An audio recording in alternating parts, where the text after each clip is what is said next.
ಹಾಗೂ ಗ್ರಾಮ ಸಾಹಿತ್ಯ ಸಂಚಾಲಕರಾಗಿರುವ ನಾರಾಯಣ ಕುಂಬ್ರೆ ಅವರು ಪ್ರೀತಿಯಿಂದ ವೇದಿಕೆಗೆ ಬರಮಾಡಿಕೊಳ್ಳಬೇಕೆಂದು ಕೇಳಿಕೊಳ್ತೇವೆ.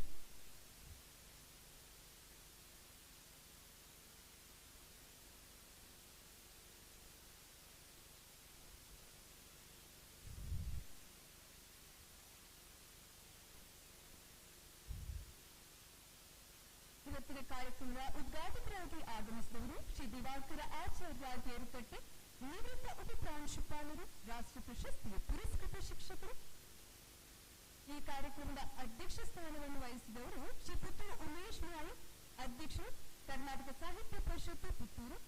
ಇಂದಿನ ಕಾರ್ಯಕ್ರಮದ ಗೌರವ ಉಪಸ್ಥಿತಿಯಾಗಿ ಆಗಮಿಸಿದವರು ಶ್ರೀ ಬಶೀರ್ ಬಿಎಂ, ಹಿರಿಯ ಪತ್ರಕರ್ತರು, ಪ್ರಧಾನ ಸಂಪಾದಕರು, ವಾರ್ತಾಭಾರತಿ. ಇಂದಿನ ಕಾರ್ಯಕ್ರಮದ ಮುಖ್ಯ ಅತಿಥಿಗಳು ಶ್ರೀ ಅಬ್ದುಲ್ ರಹಿಮಾನ್ ಮಾಜಿ ಅಧ್ಯಕ್ಷರು, ಉಪನಂಗಡಿ ಗ್ರಾಮ ಪಂಚಾಯತ್, ಶ್ರೀ ಯುಟಿ ಇಶಾಕ್ ಯುವ ಉದ್ಯಮಿ. ಇವರೆಲ್ಲರೂ ಕೂಡ ವೇದಿಕೆಗೆ ಬಂದು ಆಗಮಿಸಿ ಆಶೀರ್ವಾದಬೇಕೆಂದು ಪ್ರೀತಿಯಿಂದ ಕೇಳಿಕೊಳ್ತೀನಿ.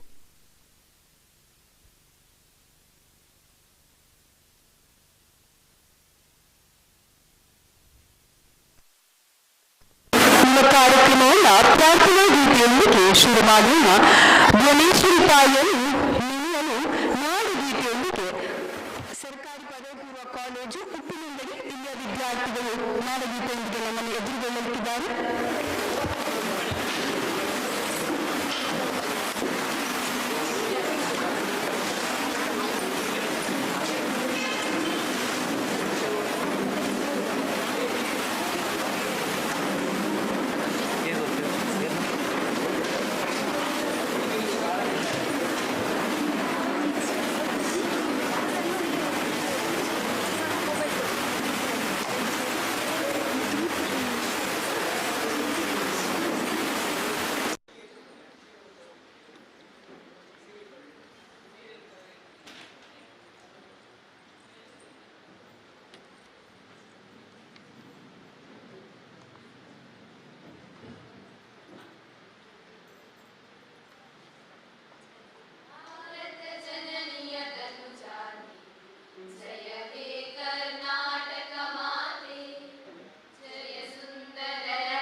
ಸೌಭಾಗ್ಯ ನಮ್ಮದಾಗಿತ್ತು.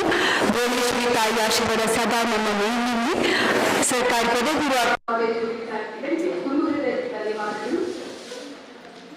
ಈ ಕಾರ್ಯಕ್ರಮಕ್ಕೆ ಸೇರಿರುವ ಸರ್ವರನ್ನು ಅತಿಥಿ ಮಹೋನ್ನತರನ್ನು ಸ್ವಾಗತಿಸುತ್ತೇನೆ. ಶಾಂತಕುಂಡಿ ಅಧ್ಯಕ್ಷರು ಸತ್ಯಶಾಂತ ಪ್ರತಿಷ್ಠಾನ ಇದರಲ್ಲಿ ತುಂಬುವುದರಿಂದ ಕೇಳಿಕೊಳ್ತೇನೆ.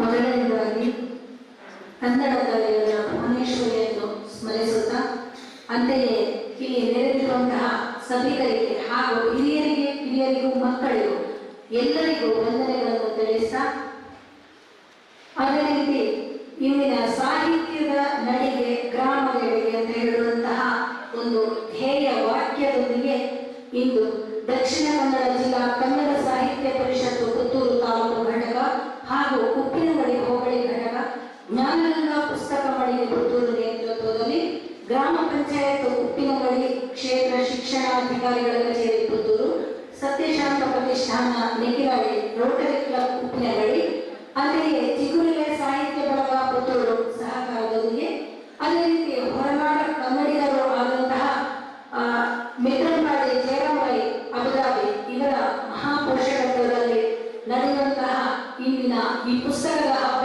ಪುಸ್ತಕದ ದಾನಿಗಳ ಸಮಾವೇಶ, ಈ ಕಾರ್ಯಕ್ರಮಕ್ಕೆ ಇದರ ಈ ಎಲ್ಲ ಸಂಸ್ಥೆಗಳ ಪರವಾಗಿ ನಾನು ಇಂದು ಸ್ವಾಗತ ಭಾಷಣ ಮಾಡಲಿದ್ದೇನೆ. ಅದೇ ರೀತಿ ನಿನ್ನೆ ಎಲ್ಲ ಕಾರ್ಯಕ್ರಮಗಳು ನಡೆದಿರುವಂತಹದ್ದು ತಾವೆಲ್ಲರೂ ನೋಡಿದ್ದೀರಿ, ಕೇಳಿದ್ದೀರಿ ಇಲ್ಲಿ ಬಂದು. ಅದೇ ರೀತಿ ಇಂದಿನ ಉಪ್ಪಿನಂಗಡಿ ಗ್ರಾಮ ಸಾಹಿತ್ಯ ಸಂಭ್ರಮ ಸರಣಿ ಕಾರ್ಯಕ್ರಮ 9 ಹಾಗೆ 30/8/2023 ಶನಿವಾರ ಇಂದು 2ನೇ ದಿನ ಈ ಕಾರ್ಯಕ್ರಮಕ್ಕೆ ಆಗಮಿಸಿದಂತಹ ಶ್ರೀ ದಿವಾಕರ ಆಚಾರ್ಯ ಗೇರುಕಟ್ಟೆ ನಿವೃತ್ತ ಉಪ ಪ್ರಾಂಶುಪಾಲರು, ರಾಷ್ಟ್ರ ಪ್ರಶಸ್ತಿ ಪುರಸ್ಕೃತ ಶಿಕ್ಷಕರು ಆಗಿರುವಂತಹ ಇವತ್ತಿನ ಈ ಉದ್ಘಾಟನೆಗೆ ಇವರು ಆಗಮಿಸಿದ್ದಾರೆ. ಇವರಿಗೆ ನಿಮ್ಮೆಲ್ಲರ ಪರವಾಗಿ ನಾನು ಸ್ವಾಗತ ಬಯಸ್ತಾ ಇದ್ದೇನೆ. ಸ್ವಾಗತಿಸಬೇಕೆಂದು ಗ್ರಾಮ ಸಾಹಿತ್ಯ ಸಂಭ್ರಮದ ಸಂಚಾಲಕರಾಗಿರುವ ನಾರಾಯಣ ಕುಂಬ್ರಸರವರಲ್ಲಿ ಕೇಳಿಕೊಳ್ತೇನೆ. ಅದೇ ರೀತಿ ನಮ್ಮ ಸಾಹಿತ್ಯದ ನಡಿಗೆ ಗ್ರಾಮದೆಡೆಗೆ ಅಂತ ಹೇಳುವಂತಹ ಧ್ಯೇಯ ವಾಕ್ಯವನ್ನು ಅನುಷ್ಠಾನಗೊಳಿಸಿ ನಮ್ಮ ಎಲ್ಲರನ್ನು ಒಗ್ಗೂಡಿಸಿದಂತಹ ಕನ್ನಡ ಸಾಹಿತ್ಯ ಪರಿಷತ್ತಿನ ಅಧ್ಯಕ್ಷರಾದಂತಹ ಶ್ರೀಯುತ ಉಮೇಶ್ ನಾಯಕ್ ಪುತ್ತೂರು ಇವರಿಗೆ ಕೂಡ ನಿಮ್ಮೆಲ್ಲರ ಪರವಾಗಿ ಸ್ವಾಗತವನ್ನು ಬಯಸ್ತಾ ಇದ್ದೇನೆ.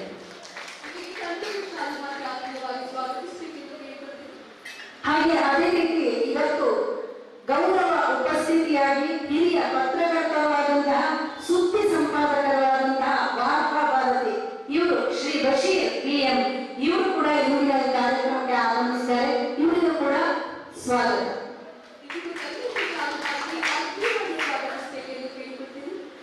ಅಂತೆಯೇ ಇನ್ನೋರ್ವ ಅತಿಥಿಗಳಾದ ಮಾಜಿ ಅಧ್ಯಕ್ಷರು, ಅದೇ ರೀತಿ ಉಪ್ಪಿನಂಗಡಿ ಗ್ರಾಮ ಪಂಚಾಯತಿನ ಇವರು ಶ್ರೀ ಅಬ್ದುಲ್ ರಹಿಮಾನ್ ಇವರು ಇವತ್ತು ಅನುಪಸ್ಥಿತಿಯಲ್ಲಿದ್ದಾರೆ ಮತ್ತು ಬರ್ತಾರೆ. ಇವರಿಗೆ ಕೂಡ ಈ ಕಾರ್ಯಕ್ರಮಕ್ಕೆ ಸ್ವಾಗತ. ಅಂತೆಯೇ ಉಪ್ಪಿನಂಗಡಿ ಗ್ರಾಮ ಪಂಚಾಯತ್ ಕನ್ನಡ ಸಾಹಿತ್ಯ ಪುತ್ತೂರಿನ ಸಂಚಾಲಕರು ಆದಂತಹ ಶ್ರೀ ನಾರಾಯಣ ಕುಂಬ್ರ ಇವರಿಗೆ ಕೂಡ ಸ್ವಾಗತವನ್ನು ಬಯಸ್ತಾ ಇದ್ದೇನೆ. ಹಾಗೆ ಇವತ್ತಿನ ಧನ್ಯವಾದ ಕಾರ್ಯಕ್ರಮಕ್ಕೂ ಅದೇ ರೀತಿ ನಿರೂಪಣೆ ಮಾಡಿದಂತಹ ಕುಮಾರಿ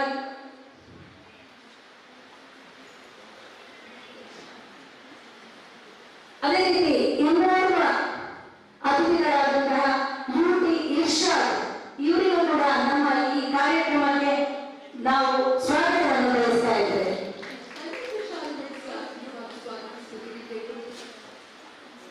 ಹಾಗೆ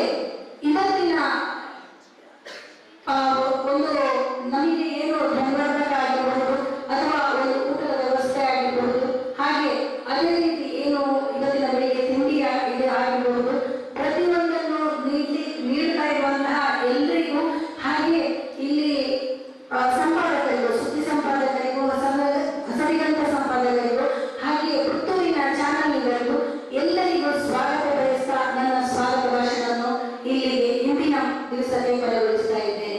ಜೈ ಹಿಂದ್.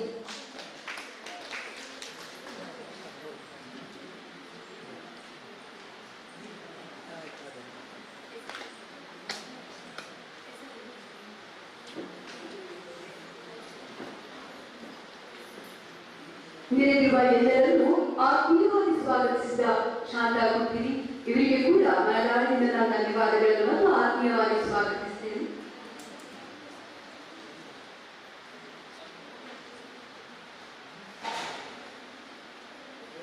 ಗ್ರಾಮ ಸಾಹಿತ್ಯ ಸಂಭ್ರಮ ಹೇಗೆ ಹುಟ್ಟಿಕೊಂಡಿತು, ಈ ಕಾರ್ಯಕ್ರಮದ ಆಶಯವೇನು ಎನ್ನುವುದರ ಕುರಿತು ಪ್ರಾಸಂಗಿಕ ಮಾತುಗಳನ್ನಾಡಲು ಬರ್ತಾ ಇದ್ದಾರೆ ಗ್ರಾಮ ಸಾಹಿತ್ಯ ಸಂಭ್ರಮ ಸಂಚಾಲಕರಾಗಿರುವ ನಾರಾಯಣ ಕುಬ್ರಸರ್.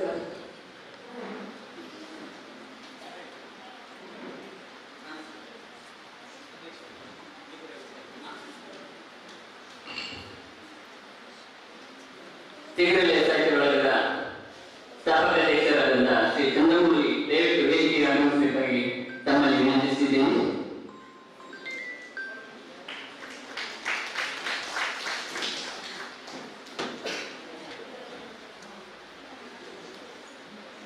ಇಲ್ಲಿಗೆ ಕನ್ನಡ ಶಾಲೆಗೆ ಆತ್ಮೀಯವಾಗಿ ಸ್ವಾಗತಿಸಬೇಕೆಂದು ನಾರಾಯಣ ಕುಬ್ರಸರ್ ಅವರಲ್ಲಿ ಆತ್ಮೀಯವಾಗಿ ಕೇಳಿಕೊಳ್ಳುತ್ತೇನೆ.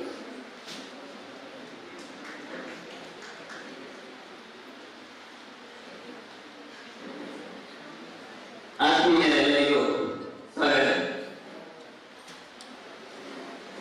ಕನ್ನಡ ಸಾಹಿತ್ಯ ಪರಿಷತ್ತು ಪುತ್ತೂರು ತಾಲೂಕು ಘಟಕ ಗ್ರಾಮ ಪಂಚಾಯತ್ ಉಪ್ಪಿನಂಗಡಿ ಕ್ಷೇತ್ರ ಶಿಕ್ಷಣ ಅಧಿಕಾರಿಗಳ ಕಚೇರಿ ಉಪ್ಪಿನಂಗಡಿ ಪುತ್ತೂರು ತಾಲೂಕು ಜ್ಞಾನಲಿಂಗ ಪುಸ್ತಕ ಮಳಿಗೆ ಪುತ್ತೂರು ಸತ್ಯಶಾಂತ ಪ್ರತಿಷ್ಠಾನ ನಿಖಿಲಾಡಿ ರೋಟರಿ ಕ್ಲಬ್ ಉಪ್ಪಿನಂಗಡಿ ಶೀಘ್ರದಲ್ಲೇ ಸಾಹಿತ್ಯ ಬಳಗ ಪುತ್ತೂರು ಇದರ ಸಹಕಾರದೊಂದಿಗೆ ಹೊರನಾಡ ಕನ್ನಡಿಗ ಮುತ್ತನಪಾಡಿ ಜಯರಾಮರೈ ಅಬುದಾಬಿ ಇವರ ಮಹಾ ಪೋಷಕತ್ವದಲ್ಲಿ ಸಾಹಿತ್ಯದೊಂದಿಗೆ ಗ್ರಾಮದ ಕಡೆಗೆ ಅಭಿಯಾನದ ಅಂಗವಾಗಿ ಯುವ ಜನತೆಯಲ್ಲಿ ಪುಸ್ತಕ ಓದುವ ಹವ್ಯಾಸ ಬೆಳೆಸುವ ನಿಟ್ಟಿನಲ್ಲಿ ಹಮ್ಮಿಕೊಂಡ ಪುಸ್ತಕ ಹಬ್ಬ, ಪುಸ್ತಕ ದಾನಿಗಳ ಸಮಾವೇಶ, ಉಪ್ಪಿನಂಗಡಿ ಗ್ರಾಮ ಸಾಹಿತ್ಯ ಸಂಭ್ರಮ ಸರಣಿ ಕಾರ್ಯಕ್ರಮ ಓಮರ್. ಈ 2ನೇ ದಿನದ ಈ ಸಂಭ್ರಮದಲ್ಲಿ ನಾವಿದ್ದೇವೆ. ಈ ಗ್ರಾಮ ಸಾಹಿತ್ಯ ಸಂಭ್ರಮ ಅಂತ ಮುಂದೆ ನಾನು ಶೀಘ್ರದಲ್ಲೇ ಸಾಹಿತ್ಯ ಬಳಗದವರು ನನಕ ಗ್ರಾಮದಲ್ಲಿ ಶುರುವಾದ ಶಿವಪ್ರಸಾದ್ ಭಟ್ ಅವರ ದಿವ್ಯ ಹಸ್ತದಿಂದ ಹಳ್ಳಿಯತ್ತ ಸಾಹಿತ್ಯದ ಚಿತ್ತ ಎಂಬ ಕಾರ್ಯಕ್ರಮದೊಂದಿಗೆ ಪ್ರಾರಂಭಗೊಂಡು ಅದು ಕ್ರಮೇಣ ನಮಗೆ ಬಲವನ್ನು ನೀಡಿದಂತ ಪುತ್ತೂರು ಕನ್ನಡ ಸಾಹಿತ್ಯ ಪರಿಷತ್ ಪುತ್ತೂರು ತಾಲೂಕು ಇದರ ಜೊತೆ ಸೇರಿ ಇದೀಗ ನಾವು ಸರಣಿ ಕಾರ್ಯಕ್ರಮ 8ನ್ನು ಮುಗಿಸಿ 9ರತ್ತ ದಾಪುಗಾಲಿ ಇಟ್ಟಿದ್ದೇವೆ. ಈ ದಿನದ ಗ್ರಾಮ ಸಾಹಿತ್ಯ ಸಂಭ್ರಮದಲ್ಲಿ ಈ ಕಾರ್ಯಕ್ರಮವನ್ನು ಉದ್ಘಾಟನೆ ಮಾಡಲು ನಿವೃತ್ತ ಉಪಪ್ರಾಂಶುಪಾಲರು, ರಾಷ್ಟ್ರ ಪ್ರಶಸ್ತಿ ಪುರಸ್ಕೃತ ಶಿಕ್ಷಕರಾದಂತಹ ಶ್ರೀ ಯುವಕರಾಚಾರ್ಯ ಗೇಲ್ಬಟ್ಟೆ ಇವರು ನಿರ್ವಹಿಸಲಿದ್ದಾರೆ. ಹಾಗೆ ಈ ಕಾರ್ಯಕ್ರಮದ ಅಧ್ಯಕ್ಷತೆಯನ್ನು ಕಾಸಪ್ಪ ಪುತ್ತೂರು ಅದರ ಅಧ್ಯಕ್ಷರಾದಂತಹ ಪುತ್ತೂರು ವಹಿಸಿಕೊಂಡಿದ್ದಾರೆ. ಗೌರವ ಉಪಸ್ಥಿತಿಯಲ್ಲಿ ಯುಟಿ ಇರ್ಷಾದ್ ಹಾಗೆ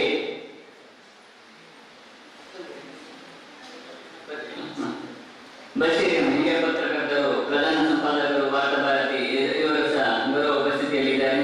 ಹಾಗೆ ನಮ್ಮ ಜೊತೆ ಶ್ರೀಮತಿ ಶಾಂತಾ ಗುಂಪಿನಿ ಅಧ್ಯಕ್ಷರು, ಸತ್ಯಶಾಂತ ಪ್ರತಿಷ್ಠಾನ, ಹಾಗೆ ಚಂದ್ರಮೌಳಿಗಳಿಂದಲೂ ಸಹ ನಮ್ಮ ಜೊತೆ ಸೇರಿದ್ದಾರೆ. ಇಡೀ ದಿನದ ಈ ಕಾರ್ಯಕ್ರಮದಲ್ಲಿ ಬೆಳಿಗ್ಗೆಯಿಂದ ಸಂಜೆ 4:30ರವರೆಗೆ ಸಹ 4:30 ಉಂಟು. ಹಾಗೆ ಮೊದಲು ಸಭಾ ಕಾರ್ಯಕ್ರಮ, ಹಾಗೆ ಅನಂತರ ಶಾಲಾ ಕಾಲೇಜು ಮಟ್ಟದ ಕವಿಗೋಷ್ಠಿ, ಕಥಾಗೋಷ್ಠಿ ನಡೆಯಲಿದೆ. ಅದರಲ್ಲಿ ಮೊದಲನೇ ದಿನದಲ್ಲಿ ಶ್ರೀ ದೀಪಕ್ ಗೋಪಾಲ್ ಅವರು ಅಧ್ಯಕ್ಷತೆಯನ್ನು ವಹಿಸಲಿದ್ದಾರೆ. ಹಾಗೆ ಶ್ರೀ ಮನುವೀಶ್ವರ ಭಟ್ಟಿ ನಿವೃತ್ತ ಉಪನ್ಯಾಸಕರು ಅವರು 2ನೇ ಕವಿಗೋಷ್ಠಿಯಲ್ಲಿ ಅಧ್ಯಕ್ಷತೆಯನ್ನು ವಹಿಸಲಿದ್ದಾರೆ.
ಕಾರ್ಯಕ್ರಮದ ಆಶಯದ ಕುರಿತು ಮಾತುಗಳನ್ನಾಡುತ್ತಾ ಪ್ರಸ್ತಾವನೆ ಕೈಗೊಂಡಂತಹ ಗ್ರಾಮ ಸಾಹಿತ್ಯ ಸಂಭ್ರಮ ಸಂಚಾಲಕರಾಗಿದ್ದ ನಾರಾಯಣ ಅವರಿಗೆ ಮಾತಾಡಿದ ಧನ್ಯವಾದಗಳು. ಇದೀಗ ಕಾರ್ಯಕ್ರಮದ ಉದ್ಘಾಟನಾ ಸಮಯ. ದೀಪ ಪ್ರಜ್ವಲನೆಯ ಮೂಲಕ ಈಗ ಕಾರ್ಯಕ್ರಮ ಉದ್ಘಾಟನೆಗೊಳ್ಳಲಿದೆ.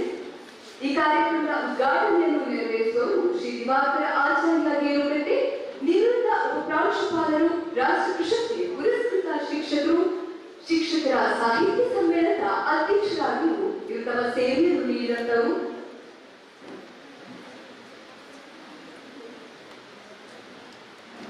ಇದೀಗ ಕಾರ್ಯಕ್ರಮದ ಉದ್ಘಾಟನೆ ದೀಪ ಪ್ರಜ್ವಲನೆಯ ಮೂಲಕ.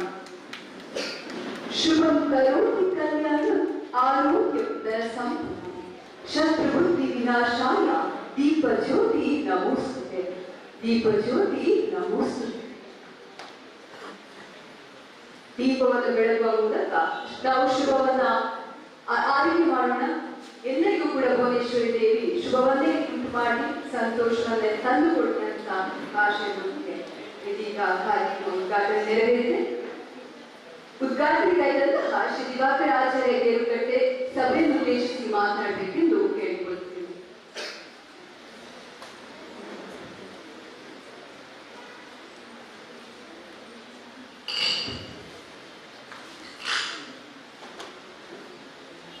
ದಕ್ಷಿಣ ಕನ್ನಡ ಜಿಲ್ಲಾ ಸಾಹಿತ್ಯ ಪರಿಷತ್ ಪುತ್ತೂರು ತಾಲೂಕು ಘಟಕ ಮತ್ತು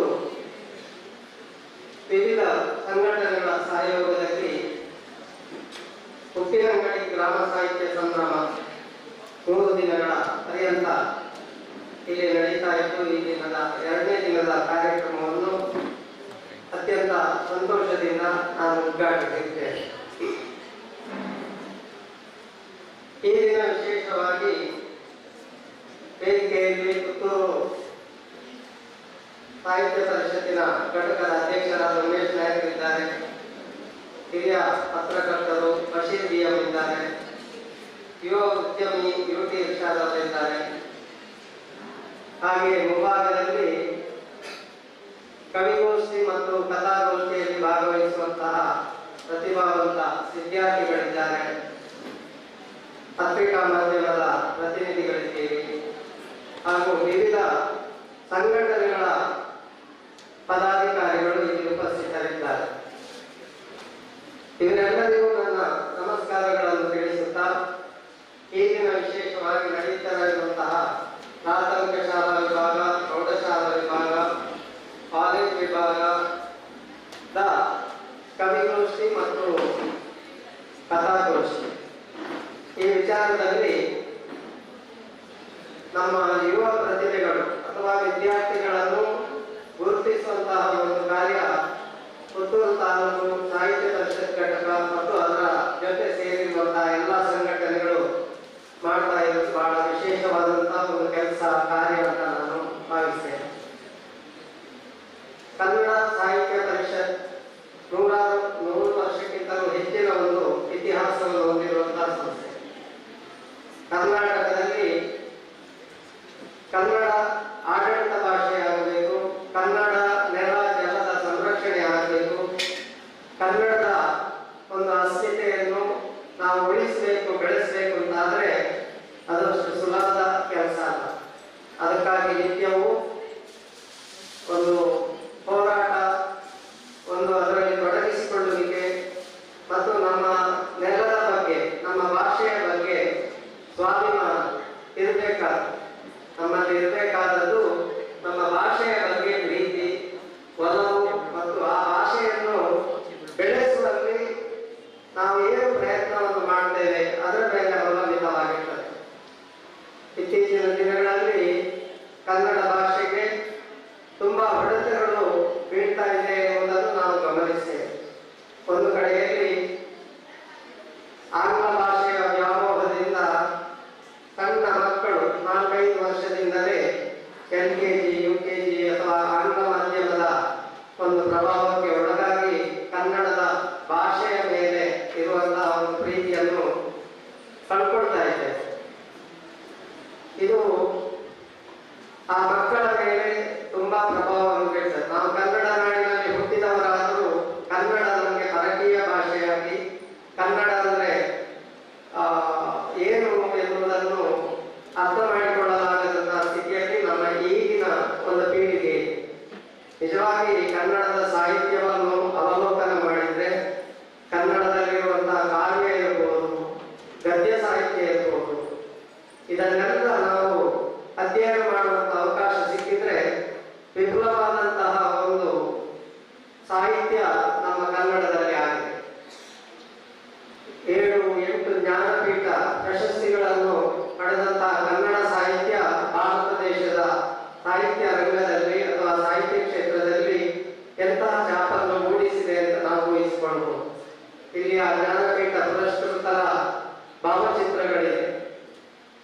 ಶಿವರಾಮ ಕಾರಂತರು ನಮ್ಮ ಜಿಲ್ಲೆಯವರೇ, ಮಾಸ್ತಿ ವೆಂಕಟೇಶ ಅಯ್ಯಂಗಾರ್ ಇರ್ಬೋದು, ಚಂದ್ರಶೇಖರ್ ಕಂಬಾರ್, ವಿನಾಯಕ ಕೃಷ್ಣ ಗೋಪಾಲ್, ಕುವೆಂಪು ಅವರು, ಹೀಗೆ ಇವರೆಲ್ಲ ಒಂದೊಂದು ಕ್ಷೇತ್ರದಲ್ಲಿ ಒಂದೊಂದಲ್ಲ ಸಾಹಿತ್ಯದ ಹಲವು ಕ್ಷೇತ್ರಗಳಲ್ಲಿ ದೊಡ್ಡ ಸಾಧನೆಯನ್ನು ಮಾಡಿದ್ದಾರೆ. ಈ ದಿನ ವಿಶೇಷವಾಗಿ ಕವಿಗೋಷ್ಠಿ ಮತ್ತು ಕಥಾಗೋಷ್ಠಿಯನ್ನು ಮಕ್ಕಳಿಗಾಗಿ ಇರಿಸಿಕೊಂಡಿದ್ದಾರೆ. ಈ ಕವಿಗೋಷ್ಠಿಯ ಬಗ್ಗೆ ನಾವು ಒಂದೆರಡು ಮಾತುಗಳನ್ನು ಹೇಳುವುದಾದ್ರೆ, ರವಿ ಕಾಣದ್ದನ್ನು ಕವಿ ಕಾಣ್ತಾನೆ ಎನ್ನುವಂತ ಒಂದು ಮಾತಿದೆ. ರವಿ ಅಂದ್ರೆ ಸೂರ್ಯ. ಸೂರ್ಯೋದಯವಾದಾಗ ನಮಗೆ ಜಗತ್ತಿನಲ್ಲಿ ನಮ್ಮ ಎಲ್ಲ ಕಾರ್ಯಗಳು ಕೆಲಸಗಳು ಆರಂಭ ಆಗ್ತದೆ. ಸಾಧಾರಣವಾಗಿ ಸೂರ್ಯರಶ್ಮಿ, ಸೂರ್ಯನ ಬೆಳಕು ನಮ್ಮ ಭೂಮಿಯಲ್ಲಿ ಎಲ್ಲ ಜೀವರಾಶಿಗಳಿಗೆ ಚೈತನ್ಯವನ್ನು ನೀಡುವಂಥದ್ದು. ಸೂರ್ಯನ ಪ್ರಕಾಶ ಬೀಳದ ಸ್ಥಳ ಇಲ್ಲ ಅಂತ ನಾವು ಹೇಳ್ತೇವೆ. ಅದೇ ರೀತಿ ಒಂದು ವೇಳೆ ಅಂತಹ ಒಂದು ಪ್ರದೇಶ ಇದ್ದು ಇರಬಹುದು ಎನ್ನುವಂತಹ ಒಂದು ಮಾತನ್ನು ನಾವು ಒಪ್ಪಿಕೊಂಡ್ರೆ, ಸೂರ್ಯನ ಬೆಳಕು ಬೀಳದಂತಹ ಒಂದು ದಟ್ಟ ಕಾರಣ ಇರಬಹುದು ಅಥವಾ ಒಂದು ದೊಡ್ಡ ಅಂಧಕಾರ ಇರುವಂತಹ ಪ್ರದೇಶವನ್ನು ನಾವು ಕಲ್ಪನೆ ಮಾಡಿಕೊಂಡ್ರೆ, ಆ ಪ್ರದೇಶದಲ್ಲಿ ಕೂಡ ಏನೋ ಒಂದು ವಿಶೇಷತೆ ಇದೆ ಎನ್ನುವುದನ್ನು ಕವಿ ಕಾಣ್ತಾನೆ. ಕವಿಯ ಭಾವನೆಗಳಿಗೆ, ಯೋಚನೆಗಳಿಗೆ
ಆದಿಕವಿಯಾದಂತಹ ವಾಲ್ಮೀಕಿ ಅವರ ಹಿನ್ನೆಲೆ ನೋಡಿದ್ರೆ ಅವನೊಬ್ಬ ದರೋಡೆಕೋರನಾಗಿರ್ತಾನೆ.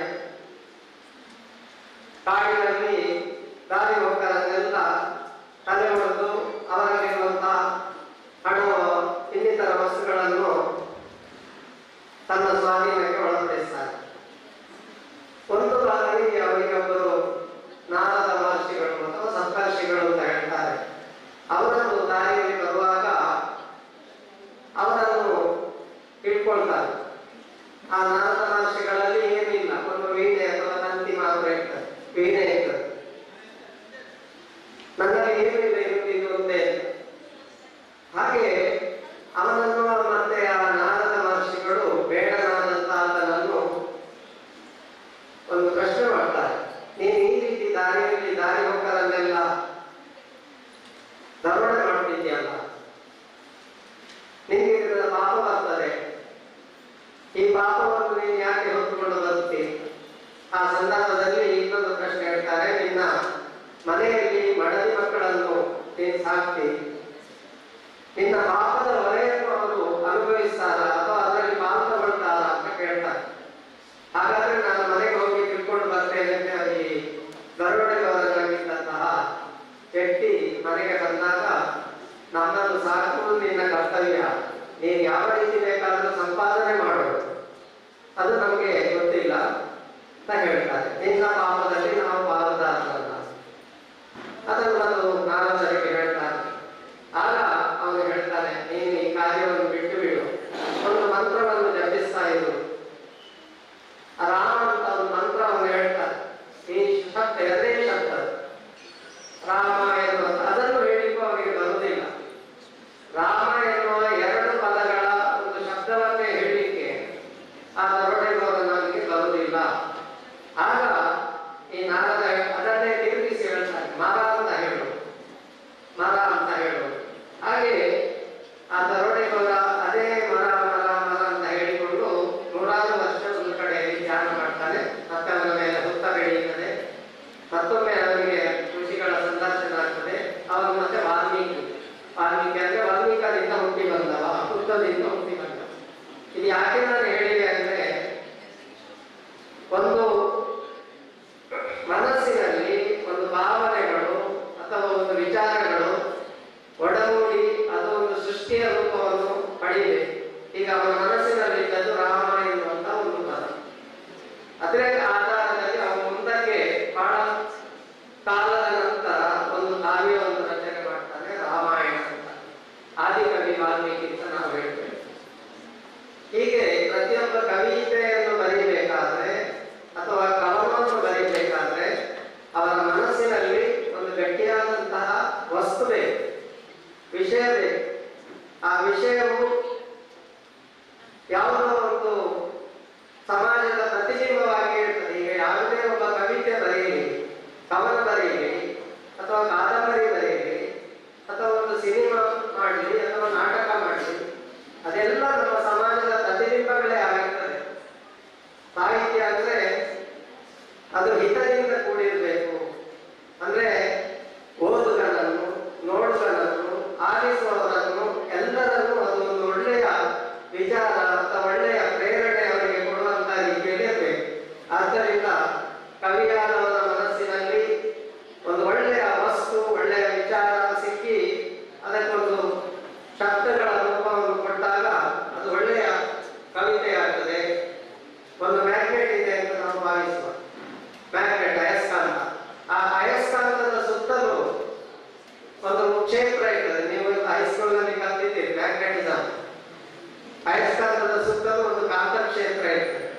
ಹಾಗೆ ನಮ್ಮ ಭಾವನೆಗಳ ಸುತ್ತ ಒಂದು ಭಾವನಾ ವಲಯ ಇರ್ತದೆ. ಆ ಭಾವನಾ ವಲಯ ಯಾವ ರೀತಿ ಹೊರಗೆ ಬರ್ತದೆ, ಅದು ಅಕ್ಷರ ರೂಪದಲ್ಲಿ ಬರ್ಬೋದು, ಮಾತಿನ ರೂಪದಲ್ಲಿ ಬರ್ಬೋದು, ಅಥವಾ ಒಂದು ಅಭಿವ್ಯಕ್ತಿ ಅಭಿನಯದ ರೂಪದಲ್ಲಿ ಬರ್ಬೋದು. ಹೀಗೆ ಅದು ನೋಡುಗನ ಮೇಲೆ, ಕೇಳುಗನ ಮೇಲೆ ಒಂದು ಪರಿಣಾಮವನ್ನು ಬೀರಿದಾಗ ಮಾತ್ರ ಅದು ಮನಸ್ಸಿಗೆ ಹಿತವನ್ನು ಕೊಡ್ತದೆ. ಈ ನಿಟ್ಟಿನಲ್ಲಿ ಕಥೆ ಇರ್ಬೋದು, ಕವನ ಇರ್ಬೋದು, ಇದೆಲ್ಲ ನಮ್ಮ ಸಮಾಜದ ಪ್ರತಿಬಿಂಬವಾಗಿ ಸಮಾಜದ ಒಳಿತನ್ನು ಬಯಸಿ ಮಾಡುವಂತ ಕೃತಿಗಳು. ಎಲ್ಲರಿಂದ ಇದು ಸಾಧ್ಯ ಆಗುವುದಿಲ್ಲ, ಎಲ್ಲರೂ ಕವಿಗಳಾಗುವುದಿಲ್ಲ. ಆದರೆ ಪ್ರಯತ್ನವನ್ನು ಮಾಡಬಹುದು. ಕೆಲವೊಮ್ಮೆ ನಾವು ಹೇಳ್ತೇವೆ, ಕವನವನ್ನು ಓದಿದಾಗ ನಮ್ಗೆ ಏನು ಅರ್ಥ ಆಗುವುದಿಲ್ಲ. ಕವಿಗೋಷ್ಠಿ ಅಂತ ನಾವು ಸಾಹಿತ್ಯ ಸಮ್ಮೇಳನದಲ್ಲಿ ನೋಡಿದ್ದೇವೆ, ಕೇಳ್ತೇವೆ. ಪ್ರತಿ ಬಾರಿ ಸಾಹಿತ್ಯ ಸಮ್ಮೇಳನದಲ್ಲಿ ಇರ್ತದೆ. ಆಗ ಒಬ್ಬರು ಹಿರಿಯ ಕವಿ ಹೇಳ್ತಾರೆ, ಕವನವನ್ನು ಓದುವುದಲ್ಲ, ಅದನ್ನು ಕಿವಿಯಲ್ಲಿ ಆಲಿಸಬೇಕು, ಆಗ ಅದು ಅರ್ಥ ಆಗ್ತದೆ. ಕವನವನ್ನು ಬರೀ ಹೀಗೆ ಓದುವುದರಿಂದ ಅರ್ಥ ಆಗುವುದಿಲ್ಲ. ಒಬ್ಬ ಕವಿತೆ ಬರೆದವ ಅದನ್ನು ಓದ್ತಾನೆ, ಓದಿದ್ದನ್ನಷ್ಟೇ ನಾವು ಕೇಳಿದ್ರೆ ಸಾಕಾಗುದಿಲ್ಲ. ಅದನ್ನು ಸರಿಯಾಗಿ ಆಲಿಸಬೇಕು. ಆಲಿಸಬೇಕಂದ್ರೆ ನಮ್ಮ ಗ್ರಹಣ ಶಕ್ತಿ, ನಾವು ಯಾವ ರೀತಿ ಅದನ್ನು ಗ್ರಹಿಸ್ತೇವೆ, ಅದರ ಪದಗಳ ಅರ್ಥ ಏನು, ಅಂತರಾರ್ಥ ಏನು ಎನ್ನುವುದನ್ನು ತಿಳಿದಾಗ ಮಾತ್ರ ಆ ಕವನದ ಅಂತಸ್ಥ ಭಾವ ಏನು ಅಂತ ತಿಳಿಯುತ್ತದೆ. ಹಾಗಾಗಿ ಕಥೆಯಾಗಲಿ ಕವಿತೆಯಾಗಲಿ ಬರೆಯುವಂತಹ ನೀವೆಲ್ಲ ಮುಂದಕ್ಕೆ ಒಳ್ಳೆಯ ಸಾಹಿತಿಗಳಾಗಿ ಕನ್ನಡ ಸಾಹಿತ್ಯಕ್ಕೆ ನಿಮ್ಮ ಕೊಡುಗೆ, ಉತ್ತಮವಾದಂತಹ ಕೊಡುಗೆ ಮೂಡಿ ಬರಲಿ. ಇಂತಹ ಒಂದು ಸಾಹಿತ್ಯ ಕಾರ್ಯಕ್ರಮವನ್ನು ಈ ಗ್ರಾಮದಲ್ಲಿ, ಉಪ್ಪಿನಹಳ್ಳಿ ಗ್ರಾಮದಲ್ಲಿ ಸಂಯೋಜನೆ ಮಾಡಿದಂತಹ ಮುಖ್ಯವಾಗಿ ಉಮೇಶ್ ನಾಯಕರು ಅವರು ಪುತ್ತೂರು ತಾಲೂಕು ಘಟಕದ ಅಧ್ಯಕ್ಷರಾದ ಮೇಲೆ ಅನೇಕ ವಿನೂತನವಾದಂತಹ ಕಾರ್ಯಕ್ರಮಗಳನ್ನು ನಡೆಸಿಕೊಂಡು ಬಂದಿದ್ದಾರೆ.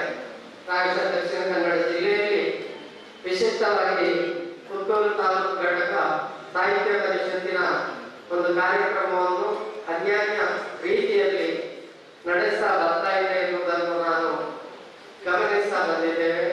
ಯುವ ನಾಯಕರಾದಂತಹ ಉಮೇಶ್ ನಾಯಕರಿಂದ ಇನ್ನಷ್ಟು ಸಾಹಿತ್ಯದ ಕೆಲಸಗಳು ಪುತ್ತೂರಿನಲ್ಲಿ ಹೋಬಳಿ ಮಟ್ಟದಲ್ಲಿ, ಗ್ರಾಮ ಮಟ್ಟದಲ್ಲಿ, ತಾಲೂಕು ಮಟ್ಟದಲ್ಲಿ ನಡೆಯಲಿ. ಅವರೆಲ್ಲರಿಗೂ ಕನ್ನಡಿಗರಾದಂತಹ ನಾವೆಲ್ಲರೂ ಬೆಂಬಲವನ್ನು ಕೊಡೋಣ. ಇಲ್ಲಿ ಒಂದು ಪುಸ್ತಕ ಸಂಗ್ರಹವನ್ನು ವಿತರಿಸುವಂತಹ ಒಂದು ಯೋಜನೆ ಕೂಡ ಅವರು ಇಟ್ಟುಕೊಂಡಿದ್ದಾರೆ. ಬಂದವರಿಗೆಲ್ಲ ಉಚಿತ ಪುಸ್ತಕಗಳನ್ನು ಕೊಡುವಂತಹ ಒಂದು ಒಳ್ಳೆಯ ಕೆಲಸ ಮಾಡಿದ್ದಾರೆ. ಇದರ ಉದ್ದೇಶ ಏನು? ಓದುಗರಾಗಿ ನಾವೆಲ್ಲ ಪುಸ್ತಕವನ್ನು ಓದಬೇಕು. ನಾನೀಗ ಹೇಳಿದಂತ ಒಂದು 4-5 ಮಾತುಗಳು ಈ ಪುಸ್ತಕದಿಂದ ಈಗ ಗುರುತಿಸಿಕೊಂಡ ಈ ಪುಸ್ತಕ ನಮಗೆ ಉಚಿತವಾಗಿ ಕೊಟ್ಟರು. ಇದನ್ನು ನೀವು ಓದಿದ್ರೆ ನಿಮ್ಮ ಮನಸ್ಸಿನಲ್ಲಿ ಕೂಡ ಹೊಸ ಹೊಸ ವಿಚಾರಗಳು ಬರ್ತದೆ. ಮೊಬೈಲ್ನಿಂದಾಗಿ ನಾವು ಓದುವ ಒಂದು ಅಭ್ಯಾಸವನ್ನು ಕಳೆದುಕೊಂಡಿದ್ದೇವೆ. ಅದು ಹಿರಿಯರಿರ್ಬೋದು, ಮಕ್ಕಳಿರ್ಬೋದು, ಯುವಕರಿರ್ಬೋದು, ಸಣ್ಣ ಮಗು ಇರ್ಬೋದು. ಸಣ್ಣ ಮಗುವಿನ ಕೈಯಲ್ಲಿ ಮೊಬೈಲ್ ಇರ್ತದೆ. ಆ ಮೊಬೈಲ್ ಒಂದು ಗೀಳು ಅಂಟಿಕೊಂಡ್ರೆ ನಾವು ಪುಸ್ತಕದ ಕಡೆಗೆ ಮುಖ ಮಾಡುವುದಿಲ್ಲ.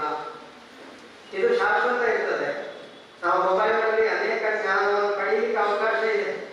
ಆದರೆ ಮೊಬೈಲ್ ಇಲ್ಲದೆ ನಾವು ಒಂದು ಕ್ಷಣ ಇರದೇ ಇರುವಂತಹ ಒಂದು ಅಡಿಕ್ಟ್ ಆದರೆ ನಾವು ಪುಸ್ತಕಗಳನ್ನು ಎಷ್ಟು ರಾಶಿ ಇದ್ದು ಅದನ್ನು ಓದದೆ ಆ ಜ್ಞಾನ ರಾಶಿ ನಮ್ಮದಾಗುತ್ತಿಲ್ಲ. ಈಗ ಇಲ್ಲಿ ಪುಸ್ತಕಗಳ ಪ್ರದರ್ಶನ ಮಾಡಿದ್ದಾರೆ. ಆ ಪುಸ್ತಕ ಮಾರಾಟದ ಹಿಂದೆ ಎಷ್ಟು ಶ್ರಮ ಇದೆ. ಅವರು ಅದನ್ನು ಎಲ್ಲೆಲ್ಲಿ ಇಟ್ಕೊಂಡು ಹೋಗ್ಬೇಕು. ಆದರೆ ಅದರ ಪುಸ್ತಕ ಕೊಳ್ಳುವವರೇ ಇಲ್ಲದಿದ್ದರೆ ಆ ಸಾಹಿತ್ಯ ಬರೆದವರು, ಕೃತಿಕಾರ, ಕವನ ಬರೆದವರು, ಕವಿತೆ ಬರೆದವರು, ನಾಟಕ ಬರೆದವರು, ಕಾದಂಬರಿ ಬರೆದವರು, ಒಳ್ಳೊಳ್ಳೆಯ ವಿಚಾರಗಳನ್ನು ಪುಸ್ತಕ ರೂಪದಲ್ಲಿ ಪ್ರಕಟಿಸಿದವರು, ಆ ಮುದ್ರಣ ಮಾಡಿ ಅದಕ್ಕೆ ಎಷ್ಟೋ ಬಂಡವಾಳವನ್ನು ಹಾಕಿರ್ತಾರೆ. ಅವರ ಆಶಯ ಸಮಾಜಕ್ಕೆ ಒಂದು ಒಳ್ಳೆಯ ವಿಚಾರಗಳನ್ನು ಕೊಡುವಂತ. ಆದರೆ ಅದು ಪುಸ್ತಕ ಮಳಿಗೆಯಲ್ಲಿ ಉಳಿತದೆ. ಅಥವಾ ಪ್ರೆಸ್ಸಿನಲ್ಲಿ ಗಂಟು ಕಟ್ಟಿದ್ದು ಪ್ಯಾಕೆಟ್ ಹಾಗೆ ಉಳಿತದೆ. ಆ ರೀತಿ ಆಗಬಾರದು. ನೀವೆಲ್ಲರೂ ಪುಸ್ತಕ ಓದುವಂತಹ, ಕನ್ನಡ ಪುಸ್ತಕಗಳನ್ನು ಓದುವಂತಹ ಸಾಹಿತ್ಯ ಪ್ರೇಮಿಗಳಾಗಿ ಪ್ರತಿ ಸಂದರ್ಭದಲ್ಲಿ ನೀವು ಹುಟ್ಟುಹಬ್ಬ ಇರ್ಬೋದು ಅಥವಾ ಒಂದು ವಿವಾಹ ವಾರ್ಷಿಕೋತ್ಸವ ಇರ್ಬೋದು, ಅಂತಹ ಸಂದರ್ಭಗಳಲ್ಲಿ ಸಾಧ್ಯವಾದಷ್ಟು ಮಟ್ಟಿಗೆ ಪುಸ್ತಕಗಳನ್ನು ಉಡುಗೊರೆಯಾಗಿ ನೀಡುವ ಮೂಲಕ ಕನ್ನಡ ಸಾಹಿತ್ಯದ ಸೇವೆಯನ್ನು ಮಾಡಿ ಅಂತ ಹೇಳಿ ಈ ಒಂದು ಅವಕಾಶವನ್ನು ಮಾಡಿಕೊಟ್ಟ ಪುತ್ತೂರು ಕನ್ನಡ ಸಾಹಿತ್ಯ ಪರಿಷತ್ ಘಟಕದ ಅಧ್ಯಕ್ಷರಿಗೆ, ಪದಾಧಿಕಾರಿಗಳಿಗೆ ಮತ್ತು ಇದರೊಟ್ಟಿಗಿರುವ ಎಲ್ಲ ಸಂಘ ಸಂಸ್ಥೆಯವರಿಗೆ ನಾನು ಹೃತ್ಪೂರ್ವಕವಾದಂತಹ ಕೃತಜ್ಞತೆಗಳನ್ನು, ಧನ್ಯವಾದಗಳನ್ನು ಅರ್ಪಿಸಿ ನನ್ನ ಮಾತುಗಳನ್ನು ಮುಗಿಸ್ತೇನೆ.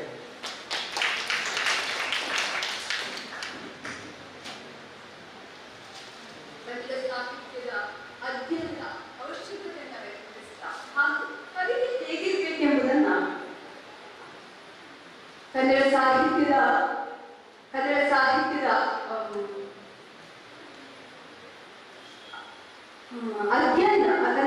ಅಧ್ಯಯನ ಹೇಗಿರಬೇಕೆಂಬುದನ್ನ ತಿಳಿಸ್ತಾ ಹಾಗೂ ಕವಿತೆ ಹೇಗೆ ರಚಿಸಬೇಕೆಂಬುದನ್ನು ಕೂಡ ಸವಿಸ್ತಾರವಾಗಿ ತಿಳಿಸಿಕೊಟ್ಟಂತಹ ದಿವಾಕರ ಆಚಾರ್ಯ ದೇವರಿಗೆ ತುಂಬ ಹೃದಯದ ಧನ್ಯವಾದಗಳನ್ನು ಅರ್ಪಿಸುತ್ತೇನೆ. ಇಂದಿನ ಕಾರ್ಯಕ್ರಮಕ್ಕೆ ಮುಖ್ಯ ಅತಿಥಿಗಳಾಗಿ ಆಗಮಿಸಿದಂತಹ BM ಬಶೀರ್, ಹಿರಿಯ ಪತ್ರಕರ್ತರು, ಪ್ರಧಾನ ಸಂಪಾದಕರು, ವಾರ್ತಾಕಾರಕಿ, ಇವರು ತಾವು ರಚಿಸಿರುವಂತಹ 2 ಕೃತಿಗಳನ್ನ ಕನ್ನಡ ಸಾಹಿತ್ಯ ಪರಿಷತ್ ಪುತ್ತೂರು ತಾಲೂಕು ಘಟಕಕ್ಕೆ ಇದೀಗ ಕೊಡಮಾಡಿ ಇಚ್ಛೆಪಟ್ಟಿದ್ದಾರೆ.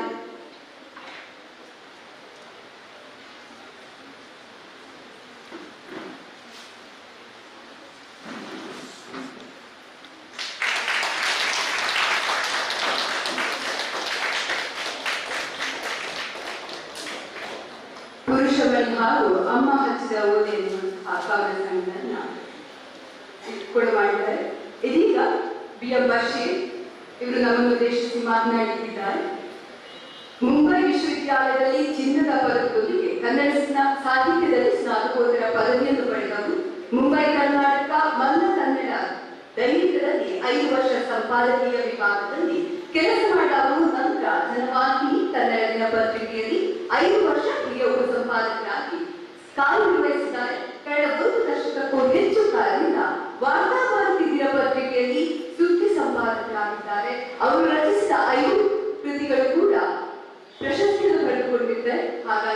ಇವತ್ತು ಈ ಸಂದರ್ಭದಲ್ಲಿ ನಾವು ಅವರ ಮಾತುಗಳನ್ನ ಸಾಹಿತ್ಯದ ಕುರಿತು ಅವರ ಸೇವೆಯನ್ನ ಕೇಳಿ.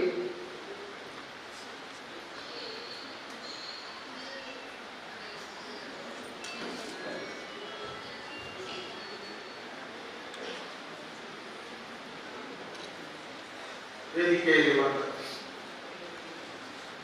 ಗಣ್ಯರೇ, ಕೆಳಗಿರುವ ಎಲ್ಲ ಹಿರಿಯ ಸಾಹಿತ್ಯಾಭಿಮಾನಿಗಳೇ ಮತ್ತು ಇವತ್ತಿನ ಕಾರ್ಯಕ್ರಮದ ಕೇಂದ್ರ ಬಿಂದುವಾಗಿರುವಂತಹ ವಿದ್ಯಾರ್ಥಿ ಬಹುಶಃ ಅದೇ ಉಮೇಶ್ ನಾಯ್ಕ ಅವರು ಹೇಳಿದ ಹಾಗೆ ಇವತ್ತಿನ ಕಾರ್ಯಕ್ರಮದ ಕೇಂದ್ರ ಬಿಂದು ಆಯ್ದ ವಿದ್ಯಾರ್ಥಿಗಳಿಗಾಗಿ ಹಮ್ಮಿಕೊಂಡಂತಹ ಕಾರ್ಯಕ್ರಮ. ಆದ್ದರಿಂದ ಅವರಿಗೆ ಆದಷ್ಟು ಬೇಗ ವೇದಿಕೆಯನ್ನು ನಾವು ಬಿಟ್ಟುಕೊಡಬೇಕಾಗ್ತದೆ. ಆದ್ದರಿಂದ ಸಣ್ಣದಾಗಿ ನನ್ನ ಮಾತುಗಳನ್ನು ಮಾಡಿ ಮುಗಿಸ್ತೇನೆ.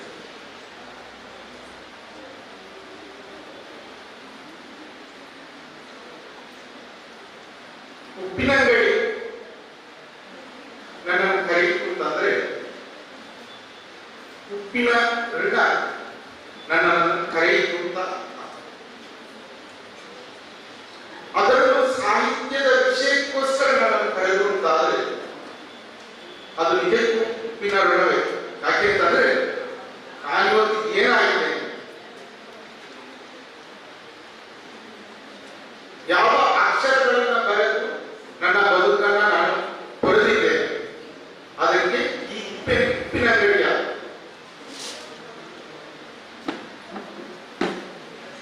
ಸಾಹಿತ್ಯಿಕ ಸಾಂಸ್ಕೃತಿಕ ಚಟುವಟಿಕೆಗಳ ಕೊಡುಗೆ ಬಹಳ. ಆದ್ದರಿಂದ ಉಪ್ಪಿನ ಗಡಿ ಕರೆದ್ರೆ ಬರೆಯಬೇಕಾಗ್ತದೆ, ಅದಕ್ಕಾಗಿ ಬಂದಿದ್ದೇನೆ.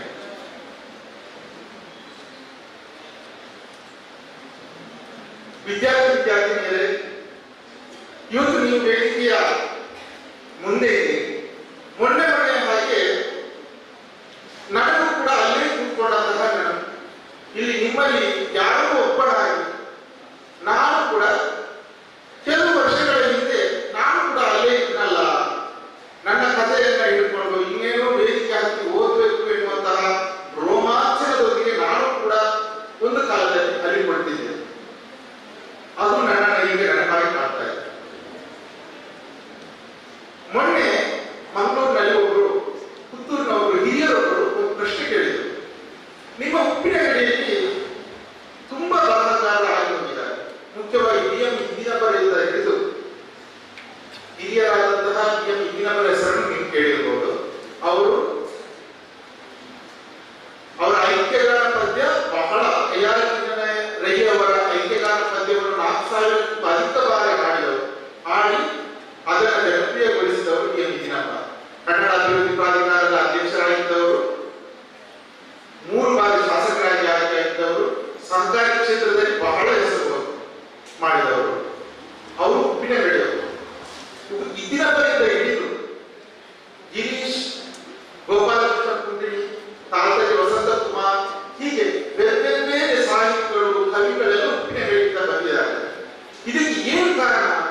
ಸಣ್ಣದಿನಲ್ಲಿ ಶಾಲೆ ಬಿಟ್ಟರೆ ಬಸ್ ಕಾಯುವಾಗ ಇಲ್ಲಿ ಬಸ್ ಬರುವವರೆಗೆ ನಾವು ಆ ಲೈಬ್ರರಿ ಓದ್ತಾ ಇದ್ದೇವೆ.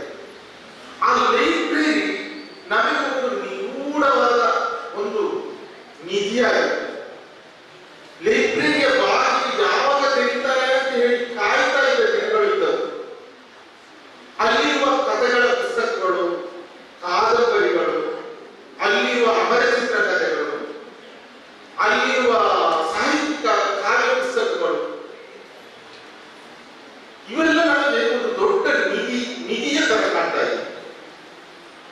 ಬಹುಶಃ ಈ ಉಪ್ಪಿನಗಡಿ ಇರುವ ಒಂದು ಗ್ರಂಥಾಲಯ ಇದೆಯಲ್ಲ, ಎಷ್ಟೋ ವರ್ಷಗಳಿಂದ ಇದೆ. ಇದು ನೂರಾರು ಬರಹಗಾರರನ್ನು, ಸಾವಿರಾರು ಸಾಹಿತ್ಯಾಸಕ್ತರನ್ನು ಬೆಳೆಸಿದೆ ಎನ್ನುವುದು ನನ್ನ ಅನಿಸಿಕೆ.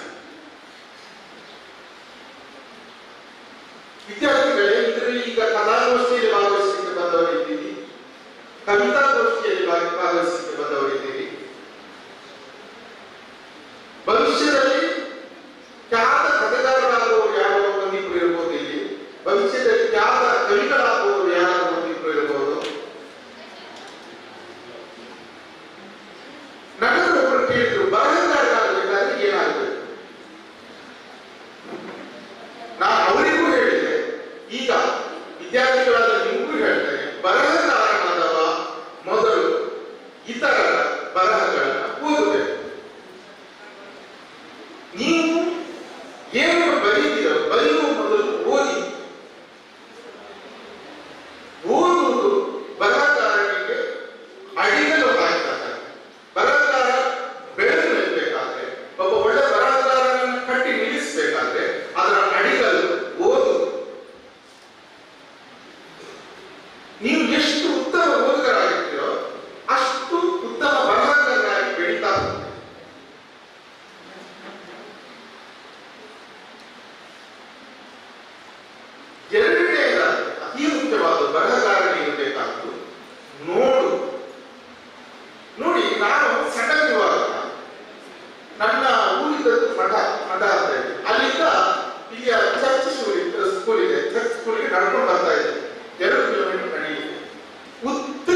ನೀವು ಎಷ್ಟು ಓದಿದ್ರು, ನೀವು ಎಷ್ಟು ಬರೆದರೂ ಕೂಡ ನಿಮ್ಮನ್ನೊಬ್ಬ ಬರಹಗಾರ, ಒಳ್ಳೆಯ ಬರಹಗಾರ ಅಂತ ಕರೀಲಿಕ್ಕಾಗುವುದಿಲ್ಲ. ಆ ಬರಹಕ್ಕೂ ಆ ಓದಿಗೂ ಯಾವ ಬೆಲೆಯೂ ಇಲ್ಲ. ತುಂಬಾ ಓದಿದವರಿಗಿಂತ, ತುಂಬಾ ಬರೆದವರಿಗಿಂತ ತನ್ನ ನೆರೆಯವರ ಕಷ್ಟ ಸುಖಗಳಿಗೆ ಸ್ಪಂದಿಸುವವನು ದೊಡ್ಡವನು. ಅವನೇ ನಿಜವಾದ ಬರಹಗಾರ.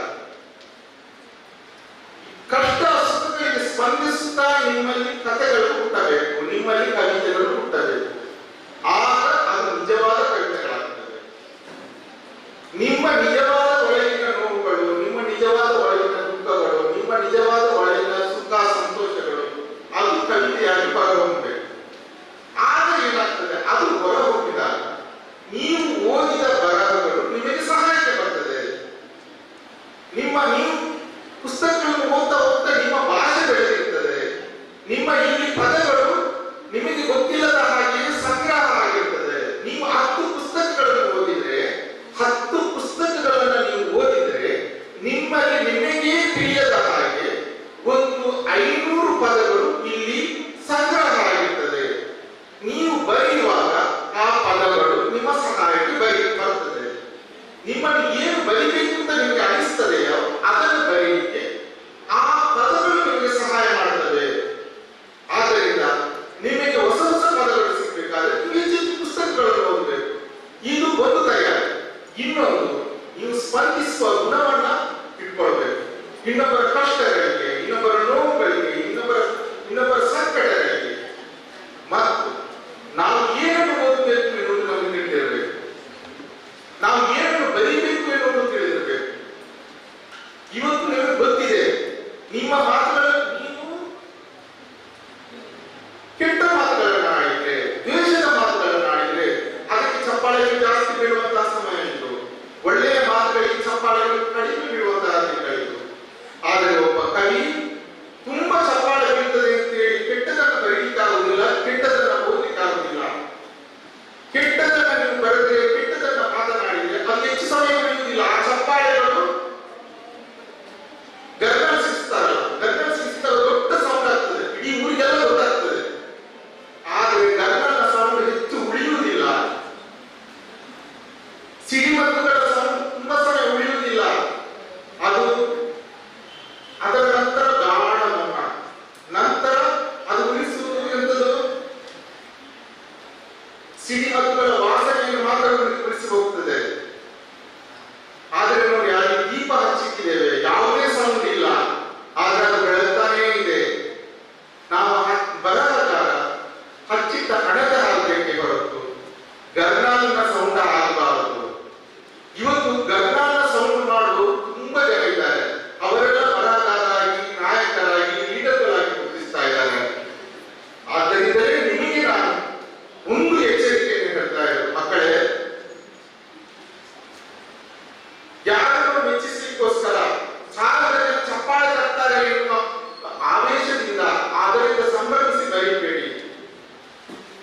ನೀವೇನು ಬರೀತಾ ಇದ್ದೀರಿ ಎನ್ನುವುದು ನಿಮಗೆ ಗೊತ್ತಿರಲಿ, ನೀವೇನು ಓದ್ತಾ ಇದ್ದೀರಿ, ಇದು ಮನಸ್ಸುಗಳನ್ನು ಬೆಸೀತದ ಹೊಡೆಯುತ್ತದ ಎನ್ನುವುದನ್ನು ಯೋಚನೆ ಮಾಡಿ. ಈ ಪುಸ್ತಕ ಓದಿದ ನಂತರ ಇದು ಮನಸ್ಸನ್ನು ಹೊಡೆಯುತ್ತದ, ಬೆಸೆಯುತ್ತದ? ಮನಸ್ಸನ್ನು ಬೆಸೆಯುವ ಬರಹವನ್ನು ಬರೆಯುವವನೇ ಒಳ್ಳೆಯ ಬರಹಗಾರ.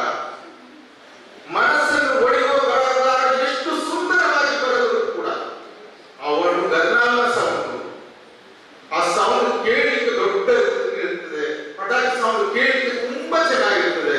ಬಟ್ ನೀವು ಪಟಾಕಿಗಳ ಸೌಂಡ್ ಆಗಬೇಡಿ ಬರಹಗಾರರಿಗೆ. ನೀವು ಹಚ್ಚಿಟ್ಟ ಹಣತೆ ಹಾಗೆ. ಇವತ್ತು ಎಷ್ಟು ಬರಹಗಾರರು ಓದಿದ್ದು ತುಂಬಾ ಟೈಮ್ ಪಾಸ್, ನಾವು ಎಂಟಮೂರು ವೀರೇಂದ್ರ ಓದಿ ಬೆಳೆದವರು ಎಂತಹ ಅದ್ಭುತವಾಗಿ ಬರೀತಾರೆ. ಎಂಟಮೂರು ವೀರೇಂದ್ರ ಕಮರ್ಷಿಯಲ್ ಆಗಿ, ಅಂದ್ರೆ ಜನಪ್ರಿಯ ಸಾಹಿತ್ಯವನ್ನು ಬರೀತಾರೆ. ಅದರಿಂದ ಏನು ಅಪಾಯ ಇಲ್ಲ, ತೊಂದರೆ ಇಲ್ಲ, ನಾವೆಲ್ಲ ಓದಿ ಬೆಳೆದವರು.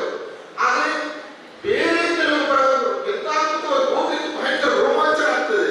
ನನ್ನ ಕೂದಲೆಲ್ಲ ನಿಮಿರ್ತದೆ. ಈಗಲೇ ದೇಶ ಸೇವೆ ಮಾಡುವ ಅಂತ ಅನಿಸ್ತದೆ. ಈಗ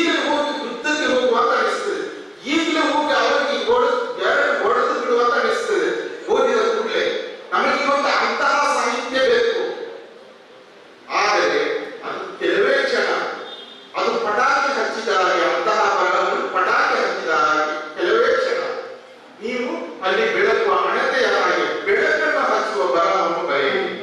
ಮನಸ್ಸನ್ನು ಬೆಸೆಯುವಂತಹ ಬರಹಗಳನ್ನು ಬರೆಯಿರಿ. ಇನ್ನೊಬ್ಬರಿಗೆ ನೀವು ಓದುವ ಪುಸ್ತಕಗಳು ಕೂಡ ಮನಸ್ಸನ್ನು ಬೆಸೆಯುವಂತಹ, ಮನಸ್ಸನ್ನು ಒಟ್ಟು ಸೇರಿಸುವಂತಹ ಪುಸ್ತಕಗಳನ್ನು ಓದಿರಿ. ಆ ಮೂಲಕ ನೀವು ಸಮಾಜವನ್ನು ಬೆಸೆಯಿರಿ, ಸಮಾಜವನ್ನು ನಮ್ಮ ಬರಹಗಳನ್ನು ಒಡೆಯಿರಿ. ಇದರ ಬಗ್ಗೆ ಇವತ್ತಿನ ವಿದ್ಯಾರ್ಥಿಗಳಿಗೆ ಎಚ್ಚರಿಕೆ ಬೇಕು. ಯಾಕೆಂತಂದ್ರೆ ಇವತ್ತು ಇಂದಿನ ಭವಿಷ್ಯ ಇರುವುದು ನಮ್ಮಂತಹ ಬೆಳೆದವರ ಕೈಯಲ್ಲಿ ಅಲ್ಲ. ನಾವೆಲ್ಲ ಕೆಟ್ಟು ಹೋಗಿದ್ದೇವೆ ಈಗಾಗಲೇ. ನಾವೆಲ್ಲ ಧರ್ಮ ಸಂಸ್ಕೃತಿ ಇತ್ಯಾದಿ ಹೆಸರಿನಲ್ಲಿ ಕೆಟ್ಟು ಹೋಗಿದ್ದೇವೆ. ಧರ್ಮ ಸಂಸ್ಕೃತಿ ಹೆಸರು ಹೇಳಿಕೊಂಡೇ ಸಮಾಜವನ್ನು ಒಡೆಯುವಷ್ಟು ಕೆಟ್ಟವರಾಗಿದ್ದೇವೆ ನಾವು. ಒಳಿತುಗಳಿರುವುದು ಈಗಷ್ಟೇ ಬೆಳೀತಾ ಇರುವಂತಹ ನಿಮ್ಮ ಮಕ್ಕಳ ಕೈಯಲ್ಲಿ. ದಯವಿಟ್ಟು ನಾನು ಹೇಳ್ತಾ ಇದ್ದೇನೆ, ಮಕ್ಕಳೇ, ನೀವೇ ಭವಿಷ್ಯದ, ಭಾರತದ ಭವಿಷ್ಯದ ನಿಜವಾದ ಬೆಳಕು. ನೀವು ಬೆಸೆಯುವಂತಹ, ಎಲ್ಲರನ್ನು ಒಗ್ಗೂಡಿಸುವಂತಹ, ಜಾತಿ ಮತಗಳನ್ನ ಅಳಿಸುವಂತಹ, ಎಲ್ಲಾ ಧರ್ಮಗಳನ್ನು ಬೆಸೆಯುವಂತಹ, ಸೌಹಾರ್ದವನ್ನು ಉಳಿಸುವಂತಹ, ಬೆಳೆಸುವಂತಹ ಬರಹಗಳನ್ನು ಬರೆಯಿರಿ. ನೀವು ಬಹಳಷ್ಟು ಕೃತಿಗಳನ್ನು ಬರೆಯಿರಿ ಅಂತ ಹೇಳುವುದಿಲ್ಲ. ನೀವು ಬರೆದ ಒಂದು ಕೃತಿ ಅದು ಈ ಸಮಾಜವನ್ನು ಬೆಸೆಯುವಲ್ಲಿ ಯಶಸ್ವಿಯಾದರೆ ಅದುವೇ ಬಹಳ ದೊಡ್ಡ ಸಾಧನೆ.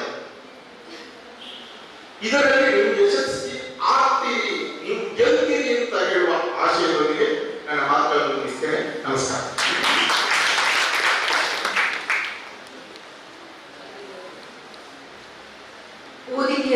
ಓದುವಿಕೆಯ ಮಹತ್ವವನ್ನು ಸಾರಿದಂತಹ ಬಶೀರ್ ಸರ್ ಅವರಿಗೆ ತುಂಬುವುದರಿಂದ ಧನ್ಯವಾದಗಳನ್ನು ಅರ್ಪಿಸ್ತೇನೆ. ಇಂದಿನ ಕಾರ್ಯಕ್ರಮಕ್ಕೆ ಅತಿಥಿಗಳಾಗಿ ಶ್ರೀ ಅಬ್ದುಲ್ ರೆಹಮಾನ್ ಮಾಜಿ ಅಧ್ಯಕ್ಷರು ಗ್ರಾಮ ಪಂಚಾಯತ್ ಉಪ್ಪಿನಗರಿಯರು ಆಗಮಿಸಬೇಕಾಗಿತ್ತು. ಆದರೆ ಇನ್ನೊಂದು ಕಾರ್ಯಕ್ರಮದ ಅನಿವಾರ್ಯದಿಂದ ಅವರು ಕಾರ್ಯಕ್ರಮಕ್ಕೆ ಆಗಮಿಸಿಲ್ಲ. ಈ ಒಂದು ದೊಡ್ಡ ಸಭಾಂಗಣದ ಕಟ್ಟಡ ನಿರ್ಮಾಣದ ಕಾರಣೀಕರ್ತರು. ಹಾಗಾಗಿ ಈ ಸಂದರ್ಭದಲ್ಲಿ ನಾವು ಅವರನ್ನು ನೆನಪಿಸಿಕೊಳ್ತೇವೆ. ಮುಂದೆ ಶ್ರೀ ಯುಟಿ ಇರ್ಷಾದ್, ಉದ್ಯಮಿ ಉಪ್ಪಿನಗರಿ, ಇವರು ನಮ್ಮನ್ನು ಉದ್ದೇಶಿಸಿ ಮಾತನಾಡಲಿದ್ದಾರೆ. ಇವರು ಸಾಮಾಜಿಕ ಕಾರ್ಯಕರ್ತರು, ಮಾದಕ ವ್ಯಸನದ ಕುರಿತು ಜಾಗೃತಿಯನ್ನು ಎಲ್ಲೆಡೆ ಮೂಡಿಸಿದಂತವರು. ಜೊತೆಗೆ ಉದ್ಯಮಿ ಕೂಡ ಇದೀಗ ಈ ಕಾರ್ಯಕ್ರಮದ ಕುರಿತು ತಮ್ಮ ಮಾತುಗಳನ್ನಾಡಲಿದ್ದಾರೆ. ಇವತ್ತಿನ ಕಾರ್ಯಕ್ರಮದ ಮುಖ್ಯ ಅತಿಥಿ ಶ್ರೀ ಯುಟಿ ಇರ್ಷಾದ್.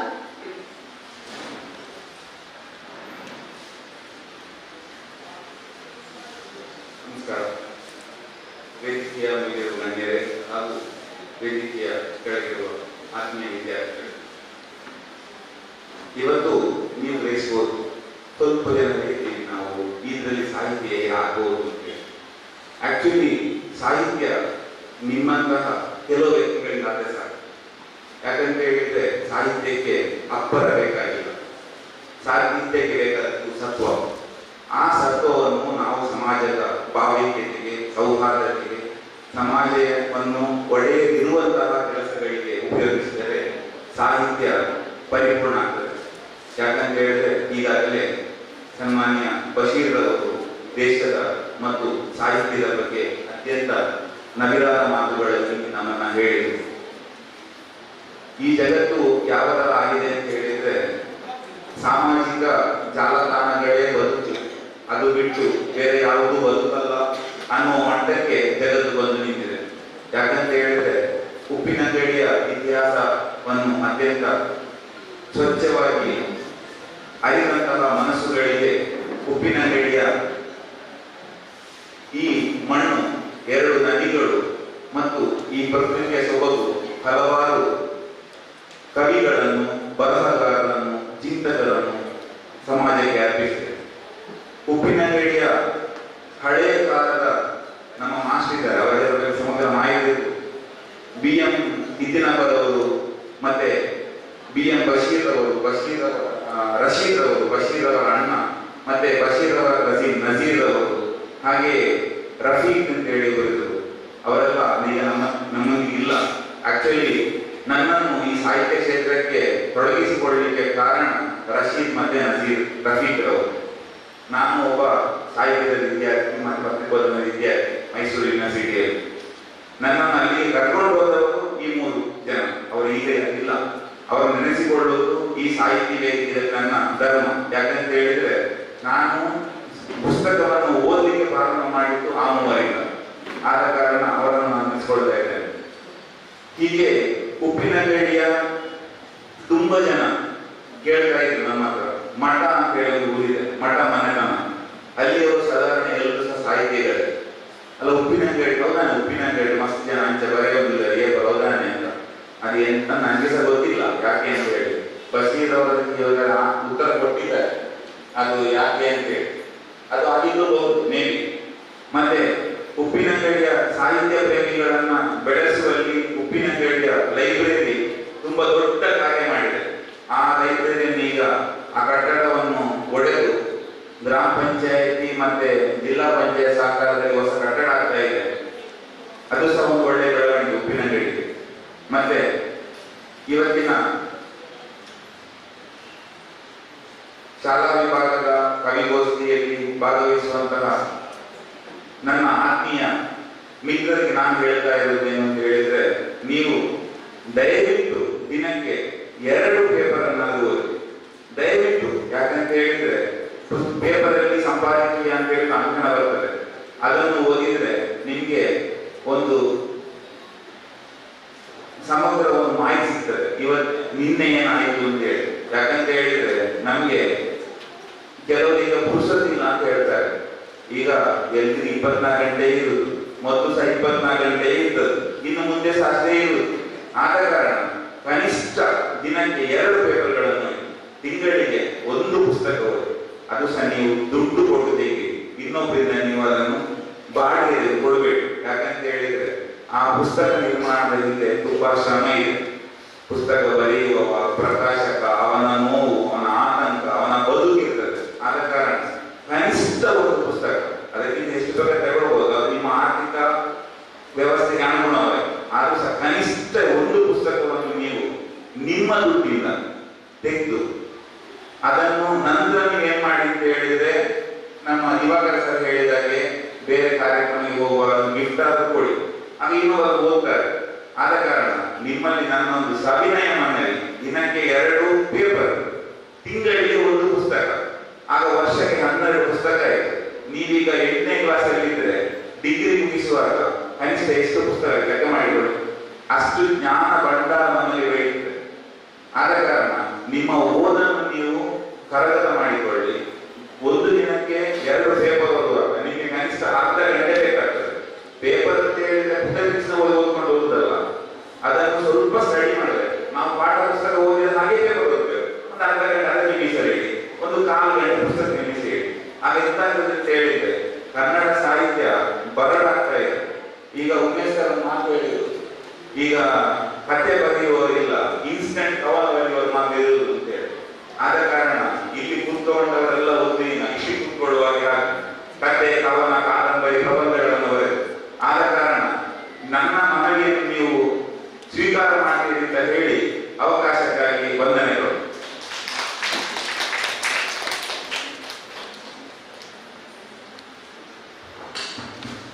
ಸಭಾಂಗಣದಲ್ಲಿ ನಮ್ಮ ಜೊತೆ ಇಂದ್ರಪ್ರಸಾದ್ ಪದವಿ ಪೂರ್ವ ಕಾಲೇಜಿನ ಪ್ರಾಂಶುಪಾಲರಾದ ಪ್ರಕಾಶ್ HK ಇದ್ದಾರೆ. ಅವರನ್ನು ಅವರ ಗೌರವ ಉಪಸ್ಥಿತಿಯನ್ನು ಗೌರವಿಸಿದ್ದೇನೆ.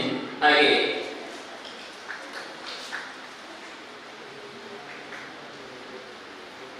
ಶ್ರೀ ಮಾಲಿಂಗೇಶ್ವರ ಭಟ್ಗೆ ನಿವೃತ್ತ ಉಪನ್ಯಾಸಕರಿದ್ದಾರೆ. ಅವರ ಗೌರವ ಉಪಸ್ಥಿತಿಯನ್ನು ಗೌರವಿಸಿದ್ದೇನೆ. ಕ್ಷಮಿಸಿ, ಒಂದು ಪ್ರಕಟಣೆ ಇದೆ. ಸೋಮವಾರ ಅಕ್ಟೋಬರ್ 2 ಗಾಂಧಿ ಜಯಂತಿಯಂದು ಉಪ್ಪಿನಂಗಡಿ ಗೆಲ್ಲಿರುವಂತಹ 2 ಸಂಘಟನೆಗಳು ಅಂದ್ರೆ ನೇತ್ರಾವತಿ ಆಟೋ ಚಾಲಕ ಮಾಲಕ ಸಂಘ ಹಾಗೂ ವಾಣಿಜ್ಯ ಮತ್ತು ಕೈಗಾರಿಕಾ ಸಂಘ, ಅದರೊಂದಿಗೆ ಹಲವಾರು ಸಮಾಜಮುಖಿ ಸಂಘಟನೆಗಳ ಸಹಯೋಗದೊಂದಿಗೆ ನಾವು ಡ್ರಗ್ಸ್ ಮುಕ್ತ ಗ್ರಾಮ ಜನಜಾಗೃತಿ ಅಭಿಯಾನ ಕಾರ್ಯಕ್ರಮ ಮಾಡ್ತಾ ಇದ್ದೇವೆ. ಯಾಕಂತ ಹೇಳಿದ್ರೆ ಯುವ ಜನರು ಅದಕ್ಕೆ ಇನ್ನು ಮುಂದಕ್ಕೆ ಬಲಿಯಾಗಬಾರದು, ಮುಂದಿನ ದಿನಗಳು ಸುಖಕರವಾಗಿರಬೇಕು ಎಂಬ ಧ್ಯೇಯದೊಂದಿಗೆ. ಆದ್ದರಿಂದ ಅಕ್ಟೋಬರ್ 2 ಸೋಮವಾರ ಬೆಳಿಗ್ಗೆ 9:30ಕ್ಕೆ ಶಾಸ್ತ್ರೀಕೇಶ್ವರ ದೇವಸ್ಥಾನದಿಂದ ಜಾಥಾ ಹೊರಟು ಅಲ್ಲಿಂದ ಗಾಂಧಿ ಪಾರ್ಕ್ಗೆ ಸಾಗಿ ತದನಂತರ ಉಪ್ಪಿನಂಗಡಿ ಹೊಸ ಬಸ್ ನಿಲ್ದಾಣದಲ್ಲಿ ಸಮಾರೋಪ ಸಮಾರಂಭ ಜರುಗಲಿದೆ. ಆ ಸಮಾರಂಭಕ್ಕೆ ಊರಿನ ಮತ್ತು ಹೊರ ಊರಿನ ಗಣ್ಯರು ಬಂದು ಪದಯಾತ್ರೆಯನ್ನು ಮಾಡಲಿದ್ದಾರೆ. ಅದಕ್ಕೆ ತಮ್ಮನ್ನು ಪ್ರೀತಿಪೂರ್ವಕವಾಗಿ ಸಂಚಾಲಕನೆಂಬ ಹಿನ್ನೆಲೆಯಲ್ಲಿ ಕರೀತಾ ಇದ್ದೇನೆ. ಧನ್ಯವಾದಗಳು. ಪುಸ್ತಕವನ್ನು ಕೊಂಡುಕೊಂಡು ಓದಿ ಎನ್ನುವ ಮೂಲಕ ಮತ್ತೆ ಸಾಹಿತ್ಯ ಲೋಕ ಶ್ರೀಮಂತಿಕೆಯ ನಡೆಸಿದೆ ಎನ್ನುವ ಆಶಯವನ್ನು ವ್ಯಕ್ತಪಡಿಸಿದಂತಹ ಶ್ರೀ ಯುಟಿ ಇಶಾದ್ ಅವರಿಗೆ ತುಂಬ ಹೃದಯದಿಂದ ಧನ್ಯವಾದವನ್ನು ಅರ್ಪಿಸುತ್ತೇನೆ. ನಮ್ಮ ಈ ಕಾರ್ಯಕ್ರಮಕ್ಕೆ ಶ್ರೀಮತಿ ವಿಮಲಾ ಮುಖ್ಯೋಪಾಧ್ಯಾಯರು ಶ್ರೀ ರಾಮ ಪ್ರಾಥಮಿಕ ಶಾಲೆ ಇವರು ಆಗಮಿಸಿದ್ದಾರೆ. ಇವರಿಗೆ ನಾವು ಗೌರವವನ್ನು ಸಲ್ಲಿಸ್ತೇವೆ. ಇದೀಗ ನಮ್ಮ ಚಿಗುರೆಲೆ ಸಾಹಿತ್ಯ ಬಳಗದ ಸ್ಥಾಪಕ ಅಧ್ಯಕ್ಷರಾಗಿರುವ ಚಂದ್ರಮೌಳಿ ಇವರು ನಮ್ಮನ್ನು ಉದ್ದೇಶಿಸಿ 2 ಮಾತುಗಳನ್ನು ಆಡಬೇಕೆಂದು ಕೇಳಿಕೊಳ್ತೇನೆ. ಇವರಿರುವ ಸಾಹಿತಿ, ಬೀದಿ ನಾಟಕದ ಜೊತೆಗೆ ಜನಜಾಗೃತಿಯನ್ನು ಮೂಡಿಸಿದಂತವರು.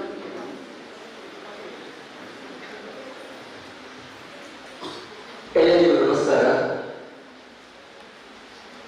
ನಾನೀಗ ನನ್ನ ಜೀವನದ ಸಾಹಿತ್ಯದ ಕೆಲ ಅನುಭವಗಳನ್ನು ನಿಮ್ಮ ಮುಂದೆ ಹಂಚಿಕೊಳ್ಳಬೇಕು ಅಂತ ಇಷ್ಟಪಡ್ತಿದ್ದೇನೆ. ಹೇಳಿದಾಗೆ ನಾನು ನಿಮ್ಮ ಹಾಗೆ ವಿದ್ಯಾರ್ಥಿ. ನಾನು ಮಂಗಳೂರು ವಿಶ್ವವಿದ್ಯಾಲಯದಲ್ಲಿ ಈಗ ದ್ವಿತೀಯ MSW ಪದವಿಯನ್ನು ಪಡೆಯುತ್ತಿದ್ದೇನೆ. ಈಗ ನನ್ನ ಅನುಭವ ಏನು ಹೇಳಿದ್ರೆ, ನಾನು ಹೈಸ್ಕೂಲಲ್ಲಿ ಇರುವಾಗ ನನ್ನ ಒಬ್ಬ ಗೆಳೆಯ ಇದ್ದ, ಮುನವರಾಗಿ. ಅವನು ಮತ್ತು ನಾನು ಸೇರಿ ಒಂದು ಚಿಕ್ಕ 4 ಸಾಲುಗಳ ಹನಿ ಕವನ ಬರೆದದ್ದು. ಅದು ಹೇಗಿದೆ ಹೇಳಿದ್ರೆ, ನನ್ನ ಹೆಸರು ಮೌಳಿ, ನಾನು ಹೋದೆ ರ್ಯಾಲಿ, ನನ್ನ ಹೊಟ್ಟೆ ಗಾಳಿ, ತಿಂದೆ 2 ಗಾಳಿ. ನಂಗೆ ಗೊತ್ತಿಲ್ಲ, 8ನೇ ಕ್ಲಾಸಲ್ಲಿ ಇರುವಾಗ ಬರೆದ ಕವನ ಇದು.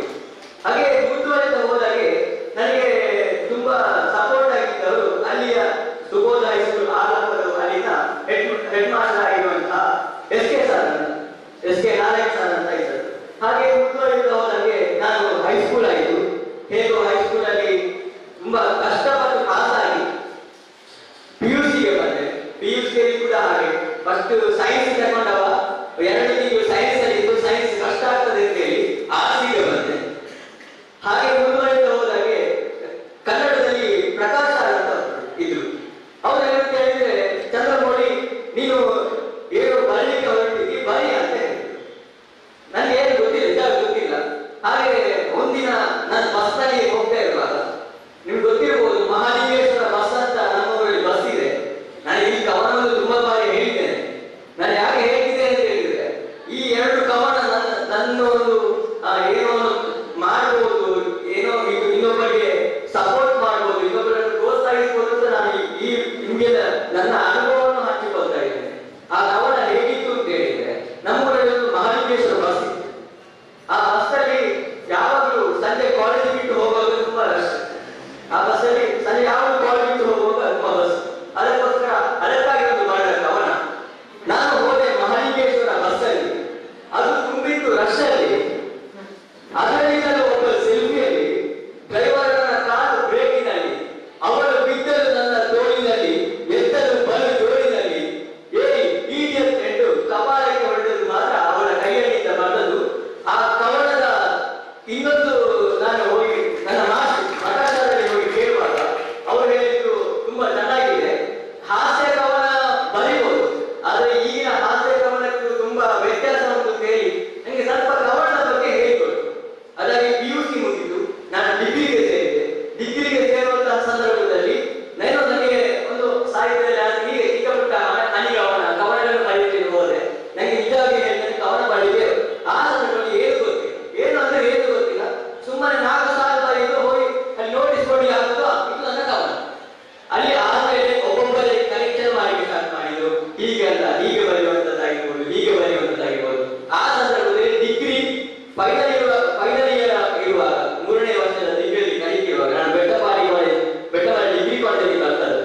ಆ 3ನೇ ವರ್ಷದ ಡಿಗ್ರಿ ಕಲಿಯುವಾಗ ನಾನು ನನ್ನ ಸ್ನೇಹಿತರಲ್ಲಿ ಹೇಳಿದೆ, ನಾನು ಒಂದು ಯಾಕೆ ಚಿಕ್ಕ ಬಳಗ ಸ್ಟಾರ್ಟ್ ಮಾಡಬಾರ್ದು, ನಮ್ಮದೇ ಕಾಲೇಜಲ್ಲಿ ಒಂದು ಬಳಗ ಸ್ಟಾರ್ಟ್ ಮಾಡಿದ್ರೆ ನಮ್ಮ ಕಾಲೇಜಲ್ಲಿ ಇರುವಂತಹ ಸ್ಟೂಡೆಂಟ್ಸ್ ಗಳಿಗೆ ಉಪಕಾರ ಆಗ್ತದೆ ಅಂತ ಹೇಳಿ ಕನ್ನಡ ಕರಾವಳಿ ಸಮ್ಮಿಲನ ಅಂತ ಒಂದು ಬಳಗ ಶುರು ಮಾಡಿದರು. ಅದಾದ ನಂತರ ಅವರಲ್ಲಿ ಕೊರೋನಾ ಸಂದರ್ಭದಲ್ಲಿ ಆನ್ಲೈನ್ ಕವಿಗೋಷ್ಠಿಗಳನ್ನೆಲ್ಲ ಸ್ಟಾರ್ಟ್ ಮಾಡಿದರು. ಅದಾಯಿತು, ಏನ್ ಮಾಡಬೇಕು ಗೊತ್ತಾಗಲಿಲ್ಲ. ಮುಂದೆ ಹೋಗ್ತಾ ಹೋಗ್ತಾ ಸಾಗಿ ನನಗೆ ತುಂಬಾ ಸಪೋರ್ಟ್ ಸಿಕ್ಕಿತು. ಅದಾದ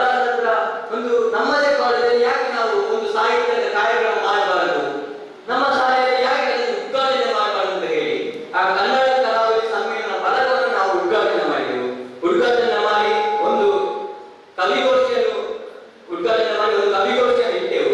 ಅಲ್ಲಿ ಕೂಡ ತುಂಬಾ ಬೇರೆ ಬೇರೆ ನಾವು ವಿದ್ಯಾರ್ಥಿಗಳಿಗೋಸ್ಕರ ಇಟ್ಟ ಕಾರಣ ವಿದ್ಯಾರ್ಥಿಗಳೇ ಬರಲಿಕ್ಕೆ ಬಂದು ಕವಿಗೋಷ್ಠಿಯಲ್ಲಿ ಭಾಗವಹಿಸಿದ್ರು ಅಂತ ಹೇಳ್ತಾ ಮುಂದೆ ಸಾಗ್ತಾ ಹೋದಾಗೆ ನಂದು ಡಿಗ್ರಿ ಕೂಡ ಅಲ್ಲಿಗೆ ಮುಗಿಯಿತು. ಡಿಗ್ರಿ ಮುಗ್ದ ಕೂಡಲೇ ಕನ್ನಡ ಕರಾವಳಿ ಸಮ್ಮೇಳನ ಕೂಡ ಅಲ್ಲಿಗೆ ಮುಗ್ದು ಹೋಯಿತು. ಇದು ಬೇಸರ ಸಂಗತಿ ಅಲ್ಲ, ನನ್ನ ಅದಕ್ಕೆ ಹೇಳ್ತಾರಲ್ವಾ ಅವನಿಗೆ ಏನು ಕೂಡ ಆಗುದಿಲ್ಲ, ಒಂದು ಏನೋ ಮೂಡ್ ಆಫ್ ಆಗ್ತದೆ ಅಂತ ಹೇಳ್ತಾರಲ್ಲ ಹಾಗೆ ಅದಾಯ್ತು. ನಾನು ಡಿಗ್ರಿ ಮುಗಿತು ಮಾಸ್ಟರ್ಸ್ಗೆ ಬಂದೆ. ಆ ಸಂದರ್ಭದಲ್ಲಿ ನನ್ನ ಡಿಗ್ರಿ ರಜೆಯಲ್ಲಿ ಗೊತ್ತೇನೆ, ನಾನು ಅಪೂರ್ವ ಕಾಲದಿದ್ದಾರೆ ಮುಂದೆ ಕೂತ್ಕೊಂಡಿದ್ದಾರೆ, ಇಷ್ಟೊತ್ತು MC ಮಾಡಿಕೊಂಡಿದ್ದಾರಲ್ಲ ಅವರು ಹಾಗೆ ಒಂದು ಐದಾರು ಜನ ನಾವು ಸೇರಿಕೊಂಡು ನಾವೊಂದು ಕಾಲ್ ಕಾನ್ಫರೆನ್ಸ್ ಅಲ್ಲಿ ನಾವೊಂದು ಯಾಕೆ ಹಾಸ್ಯ ಬರಹವನ್ನು ಶುರು ಮಾಡಬಾರ್ದು ಅಂತ ಅನ್ಕೊಂಡ್ವಿ. ಹಾಗೆ ಅನ್ಕೊಳ್ಳೋ ಸಂದರ್ಭದಲ್ಲಿ ಯಾವುದು ಕೂಡ ಹಾಸ್ಯ ಬರಹದ ಹೆಸರುಗಳು ಬಂದಿರಲಿಲ್ಲ. ಅದಾದ ನಂತರ ನಮ್ಗೆ ಸಿಕ್ಕಿದ್ದು ಚಿಗುರೆಲೆ ಸಾಹಿತ್ಯ ಬರಹಗಳು. ಅದಾದ ನಂತರ ಚಿಗುರೆಲೆ ಸಾಹಿತ್ಯ ಬರಹಗಳಿಗೆ ಸಿಗೋ ಸಂದರ್ಭದಲ್ಲಿ ನನಗೆ ತುಂಬಾ ಪ್ರೋತ್ಸಾಹಿಸಿ ಹೀಗೆ ಮಾಡುವಂತ ಹೇಳಿದವರೇ ಇಲ್ಲಿ ಕೂತ್ಕೊಂಡಿದ್ದಾರಲ್ಲ ನಾರಾಯಣ ಶ್ರೀನಿವಾಸ. ಈಗ ನಿಜವಾಗಿ ಹೇಳ್ತೇನೆ, ಇಷ್ಟು ಚಿಗುರೆಲೆ ಸಾಹಿತ್ಯ ಬರಹಕ್ಕೆ ಮುನ್ನಡೆ ಬರಲಿಕ್ಕೆ ಕಾರಣ ಇವರೇ. ಇದರಲ್ಲಿ ನಾವು ಹೇಳುವುದಿಲ್ಲ, ನಮ್ಮ ಸಹಕಾರ ಇದ್ದಿರಬಹುದೇ ಒಂದು ಚಿಕ್ಕ ಮಟ್ಟಿನ ಟೀ, ಒಂದು ಗ್ಲಾಸ್ ಟೀಯಲ್ಲಿ ಒಂದು ಅರ್ಧ ಭಾಷೆ ಕೊಡ್ತಾರಲ್ಲ ಕೆಲವೊಮ್ಮೆ ಟೀ, ಅದರಲ್ಲಿ ನಾವು ಮತ್ತೆ ಅರ್ಧ ಭಾಷೆ ಇವರೇ. ಓಕೆನಾ? ಹೀಗೆ ಸಾಗ್ತಾ ಹೋದಂತೆ ಚಿಗುರೆಲೆ ಸಾಹಿತ್ಯ ಬರಹಗಳ ಸ್ಥಾಪನೆ ಆಯಿತು, ಅದರ ಉದ್ಘಾಟನೆ ಆಯಿತು. ಮುಂದೆ ಸಾಗ್ತಾ ಹೋದಂತೆ ನಮ್ಗೆ ಇನ್ನೂ ಸಪೋರ್ಟ್ ಮಾಡಿದರು ಪುತ್ತೂರು ಸಾಹಿತ್ಯ ಪರಿಷತ್ ಅಧ್ಯಕ್ಷರಾದ ಉಮೇಶ್ ನಾಯ್ಕ್ ಸರ್. ನಾನು ಯಾಕೆ ಈ ಸಂದರ್ಭದಲ್ಲಿ ಅವರ ಹೆಸರು ಹೇಳಿ ಇಷ್ಟಪಡ್ತಿದ್ದೆ ಅಂತ ಹೇಳಿದ್ರೆ, ನಮ್ಮ ಚಿಗುರೆಲೆ ಸಾಹಿತ್ಯ ಬರಹ ಚಿಗುರೆಲೆ ಗೊತ್ತಾಯ್ತಲ್ಲ, ಎಲೆಯಿಂದ ತುಂಬಾ ಮೇಲೆ ಸಾಗ್ತಾ ಗಿಡವಾಗಿ ಮರವಾಗಿ ಸಾಗ್ತದೆ ಅಂತ ಹೇಳ್ತೇವಲ್ಲ, ನಾವು ಖಂಡಿತವಾಗಿ ಆ ಸಾಹಿತ್ಯ ಬರಹಗಳನ್ನು ಮರವಾಗಿ ಇನ್ನೂ ಬೆಳೆಸ್ತೇವೆ ಅಂತ ನಾನು ಈ ಸಂದರ್ಭದಲ್ಲಿ ಹೇಳಲಿಕ್ಕೆ ಇಷ್ಟಪಡ್ತೇನೆ. ಅಷ್ಟೇ ಅಲ್ಲ, ಈ ಸಂದರ್ಭದಲ್ಲಿ ನಾನು ಯಾಕೆ ಹೇಳಲಿಕ್ಕೆ ಇಷ್ಟಪಡ್ತಿದ್ದೆ ಅಂತ ಹೇಳಿದ್ರೆ, ಗ್ರಾಮ ಸಾಹಿತ್ಯ ಸಂಭ್ರಮ ಅನ್ನೋ ಟಾಪಿಕ್ ಅನ್ನು ನಮಗೆ ಹೇಳಿದವರು ನಾರಾಯಣ ಸರ್ ಆಗಿದ್ರು ಕೂಡ ಒಟ್ಟಿಗೆ ಇಟ್ಟು ಸಪೋರ್ಟ್ ಮಾಡಿ ಅವರೊಟ್ಟಿಗೆ ಹೇಗೆ ಹೇಳ್ತಾರೆ ಅವರೊಟ್ಟಿಗೆ ಬೆನ್ನೆಲುಬಾಗಿದ್ದವರು ಉಮೇಶ್ ನಾಯ್ಕ್ ಸರ್. ಏನು ಹೇಳಿದ್ರು ಕೂಡ ಮಾಡುವ ಇವರು ಏನು ಮಾಡಿ ಹೊರಟಿದ್ದಾರೆ ಅವರಿಗೆ ಸಪೋರ್ಟ್ ಮಾಡುವ, ಅವರಿಗೆ ಪ್ರೋತ್ಸಾಹಿಸುವ ಅಂತ ಹೇಳಿ ಇಷ್ಟು ದೂರ ಗ್ರಾಮ ಸಾಹಿತ್ಯ ಸಂಭ್ರಮ ಎನ್ನುವುದನ್ನು ಇಲ್ಲಿಯವರೆಗೆ ಇವತ್ತು ಉಪ್ಪಿನಂಗಡಿಯಲ್ಲಿ ತುಂಬಾ ಹಲವಾರು 9 ಕಡೆ ಗ್ರಾಮ ಸಾಹಿತ್ಯ ಸಂಭ್ರಮ ಆಗಿದೆ. ಅದಕ್ಕೆ ಇಷ್ಟು ಗ್ರಾಮ ಸಾಹಿತ್ಯ ಸಂಭ್ರಮದಲ್ಲಿ ಕೂಡ ಪ್ರೋತ್ಸಾಹಿಸಲು ಉಮೇಶ್ ನಾಯ್ಕ್ ಸರ್ ಅಂತ ನಾನು ಹೆಮ್ಮೆಯಿಂದ ಹೇಳಿಕೊಳ್ಳಲು ಇಷ್ಟಪಡ್ತೀನಿ.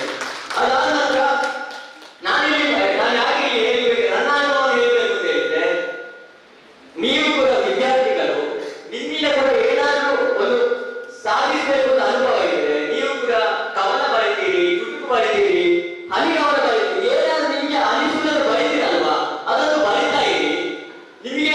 ನಿಮ್ಗೆ ಮನಸ್ಸಿಗೆ ಎಂತ ಅನಿಸ್ತದೆ ಅದು ಮಾಡಿ ಅಂತ ಹೇಳ್ತಾ ನನ್ನ 2 ಮಾತುಗಳನ್ನು ನಿಲ್ಲಿಸಿದ್ದೇನೆ.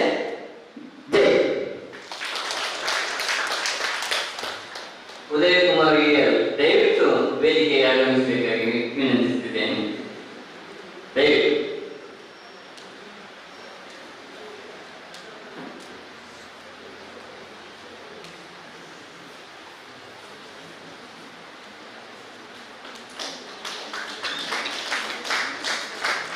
ಅವರಿಗೆ ಕನ್ನಡದ ಶಾಲು ಹಾಕಿ ಒಂದು ಗೌರವಾರ್ಪಣೆ ಸಲ್ಲಿಸಬೇಕೆಂದು ಕೇಳಿಕೊಳ್ತೇನೆ.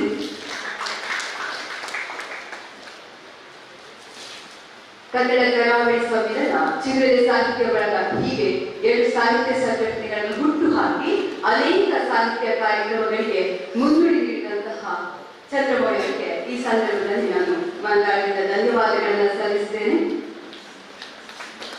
ಈಗ ಹಿರಿಯ ಪತ್ರಕರ್ತರಾಗಿರುವಂತಹ ಪ್ರಧಾನ ಸಂಪಾದಕರು ವಾರ್ತಾವಾಹಿ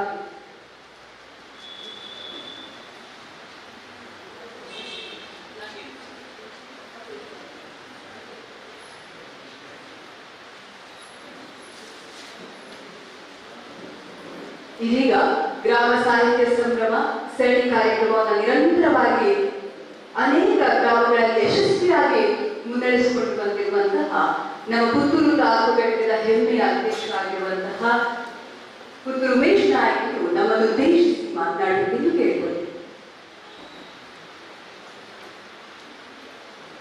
ಕನ್ನಡ ಭುವನೇಶ್ವರಿಗೆ ವಂದಿಸುತ್ತಾ, ವೇದಿಕೆಯಲ್ಲಿ ಉಪಸ್ಥಿತರಿರುವಂತಹ ಎಲ್ಲ ಗಣ್ಯರಿಗೆ ನಮಿಸುತ್ತಾ, ವೇದಿಕೆಯ ಮುಂಭಾಗದಲ್ಲಿರುವಂತಹ ಹಿರಿಯರಿಗೆ ಹಾಗೂ ವಿದ್ಯಾರ್ಥಿಗಳಿಗೆ ಪ್ರೀತಿಯ ಗೌರವದ ವಂದನೆಗಳು. ಸಾಹಿತ್ಯದ ನಡಿಗೆ ಗ್ರಾಮದ ಕಡೆಗೆ ಎಂಬ ಒಂದು ಘೋಷವಾಕ್ಯವನ್ನ ನೀಡಿದವರು ಚಿಗುರಲೆ ಸಾಹಿತ್ಯ ಬಳಗದ ನಿರ್ವಾಹಕರಾಗಿರುವಂತಹ ಶ್ರೀಯುತ ನಾರಾಯಣ ಕುಂದರ್. ಈ ಒಂದು ಬಳಗದ ಒಂದು ದೂರದರ್ಶಿ ಒಂದು ಯೋಜನೆಯನ್ನ ಸಾಹಿತ್ಯ ಪರಿಷತ್ತು ನಮ್ಮ ಜೊತೆಗೆ ಅಳವಡಿಸಿಕೊಂಡು ಇವತ್ತು ಪುತ್ತೂರು ತಾಲೂಕಿನಲ್ಲಿರುವಂತಹ 32 ಗ್ರಾಮದಲ್ಲಿ 22 ಗ್ರಾಮ ಪಂಚಾಯತ್ನಲ್ಲಿರುವಂತಹ 32 ಗ್ರಾಮದಲ್ಲಿ ಪ್ರತಿ ತಿಂಗಳು ಇದೇ ರೀತಿಯ ಕಾರ್ಯಕ್ರಮಗಳನ್ನ ನಡೆಸುವಂತ ಒಂದು ದೊಡ್ಡ ಯೋಜನೆ. ಈ ಯೋಜನೆಯಲ್ಲಿ ಸಾಹಿತ್ಯ ಸಮ್ಮೇಳನದ ಸ್ವರೂಪವೇ ಪಡೆದಂತಹ ಈ ಒಂದು ಕಾರ್ಯಕ್ರಮದಲ್ಲಿ ಕವಿಗೋಷ್ಠಿ, ಕಥಾಗೋಷ್ಠಿ ಹಾಗೂ ಆ ಗ್ರಾಮದಲ್ಲಿರುವಂತಹ ಸಾಧಕರನ್ನ ಗುರುತಿಸುವಂಥದ್ದು ನಮ್ಮ ಮುಖ್ಯ ಉದ್ದೇಶ. ಮಾತ್ರವಲ್ಲದೆ ಈಗಾಗಲೇ ಹಿರಿಯರು, ಪತ್ರಕರ್ತರು, ಸಾಹಿತಿಗಳು ಹೇಳಿದಾಗೆ ಆಯಾ ಗ್ರಾಮದಲ್ಲಿ ಅನೇಕ ಸಾಹಿತಿಗಳು ತಮ್ಮದೇ ಆದಂತಹ ಕೊಡುಗೆಗಳನ್ನ ನೀಡಿ ಸಾಹಿತ್ಯವನ್ನ ಬೆಳೆದಿದರು. ಅವರನ್ನ ನೆನಪಿಸುವಂತ ಒಂದು ಕಾರ್ಯಕ್ರಮದ ಒಂದು ಮುಖ್ಯ ಉದ್ದೇಶವನ್ನು ಕೂಡ ಇದರಲ್ಲಿ ಅಳವಡಿಸಿದೆ. ಅದು ಒಂದು ಉಪನ್ಯಾಸದ ಮೂಲಕ ಬರುತ್ತದೆ. ಅದೇನಂತ ಹೇಳಿದ್ರೆ ಸಾಹಿತ್ಯಕ್ಕೆ ಉಪ್ಪಿನಂಗಡಿ ಗ್ರಾಮದ ಕೊಡುಗೆ ಇರುತ್ತೆ, ಕೋಡಿಂಬಾಡಿಯಲ್ಲಿ ಮಾಡುವಾಗ ಸಾಹಿತ್ಯಕ್ಕೆ ಕೋಡಿಂಬಾಡಿ ಗ್ರಾಮದ ಕೊಡುಗೆ. ಈ ರೀತಿ ನಾವು ಅದನ್ನ ಅಳವಡಿಸಿಕೊಂಡಿದ್ದೇವೆ. ಅದು ನಾಳೆ ಮಧ್ಯಾಹ್ನ 3 ಗಂಟೆಗೆ ಸಮಾರಂಭದಲ್ಲಿ ಇಲ್ಲಿಯ ಹಿರಿಯ ಸಾಹಿತಿಗಳು ಡಾಕ್ಟರ್ ಗೋವಿಂದ ಪ್ರಸಾದ್ ತೆಜಿಯವರು ಅದನ್ನ ನೆರವೇರಿಸಿದ್ದಾರೆ.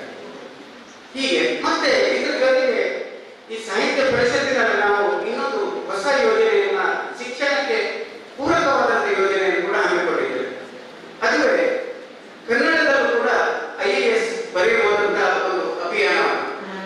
ಪುತ್ತೂರಿನ ವಿವೇಕಾನಂದ IAS ಅಧ್ಯಯನ ಕೇಂದ್ರದ ಸಹಯೋಗದೊಂದಿಗೆ ಶ್ರೀಯುತ ದರ್ಶನ್ ಅವರ ಒಂದು ಮಾರ್ಗದರ್ಶನದಲ್ಲಿ ಈಗಾಗಲೇ ನಾವು 56 ಕಾರ್ಯಾಗಾರವನ್ನು ನಡೆಸಿ ಸುಮಾರು 12,000 ವಿದ್ಯಾರ್ಥಿಗಳಿಗೆ ಈ IAS IPS ಪರೀಕ್ಷೆಗೆ ಯಾವ ರೀತಿ ನಾವು ಪ್ರವೇಶವನ್ನ ಪಡೆಯಬಹುದು, ಯಾವ ರೀತಿ ನಾವು ತಯಾರಿಯನ್ನು ಮಾಡಬಹುದು ಅಂತ ಹೇಳುವಂತಹ ಒಂದು ವಿಚಾರವನ್ನು ಕೂಡ ಹೇಳಿದ್ದೇವೆ. ನಿನ್ನೆ ಕೂಡ ಆ ನಿಟ್ಟಿನಲ್ಲಿ ನಾವು ಕಾರ್ಯಾಗಾರವನ್ನು ಮಾಡಿದ್ದೇವೆ. ಸುಮಾರು 200ರಿಂದ 250 ವಿದ್ಯಾರ್ಥಿಗಳು, ಉಪ್ಪಿನಂಗಡಿ ಗ್ರಾಮಕ್ಕೆ ಸಂಬಂಧಪಟ್ಟ ವಿದ್ಯಾರ್ಥಿಗಳು ಕೂಡ ಭಾಗಿಯಾಗಿ ಆ ಒಂದು ಕಾರ್ಯಾಗಾರದ ಸದುಪಯೋಗವನ್ನು ಪಡ್ಕೊಂಡಿದ್ದಾರೆ. ಇವತ್ತಿಲ್ಲ ನಾಳೆ ಒಂದು 5-10 ವರ್ಷದಲ್ಲಿ ಆದರೂ ಸಹ ಈ ಸಾಹಿತ್ಯ ಪರಿಷತ್ತು ಮಾಡಿದಂತಹ ಈ IAS ಅಭಿಯಾನವನ್ನು ಕೂಡ ಒಂದು ಉತ್ತುಂಗಕ್ಕೆ ಏರಿಸುವಂತ ನಿಟ್ಟಿನಲ್ಲಿ ಈ ವಿದ್ಯಾರ್ಥಿಗಳು IAS ಅಥವಾ IPS ಅಧಿಕಾರಿ ಆಗ್ತಾರೆ ಅಂತ ಹೇಳುವಂತಹ ಒಂದು ಆಶಯ ನಮ್ಮದು. ಹಾಗೆ ಕನ್ನಡಿಗರು ಈ ಒಂದು ದೇಶದ ಕಾರ್ಯಾಂಗದಲ್ಲಿ ಸೇವೆಯನ್ನ ಸಲ್ಲಿಸಬೇಕಂತ ಹೇಳುವಂತಹ ಆಶಯವನ್ನು ಕೂಡ ನಾವು ಅಳವಡಿಸಿದ್ದೇವೆ. ಇದು ಸಾಹಿತ್ಯ ಪರಿಷತ್ತಿನ ಇತಿಹಾಸದಲ್ಲೇ ರಾಜ್ಯದಲ್ಲೇ ಪ್ರಥಮ ಅಂತ ನಾವು ಧೈರ್ಯದಲ್ಲಿ ಹೇಳ್ತೇವೆ.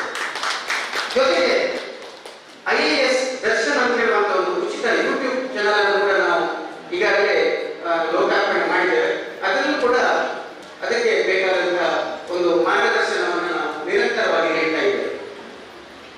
ಮತ್ತೆ ಬರುವಂತಹ ವಿಚಾರ ಏನಂತ ಹೇಳಿದ್ರೆ, ಅನೇಕ ಮನೆಗಳಲ್ಲಿ ಪುಸ್ತಕಗಳು ಹಿರಿಯರು ಓದಿ ಕಪಾಟಿನಲ್ಲಿ ಅಥವಾ ಗಂಟು ಕಟ್ಟಿ ಅಡ್ಡದಲ್ಲಿ ಇಟ್ಟಿರುವಂತಹ ಅನೇಕ ಪುಸ್ತಕಗಳಿವೆ. ಏನ್ ಮಾಡ್ಬೇಕಂತ ಹೇಳಿ ತೋಚ್ತಾ ಇಲ್ಲದಂತಹ ಒಂದು ಸಂದರ್ಭದಲ್ಲಿ ಈ ಪುಸ್ತಕಕ್ಕೆ ಒಂದು ಕಾಯಕಲ್ಪವನ್ನ ತೋರಿಸುವಂತ ನಿಟ್ಟಿನಲ್ಲಿ ನಾವು ಪುಸ್ತಕ ದಾನಿಗಳ ಹಬ್ಬ ಅಥವಾ ಪುಸ್ತಕ ದಾನಿಗಳ ಮೇಳವನ್ನ ಪುತ್ತೂರಿನಲ್ಲಿ ಆಯೋಜನೆ ಮಾಡಿದೆವು. ಇದರಲ್ಲಿ ಸುಮಾರು ಒಂದು 3 ಲಕ್ಷ ಮೌಲ್ಯದ ಸುಮಾರು 80 ದಾನಿಗಳು ನಮಗೆ ಪುಸ್ತಕವನ್ನ ನೀಡಿದ್ದಾರೆ. ಆ 3 ಲಕ್ಷ ಮೌಲ್ಯ ಯಾವ ರೀತಿ ಅಂತ ಹೇಳಿದ್ರೆ, ಅವರು ಅದನ್ನ ರದ್ದಿನ ಮಾಡಿದ್ರೆ 3,000 ರೂಪಾಯಿ ಕೂಡ ಸಿಗುತ್ತೆ. ಅದೇ ಪುಸ್ತಕವನ್ನು ನಮಗೆ ಕೊಟ್ರೆ ಅದನ್ನು ನಾವು ವಿದ್ಯಾರ್ಥಿಗಳಿಗೆ, ಯಾಕಂದ್ರೆ ನಾವು ಮೌಲ್ಯವನ್ನು ನೀಡಿ ಖರೀದಿ ಮಾಡಬೇಕಾದಂತಹ ಪುಸ್ತಕಗಳು, ಅವುಗಳನ್ನು ನಾವು ಎಲ್ಲ ವಿದ್ಯಾರ್ಥಿಗಳಿಗೆ ಮತ್ತೆ ಇತರ ವ್ಯವಸ್ಥೆಯ ಮೂಲಕ ಅದನ್ನು ಬಟವಾಡೆ ಮಾಡಿ ಸದುಪಯೋಗ ಮಾಡ್ತೇವೆ.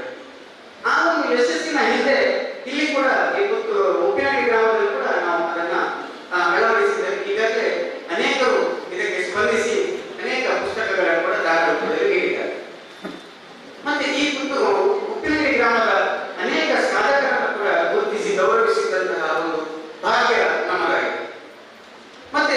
ಇಲ್ಲಿ ನಮ್ಮ ಸಾಹಿತ್ಯ ಪರಿಷತ್ತಿನ ಉದ್ದೇಶ ಏನಂತ ಹೇಳಿದ್ರೆ, ಬಹಳ ಹಿಂದೆ ಈಗಾಗಲೇ ಹಿರಿಯ ಪತ್ರಕರ್ತರು ಸಾಹಿತ್ಯಗಳಾಗಿರುವಂತಹ ಬಶೀರ್ ಸರ್ ಅವರು ಹೇಳಿದರು, ಮತ್ತೆ ಇರ್ಷಾದ್ ಅವರು ಕೂಡ ಕೆಲವೊಂದು ವಿಚಾರಗಳನ್ನ ಉಲ್ಲೇಖ ಮಾಡಿ, ಅವರು ಕೂಡ ಒಂದು ಕಾಲದಲ್ಲಿ ಕೂತ್ಕೊಂಡಿದ್ದವರು.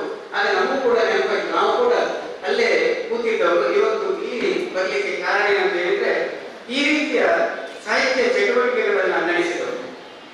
ಒಂದು ಸಮಯದಲ್ಲಿ ನಾನು ಕೂಡ ಅಲ್ಲಿ ಕೂತು ಸಾಹಿತ್ಯ ಚಟುವಟಿಕೆಗಳನ್ನ ಗಮನಿಸುವಾಗ ನಮಗೂ ಈ ಸಾಹಿತ್ಯ ಪರಿಷತ್ತಿನಲ್ಲಿ ಪ್ರವೇಶ ಇದೆಯೋ ಇಲ್ವೋ ಅಂತ ಹೇಳುವಂತ ಒಂದು ಸಂಶಯ, ಒಂದು ಅಂಜಿಕೆ.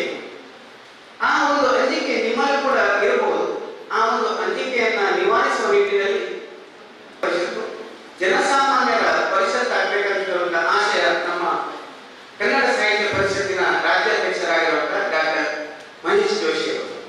ಅದನ್ನ ಅನುಷ್ಠಾನ ಮಾಡುವ ನಿಟ್ಟಿನಲ್ಲಿ ನಾವು ಪ್ರಾಥಮಿಕ ಶಾಲಾ ವಿಭಾಗದಿಂದಲೇ ನಾವು ಗ್ರಾಮ ಗ್ರಾಮಕ್ಕೆ ತೆರಳಿ ಈ ಒಂದು ಕಾರ್ಯಕ್ರಮವನ್ನ ಹಮ್ಮಿಕೊಂಡು ಸಾಹಿತ್ಯ ಪರಿಷತ್ತು ಜನಸಾಮಾನ್ಯರ ಪರಿಷತ್ ಅಂತ ಹೇಳುವಂತಹ ಒಂದು ಅವರ ಯೋಜನೆಯನ್ನ ನಿಜಕ್ಕೂ ಅನುಷ್ಠಾನ ಮಾಡುವಂತ ಪ್ರಯತ್ನವನ್ನು ಮಾಡ್ತಾ ಇದ್ದಾರೆ. ಬಹುತೇಕ ಸಫಲರಾಗಿದ್ದಾರೆ ಅಂತೇಳಿ ನಾವು ಈ ಸಂದರ್ಭದಲ್ಲಿ ಹೇಳಿಕೆ ಬಹಳ ಸಂತೋಷ ಪಡ್ತಾ ಇದ್ದೇವೆ. ಮತ್ತೆ ಇನ್ನೊಂದು ನಿಮ್ಮಲ್ಲಿ ವಿನಂತಿಸ್ತಾ ಇರುವಂತದ್ದು ಏನಂತ ಹೇಳಿದ್ರೆ, ಸಾಹಿತ್ಯ ಪರಿಷತ್ತಿನ ಸದಸ್ಯತನ ಯಾರೆಲ್ಲ ಪಡೆಯಲಿಲ್ವೋ ಅವರೆಲ್ಲ ಸಾಹಿತ್ಯ ಪರಿಷತ್ನ ಸದಸ್ಯತನವನ್ನ ಪಡಿಬೇಕಂತೇಳಿ ನಾನು ವಿನಂತಿಸ್ತಾ ಇದ್ದೇನೆ. ಕೇವಲ 250 ರೂಪಾಯಿಯನ್ನ ಪಾವತಿ ಮಾಡಿದ್ರೆ ನೀವು ಅಜೀವ ಸದಸ್ಯರಾಗ್ತೀರಿ. ಆ ಅಜೀವ ಸದಸ್ಯತ್ವ ಪಡೆದಲಿಕ್ಕೆ ಬರುವಂತ ಬೇಜಾರು ಏನಂತ ಹೇಳಿದ್ರೆ, ನಾನು ಯಾವಾಗ ಈ ಸ್ಥಾನದಲ್ಲಿ ಕೂತು ಸಾಹಿತ್ಯ ಪರಿಷತ್ತಿನ ಅಧ್ಯಕ್ಷನಾಗಬೇಕಿದ್ರೆ ಸಾಹಿತ್ಯ ಪರಿಷತ್ತಿನ ಸದಸ್ಯತನ ಅಗತ್ಯವಾಗಿರಬೇಕಾಗ್ತದೆ. 20, 30, 40 ವರ್ಷದಿಂದ ಸಾಹಿತ್ಯ ಕ್ಷೇತ್ರದಲ್ಲಿ ಸೇವೆ ಸಲ್ಲಿಸಿದ್ರೆ ಸಾಹಿತಿಗಳಂತೆ ಒಂದು ಸ್ಥಾನಮಾನ ಗೌರವ ಖಂಡಿತ ದೊರಕುತ್ತದೆ, ಯಾವುದೇ ಸಂದೇಹ ಇಲ್ಲ. ಆದ್ರೆ ನಿಮ್ಮಂತಹ ಹಿರಿಯರ ಅಥವಾ ಹಿರಿಯ ಸಾಹಿತಿಗಳ ಅಥವಾ ಸಾಹಿತ್ಯ ಆಸಕ್ತರ ಸೇವೆ ಅನುಭವ ಬೇಕಾದ್ರೆ ತಾವು ಕೂಡ ಮುಂದಿನ ದಿನದಲ್ಲಿ ಈ ಸಾಹಿತ್ಯ ಪರಿಷತ್ತನ್ನು ಮುನ್ನಡೆಸುವಂತ ಈ ಒಂದು ಸ್ಥಾನಕ್ಕೆ ಬರಬೇಕಂತ ಹೇಳುವಂಥದ್ದೇ ನಮ್ಮ ಆಶಯ. ಯಾಕಂತ ಹೇಳಿದ್ರೆ ಇವತ್ತು ಈ ಚಂದ್ರಮೌಳಿಯವರು ಮಾಡಿದಂತಹ ಒಂದು ಬಹಳ ಒಂದು ಭಾವನಾತ್ಮಕ ಒಂದು ಭಾಷಣ, ಇವರು ಇಷ್ಟು ಮಾತಾಡ್ತಾರೆ ಅಂತ ನನಗೆ ಗೊತ್ತಿಲ್ಲ, ಇವತ್ತೇ ನನಗೆ ಈ ರೀತಿಯ ಭಾಷೆ. ನಮ್ಮ ಇನ್ನೊಂದು ಇದರ ಉದ್ದೇಶ ಏನಂತ ಹೇಳಿದ್ರೆ, ತಾಲೂಕಿನಲ್ಲಿ ಅನೇಕ ಸಾಹಿತಿಗಳಿದ್ದಾರೆ, ಯುವ ಸಾಹಿತಿಗಳಿದ್ದಾರೆ, ಉದಯೋನ್ಮುಖ ಸಾಹಿತಿಗಳಿದ್ದಾರೆ, ಆತ್ಮಿಕ ಸಾಹಿತಿಗಳಿದ್ದಾರೆ, ಫೇಸ್ಬುಕ್ ಸಾಹಿತಿಗಳಿದ್ದಾರೆ.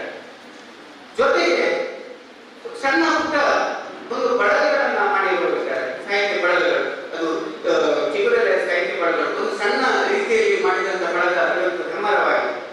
ಅದೇ ರೀತಿ ಉಪ್ಪಿನಟ್ಟಿ ಪ್ರದೇಶದಲ್ಲಿ ಸತ್ಯಶಾಂತ ಪ್ರತಿಷ್ಠಾನ, ಶಾಂತಾ ಕುಂಟಿಯವರ ನೇತೃತ್ವದಲ್ಲಿ ಇರುವಂತಹ ಪ್ರತಿಷ್ಠಾನ, ಅಥವಾ ಡಾಕ್ಟರ್ ಕಾಂತಾಜಿ ವಸಂತ್ ಕುಮಾರ್ ಅವರ ನೇತೃತ್ವದಲ್ಲಿರುವಂತಹ ವಸುಧಾ ಪ್ರತಿಷ್ಠಾನ ಇರಬಹುದು, ಅಥವಾ ಡಾಕ್ಟರ್ ಗೋವಿಂದ ಪ್ರಸಾದ್ ಕಜೆಯವರ ಹಿರಿಯರು ತಂದೆಯವರಾದ ಶ್ರೀಯುತ ಈಶ್ವರ್ ಭಟ್ ಅವರು ಸ್ಥಾಪಿಸಿದ ಕನ್ನಡ ಸಂಗಮ ಇರಬಹುದು. ಈ ರೀತಿಯ ಅನೇಕ ಸಾಹಿತ್ಯ ಬಳಗಗಳು ಅಲ್ಲಲ್ಲಿ ಸಾಹಿತ್ಯ ಸೇವೆಯನ್ನು ಮಾಡ್ತಾ ಇದೆ.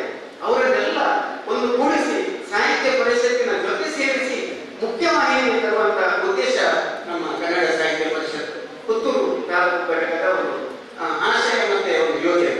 ಈ ನಿಟ್ಟಿನಲ್ಲಿ ನಾವು ಬಹುತೇಕ ಯಶಸ್ವಿಯಾಗಿದೆ. ಎಲ್ಲರನ್ನು ನಾವು ಒಗ್ಗೂಡಿಸಿ ನಾವು ಕಾರ್ಯಕ್ರಮವನ್ನ ಮಾಡ್ತಾ ಇದ್ದೇವೆ. ಇನ್ನು ಮುಂದಕ್ಕೂ ಕೂಡ ನಿಮ್ಮ ಸಹಕಾರ ಬೇಕಂತ ಹೇಳುವಂತಹ ಆಶಯ ಅಥವಾ ವಿನಂತಿ ನಮ್ಮ. ಕೊನೆಯದಾಗಿ ಈ ಕಾರ್ಯಕ್ರಮದ ಒಂದು ಯಶಸ್ಸಿನ ಹಿಂದೆ ಇರುವಂತಹ ಒಂದು ವಿಶೇಷತೆ ಏನಂತ ಹೇಳಿದ್ರೆ, ಈ ಕಾರ್ಯಕ್ರಮಕ್ಕೆ ಉಪ್ಪಿನಲ್ಲಿ ಹಾಕ್ಬೇಕಂತೇಳಿ ನಾವು ಸುಮಾರು 2 ತಿಂಗಳ ಹಿಂದೆ ನಾವು ಇಲ್ಲಿ ಬಂದಿದ್ದು. ಬರುವಾಗ ಇದು ಗ್ರಾಮ ಪಂಚಾಯತ್ ಗ್ರಾಮ ದೇವಸ್ಥಾನ ಅಂತ ಹೇಳುವಂತ ಒಂದು ಸಂಶಯಕ್ಕೆ ನಮಗೆ ಅವಕಾಶ ಇದೆ. ಯಾಕಂದ್ರೆ ಈ ಗ್ರಾಮ ಪಂಚಾಯತ್ ರಾಜ್ಯದಲ್ಲೇ ಗಮನ ಸೆಳೆಯುವಂತಹ ಪಂಚಾಯತ್, ಅಷ್ಟೊಂದು ಒಂದು ಸುಂದರ ಮತ್ತೆ ಶುದ್ಧ ಪರಿಸರವನ್ನ ನಿರ್ಮಾಣ ಮಾಡಿರುವಂತಹ ಒಂದು ಗ್ರಾಮ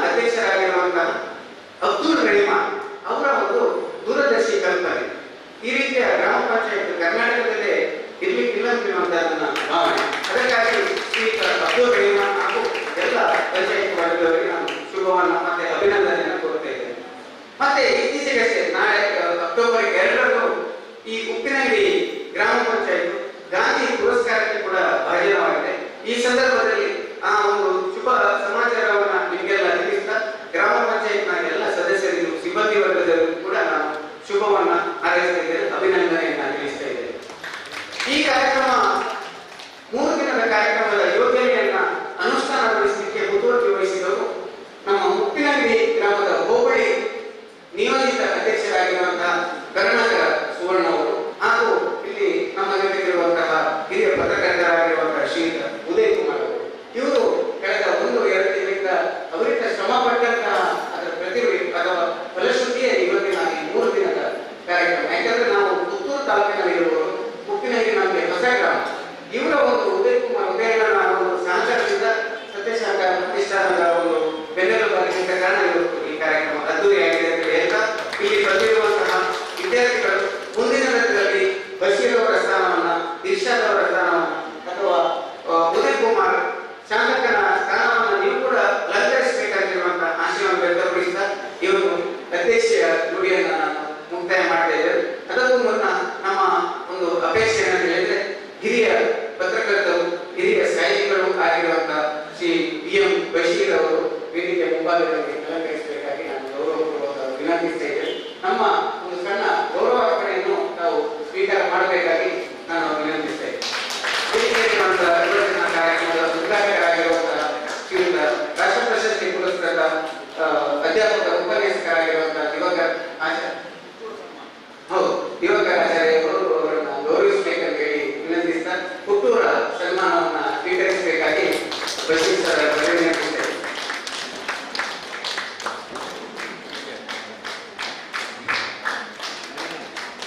5 ವರ್ಷ ನೆರವಾಗಿ ಹಿರಿಯ ಉಪಸಂಪಾದಕರಾಗಿ ಕಾರ್ಯನಿರ್ವಹಿಸಿದರು. ಕಳೆದ 1 ದಶಕಕ್ಕೂ ಹೆಚ್ಚು ಕಾಲಿನ ವಾರ್ತಾಭಾರತಿ ದಿನಪತ್ರಿಕೆಯಲ್ಲಿ ಸುದ್ದಿ ಸಂಪಾದಕರಾಗಿದ್ದಾರೆ.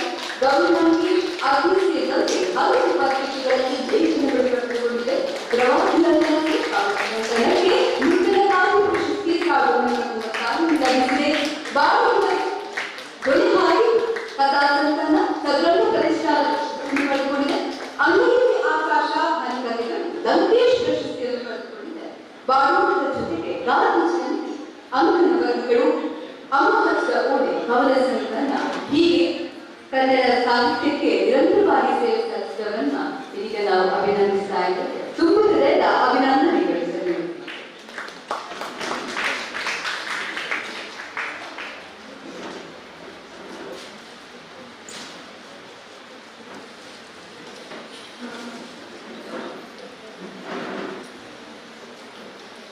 ಇಷ್ಟೊತ್ತಿನ ತನಕ ನಮ್ಮ ಜೊತೆ ಇದ್ದು ಕಾರ್ಯಕ್ರಮವನ್ನು ಯಶಸ್ವಿ ಮಾಡಿದಂತಹ ಗಣ್ಯ ಮಹೋನ್ನತರಿಗೆ ಈಗ ಗೌರವಾರ್ಪಣೆಯನ್ನು ಸಲ್ಲಿಸುವಂತಹ ಸಮಯ.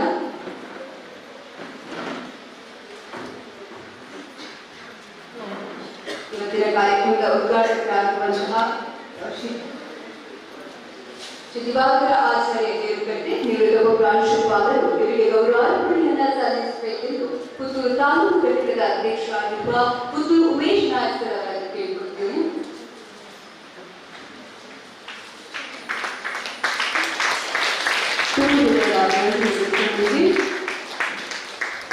ಇಂದಿನ ಕಾರ್ಯಕ್ರಮದ ಮುಖ್ಯ ಅತಿಥಿಗಳಾಗಿ ಆಗಮಿಸಿದಂತಹ ಶ್ರೀ UT ಇರ್ಷಾದ್ ಗೌಡ್ಯವಿ ಇವರಿಗೆ ಗೌರವಾರ್ಪಣೆಯನ್ನ ಸಲ್ಲಿಸಬೇಕೆಂದು ಉಮೇಶ್ ನಾಯ್ಕರ್ ಅವರನ್ನು ಕೇಳಿಕೊಳ್ತೇನೆ. ಅದ್ಭುತ ಕಾರ್ಯಕ್ರಮ ಸದಾಕಾಲ ನಿರಂತರವಾಗಿ ಸಾಗಲಿ ಆಶಿಸುತ್ತೇನೆ. ಶ್ರೀ ಬಶೀರ್ BM ಇಂದಿನ ಕಾರ್ಯಕ್ರಮದ ಗೌರವ ಉಪಸ್ಥಿತಿ, ಹಿರಿಯ ಪತ್ರಕರ್ತರು, ಪ್ರಧಾನ ಸಂಪಾದಕರು ಇವರನ್ನು ಕೂಡ ನಾನು ಗೌರವಾರ್ಪಣೆ ಆತ್ಮೀಯವಾಗಿ ಸಲ್ಲಿಸಬೇಕೆಂದು ಕೇಳಿಕೊಳ್ತೇನೆ.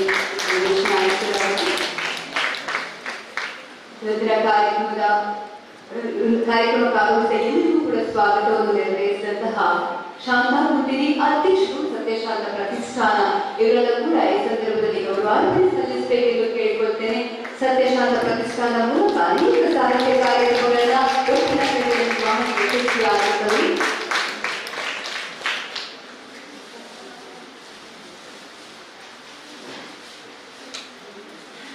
ಉದಯ್ ಕುಮಾರ್ ಸರ್ ಅವರಿಗೆ ಪ್ರೀತಿಯಿಂದ ಗೌರವಾರ್ಪಣೆ ಸಲ್ಲಿಸಬೇಕೆಂದು ಕೇಳಿಕೊಳ್ಳುತ್ತೇನೆ. ಈ ಕಾರ್ಯಕ್ರಮಕ್ಕೆ ಬಹಳ ಶ್ರಮ ವಹಿಸಿದವರಿಗೆ ನಾವು ಅಭಿನಂದನೆ ಸಲ್ಲಿಸ್ತೇವೆ.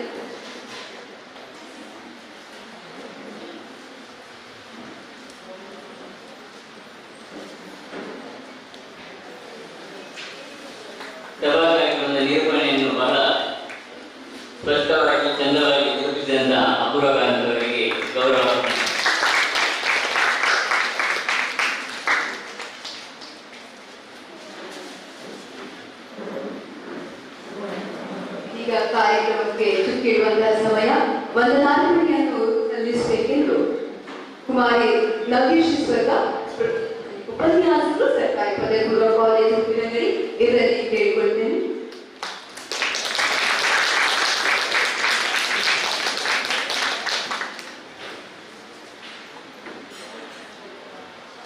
ಸಾಧನೆಯ ಹಾದಿಯಲ್ಲಿ ಕಲ್ಲಿರುತ್ತೆ ಮುಳಿಯುತ್ತೆ, ಕಾಲೆಳೆಯುವವರು ಇರ್ತಾರೆ, ಹಾಗೆ ಕೈ ಹಿಡಿದು ಎತ್ತುವವರು ಕೂಡ ಇರ್ತಾರೆ.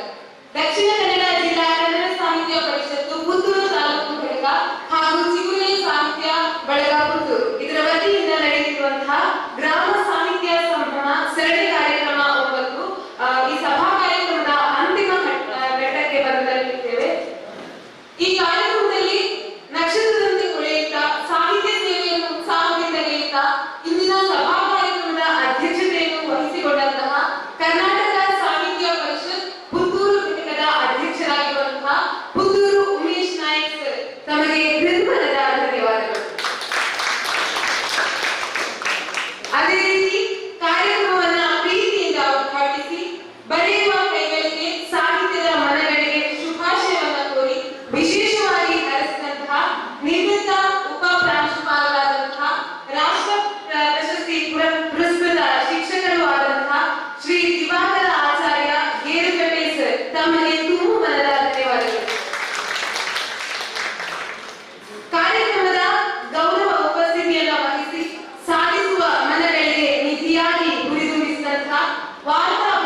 ಹಾಗೂ ಉಪ್ಪಿನಗಡಿ ಹೋಬಳಿ ಘಟಕ ಜ್ಞಾನಗಂಗಾ ಪುಸ್ತಕ ಮಳಿಗೆ ಪುತ್ತೂರು ನೇತೃತ್ವದಲ್ಲಿ ಗ್ರಾಮ ಪಂಚಾಯತ್ ಉಪ್ಪಿನಗಡಿ ಕ್ಷೇತ್ರ ಶಿಕ್ಷಣಾಧಿಕಾರಿಗಳ ಕಚೇರಿ ಪುತ್ತೂರು ಸತ್ಯ ಶಾಂತ ಪ್ರತಿಷ್ಠಾನ ವ್ಯಕ್ತಿಗಳಿ ರೋಟರಿ ಕ್ಲಬ್ ಉಪ್ಪಿನಗಡಿ ಚಿಗುರಿಡೆ ಸಾಹಿತ್ಯ ಬಳಗ ಪುತ್ತೂರು ಸಹಕಾರದೊಂದಿಗೆ ಹೊರನಾಡ ಕನ್ನಡಿಗ ವಿಕ್ರಮಪಾಡಿ ಜಯರಾಮರೈ ಅಗುದಾರಿ ಇವರ ಮಹಾಪೋಷಕತ್ವದಲ್ಲಿ ಸಾಹಿತ್ಯ ನಡಿಗೆ ಗ್ರಾಮದ ಕಡೆಗೆ ಅಭಿಯಾನದ ಅಂಗವಾಗಿ ಶಾಲಾ ಕಾಲೇಜು ವಿಭಾಗದ ಕವಿಗೋಷ್ಠಿಯತ್ತ ನಾವಿದ್ದೇವೆ. ಈ ಕವಿಗೋಷ್ಠಿಯ ಅಧ್ಯಕ್ಷತೆಯನ್ನು ವಹಿಸಲಿರುವವರು ಶ್ರೀ ದೀಪಕ್ ಕುಮಾರ್, ಪತ್ರಿಕಾ ವರದಿಗಾರರು ವಿಜಯ ಕರ್ನಾಟಕ ಮತ್ತು ಗೌರವ ಉಪಸ್ಥಿತಿಯನ್ನು ವಹಿಸಲಿರುವ ಶ್ರೀ ಸುಧೀರ್ ಕುಮಾರ್, ಪ್ರಾಂಶುಪಾಲರು ಸರ್ಕಾರಿ ಪದವಿ ಪೂರ್ವ ಕಾಲೇಜು ಉಪ್ಪಿನಗಡಿ ಮತ್ತು ಶ್ರೀಮತಿ ವಿಮಲಾ ಜಾಕ್ಷಿ, ಮುಖ್ಯೋಪಾಧ್ಯಾಯರು ಶ್ರೀರಾಮ ಪ್ರಾಥಮಿಕ ಶಾಲೆ ಉಪ್ಪಿನಗಡಿ ಇವರನ್ನು ವೇದಿಕೆಗೆ ಕರೆತರಬೇಕಾಗಿ ಶ್ರೀ ನಾರಾಯಣ ಕುಮಾರ್ ಅವರಲ್ಲಿ ಕೇಳಿಕೊಳ್ಳುತ್ತೇನೆ.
ತಂಗಾಳಿಯಲ್ಲಿ ಕವಿಮನ ಕವನಗಳ ವಾಚನ ಬೀಗಗಳಿಗೆ ಶ್ರವಣ ತುಂಬ ಆಲಿಸುವಿಕೆಯಲ್ಲಿ ಕರತಾಡನದ ಪ್ರೋತ್ಸಾಹವ ಅದೇ ಮನ ಬಯಸಿದೆ.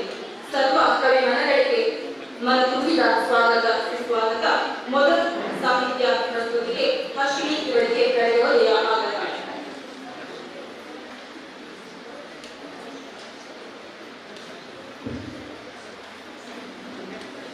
ನಾನು ಬರೆದಿರುವ ಕವಿತೆಯ ಹೆಸರು ಅಮ್ಮ. ಓ ನನ್ನ ಬಾಲಕತೆ ಕೇಳಮ್ಮ, ಜಗತ್ತಿನಲ್ಲಿ ನಿನ್ನ ಪ್ರೀತಿಯನ್ನು ಮೀರಿಸುವವರು ಯಾರಿರುವರಮ್ಮ.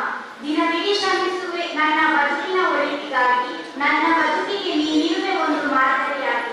ಕರ್ಮಶವೇ ಇಲ್ಲದ ಆ ನಿನ್ನ ಪ್ರೀತಿಯಲ್ಲಿ ಕಳೆದು ಹೋಗಿರುವೆ ನಾ ರಾಗಿಯ ರೀತಿಯಲ್ಲಿ. ನಾ ಹೇಗೆ ತೀರಿಸಲಿ ನಿನ್ನ ಋಣವನ್ನು ಅಮ್ಮ, ಸಾಕಷ್ಟು ಕಲಿತಿರುವೆ ನಿನ್ನಿಂದ ನಾನಮ್ಮ. ನನಗೂ ನಿನಗೂ ಮುಂದಿನ ಜನ್ಮ ಬರೆದಿದ್ದರೆ ಆ ಬ್ರಹ್ಮ, ನಾನೇನನ್ನು ಕೇಳುವೆ ಎಂದು ತಿಳಿದಿರುವೆಯಾ ಅಮ್ಮ. ಏನೆಂದು ಹೇಳುವೆ ನೀ ಕೇಳಿಕೋ ಅಮ್ಮ, ಕೇಳುವೆ ನಾನಿನ್ನ ಋಣ ತೀರಿಸಲು ಮುಂದಿನ ಜನ್ಮದಲ್ಲಿ ನಾನಾಗಬೇಕು ನಿನ್ನ ಅಮ್ಮ. ಧನ್ಯವಾದಗಳು. ವಂದನೆಗಳು. ಮುಂದಕ್ಕೆ ಲಕ್ಷ್ಮೀ. ನಾನು ಬರೆದಿರುವ ಕವನದ ಹೆಸರು ಕರುನಾಡು. ನಮ್ಮ ನಾಡು ಬಲು ಚಂದ, ಸುತ್ತಲೂ ಬೆಳೆದಿದೆ ಶ್ರೀಗಂಧ. ಹಿರಿದಿದೆ ಕವಿಗಳ ಕಾವ್ಯದ ಕೊನಲು, ತುಂಬಿದೆ ಕನ್ನಡ ತಾಯಿಯ ಮಡಿಲು. ನೀತಿಗಳ ಆಗಸವಿದು, ಕನ್ನಡಿಗರ ಸಾಹಸವಿದು. ಕನ್ನಡ ತಾಯಿಯ ಉತ್ಸವವಿಲ್ಲಿ, ಸಾಹಿತ್ಯದ ಕಂಪು ತುಂಬಿದೆ ಅದರಲ್ಲಿ. ಕನ್ನಡಕ್ಕೆ ಹೋರಾಡುವೆಂದರು, ಬಾರಿಸು ಕನ್ನಡ ಡಿಂಡಿಮಾಂದರು. ಸಾಹಿತಿಗಳ ಸಾಹಿತ್ಯ ಪ್ರಸರಣ, ಮೆರೆದ ಜನರಿಗೆ ರಸದ ಉಗಣ. ಕನ್ನಡ ಹೃದಯದ ಸಿರಿಯನ್ನು ಸವಿದು ನೋಡು ಸಿರಿಯನ್ನು. ಕರುನಾಡು ಘಮಘಮಿಸುವ ಬೀಡು, ಕಸ್ತೂರಿ ಕಂಪಿನ ನೆಲೆಬೀಡು. ಏರಲಿ ಕನ್ನಡ ಗಜವು, ಸೊಂಡಿಲ ಎತ್ತಿದಂತೆ ಗಜವು. ಎಲ್ಲೆಲ್ಲೂ ಬೆಳೆದರು ನಮ್ಮ ಕರುನಾಡು, ನಮ್ಮ ಚೆಲುವ ಕನ್ನಡ ನಾಡು. ಇತಿಹಾಸ ಸೃಷ್ಟಿಸಿದ ಬೀಡು, ಎಲ್ಲೆಲ್ಲೂ ಕಾಲ ಕಳೆದರು ನಾವು, ಹುಟ್ಟಿದ ನಾಡು ಕರುನಾಡು. ಕನ್ನಡ ನಾಡಿನಾಡುಗಳಾಗಿ ವಾಸಿಸಿದಂತಹ ತಮಗೆ ಅಭಿನಂದನೆಗಳು. ಮುಂದಕ್ಕೆ ರಕ್ಷಿತಾ. ನಾನು ಬರೆದಿರುವಂತಹ ಕವನ ಅಮ್ಮ. ಜೀವನದ ಮೊದಲನೇ ಗುರು ಅಮ್ಮ, ತೋರಿಸುವವಳು ನಮಗೆ ಜಗವ ಅವಳೆ ಅಮ್ಮ. ತಾಯಿ ಹಾಡಿದ ಜೋಗುಳ ಗೀತೆ, ತಾಯಿ ಪ್ರೀತಿ ಮುಗಿಯದ ಕವಿತೆ. ದೇವರಿಗಿಂತ ತಾಯಿ ದೊಡ್ಡವಳು, ಉಸಿರು ಹೆಸರು ಬದುಕು ಕೊಡುವವಳು. ಹಸಿದಾಗ ಹಸಿವನ್ನು ಇರುವವಳಮ್ಮ, ತಪ್ಪು ಮಾಡಿದಾಗ ತಿದ್ದಿ ತೀರುವವಳಮ್ಮ. ನಮ್ಮ ನಗುವಲ್ಲೇ ತನ್ನ ಖುಷಿ ಕಂಡವಳಮ್ಮ, ನಾವು ಗೆದ್ದಾಗ ತಾನೇ ಗೆದ್ದಂತೆ ಸಂಭ್ರಮಿಸವಳಮ್ಮ. ಸೋತಾಗ ಸದಾ ಜೊತೆಗೆ ನಿಂತವಳಮ್ಮ, ಕನಸಿನಲ್ಲೂ ನಮ್ಮನ್ನು ಕಾಯುವವಳಮ್ಮ, ಅವಳೇ ಅಮ್ಮ. ಧನ್ಯವಾದ. ವಂದನೆಗಳು. ಮುಂದಕ್ಕೆ ಮೋಕ್ಷ. ನಾನು ಬರೆದಿರುವ ಕವನದ ಹೆಸರು ದೇಶಭಕ್ತಿ ಗೀತೆ. ವೀರ ಯೋಧನೆ ಎಷ್ಟು ನೋವ ತಿಂದೀನಿ, ಬ್ರಿಟಿಷರ ವಿರುದ್ಧ ಪ್ರಾಣದಿತ್ತು ಹೋರಾಡಿದಿ ಅಂದು. ಸಮುದ್ರ ಮಾರ್ಗದಲ್ಲಿ ಬಂದಿದ್ದನು ವಾಸ್ಕೋಡಾಗ, ಅತಿಥಿ ಕುಪದಿ ಕಂಡೆವು ನಾವು ಕೆಂಪು ಮುಸಡಿಯನ್ನು.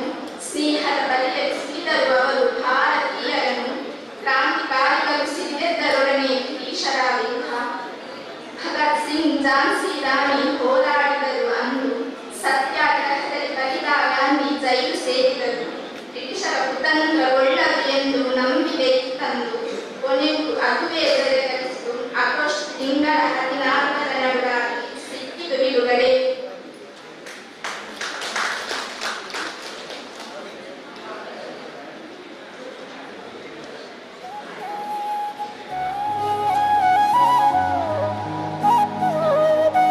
ವಂದನೆಗಳು.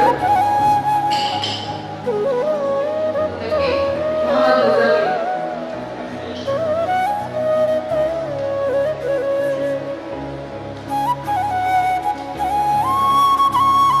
ಎಲ್ಲರಿಗೂ ನಮಸ್ಕಾರಗಳು. ನಾನು ಬರೆದಿರುವ ಕವನದ ವಿಷಯ ನನ್ನ ಪ್ರೀತಿಯ ತಂದೆ ತಾಯಿ. ತಂದೆಯ ಪ್ರೀತಿ ನದಿಯಲ್ಲಿ ತೇಲುತ್ತಿದ್ದೇನೆ ನಾನೇ, ತಾಯಿಯ ಪ್ರೀತಿ ಎದೆಯಲ್ಲಿ ಆನಂದಿಸುತ್ತಿದ್ದೇನೆ ನಾನೇ. ಯಾರ ಋಣ ಬೇಕಾದರೂ ತೀರಿಸಬಹುದು, ಆದರೆ ತಂದೆ ತಾಯಿಯ ಋಣ ಎಂದಿಗೂ ತೀರಿಸಲಾಗದು. ತಾಯಿ ತನ್ನ ಮಗನನ್ನು ತನ್ನ ಸ್ವಂತದ ಮೇಲೆ ಕುಳ್ಳಿರಿಸಿಕೊಳ್ಳುತ್ತಾರೆ. ತಾಯಿ ತನ್ನ ಮಗನನ್ನು ತನ್ನ ಸ್ವಂತದ ಮೇಲೆ ಕುಳ್ಳಿರಿಸಿಕೊಳ್ಳುತ್ತಾರೆ, ಯಾಕೆಂದರೆ ತನಗೆ ಕಾಣುವ ಜಗವನ್ನೆಲ್ಲ ತನ್ನ ಮಗನು ಕಾಣಬೇಕೆಂದು. ಆದರೆ ತಂದೆ ತನ್ನ ಮಗನನ್ನು ಭುಜದ ಮೇಲೆ ಕುಳ್ಳಿರಿಸಿಕೊಳ್ಳುತ್ತಾನೆ. ತಂದೆ ತನ್ನ ಮಗನನ್ನು ಭುಜದ ಮೇಲೆ ಕುಳ್ಳಿರಿಸಿಕೊಳ್ಳುತ್ತಾನೆ, ಏಕೆಂದರೆ ತನಗೆ ಕಾಣದಿರುವುದೆಲ್ಲವೂ ತನ್ನ ಮಗನು ಕಾಣಬೇಕೆಂದು. ಜೇನಿನ ಹಾಗೆ ಜೇನು ಕೊಡುವ ನನ್ನಮ್ಮ, ರಕ್ಷಕನಾಗಿ ರಕ್ಷೆ ಕೊಡುವ ನನ್ನಪ್ಪ. ಧನ್ಯವಾದ. ತಂದೆ ತಾಯಿಯ ಕುರಿತಾದ ಸುಂದರ ಕವನಕ್ಕೆ ಧನ್ಯವಾದಗಳು. ಮುಂದಕ್ಕೆ ಹರ್ಷಿತಾ.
ವರ್ಷಿಣಿ ಮತ್ತು ಮನೋಜ್ಞ ದೇವಿಗೆ ವೇದಿಕೆಗೆ ಬನ್ನಿ.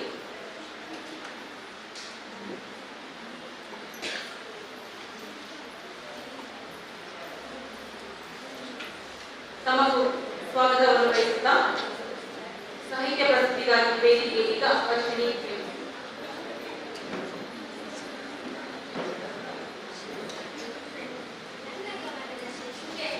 ಈಗ ತುಂಬಿ ಹರಿವ ನದಿ ನೋಡುತ್ತಾ ನಿಂತೆ ಆನಂದದಿ, ತುಂಬಿ ಹರಿತಿ ನೋಡುತ್ತಾ ನಿಂತೆ ಆನಂದದಿ, ಮರಳಿನಲ್ಲಿ ಕಟ್ಟಿದೆವು ಮನೆಯೊಂದನ್ನು ನಮಗೆ ಕಂಡಿತು ಬಣ್ಣ ಬಣ್ಣದ ಮೀನು. ಮರಳಿನಲ್ಲಿ ಕಟ್ಟಿದೆವು ಮನೆಯೊಂದನ್ನು ನಮಗೆ ಕಂಡಿತು ಬಣ್ಣ ಬಣ್ಣದ ಮೀನು. ಮರದಲ್ಲಿತ್ತು ಮಾವು ಪಕ್ಕದಲ್ಲಿತ್ತು ಕಲ್ಲು, ಮರದಲ್ಲಿತ್ತು ಮಾವು ಪಕ್ಕದಲ್ಲಿತ್ತು ಕಲ್ಲು, ಹಣ್ಣಿಗೆ ಹೊಡೆದೆವು ಕಲ್ಲು ಮಾರಕರನ್ನು ಕಂಡು ಓಡಿದೆವು, ಹಣ್ಣಿಗೆ ಹೊಡೆದೆವು ಕಲ್ಲು ಮಾರಕರನ್ನು ಕಂಡು ಓಡಿದೆವು. ನಮ್ಮ ಮನೆಯ ಗದ್ದೆ ನಡೆದು ಹೋಗುತ್ತಿದ್ದೆ, ನಮ್ಮ ಮನೆಯ ಗದ್ದೆ ನಡೆದು ಹೋಗುತ್ತಿದ್ದೆ, ಅಲ್ಲಿ ಸಾಗಿದ್ದೆ ಅಳುತ್ತ ಮನೆಗೆ ಓಡಿದೆ, ಅಲ್ಲಿ ಸಾಗಿದ್ದೆ ಅಳುತ್ತ ಮನೆಗೆ ಓಡಿದೆ. ಧನ್ಯವಾದಗಳು. ಉತ್ತಮವಾದ ಕ್ರಮಕ್ಕೆ ವಂದನೆಗಳು. ಮುಂದಕ್ಕೆ ಮನೋಜ್ಞ ವೇದಿಕೆಗೆ.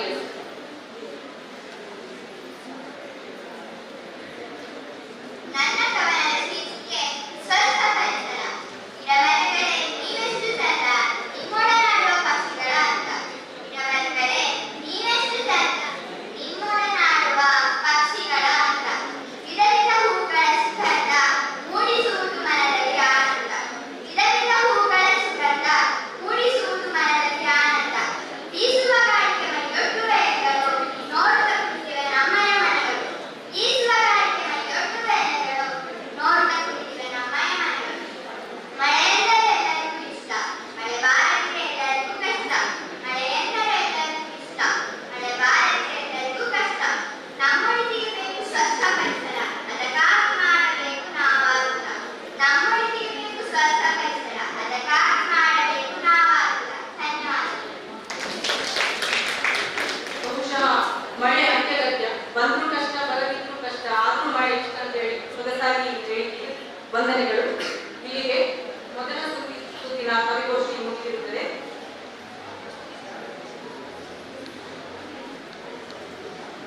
ಈ ಕವಿಗೋಷ್ಠಿಯನ್ನು ಉದ್ದೇಶಿಸಿ ಗೌರವ ಉಪಸ್ಥಿತಿಯನ್ನು ವಹಿಸಿರುವಂತಹ ಶ್ರೀಮತಿ ವಿಮಲ ತೇಜಶ್ರೀ ಮುಖ್ಯೋಪಾಧ್ಯಾಯರು ಶ್ರೀರಾಮ ಪ್ರಾಥಮಿಕ ಶಾಲೆ ಉಪ್ಪಿನಂಗಡಿ ವೇದಿಕೆಯಿಂದ ನಿಮ್ಮಲ್ಲಿ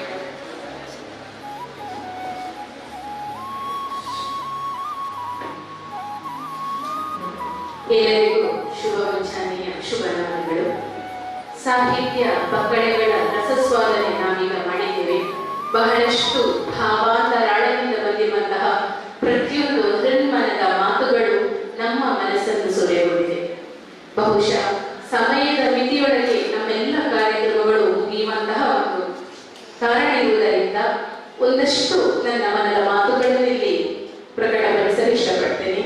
ಹೀಗಾಗಿ ನಮ್ಮ ಪುಟಾಣಿಗಳು ತಮ್ಮ ಮನಸ್ಸಿನ ಭಾವನೆಗೆ ಅಕ್ಷರ ರೂಪ ಕೊಟ್ಟು ಬಹಳ ಅದ್ಭುತವಾಗಿ ಕವನಗಳನ್ನು ರಚಿಸಿದ್ದಾರೆ. ಲೋಪಗಳನ್ನು ಹುಡುಕಬಾರದಂತೆ ಹೆಚ್ಚಾಗಿ ನಾವು ಇಂತಹ ಒಂದು ವಿಷಯಗಳಿದ್ರೆ ಈ ರೀತಿ ಬರೆಯಬಹುದು ಅಂತ ಹೇಳ್ಬಹುದೇ ವಿನಃ ಇಂತಹ ಲೋಪ ಇದ್ರೆ ಮಗುವಿನ ಮನಸ್ಸಿನ ಮೇಲೆ ಅದೊಂದು ಘಾಸಿಗೊಳ್ಳಬಹುದು. ಅದಕ್ಕಾಗಿ ಒಳ್ಳೆಯ ಅಂಶ ಅಂದ್ರೆ ಸಕಾರಾತ್ಮಕ ಅಂಶಗಳನ್ನು ಮಾತ್ರ ನಾನಿಲ್ಲಿ ಪ್ರಕಟಪಡಿಸ್ತೇನೆ. ಉಳಿದಂತೆ ಅವರಿಗೆ ಸಂಬಂಧಪಟ್ಟಂತಹ ಸಂಪನ್ಮೂಲ ವ್ಯಕ್ತಿಗಳಿದ್ದರೆ ಅವರ ಜೊತೆ ಕೇಳಿಕೊಂಡು ಮುಂದಿನ ಹಂತವನ್ನು ತಯಾರಿಯನ್ನು ಮಾಡಿಕೊಳ್ಳಬೇಕು. ಈ ಎಲ್ಲ ಪುಟಾಣಿಗಳಿಗೆ ಕೂಡ ಹಾರ್ದಿಕ ಅಭಿನಂದನೆಗಳನ್ನು ತಿಳಿಸ್ತಾ, ಮೊದಲಾಗಿ ಒಂದು ಮಗು ಅಮ್ಮನ ಬಗ್ಗೆ ಬರ್ತಿತ್ತು. ಅಮ್ಮ ಅಂದರೆ ಅದ್ಭುತ, ತೊಟ್ಟಿಲನ್ನು ತೂಗುವ ಕೈ ಜಗತ್ತನ್ನು ಆಳುವುದು ಅನ್ನುವಂತಹ ಮಾತನ್ನು ನಾವು ಕೇಳಿದ್ದೇವೆ. ಬಹುಶಃ ಆ ಮಗು ಅಮ್ಮನನ್ನೇ ದೇವರಲ್ಲಿ ಕಂಡು ತನ್ನ ಆರ್ದ್ರತೆಯ ಅಂಶಗಳನ್ನು ಆ ಗಮನದಲ್ಲಿ ಪ್ರಸ್ತುತಪಡಿಸಿದ್ದು ಬಹಳ ಅದ್ಭುತವಾಗಿತ್ತು ಮಗಳೇ. ಹಾಗೆ ಇನ್ನೊಂದು ಹುಡುಗಿ ಲಕ್ಷ್ಮೀ ಕಾಣ್ತದೆ. ಕರುನಾಡಿನ ಬಗ್ಗೆ, ಕನ್ನಡತನದ ಬಗ್ಗೆ. ನಮ್ಮ ಕನ್ನಡ ನಾಡು ಅಂದ್ರೆ ಅದೊಂದು ಅದ್ಭುತ. ಯಾಕಂದ್ರೆ ನಮಗೆ ಒಂದು ಆಂಗ್ಲ ಭಾಷೆ ತಗೊಂಡ್ರೆ ನಮ್ಮ ಎಲ್ಲ ಮನಸ್ಸಿನ ಭಾವನೆಗಳನ್ನು ವ್ಯಕ್ತಪಡಿಸಲಿಕ್ಕೆ ಸಾಧ್ಯ ಇಲ್ಲ. ಆದರೆ ಕನ್ನಡದಲ್ಲಿ ನಮ್ಮ ಒಂದಿಷ್ಟು ಭಾವನೆಗಳನ್ನು ಅದೆಷ್ಟು ಮಾತಿನ ಮೂಲಕ ವ್ಯಕ್ತಪಡಿಸಬಹುದು. ಅಂತಹ ಅತ್ಯದ್ಭುತವಾದ ಕರುನಾಡನ್ನು ಪ್ರೀತಿಸುವಂತಹ ಒಂದು ಮನಸ್ಥಿತಿ ಈ ಮಕ್ಕಳಲ್ಲಿ ಬೆಳೆಯಲೇಬೇಕು. ಯಾಕಂದ್ರೆ ಕನ್ನಡ ಪರವಾಗಿ ಹೋರಾಟಗಾರರು ಕೆಲವೇ ಇದ್ದಾರೆ. ಬಹುಶಃ ನಮ್ಮ ಪುಣ್ಯ ಅಂತ ಹೇಳ್ಬೋದು. ಈ ಸರ್ತಿ ನಮ್ಮ ಪುತ್ತೂರು ತಾಲೂಕು ಘಟಕದಲ್ಲಿ ಅಧ್ಯಕ್ಷರು ನಮಗೆ ಸಮರ್ಥರು ಸಿಕ್ಕಿದ್ದಾರೆ. ಅದಕ್ಕಾಗಿ ನಮಗೆ ಇಂತಹ ಒಂದು ಅವಕಾಶಗಳು ಪ್ರಬುದ್ಧವಾಗಿ ಸಿಗ್ತಾ ಇದೆ. ಹಾಗೆ ಇನ್ನೊಂದು ದೇಶಭಕ್ತಿಯ ಬಗ್ಗೆ ಒಂದು ಮಗು ಹೇಳಿದ್ದು ಬಹಳ ಅದ್ಭುತವಾಗಿ. ಆ ಮಗು ಚೆನ್ನಾಗಿ ತನ್ನ ಭಾವನೆಯನ್ನು ವ್ಯಕ್ತಪಡಿಸಿತು. ಯಾಕಂದ್ರೆ ನಾವೇನು ನೆಮ್ಮದಿಯಾಗಿ ನಿದ್ದೆ ಮಾಡಬೇಕಾದ್ರೆ ಅಲ್ಲಿರುವಂತಹ ವೀರ, ಗಡಿನಾಡಿನಲ್ಲಿ ಹೋರಾಡುವ ಎಲ್ಲ ವೀರರ ಒಂದು ತ್ಯಾಗದ ಪ್ರತಿಫಲ ನಮ್ಮ ಈ ನೆಮ್ಮದಿ. ಅದನ್ನು ಗುರುತಿಸಿ ಹೇಳಿದಾಗಲ್ಲ, ಅಭಿನಂದನೆಗಳು. ಹಾಗೆ ಇನ್ನೊಂದು ಹುಡುಗ ಮಹಮ್ಮದಿಯವರು ತನ್ನ ತಂದೆ ತಾಯಿಯ ಬಗ್ಗೆ ಗೌರವವನ್ನು ಕೊಟ್ಟು ಬಹಳ ಚೆನ್ನಾಗಿ ತನ್ನ ಮಾತಿನಲ್ಲಿ ವ್ಯಕ್ತಪಡಿಸಿದ್ದಾರೆ, ಗೌರವವನ್ನು ಕೊಟ್ಟಿದ್ದಾನೆ. ನಾವು ತಂದೆ ತಾಯಿಯನ್ನು ಈಗ ನೀವು ನನ್ನದು ಹಾಡು ಈ ಸಮಯದಲ್ಲಿ ನೆನಪಿಸ್ಕೊಳ್ಳಿಕ್ಕೆ ಇಷ್ಟಪಡ್ತಾ ಇದ್ದೀನಿ. ಮೊದಲು ಸಿನಿಮಾದಲ್ಲಿ ತಂದೆ ತಾಯಿ ಎಂದರೆ ಬಹುಶಃ ನನಗೆ ಹಾಡಿಗೆ ಚೆನ್ನಾಗಿ ಬರೋದಿಲ್ಲ, ಭಾಷಣ ಮಾಡೋದಿಲ್ಲ. ಅದಕ್ಕಾಗಿ ನಾನೊಂದು ಹಾಡಿನ ಒಂದು ತುಣುಕನ್ನು ಹೇಳ್ತೇನೆ ಅಷ್ಟೇ. ಹಿಂದೆ ತಂದೆ ತಾಯಿ ಎಂದರೆ ಕಣ್ಣಿಗೆ ಕಾಣುವ ದೇವರು ಅಂತ ನಾವು ಹೇಳ್ತಿದ್ದೆವು. ಈಗ ಪದೇ ಹೇಗಿದೆ ಗೊತ್ತೇ, ಅಮ್ಮ ಲೂಸ, ಅಪ್ಪ ಲೂಸ ಅನ್ನೋಂಥ ಹಾಡಿದೆ. ನಾವು ಅದನ್ನು ಇಷ್ಟಪಡ್ತೇವೆ, ನಿಜವಾಗಿಯೂ ತಪ್ಪು. ಯಾಕಂದ್ರೆ ನಮ್ಮ ಕಣ್ಣೆದುರಿಗೆ ಕಾಣುವಂತಹ ತಂದೆ ತಾಯಿ ದೇವರ ಸಮಾನ. ಅದನ್ನು ತನ್ನ ಕವನದಲ್ಲಿ ಬಹಳ ಸಮರ್ಥವಾಗಿ ವ್ಯಕ್ತಪಡಿಸಿದ ಈ ಹುಡುಗ. ಹಾಗೆ ಇನ್ನುಳಿದಂತೆ ಕಾಡಿನ ಬಗ್ಗೆ ಪ್ರಬಂಧವನ್ನು, ಕಾಡಿದ್ದರೆ ನಾಡು, ಇಲ್ಲಿ ನೇತ್ರಾವತಿಗೆ ಸಂಬಂಧಪಟ್ಟ ಹೋರಾಟವನ್ನು ಗಮನಿಸಬಹುದು. ಅಲ್ಲಿ ತುಂಬಾ ವ್ಯಾಖ್ಯಾನಗಳು ಬಂದಿದ್ದು. ಇಲ್ಲಿಯ ಕೊನೆಯ ಮೀನನ್ನು ತಿಂದ ನಂತರ ದುಡ್ಡು ತಿನ್ನಲಿಕ್ಕೆ ಬರುವುದಿಲ್ಲ ಅಂತಹ ಒಂದು ಸ್ಲೋಗನ್ ಬಹಳಷ್ಟು ಪ್ರಸಿದ್ಧಿ ಪಡೆದಿದ್ದು. ಆ ನೇತ್ರಾವತಿ ಮುನಿಸಿಕೊಂಡ ಬಗೆಯನ್ನು ಕೂಡ ನಾವು ಮೊನ್ನೆ ಬರಗಾಲದಲ್ಲಿ ನೋಡಿದೆವು. ಇನ್ನು ಅಂತಹ ಒಂದು ಸಮಸ್ಯೆ ಆಗಬಾರದು. ಕಾಡು ನಮಗಿದ್ದರೆ ನಾವು ಖಂಡಿತವಾಗಿಯೂ ನೆಮ್ಮದಿಯಲ್ಲಿ ಜೀವಿಸಬಹುದು ಅನ್ನೋಂತಹ ಮಾತನ್ನು ಅವರು ಹೇಳಿದ್ದಾರೆ. ಹಾಗೆ ಮಳೆ, ಬಹುಶಃ ಸ್ವಲ್ಪ ದಿನಗಳ ಕಾಲ ಮಳೆ ತನ್ನ ಯಾವುದೇ ರೀತಿಯ ಪ್ರತಾಪವನ್ನು ತೋರಿಸದೆ ಮುಕ್ತವಾಗಿತ್ತು ಮತ್ತೆ ಗೌಪ್ಯವಾಗಿತ್ತು. ಈ ಸಂದರ್ಭದಲ್ಲಿ ಎಲ್ಲರಿಗೂ ಭಯ ಹುಟ್ಟಿತ್ತು, ಬರುವ ಸಲ ಬೇಸಿಗೆ ಕಾಲದಲ್ಲಿ ಒಂದು ಹನಿ ನೀರಿಗಾಗಿ ನಾವು ಎಲ್ಲಿ ಹೋರಾಟ ಮಾಡಬೇಕು ಅಂತ. ಬಹುಶಃ ಅದನ್ನು ಮರೆಮಾಚುವಂತೆ ನಮ್ಮ ಮಳೆ ರಾಯ ಈಗ ಬರ್ತಾ ಇದ್ದಾನೆ. ವರುಣ ರಾಯನ ಅಭಿಮಾನ ನಮಗೆ ಕಾಣ್ತಾ ಇದೆ. ಅದನ್ನು ಬಹಳ ಚೆನ್ನಾಗಿ ಈ ಮಗು ವ್ಯಕ್ತಪಡಿಸಿದ್ದಾರೆ. ಹಾಗೆ ಈ ಒಂದು ಕವನ ತನ್ನ ಮನಸ್ಸಿನ ಭಾವನೆಗಳನ್ನು ನನಗೆ ತೋಚಿತು ಅದನ್ನು ಹೇಳ್ತಾರೆ ಈ ಒಂದು ಕವನ ಅಂತ ಹೇಳಿ. ಹಾಗೆ ಇನ್ನೊಂದು ಪರಿಸರದ ಬಗ್ಗೆ ಕೂಡ ಬಹಳ ಚೆನ್ನಾಗಿ ಬಂತು. ಈ ಸಂದರ್ಭದಲ್ಲಿ ಒಂದು ಮಕ್ಕಳಿಗೆ ಸಣ್ಣದೊಂದು ಒಂದು ಟಿಪ್ಸ್ ಅಂತ ಹೇಳ್ಬೋದು. ನಾವು ಕವನಗಳನ್ನು ಬರೆಯುವಾಗ, ಬಹುಶಃ ನಾನು ಸಾಹಿತ್ಯಾಸಕ್ತಿ ಆದ ಕಾರಣ ಈ ಒಂದು ಅಂಶಗಳನ್ನು ಹೇಳಲಿಕ್ಕೆ ಇಷ್ಟಪಡ್ತೇನೆ. ನಾವು ಕವನಗಳನ್ನು ರಚಿಸುವಾಗ ಅಲ್ಲಿರುವಂತಹ ಪ್ರಾಸಪದಗಳಿಗೆ ಹೆಚ್ಚು ಗಮನ ಕೊಡಬೇಕು. ಪ್ರಾಸಪದ ಇಲ್ಲದಿದ್ರೂ ಕವನಗಳು ಚೆನ್ನಾಗಿ ನಡೀತದೆ. ಆದ್ರೆ ಸಣ್ಣತನದಲ್ಲಿ ನಮ್ಗೆ ಪ್ರಾಸಪದಗಳಿದ್ದರೆ ಬಹಳ ಅದ್ಭುತ. ಜೊತೆಗೆ ನಮ್ಮ ಹಾಡು ಯಾವತ್ತೂ ಒಂದು ಪ್ರಬಂಧದ ರೀತಿ ಉದ್ದ ಹೋಗಬಾರ್ದು. ಒಂದು ಇಂತಿಷ್ಟು ಪದಗಳ ಮಿತಿಯನ್ನು ಇಟ್ಕೊಳ್ಬೇಕು. ಅಂತಹ ಹಾಡನ್ನು ಬರೀಬೇಕು. ಇನ್ನೊಂದು, ನಾವು ಸಾಹಿತ್ಯಾಸಕ್ತರು ಶಬ್ದಗಳನ್ನು ಅಂದ್ರೆ ಉಚ್ಚಾರವನ್ನು ಅತ್ಯಂತ ಪರಿಪೂರ್ಣವಾಗಿ ಮಾಡಬಹುದು. ಹ ಮತ್ತೆ ಅ, ಲ ಮತ್ತೆ ಳ, ಸ ಮತ್ತೆ ಶ, ಇದರ ಒಂದು ನಾವು ಕರೆಕ್ಟ್ ಆಗಿ ಹಾಡಿನಲ್ಲಿ ಅಥವಾ ಕವನ ವಾಚನದಲ್ಲಿ ಹೇಳದಿದ್ರೆ ಆ ಕವನ ತನ್ನ ಮೌಲ್ಯವನ್ನು ಕಳೆದುಕೊಳ್ಳುತ್ತದೆ. ಅದಕ್ಕಾಗಿ ನಾವು ಸಾಹಿತ್ಯಾಸಕ್ತರು, ಸಾಹಿತಿಗಳು ಈ ಶಬ್ದಗಳನ್ನು ಬಹಳ ಚೆನ್ನಾಗಿ ಸರಿಯಾಗಿ ಹೇಳಬೇಕಾಗ್ತದೆ ಅಂತ ಹೇಳ್ತಾ, ನನ್ನ ಗುರುಗಳಿದ್ದಾರೆ ಮಾಲಿಂಗೇಶ್ವರ ಭಟ್ಟಿಯವರು. ನನ್ನ ಮೊದಲ ಕೃತಿಯ ಸೇಡು ರಾಜ್ಯ ಮಟ್ಟದ ಪ್ರಶಸ್ತಿಯನ್ನು ಪಡೆದಿರುವ ಸಂದರ್ಭದಲ್ಲಿ ನನಗೆ ಗೊತ್ತಿರಲಿಲ್ಲ, ನನಗೆ ಯಾರು ಕೊಡಬಹುದು, ನನಗೆ ಪ್ರೇರಣೆ ಅಂತ ನನಗೆ ನಿಜವಾಗ್ಲೂ ಗೊತ್ತಿರಲಿಲ್ಲ. ಸುಮ್ಮನೆ ಏಕಾಂಗಿಯಾಗಿ ನಾನು 9ನೇ ತರಗತಿಯಿಂದ ಬರೆಯಲಿಕ್ಕೆ ಪ್ರಾರಂಭಿಸಿದವಳು. ನನಗೆ ನಿಜವಾಗಿ ಹೇಳಿದ್ರೆ ನನಗೆ ಸರಿಯಾದ ಒಂದು ಹೇಗೆ ಹೇಳ್ತಾರೆ, ಈಗ ಸಿಗುವಂತಹ ಪ್ರೋತ್ಸಾಹ ಹಾಗೆ ಇರಲಿಲ್ಲ, ನನ್ನನ್ನು ಗುರುತಿಸುವವರು ಇರಲಿಲ್ಲ. ಸ್ವಂತ ನಿರ್ಧಾರದ ಬಂದೆ ಮಕ್ಕಳಲ್ಲಿ ಕಥೆಗಳು ಬರೆಯಲಿಕ್ಕೆ ಪ್ರಾರಂಭಿಸಿದ್ದು. ಕೊನೆಗೊಂದು ಮನಸ್ಸು ಮಾಡಿ ನನ್ನ ಒಂದು ಕಾದಂಬರಿಯನ್ನು ಕಳಿಸಿಕೊಟ್ಟೆ. ಅದೃಷ್ಟವಶಾತ್ ಗೊತ್ತಿಲ್ಲ, ನನ್ನ ರಾಜ್ಯ ಮಟ್ಟಕ್ಕೆ ಆ ಸಂದರ್ಭದಲ್ಲಿ ಕನ್ನಡ ಪುಸ್ತಕ ಪ್ರಾಧಿಕಾರ ಆಯ್ಕೆ ಹೊಂದಿತ್ತು. ಆ ಸಂದರ್ಭದಲ್ಲಿ ನನಗೆ ದಿಕ್ಕು ತೋಚದಂತಾಗಿತ್ತು. ಈ ಸಂದರ್ಭದಲ್ಲಿ ಒಬ್ಬರು ಯಾರು ಸೂಚಿಸಿದ್ರು, ನೀವು ಮಹಾಲಿಂಗೇಶ್ವರ ಭಟ್ ಅವರನ್ನು ಸಂಪರ್ಕಿಸಿ ಅಂತ. ಅವರನ್ನು ಸಂಪರ್ಕಿಸಿದೆ. ಅವರಿಂದ ಬಹಳಷ್ಟು ವಿಷಯಗಳು ಗೊತ್ತಿದೆ. ಯಾಕಂದ್ರೆ ಅವರನ್ನು ಆದರ್ಶ ದಂಪತಿಗಳು, ನಮ್ಮ ಮನೆ ಆಚೆ ತವರ ಮನೆ ಆಚೆ ಇರುವವರು ತುಂಬಾ ಚೆನ್ನಾಗಿ ನನಗೆ ಹೇಳಿಕೊಟ್ಟಿದ್ದಾರೆ. ಅದರ ಜೊತೆಗೆ ಪ್ರೊಫೆಸರ್ ವಿ ಅಸಿಕಜಿ, ನನ್ನ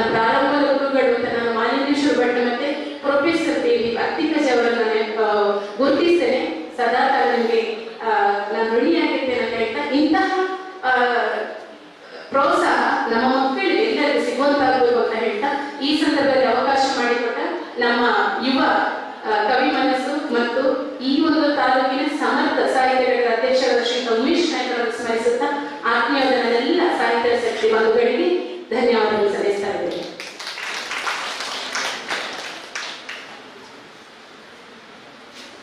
ಸ್ಫೂರ್ತಿದಾಯಕ ವ್ಯಕ್ತಿಗಳನ್ನು ಪರಿಚಯಿಸುವವರು ಶಿಕ್ಷಕರು, ಜೊತೆಗೆ ಸ್ಫೂರ್ತಿದಾಯಕ ಶುಭಾಂಶ ನುಡಿಗಳೊಂದಿಗೆ ವಿದ್ಯಾರ್ಥಿಗಳಿಗೆ ವಂದನೆಗಳು ಮೇಡಮ್.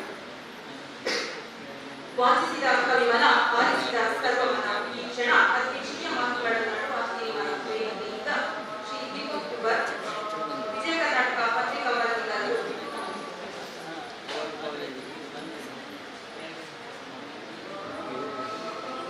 ಎಲ್ರಿಗೂ ನಮಸ್ಕಾರ. ವೇದಿಕೆಯ ಮೇಲಿರುವ ನಮ್ಮ ಶ್ರೀರಾಮ ಶಾಲೆಯ ಮುಖ್ಯೋದ್ಯೋಗಿಗಳಾದ ನಿಮ್ಮದ ಡಿಜೆಸಿಯವರು ಹಾಗೂ ಯುವ ಸಾಹಿತಿಗಳೇ, ವೇದಿಕೆಯ ಮುಂಭಾಗದಲ್ಲಿರುವ ಗುರುಗಳೇ ಹಾಗೂ ವಿದ್ಯಾರ್ಥಿಗಳೇ ಹಾಗೂ ಗಣ್ಯರು, ಆಧುನಿಕತೆಗೆ ಸಿಕ್ಕಿಕೊಂಡು ಬಹಳ ವೇಗವಾಗಿ ಈ ಕಾಲಘಟ್ಟದಲ್ಲಿ ಬಹಳ ವೇಗವಾಗಿ ನಾವು ಆಧುನಿಕತೆ ಸಾಗ್ತಾ ಇದ್ದೇವೆ. ಇದು ಒಳ್ಳೆಯದು, ಅಭಿವೃದ್ಧಿ ಅನ್ನೋದು ಒಳ್ಳೆಯದು. ಆದ್ರೆ ಒಂದು ಮಾತಿದೆ, ಅತಿಯಾದ್ರೆ ಅಮೃತವು ವಿಷ ಅಂತ ಹೇಳಿ. ಯಾಕಂದ್ರೆ ನಾಳೆ ಕಾಲದ ಬಾಳೆ ಇವತ್ತಿನ ಮಕ್ಕಳಿಗೆ ಸಿಗಲಿಕ್ಕೆ ಸಾಧ್ಯ ಇಲ್ಲ. ನಾವೆಲ್ಲ ಪರಿಸರದಲ್ಲಿ ಬೆಳೆದವರು. ಅಂದ್ರೆ ಮೊದಲು ಕಷ್ಟ ಇದ್ರು ಓದೋ ಹವ್ಯಾಸಗಳಿವೆ. ಆಮೇಲೆ ಮೌಖಿಕವಾಗಿ ಬಂದಂತಹ ಈ ಅಜ್ಜಿ ಕಥೆಗಳಾಗಿರ್ಬೋದು, ಈ ಬೆನ್ನಿ ಬೇಸಾಯದಲ್ಲಿ ಹಾಡುವಂತಹ ಹಾಡುಗಳಾಗಿರ್ಬೋದು, ಅಂಥದ್ದೆಲ್ಲ ನಮಗೊಂದು ತಮ್ಮೊಂದು ಹೆಮ್ಮೆ ಅಂತ ಹೇಳ್ಬೋದು, ನಮಗೆ ಭಾಗ್ಯ ಅಂತ ಪುಣ್ಯ ಅಂತ ಹೇಳ್ಬೋದು. ಆದ್ರೆ ಈಗಿನ ಮಕ್ಕಳು ಅದರಿಂದ ವಂಚಿತರಾಗ್ತಾ ಇದ್ದಾರೆ. ಮತ್ತೊಂದು ಕಡೆಯಿಂದ ಪರಿಸರದೊಂದಿಗೆ ಬದುಕುವಂತ ಮನೋಧರ್ಮ ನಮಗೆ ಸೃಷ್ಟಿಯಾಗಬೇಕು. ಕೆಲವರು ಹೇಳ್ತಾರೆ ನೋಡುವ ಕಣ್ಣುಗಳಿಂದ ಸಾಲದು, ಆಮೇಲೆ ಅನುಭವಿಸುವ ಮನಸ್ಸು ಮುಖ್ಯ ಅಂತ. ಆಗ BM ಬಶೀರ್ ಅವರು ಕೂಡ ಅದೇ ರೀತಿ ವಾಕ್ಯವನ್ನು ಹೇಳಿದರು. ಮತ್ತೆ ಓದುವ ಹವ್ಯಾಸವನ್ನು ಬೆಳೆಸಿಕೊಳ್ಳಿ. ಆಮೇಲೆ ಈಗ ನಾನು ಕವನದಲ್ಲಿ ನೋಡಿ ಬಹಳ ಚೆನ್ನಾಗಿ ಕವನಗಳನ್ನು ವಿದ್ಯಾರ್ಥಿಗಳು ಬರೆದಿದ್ದಾರೆ. ಆದ್ರೆ ಬರುವಾಗ ನಾನು ಪುಸ್ತಕವನ್ನು ಕೊಟ್ಟರು ಅಲ್ಲಿ ನನಗೆ ಅನಿಸ್ತಾ ಇದೆ, ಈ ಕಾಲಘಟ್ಟದಲ್ಲಿ ನಾವು ಇಂದು ಸಾಕ್ತಾ ಇದ್ದೇವೆ ನಮ್ಮ ಸಮಾಜ ಅಂತ ಹೇಳಿ. ಈ ಪುಸ್ತಕದ ಹೆಸರು ತಂದೆ ತಾಯಿಯೇ ದೇವರು ಅಂತೇಳಿ. ಇವತ್ತಿನ ಪರಿಸ್ಥಿತಿ, ತಂದೆ ತಾಯಿ ತುಂಬಾ ಕಷ್ಟಪಟ್ಟು ಮಕ್ಕಳನ್ನು ಓದಿಸ್ತಾರೆ, ಉತ್ತಮ ವಿದ್ಯಾಭ್ಯಾಸ ಕೊಡ್ತಾರೆ, ಅಷ್ಟು ಕನಸುಗಳಿರುತ್ತೆ, ನಮ್ಮನ್ನು ಬೆಳಿಬೇಕು, ಚೆನ್ನಾಗಿ ಸಮಾಜದಲ್ಲಿ ಮೇಲು ಸ್ತರದಲ್ಲಿ ಗುರುತಿಸಿಕೊಳ್ಬೇಕು ಅಂತ ಹೇಳಿ. ಆದ್ರೆ ಕೊನೆಗೆ ಹೆಚ್ಚಿನ ಕಡೆಗಳಲ್ಲಿ ಇನ್ನು ಆ ಹಿರಿಯ ಜೀವಗಳನ್ನು ನಾವು ವೃದ್ಧಾಶ್ರಮ, ಅನಾಥಾಶ್ರಮದಲ್ಲಿ ನೋಡುವಂತಹ ಪರಿಸ್ಥಿತಿ ನಮಗೆ ಬಂದಿದೆ. ಮತ್ತೊಂದು ಕಡೆಯಿಂದ ಸಮಾಜ ನಾವು ಅಧ್ಯಯನ ಮಾಡ್ತೇವೆ ಡ್ರಗ್ಸ್ ಮುಕ್ತ ಗ್ರಾಮ ಅಂತ ಹೇಳಿ.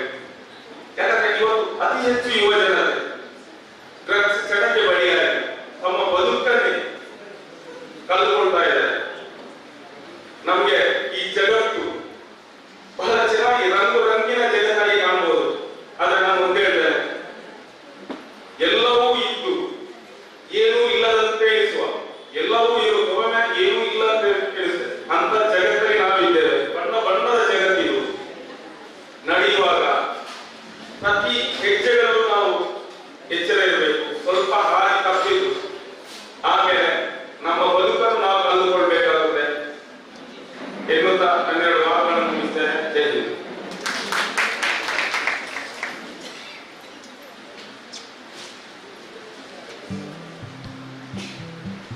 ಆಲಿಸುವಿಕೆ, ಮಾತುಗಾರಿಕೆ, ಬರವಣಿಗೆಯ ಕೌಶಲ್ಯವನ್ನು ಅಳವಡಿಸಿಕೊಳ್ಳುವ ಮಾತುಗಳಿಗೆ ವಂದನೆಗಳು. ಮುಂದಕ್ಕೆ ಸಾಹಿತ್ಯ ಪ್ರಸ್ತುತಿಗಳಿದಂತಹ ವಿದ್ಯಾರ್ಥಿಗಳಿಗೆ ಸಾಕ್ಷಿ ಪತ್ರ ಮತ್ತು ಗೌರವ ಪುಸ್ತಕಗಳನ್ನು ಇಲ್ಲಿ ಗೌರವಿಸಬೇಕೆಂದು ಕೇಳಿಕೊಳ್ಳುತ್ತಿದ್ದೇನೆ.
ನಿತ್ತನು ದೇವನು ನಮಗೆ ಬದುಕಿಗೆ ಪ್ರಾಣವನ್ನು ನೀಡುತ್ತದೆ. ಗಾಳಿಯ ನಿತ್ತನು ದೇವನು ನಮಗೆ ಬದುಕಿಗೆ ಪ್ರಾಣವನ್ನು ನೀಡುತ್ತದೆ. ಸಸ್ಯವ ಕೊಟ್ಟನು ಶುದ್ಧವ ಮಾಡಲು ಹೀರುತ್ತ ಇಂಗಾಲಾಮ್ಲವನ್ನು. ಸಸ್ಯವ ಕೊಟ್ಟನು ಶುದ್ಧವ ಮಾಡಲು ಹೀರುತ್ತ ಇಂಗಾಲಾಮ್ಲವನ್ನು. ಪ್ರಾಣಿ ಪ್ರಪಂಚಕ್ಕೆ ಬಗೆ ಬಗೆ ರೂಪದಿ ನೀಗುತ್ತ ಹಸಿವನು ಸಸ್ಯಾಮೃತದಿ. ಪ್ರಾಣಿ ಪ್ರಪಂಚಕ್ಕೆ ಬಗೆ ಬಗೆ ರೂಪದಿ ನೀಗುತ್ತ ಹಸಿವನು ಸಸ್ಯಾಮೃತದಿ. ನೀರನ್ನು ಕೊಟ್ಟನು ಜೀವಿಯ ಬದುಕಿಗೆ ಹೊಳೆಕರೆ ಬಾವಿಯ ಮೂಲದಲ್ಲಿ. ನೀರನ್ನು ಕೊಟ್ಟನು ಜೀವಿಯ ಬದುಕಿಗೆ ಹೊಳೆಕರೆ ಬಾವಿಯ ರೂಪದಲ್ಲಿ. ಸೂರ್ಯನು ತಾಪದೆ ಶಕ್ತಿಯ ರೂಪದಿ ನೀರನ್ನು ಆವಿಯ ಮಾಡುತ್ತದೆ. ಸೂರ್ಯನು ತಾಪದೆ ಶಕ್ತಿಯ ರೂಪದಿ ನೀರನ್ನು ಆವಿಯ ಮಾಡುತ್ತದೆ. ಒರತೆಯ ತುಂಬಲು ಮಳೆಯನ್ನು ಸುರಿಸುತ್ತಾ ಇಳೆಯನ್ನು ತಣಿಸಿದ ಒಲವಿಂದ. ಒರತೆಯ ತುಂಬಲು ಮಳೆಯನ್ನು ಸುರಿಸುತ್ತಾ ಇಳೆಯನ್ನು ತಣಿಸಿದ ಒಲವಿಂದ. ಮಣ್ಣಿದು ಚಿನ್ನವ ಬೆಳೆಯುವುದೆಲ್ಲವ ರಸವನ್ನು ಹೀರುತ್ತ ಭೂಮಿಯಲ್ಲಿ. ಮಣ್ಣಿದು ಚಿನ್ನವ ಬೆಳೆಯುವುದೆಲ್ಲವ ರಸವನ್ನು ಹೀರುತ್ತ ಭೂಮಿಯಲ್ಲಿ. ಬುದ್ಧಿಯ ಹೊಂದುವ ಮನುಜನು ತಾನೇ ತಿಳಿದು ತಪ್ಪನು ಮಾಡುವನು. ಬುದ್ಧಿಯ ಹೊಂದುವ ಮನುಷ್ಯನು ತಾನೇ ತಿಳಿದು ತಪ್ಪನು ಮಾಡುವನು. ಮಲಿನವ ಮಾಡಿ ಪರಿಸರವೆಲ್ಲವ ತನ್ನನ್ನು ತಾನೇ ಕೊಡುತ್ತಿಹನು. ಮಲಿನವ ಮಾಡಿ ಪರಿಸರವೆಲ್ಲವ ತನ್ನನ್ನು ತಾನೇ ಕೊಡುತ್ತಿಹನು. ಕೇಳಿರಿ ಗೆಳೆಯರೆ ಕೇಳಿರಿ ಮನುಜರೇ ಪ್ರಕೃತಿಯ ನಾಶವ ಮಾಡಲಿ. ಕೇಳಿರಿ ಗೆಳೆಯರೆ ಕೇಳಿರಿ ಮನುಜರೇ ಪ್ರಕೃತಿ ನಾಶವ ಮಾಡಲಿ. ಮುಂದಿನ ದಿನದಲ್ಲಿ ನಿಮ್ಮಯ ನಾಶಕ್ಕೆ ನೀವೇ ಕಾರಣರಾಗಲಿ. ಮುಂದಿನ ದಿನದಲ್ಲಿ ನಿಮ್ಮಯ ನಾಶಕ್ಕೆ ನೀವೇ ಕಾರಣರಾಗಲಿ. ಧನ್ಯವಾದಗಳು. ಪ್ರಕೃತಿಯ ಬಗ್ಗೆ ಬಹಳಷ್ಟು ಸುಂದರವಾಗಿ ವರ್ಣಿಸಿದಂತಹ ಶ್ರದ್ಧಾ ಭಟ್ ಇವರಿಗೆ ಧನ್ಯವಾದಗಳು. ಇದೀಗ ಪ್ರತಿಜ್ಞಾ ಇವರಿಂದ ಕವನ ವಾಚನ. ನನ್ನ ಕವನದ ಶೀರ್ಷಿಕೆ ವೀರ ಯೋಧರು. ಹಗಲು ಇರುಳನ್ನು ಮರೆತು ಗಾಳಿ ತಂಗಾಳಿಯ ಜೊತೆ ಬೆರೆತು. ಹಗಲು ಇರುಳನ್ನು ಮರೆತು ಗಾಳಿ ತಂಗಾಳಿಯ ಜೊತೆ ಬೆರೆತು. ಬಸಿದ ಹಸಿವ ಮರೆತು ಸಂಸಾರದ ಸಾಗರ ಬಂಧನವನ್ನು ತೊರೆದು. ಬಸಿದ ಹಸಿವ ಮರೆತು ಸಂಸಾರದ ಬಂಧನವನ್ನು ತೊರೆದು. ದೇಶಕ್ಕಾಗಿ ತಮ್ಮ ಪ್ರಾಣವನ್ನೇ ಒತ್ತೆ ಇಟ್ಟು ತಮ್ಮೆಲ್ಲ ಆಸೆ ಕನಸುಗಳನ್ನು ಬರೆದಿಟ್ಟು. ದೇಶಕ್ಕಾಗಿ ತಮ್ಮ ಪ್ರಾಣವನ್ನೇ ಒತ್ತೆ ಇಟ್ಟು ತಮ್ಮೆಲ್ಲ ಆಸೆ ಕನಸುಗಳನ್ನು ಬರೆದಿಟ್ಟು. ಸ್ವಾರ್ಥ ಮನಸ್ಸನ್ನು ದೂರಕ್ಕಿಟ್ಟು ತಮ್ಮ ಜೀವನವನ್ನೇ ಪಣಕ್ಕಿಟ್ಟು. ಸ್ವಾರ್ಥ ಮನಸ್ಸನ್ನು ದೂರಕ್ಕಿಟ್ಟು ತಮ್ಮ ಜೀವನವನ್ನೇ ಪಣಕ್ಕಿಟ್ಟು. ದೇಶದ ಗಡಿಯನ್ನು ಕಾಯುತ್ತಾ ಕಿಚ್ಚಿನಿಂದ ಕಾದಿ ಶತ್ರುಗಳನ್ನು ಗೆಲ್ಲುತ್ತಾ. ದೇಶದ ಗಡಿಯನ್ನು ಕಾಯುತ್ತಾ ಕಿಚ್ಚಿನಿಂದ ಕಾದಿ ಶತ್ರುಗಳನ್ನು ಗೆಲ್ಲುತ್ತಾ. ಗುಂಡಿಗೆಯಲ್ಲಿ ರೋಷವನ್ನು ತುಂಬಿಕೊಳ್ಳುತ್ತಾ ಬೈರಿಗಳ ಗುಂಡಿಗೆ ಎದೆ ಒಡ್ಡಿ ನಿಲ್ಲುತ್ತಾ. ಗುಂಡಿಗೆಯಲ್ಲಿ ರೋಷವನ್ನು ತುಂಬಿಕೊಳ್ಳುತ್ತಾ ಬೈರಿಗಳ ಗುಂಡಿಗೆ ಎದೆ ಒಡ್ಡಿ ನಿಲ್ಲುತ್ತಾ. ನಮ್ಮೆಲ್ಲರ ಸುಖ ಶಾಂತಿ ನೆಮ್ಮದಿಯ ನಿದ್ರೆಗೆ ಇವರು ಕಾರಣರು. ನಮ್ಮೆಲ್ಲ ಸುಖ ಶಾಂತಿ ನೆಮ್ಮದಿಯ ನಿದ್ರೆಗೆ ಇವರು ಕಾರಣರು. ದೇಶವನ್ನು ರಕ್ಷಿಸಿ ಜನಸೇವೆ ಮಾಡುವರು. ದೇಶವನ್ನು ರಕ್ಷಿಸಿ ಜನಸೇವೆ ಮಾಡುವರು. ನಮ್ಮ ದೇಶದ ತಿರಂಗವನ್ನು ಮುಗಿಲೆತ್ತರಕ್ಕೆ ಹಾರಿಸುವರು. ನಮ್ಮ ದೇಶದ ತಿರಂಗವನ್ನು ಮುಗಿಲೆತ್ತರಕ್ಕೆ ಹಾರಿಸುವರು. ಅವರೇ ನಮ್ಮ ದೇಶದ ಹೆಮ್ಮೆಯ ವೀರ ಯೋಧರು. ಅವರೇ ನಮ್ಮ ದೇಶದ ಹೆಮ್ಮೆಯ ವೀರ ಯೋಧರು. ಧನ್ಯವಾದಗಳು. ಯೋಧರ ಬಗ್ಗೆ ಬಹಳಷ್ಟು ಸ್ವಚ್ಛಂದವಾಗಿ ವರ್ಣಿಸಿದಂತಹ ಪ್ರತಿಜ್ಞಾ ಇವರಿಗೆ ಧನ್ಯವಾದಗಳು. ಇದೀಗ ಮುಂದಕ್ಕೆ ಪ್ರತೀಕ್ಷಾ ಪೂಜಾರಿ ಇವರಿಂದ ಕವನ ವಾಚನ.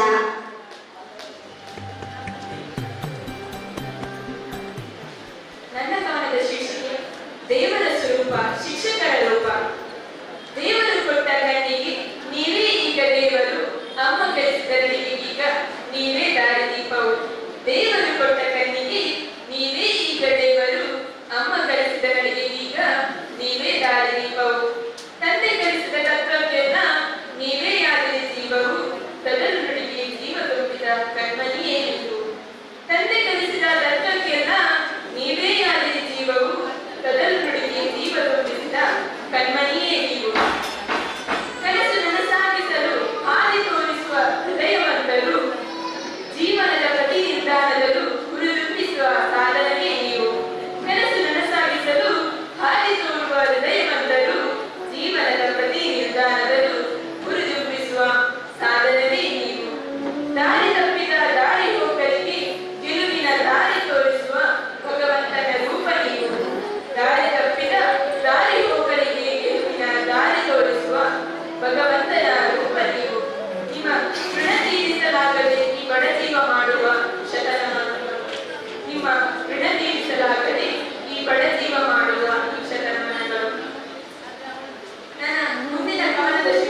ಭಾವನೆಗಳ ತೇರು.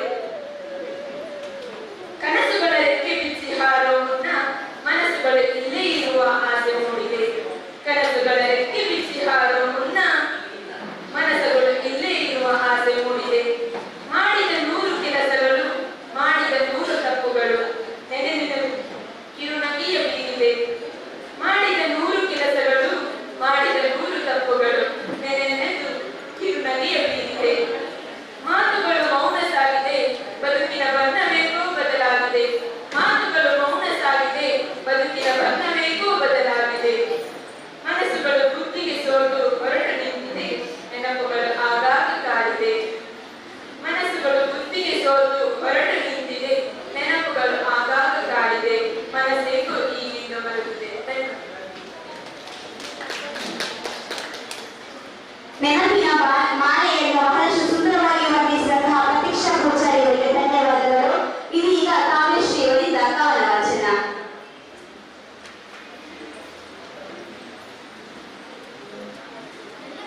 ನನ್ನ ಕವನದ ಶೀರ್ಷಿಕೆ ತಂದೆ ತಾಯಿ. ಕನಸಲ್ಲಿಯೂ ನೀವೇ, ಮನಸ್ಸಲ್ಲಿಯೂ ನೀವೇ, ಕನಸಲ್ಲಿಯೂ ನೀವೇ, ಮನಸ್ಸಲ್ಲಿಯೂ ನೀವೇ, ಎಂದೆಂದಿಗೂ ನೀವೇ, ಎಂದೆಂದಿಗೂ ನೀವೇ. ನನ್ನ ಉಸಿರಲ್ಲಿಯೂ ನೀವೇ, ನನ್ನ ಜೀವನದ ಎಲ್ಲ ಭಾಗದಲ್ಲೂ ನೀವೇ.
ಇದೀಗ ಮುಂದಕ್ಕೆ ರೇಖಾ ಕುಮಾರಿ ಅವರಿಂದ ಕವನ ವಾಚನ.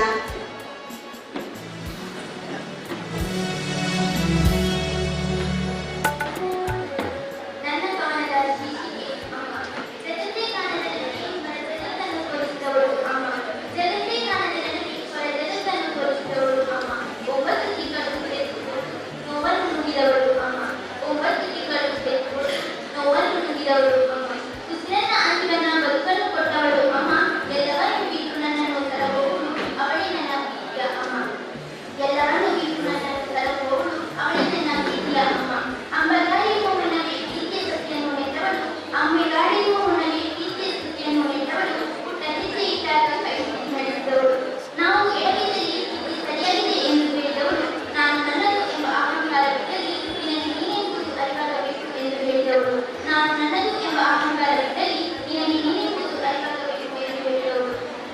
ತಪ್ಪು ಮಾಡಿದಾಗ ತಿದ್ದಿ ಬುದ್ಧಿ ಹೇಳಿದವಳು ನನ್ನಮ್ಮ. ತಪ್ಪು ಮಾಡಿದಾಗ ತಿದ್ದಿ ಬುದ್ಧಿ ಹೇಳಿದವಳು ನನ್ನಮ್ಮ.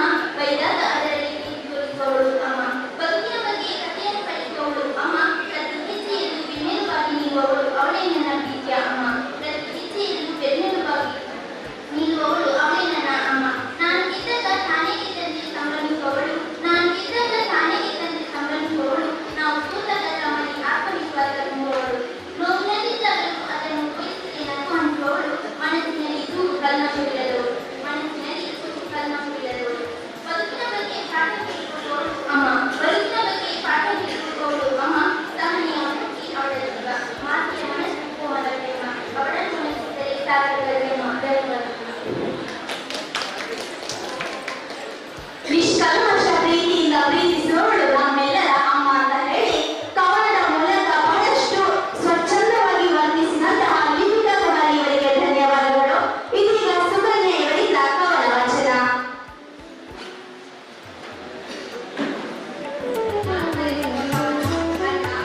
ಹೃದಯದಲ್ಲಿ ಎಷ್ಟೇ ನೋವಿದ್ದರೂ ಮರೆಸಿದವನು ಅಣ್ಣ. ತಂದೆಯ ಪ್ರೀತಿ ಕಾಣದ ನನಗೆ ತಂದೆಯಂತೆ ಕೈ ಹಿಡಿದು ನಡೆಸಿದವನು ಅಣ್ಣ. ತಪ್ಪು ಮಾಡಿದಾಗ ತಿದ್ದಿದವನು, ಅಳುವಾಗ ಕಣ್ಣೀರು ಒರೆಸಿದವನು ಅಣ್ಣ. ಸೋತಾಗ ಜೊತೆಗೆ ಇಟ್ಟು ಭಯವಾದಾಗ ಧೈರ್ಯ ಹೇಳಿದವನು ಅಣ್ಣ. ನನ್ನ ಪ್ರತಿ ಕಷ್ಟದಲ್ಲಿ ಜೊತೆಗಿದ್ದು ನೋವು ಬರದಂತೆ ನೋಡಿಕೊಂಡವನು ಅಣ್ಣ. ನನ್ನ ಪ್ರತಿಯೊಂದು ಹೆಜ್ಜೆಯಲ್ಲಿ ಜೊತೆಯಾಗಿದ್ದವನು ಅಣ್ಣ. ಈ ನನ್ನ ಬಾಳಿಗೆ ಸ್ನೇಹಿತನಾದವನು ಅಣ್ಣ. ತಂದೆ ತಾಯಿ ಇಬ್ಬರ ಪ್ರೀತಿ ನೀಡಿದವನು ಅಣ್ಣ. ನಿನ್ನ ಈ ಪ್ರೀತಿಯನ್ನು ಕಂಡು ನನ್ನ ಮಾತು ಕಲೆದ ಮೌನಿಯಾಗಿದೆ. ನನ್ನ ಮಾತು ಕಲೆದ ಮೌನಿಯಾಗಿದೆ. ಧನ್ಯವಾದ. ಬಾಳ ಸ್ನೇಹಿತ ಅಣ್ಣನಾದರೆ ಬಾಳಷ್ಟು ಎಷ್ಟು ಚಿನ್ನ. ನಾ ಮೌನಿಯಾದೆ ಅಣ್ಣ ಅಂತ ಹೇಳಿ ಬಹಳಷ್ಟು ಸುಂದರವಾಗಿ ಕವನವನ್ನು ವರ್ಣಿಸಿದ ಸುಕನ್ಯಾ ಇವರಿಗೆ ಧನ್ಯವಾದಗಳು. ಇದೀಗ ಭವ್ಯಶ್ರೀ ಇವರಿಂದ ಕವನ ವಾಚನ.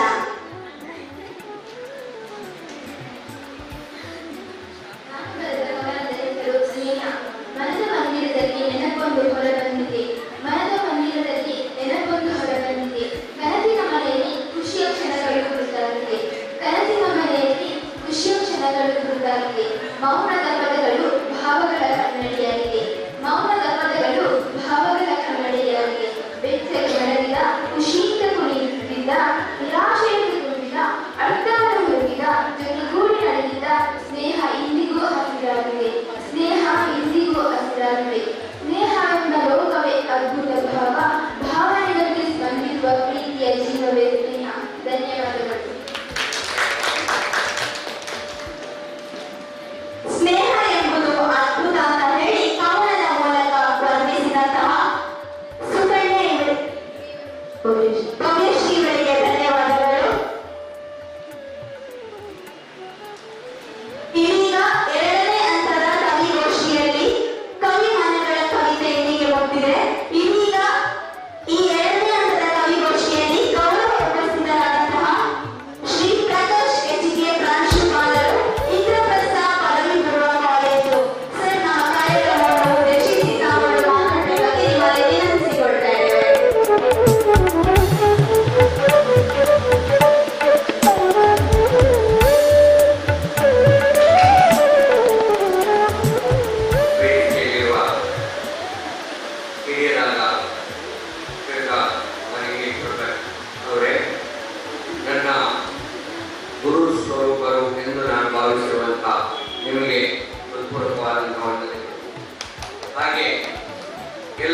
ಆತ್ಮೀಯ ವಿದ್ಯಾರ್ಥಿಗಳೇ, ನನ್ನ ಆತ್ಮೀಯರಾದ ಉಮೇಶ್ ನಾಯ್ಕ್ ಸರ್ ಅವರೇ ಹಾಗೂ ಇಲ್ಲಿ ನೆರೆದಿರುವ ಎಲ್ಲ ಗಣ್ಯ, ಮೊಟ್ಟ ಮೊದಲನೇದಾಗಿ ನಾನು ಉಮೇಶ್ ನಾಯ್ಕ್ ಸರಲ್ಲಿ ಕ್ಷಮೆ ಕೇಳಿದ್ದೇನೆ.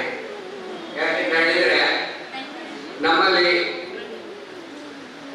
ಮಿಡ್ ಟರ್ಮ್ ಎಕ್ಸಾಮಿನ ಕಾರಣ ನಾವು ಇನ್ನೂ ಹೆಚ್ಚು ಸಕ್ರಿಯವಾಗಿ ಭಾಗವಹಿಸಬೇಕಿತ್ತು ಇದರಲ್ಲಿ. ಬಟ್ ಅನಿವಾರ್ಯವಾಗಿ ಪರಿಸ್ಥಿತಿಯ ಕೈಗೊಂಬೆಯಾಗಿ ನಾವು ನಮ್ಮ ಒಂದು ಭಾಗವಹಿಸುವಿಕೆಯನ್ನು ಸೀಮಿತಗೊಳಿಸಬೇಕಾಗಿದ್ದಕ್ಕೆ ತಮ್ಮಲ್ಲಿ ಕ್ಷಮೆ ಕೇಳ್ತಾ ಇದ್ದೇನೆ ಸರ್. ಇವತ್ತಿನ ಈ ಯಾಂತ್ರಿಕ ಬದುಕಿನಲ್ಲಿ ಭಾವನಾತ್ಮಕವಾದಂತಹ ಲೋಕಕ್ಕೆ ನಮ್ಮನ್ನು ಕರೆದುಕೊಂಡು ಹೋಗುವಂತಹ ಈ ಸಾಹಿತ್ಯ ಲೋಕ ಬಹಳ ಅಗತ್ಯವಾದದ್ದು ಅನ್ನೋದು ನನ್ನ ಭಾವನೆ. ಯಾಕೆಂತ ಹೇಳಿದ್ರೆ ಇವತ್ತು ತುಂಬಾ ಮಕ್ಕಳು ಬಂದಿಲ್ಲಿ ತಾಯಿಯ ಬಗ್ಗೆ ಗಮನವನ್ನು ವಾಚನ ಮಾಡಿದ್ರು, ಪ್ರಕೃತಿಯ ಬಗ್ಗೆ ಗಮನ ವಾಚನ ಮಾಡಿದ್ರು, ಶಿಕ್ಷಕರ ಬಗ್ಗೆ ಗಮನ ವಾಚನ ಮಾಡಿದ್ರು. ಇದರಿಂದ ನಮ್ಗೆ ಏನ್ ಗೊತ್ತಾಗ್ತದೆ ಅಂದ್ರೆ ನಾವೊಂದು ಸಭ್ಯವಾದ ಸಮಾಜದಲ್ಲಿದ್ದೇವೆ. ಇಂದಿನ ಯುವಜನತೆಯೇ ಮುಂದಿನ ಸಮಾಜ. ಈ ಮಕ್ಕಳ ಈ ಮನಸ್ಥಿತಿ ಖಂಡಿತವಾಗಿ ಇವತ್ತು ನಾವೆಲ್ಲೋ ಒಂದು ಕಡೆ ಪತ್ರಿಕೆಗಳಲ್ಲಿ ನೋಡ್ತಾ ಇದ್ದೇವೆ, ವೃದ್ಧಾಶ್ರಮಗಳ ಸಂಖ್ಯೆ ಹೆಚ್ಚುತ್ತಾ ಇದೆ, ಸಮಾಜದಲ್ಲಿ ಸಾಮರಸ್ಯ ಇಲ್ಲ, ಹೊಂದಾಣಿಕೆ ಇಲ್ಲ, ಮನುಷ್ಯತ್ವವನ್ನು ಕಳೆದುಕೊಳ್ತಾ ಇದ್ದಾನೆ. ಈ ಎಲ್ಲ ಒಂದು ಭಾವನೆಗಳು, ಆತಂಕಗಳು ಒಂದು ಕಡೆ ಆದರೆ ಇಲ್ಲ ಹಾಗೆ ಹೇಳುವ ಸಮಾಜದೊಟ್ಟಿಗೆ ಇನ್ನೊಂದು ಸಮಾಜವೂ ಕೂಡ ಇದೆ. ಅದು ಎಲ್ಲವನ್ನ ಸರಿ ಮಾಡಿಕೊಂಡು ಹೋಗಬಲ್ಲದು ಅನ್ನುವಂತಹ ಒಂದು ಧೈರ್ಯವನ್ನ ಈ ಮಕ್ಕಳ ಈ ಕವಿಗೋಷ್ಠಿ ನಮಗೆ ನೀಡಿದೆ.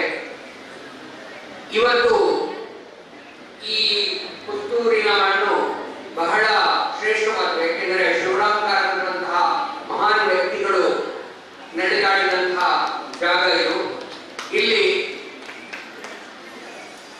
ಮುಂದೆ ಇನ್ನೂ ಹೆಚ್ಚು ಪ್ರಬುದ್ಧವಾದಂತಹ ಸಾಹಿತಿಗಳು ಬರಲಿ, ಸಾಹಿತ್ಯ ಲೋಕ ಇನ್ನು ಹೆಚ್ಚು ಶ್ರೀಮಂತವಾಗಲಿ, ನಿಮ್ಗೆಲ್ಲ ಮಾರ್ಗದರ್ಶನ ನೀಡಲಿಕ್ಕೆ ಉತ್ಸಾಹಿ ಒಂದು ಸಾಹಿತ್ಯ ಬಳಗ ಇಲ್ಲಿದೆ. ಉಮೇಶ್ ನಾಯ್ಕ್ ಮತ್ತೆ ನಾರಾಯಣ್ ಮತ್ತೆ ಕುಂಡಿನಿ ಅವರಂಥವರು ನಿಮಗೆ ಮಾರ್ಗದರ್ಶನವನ್ನು ಖಂಡಿತ ಒಳ್ಳೆ ರೀತಿಯಲ್ಲಿ ಮಾಡ್ತಾರೆ. ತನ್ಮೂಲಕ ಒಂದು ಸಮೃದ್ಧ ಸಮಾಜದ ನಿರ್ಮಾಣವಾಗಲಿ ಅಂತ ಹೇಳ್ತಾ ನನ್ನ ಮಾತನ್ನು ಮುಗಿಸ್ತೇನೆ. ಧನ್ಯವಾದ.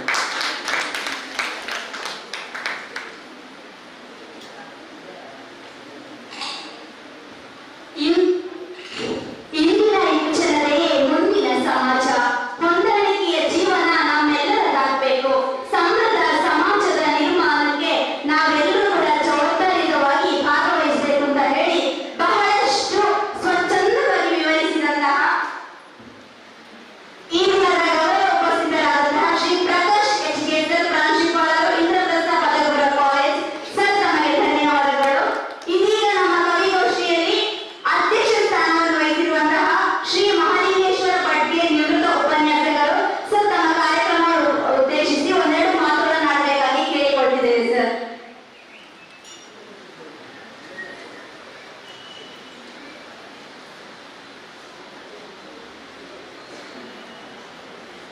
ವೇದಿಕೆಯಲ್ಲಿ ಉಪಸ್ಥಿತರಿರುವಂತಹ ನನ್ನ ಆತ್ಮೀಯರು, ಇಂದ್ರಪ್ರಸ್ಥ ವಿದ್ಯಾಲಯದ ಪ್ರಾಚಾರ್ಯರು ಆಗಿರುವಂತಹ ಸನ್ಮಾನ್ಯ ಪ್ರಕಾಶ್ ಅವರೇ,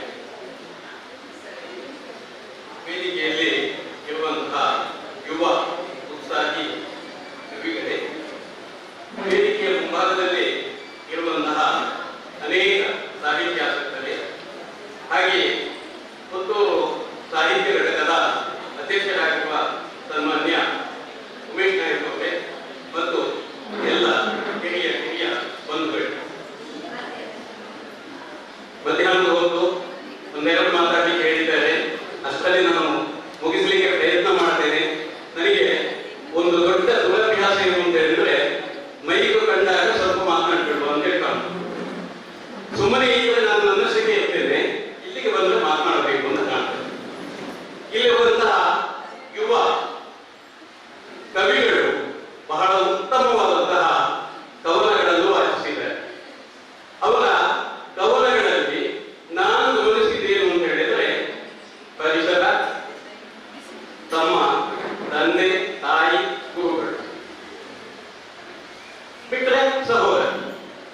ಒಂದು ವೃತ್ತದಲ್ಲಿ ಅವರು ತಮ್ಮನ್ನು ತಾವು ತೊಡಗಿಸಿಕೊಂಡಿದ್ದಾರೆ. ಅದರಲ್ಲಿ ವೈಶಿಷ್ಟ್ಯವನ್ನು ಕಂಡಿದ್ದಾರೆ. ತಾವು ಬರೆಯುವಂತಹ ಗೆಳೆಗಳಲ್ಲಿ ಚಿತ್ರಿಸುವುದಕ್ಕೆ ಪ್ರಯತ್ನ ಮಾಡಿದ್ದಾರೆ.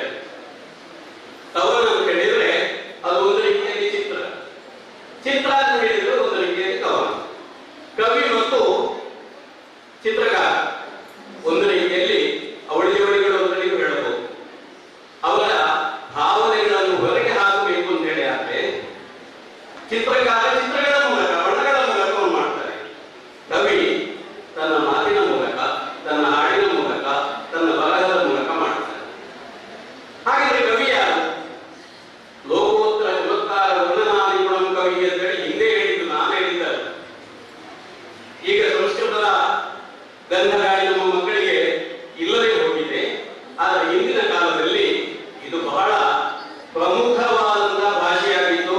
ನಾವು ಕಲಿಯುವಂತಹ ಪ್ರತಿಯೊಂದು ಭಾಷೆಯ ವ್ಯಾಕರಣ ಎಲ್ಲಿದೆ ಅಂತ ಹೇಳಿದ್ರೆ ಸಂಸ್ಕೃತದಲ್ಲಿ. ಅಂತ ಸಂದರ್ಭದಲ್ಲಿ ಒಬ್ಬ ಕವಿ ಈ ಒಂದು ಮಾತನ್ನು ಹೇಳಿದ್ದಾರೆ, ಭಾಷೆಯನ್ನು ಹೇಳಿದ್ದಾರೆ. ಲೋಕೋತ್ತರ ಚಮತ್ಕಾರ, ಪ್ರಪಂಚದಲ್ಲಿ ಇರುವಂತಹ ಚಮತ್ಕಾರ ವೈಶಿಷ್ಟ್ಯಗಳನ್ನು ವರ್ಣಿಸುತ್ತಿದ್ದರೆ ಮಾತ್ರ ಒಂದು ಕವಿಯಾಗುತ್ತಾರೆ ಅಂತ ಹೇಳಿ. ನಾನು ಬಂದೆ, ನಾನು ಕುಳಿತೆ, ನಾನು ಇಡ್ಲಿ ತಿಂದೆ, ನಾನು ಮನೆಗೆ ಹೋದೆ, ಹೇಳುದು ಬಹಳ ಪದ್ಯ ಆಯಿತು, ಚುಡುಕಗಳಾಯಿತು ಅಂತ ಭಾವಿಸ್ತೇವೆ. ಇದು ಕೇವಲ ಹೇಳಿಕೆಗಳು ಅಂತ ಹೇಳ್ತೇವೆ. ನಾವು ಹೇಳಿಕೆಗಳಾಗಬಾರದು. ನಮ್ಮಲ್ಲಿ ಭಾವನೆಗಳು ಸ್ಫುರಿಸಬೇಕು, ಒಳಗಂತ ಆಳದಿಂದ ಅದು ಹೊರಗೆ ಬರಬೇಕು. ನಾವು ಸಮಾಜಕ್ಕೆ ಅದರಿಂದ ಸ್ಫೂರ್ತಿಯನ್ನು ಕೊಡುವುದಾಗಿರಬೇಕು. ಪಂಜೆ ಮಂಗೇಶ್ವರ ಅಂತ ಹೇಳಿ ಒಬ್ಬ ಪ್ರಸಿದ್ಧ ಕವಿಗಳು, ನಾನು ಕೂಡ ಕಣ್ಣಾರೆಯನ್ನು ಕಂಡವನಲ್ಲ, ಅವರು ಒಂದು ಸಣ್ಣ ಪದ್ಯ ಬರೆದಿದ್ದಾರೆ. ನಾವು ಬಾಲ್ಯದಲ್ಲಿ ಓದಿದಂತಹ ಪದ್ಯ. ನಾಗರ ಹಾವೆ ಹಾವಳು ಹೂವೆ ಬಾಗಿಲ ನಿಲ್ಲದವರು ಹಿಂದೆಯ ಹಾವೆ. ಒಂದು ಹಾವಿನ ಬಗ್ಗೆ ಬರಲಿಕ್ಕೂ ಕೂಡ ಸಾಧ್ಯತೆ ಇದೆ. ಎಲ್ಲಿ ಹೊರಗಾಡ್ತಾ ಇರುವಂತಹ ಹಾವನ್ನು ನೋಡಿದಾಗ ನಮಗೆ ಯಾವ ರೀತಿಯ ಮನೋಭಾವ ಗೊತ್ತಿರಬಹುದು. ಹಾವಿನ ಹತ್ತಿರ ಹೋಗ್ಲಿಕ್ಕೆ ನಾವು ಹೆದರ್ತೇವೆ. ಆದ್ರೆ ಕವಿ ಹೇಳ್ತಾರೆ, ನಾಗರ ಹಾವೆ ಹಾವಳು ಹೂವೆ ಬಾಗಿಲ ನಿಲ್ಲದವರು ಹಿಂದೆಯ ಹಾವೆ. ಇದು ಈ ರೀತಿಯಲ್ಲಿ ನಾನು ಯಾಕೆ ಈ ಪಂಜೆ ಮಂಗೇಶ್ವರನ್ನು ನೆನಪಿಸಿಕೊಂಡೆ ಅಂತ ಹೇಳಿದ್ರೆ, ಅವರು ಪ್ರಸಿದ್ಧ ಶಿಶು ಸಾಹಿತಿ, ಮಕ್ಕಳಿಗಾಗಿಯೇ ಸಾಹಿತ್ಯಗಳನ್ನು ಬರೆದು ಪ್ರಸಿದ್ಧಿಗೆ ಬಂದರು. ಹಾಗೆ ದೊಡ್ಡ ದೊಡ್ಡ ಕವಿಗಳ ಹೆಸರು ನಿಮಗೆ ಗೊತ್ತಿರಬಹುದು. ದರಾ ಬೇಂದ್ರೆ ಒಬ್ಬ ಜಾನಪದ ಹಾಡುಗಳನ್ನು ತುಂಬಾ ಬರೆದು ಪ್ರಸಿದ್ಧರಾದರು. ಹಾಗೆ ಹಳ್ಳಿಗಾಡಿನ ಸೊಗಡು ತೋರಿಸುವಂತಹ ಪದ್ಯಗಳನ್ನು ಬರೆದವರು ಜಿ.ಪಿ. ರಾಜರತ್ನಂ. ಇನ್ನು ಡಿ.ವಿ. ಗುಂಡಪ್ಪನವರು ಕನ್ನಡದ ಭಗವದ್ಗೀತೆ ಮಂಗುತಿಮ್ಮನ ಕಗ್ಗವನ್ನು ಕೊಟ್ಟವರು. ಹಾಗೆ ಕವಿ ಕುವೆಂಪು, ನಮಗೆಲ್ಲ ಗೊತ್ತಿದೆ. ನಾವು ಪ್ರತಿನಿತ್ಯ ಶಾಲೆಗಳಲ್ಲಿ ಹಾಡುವಂತಹ ನಮ್ಮ ನಾಡಗೀತೆ ಜೈ ಭಾರತ ಜನರಿಗೆ ಒಂದು ಜಾತಿ ಬರೆದವರು ನಮ್ಮವರು ಕವಿ ಕುವೆಂಪು ಅವರು. ಅವರು ಪ್ರತ್ಯಕ್ಷ ನೋಡುವಂತಹ ಸೌಭಾಗ್ಯ ನಮಗೆ ಬಂದಿದ್ದು. ಅವರ ಭಾಷಣವನ್ನು ನಾನು ಕೇಳಿ ಈಗಾಗಲೇ ಪ್ರಕಾಶ್ ಅವರು ಶಿವರಾಮಕಾರಂತರು ನಡೆದಾಡಿದ ಭೂಮಿ ಅಂತ ಹೇಳಿದರು. ನಮ್ಮ ಪುತ್ತೂರಿನಲ್ಲಿ ಅವರು ತಮ್ಮ ಬಹಳಷ್ಟು ದಿನಗಳನ್ನು ಕಳೆದರು. ಅದ್ಭುತ ಸಾಹಿತ್ಯ. ಅವರು ಕೈ ಆಡಿಸಿದಂತಹ ಕ್ಷೇತ್ರ ಇಲ್ಲ. ನಾಟಕಗಳನ್ನು ಬರೆದಿದ್ದಾರೆ, ಕಾದಂಬರಿಗಳನ್ನು ಬರೆದಿದ್ದಾರೆ, ಶಿಶು ಸಾಹಿತ್ಯವನ್ನು ಬರೆದಿದ್ದಾರೆ,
ಉದಾಹರಣೆಗೆ ಮಕ್ಕಳಾದವು ಚಂದ, ಮತ್ತೆ ಯೌವನ ಚಂದ, ಮುಪ್ಪಿನಲ್ಲಿ ಚಂದ, ನರೆಗಟ್ಟ, ಎತ್ತ ನೋಡಿದವನು ಚಂದ. ಇದನ್ನು ಯಾವ ಸಿದ್ಧಕವಿಯೂ ಬರೆದಲ್ಲ. ಬಾಲಕರಿಲ್ಲದ ಬಾಳಿಕೆಯಾದ ಜನ್ಮ, ಬಾಡಿಗೆ ದುಡಿದಲ್ಲ, ಬಾಳೆಯ ಹಾಸಿಂದು ಬಿಸಿ ಒಗೆದಲ್ಲ ಬರೆದಂತ ಕವಿ ಕೂಡ ಯಾವ ಪ್ರಸಿದ್ಧ ಕವಿಗಳು ಅಲ್ಲ, ಯಾವ ಪುಸ್ತಕದಲ್ಲಿ ಬರೆದಿದ್ದದ್ದು ಅಲ್ಲ. ಅದು ಜನಪದ ಹಾಡುಗಳಾಗಿ ಜನರಿಂದ ಜನರಿಗೆ ಬಂದು ಇವತ್ತಿನವರೆಗೂ ಅದು ನಮ್ಮಲ್ಲಿ ನೆಲೆ ನಿಂತಿದೆ. ಇಂತಹ ಹಾಡುಗಳನ್ನು ಕೂಡ ರಸವತ್ತಾಗಿ ಹಾಡಲಿಕ್ಕೆ ಸಾಧ್ಯ ರೀತಿಯಲ್ಲಿ ಇರಬೇಕು. ಗೇಯತೆ ಎಂದು ಹೇಳ್ತೇವೆ. ನಾನು ನನ್ನ ಪದ್ಯ ಬರೀ ಓದುವುದಕ್ಕಿರುವುದು ಹಾಡುವುದಕ್ಕಿರುವುದು ಅಂತ ಹೇಳಿ ಚೊಕ್ಕಾಡಿ ಅವರು ಬರೆದದ್ದು. ಚೊಕ್ಕಾಡಿ ಅಂದರೆ ಪ್ರಸಿದ್ಧ ಕವಿಗಳಿದ್ದಾರೆ, ನಿಮಗೆಲ್ಲ ಗೊತ್ತಿದೆ. ಮುನಿಸುತ್ತಲೇ ಮುಗುದೆ ಪದ್ಯ ನೀವು ಯಾವಾಗ ಎಲ್ಲ ಕಡೆಯೂ ಕೇಳಿದ್ದೀವಿ. ಭಾವಗೀತೆಯಾಗಿ ಕೇಳಿದ್ದೀವಿ, ದೇವಗೀತೆಯಾಗಿ ಕೇಳಿದ್ದೀವಿ, ಯಕ್ಷಗಾನದ ಹಾಡಾಗಿ ಕೇಳಿದ್ದೀವಿ. ಆ ಪದ್ಯವನ್ನೇ ಆರಂಭದಲ್ಲಿ ಪ್ರಕಟಿಸಿದಾಗ ನಾನೇ ಅದನ್ನು ಇದು ಒಂದು ಹಾಡು ಅಂತೇಳಿ ನಾನು ಭಾವಿಸಿದವ. ಯಾಕೆಂದ್ರೆ ಎಲ್ಲರಿಗೆ ಹಾಡು ಹಾಕಲಿಕ್ಕೆ ನನಗೆ ಆಗಲಿಲ್ಲ. ಮುನಿಸುತ್ತಲೇ ಮುಗುದೆ ಇದರಲ್ಲಿ ಯಾಕೆ ಅಂತೇಳಿ ಈಗ ಪ್ರಸಿದ್ಧವಾದ ಮೇಲೆ ನಾನು ಕೂಡ ಅದೇ ರಾಗದಲ್ಲಿ ಹಾಡಲಿಕ್ಕೆ ಪ್ರಯತ್ನ ಮಾಡ್ತೀನಿ. ನಾನು ಹಾಡುಗಾರನಲ್ಲ, ಹಾಗಾಗಿ ನೋಡಿ, ಒಂದು ಹಾಡು ಗೇಯತೆ ಇದ್ದರೆ ಮಾತ್ರ, ಹಾಡುಗೆ ಅನುಕೂಲವಾಗಿದ್ದರೆ ಮಾತ್ರ ಅದು ಪ್ರಸಿದ್ಧವಾಗುತ್ತದೆ ಅಂತ ಹೇಳೋದನ್ನು ನೆನಪಿಟ್ಟುಕೊಳ್ಳಿ. ಬರೆಯುವುದಕ್ಕಿಂತ ಹೆಚ್ಚು ಅದು ಹಾಡುವುದಕ್ಕೆ ಅನುಕೂಲವಾಗಿರಬೇಕು. ಬಹಳ ಹಿಂದೆ ಸಾಗರದಲ್ಲಿ ಹೋದಂತ ನಾನು ಒಂದು ಅಲ್ಲಿ ಬರ್ತಾ ಇರುವಂತಹ ಸೇವೆ ನೊರೆಗಳನ್ನು ನೋಡಿಕೊಂಡು ಬೆಳ್ಳನೆ ಗುಳ್ಳಿ ಮೆಲ್ಲನೆ ಮೇಲಕ್ಕೆ ಬರುವುದಿಲ್ಲ. ಮಧ್ಯದಲ್ಲಿ ಬೇರೆ ಬೇರೆ ಭಾಗಗಳು ನೋಡಿ, ಬೆಳ್ಳನೆ ಗುಳ್ಳಿ ನೋಡಿ, ಅಲ್ಲಿ ಎಷ್ಟು ಅನುಪ್ರಾಸ ಇದೆ ಅಂತ ಹೇಳೋದನ್ನು ಗಮನಿಸಿಕೊಳ್ಳಿ. ನಮ್ಮ ಮಧ್ಯದಲ್ಲಿ ಪ್ರಾಸದ ಜೊತೆಯಲ್ಲಿ ಅನುಪ್ರಾಸಗಳಿರಬೇಕು, ಆದಿಪ್ರಾಸ ಇರಬೇಕು, ಅಂತ್ಯಪ್ರಾಸ ಇರಬೇಕು. ಈ ಪ್ರಾಸಬದ್ಧವಾದಂತಹ ಹಾಡುಗಳಿಗೆ ಇರುವಂತಹ ಬೆಲೆ ನಿಮ್ಮ ಪ್ರಾಸ ರಹಿತವಾದಂತಹ ಪದ್ಯಗಳಿಗೆ ಇರುವುದಿಲ್ಲ. ಹಾಡು ಯಾರು ಬೇಕಾದರೂ ಅದಕ್ಕೆ ರಾಗವನ್ನು ಜೋಡಿಸಲಿಕ್ಕೆ ಆಗ್ತದೆ. ಇವತ್ತು ಸಿನಿಮಾದಲ್ಲಿ ಬರುವಂತಹ ಎಷ್ಟೋ ಹಾಡುಗಳನ್ನು ನೀವು ಗಮನಿಸಿ, ಆ ಹಾಡುಗಳಿಗೆ ಹೀಗೆ ನೀವು ಓದಿದ್ದಕ್ಕೆ ರಾಗ ಹಾಕಲಿಕ್ಕೆ ಆಗುತ್ತಿಲ್ಲ. ಯಾರೋ ಒಬ್ಬ ಸಂಗೀತಗಾರ ನಾನು ಹೀಗೆ ಹಾಡುವುದು ಅಂತ ತೋರಿಸಿಕೊಟ್ಟಿದ್ದಾನೆ, ಮುಂದಕ್ಕೆ ಅದುವೇ ಬರ್ತದೆ. ನೋಡಿ, ಕವಿ ಕುಮಾರವ್ಯಾಸನ ಕಾವ್ಯವನ್ನು ನೋಡಿ, ಗದುಕುಬಾರ ಅಂತ ಹೇಳುದು ಅದು ಷಟ್ಪದಿಯಲ್ಲಿದೆ, ಭಾಮಿನಿ ಷಟ್ಪದಿಯಲ್ಲಿದೆ. ಅಂದು ಹೇಗೆ ಓದಿದ್ದಾರೋ ಇಂದಿಗೂ ಅದೇ ರೀತಿಯಲ್ಲಿ ಓದಿದ್ದಾರೆ. ಅಷ್ಟು ಸತ್ತು ಇದ್ದಂತಹ ಪದ್ಯ ಅವು ಬರೀತಾ ಇದ್ದದ್ದು ಗದುಗು ನಾರಾಯಣಪ್ಪ ಬರೀತಾ ಇದ್ದದ್ದು ಅಲ್ಲಿ ಗದುಗಿನ ದೇವಸ್ಥಾನದ ಬಾಗಿಲಿನಲ್ಲಿರುವ ಕೆರೆಯಲ್ಲಿ ಸ್ನಾನ ಮಾಡಿ ದೇವಸ್ಥಾನದ ಮೆಟ್ಟಲಿನಲ್ಲಿ ತನ್ನ ಬಟ್ಟೆ ಒಣಗುವವರೆಗೂ ಕುಳಿತು ಬರೀತಾ ಇದ್ದರು. ಅಷ್ಟೇ ಬಗೆಸುವಂತೆ ಇರ್ತಾ ಇದ್ರು. ನಾವು ಪದ್ಯ ಬರೆಯುವಾಗ ಅಕ್ಷರಗಳನ್ನು ಬಸಿಯುವುದು ಬೇಡ, ಶಬ್ದಗಳನ್ನು ಬಸಿಯುವುದು ಬೇಡ, ಸ್ವಯಂ ಸ್ಫೂರ್ತಿಯಿಂದ ಬರುವಂತಹ ಆಶುಕವನಗಳು ಬೇಡ. ನಮ್ಮ ಮುತ್ತೂರಲ್ಲಿ ಸುಬ್ಬಣ್ಣಭಟ್ಟನ್ನು ಒಬ್ಬರು ಇದ್ದಾರೆ, ಹೊನ್ನಾಡು ಸುಬ್ಬಣ್ಣಭಟ್ಟ ಅಂತೇಳಿ, ನಿಮಗೆ ಕೆಲವರಿಗಾದರೂ ಗೊತ್ತಿರಬಹುದು. ಅವರ ಕವನ ಸಂಕಲನವನ್ನು ನೋಡಿ ಚುಟುಕು ಪರಮ ಅಂತೇಳಿ ಹೇಳ್ಬೋದು. ಮೊದಲು ಚುಟುಕು ಪರಮ ಅಂತ ಹೆಸರಿದ್ದು ದಿನಗಳಲ್ಲಿ ಸಾಯಿಗಳು. ಈಗ ನಾವು ಮುತ್ತೂರಲ್ಲಿ ಹೇಳದಿದ್ರೆ ಹೊನ್ನಾಡು ಸುಬ್ಬಣ್ಣಭಟ್ಟರಲ್ಲಿ ಹೇಳ್ಬೋದು. ಅವರ ಪದ್ಯಗಳನ್ನು ನೀವು ಸ್ವಲ್ಪ ಗಮನಿಸಿ. ನಿನ್ನೆ ಇದೇ ಪುಸ್ತಕದ ಸ್ಟಾಲ್ನಲ್ಲಿ ಅವರ ಪುಸ್ತಕವನ್ನು ನಾನು ನೋಡಿದ್ದೆ. ಆ ಪುಸ್ತಕದ ಒಂದು ಪ್ರತಿಯನ್ನು ನನ್ನ ಮನೆಯಾಗಿಗೆ ಕೊಟ್ಟಿದ್ದು, ಮನೆಯಲ್ಲಿ ಹೋಗಿ ಒಮ್ಮೆ ಇವತ್ತು ಬೆಳಿಗ್ಗೆ ಕೂಡ ನಾನು ಒಮ್ಮೆದನ್ನು ನೋಡಿ ಸ್ಫೂರ್ತಿ ತುಂಬಿಸ್ತದೆ ಅಂತ ಹೇಳೋದು. ಅಂತ ಸ್ಫೂರ್ತಿ ಬದ್ಧವಾದ ಹಾಡುಗಳನ್ನು ಬರೀಲಿಕ್ಕೆ ನಾವು ಸಿದ್ಧರಾಗಿ, ಕೇವಲ ನಾನು ಕವಿಯನ್ನು ಹೇಳಿಸಿಕೊಳ್ಳುವುದಕ್ಕಿಂತ ಆ ಕವಿ ಸತ್ವಯುತವಾದದ್ದು ಇರಬೇಕು, ಸ್ಫೂರ್ತಿದಾಯಕವಾದದ್ದು ಇರಬೇಕು, ಜನರು ಅದನ್ನು ಕೊಂಡುಕೊಂಡು ಓದುವ ರೀತಿಯಲ್ಲಿ ಇರಬೇಕು. ನಾನು ತುಂಬಾ ಮಾತನಾಡ್ತೇನೆ ಅಂತ ಭಾವಿಸಿಕೊಳ್ಬೇಡಿ. ಮಾತನಾಡುವಂತ ಸಮಯ ಆಗಿರುತ್ತಿದ್ರೆ ಒಂದು ಗಂಟೆ ಅಲ್ಲ, ಹೆಚ್ಚು ಮಾತನಾಡಲಿಕ್ಕೆ ಸಾಧ್ಯತೆ ಇದೆ. ಮಾತನಾಡುವ ವೇದಿಕೆ ಅಲ್ಲ ಅಂತ ನನಗೆ ಚೆನ್ನಾಗಿ ಗೊತ್ತಿದೆ. ನೀವು ಬರೆಯುವಂತಹ ಪದ್ಯಗಳಲ್ಲಿ ಮಾತ್ರ ಈಗ ಒಂದು ಕಡೆ ಗಮನಿಸಿಕೊಳ್ಳಿ. ಮಾತ್ರ ಅಂತ ಹೇಳಿದ್ರೆ ಡಾಕ್ಟರ್ ಕೊಡುವಂತಹ ಮಾತುಗಳಲ್ಲ. ಪ್ರತಿ ಶಬ್ದಗಳನ್ನು ಜೋಡಿಸುವಾಗಲೂ ಕೂಡ ಅದಕ್ಕೆ ಇಷ್ಟು ಅಕ್ಷರಗಳಿರಬೇಕು ಅಂತ ಹೇಳಿದ್ರೆ ಒಂದು ನಿರ್ಧಾರ ಇರಬೇಕು. ಅದಕ್ಕೆ ಮಾತ್ರ ಅಂತ ಹೇಳೋಲ್ಲ. ಛಂದಸ್ಸು, ಅಲಂಕಾರ, ಇದೆಲ್ಲ ಇದೇ ಹೇಳಿ ಆದರೆ ನಿಮ್ಮ ಪದ್ಯಗಳು ಹೆಚ್ಚು ಪ್ರಸಿದ್ಧಿಗೆ ಬರುತ್ತದೆ. ಹಾಗೆ ವಿಪದಿಗಳಲ್ಲಿ ಪದ್ಯ ಬರಬಹುದು, ವಿಪದಿಯಲ್ಲಿ ಬರಬಹುದು, ಚೌಪದಿ ಬರಬಹುದು,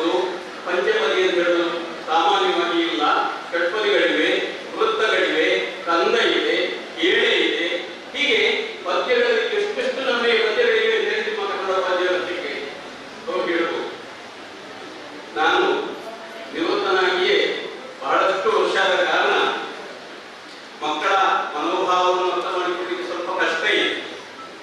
ನಿಮ್ಮಂತಹ ಮಕ್ಕಳಿಗೆ ಪೂರ್ತಿ ತುಂಬುವಂತಹ ಪದಗಳನ್ನು ನಾನು ಸುಮ್ಮನೆ ಹೊರಡು ನೋಡಮ್ಮ ನಿಮ್ಮ ಪದ್ಯ ಬಹಳ ಚಂದ ಇತ್ತು ಅಂತ ನಾನು ಹೇಳಿರುವೆ. ನೀವು ಬಹಳ ವಿಷಯ ಇವಾಗ ಚಂದ ಇತ್ತಲ್ಲ, ಆದರೂ ನಾವು ತಿದ್ದುಪಡಿ ಮಾಡಿಕೊಡಬೇಕಾದಂತಹ ಅಂಶಗಳು ಎಲ್ಲಿದೆ ಅಂತ ಹೇಳೋದು ನಾನು ಈ ವೇದಿಕೆಯಲ್ಲಿ ನಿಮ್ಮೊಟ್ಟಿಗೆ ಹಂಚಿಕೊಂಡಾಗ ಪ್ರಯೋಜನ.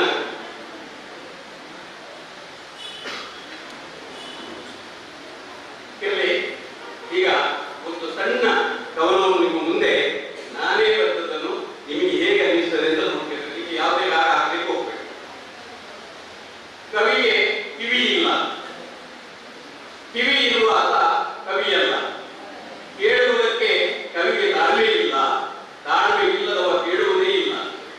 ಹೆತ್ತ ತಾಯಿಗೆ ಹೆಗ್ಗಣ ಮುದ್ದು, ಮುದ್ದು ಹೆಚ್ಚಾದಾಗ ಕುಡಿಯುವುದಿಲ್ಲ ಮುದ್ದು.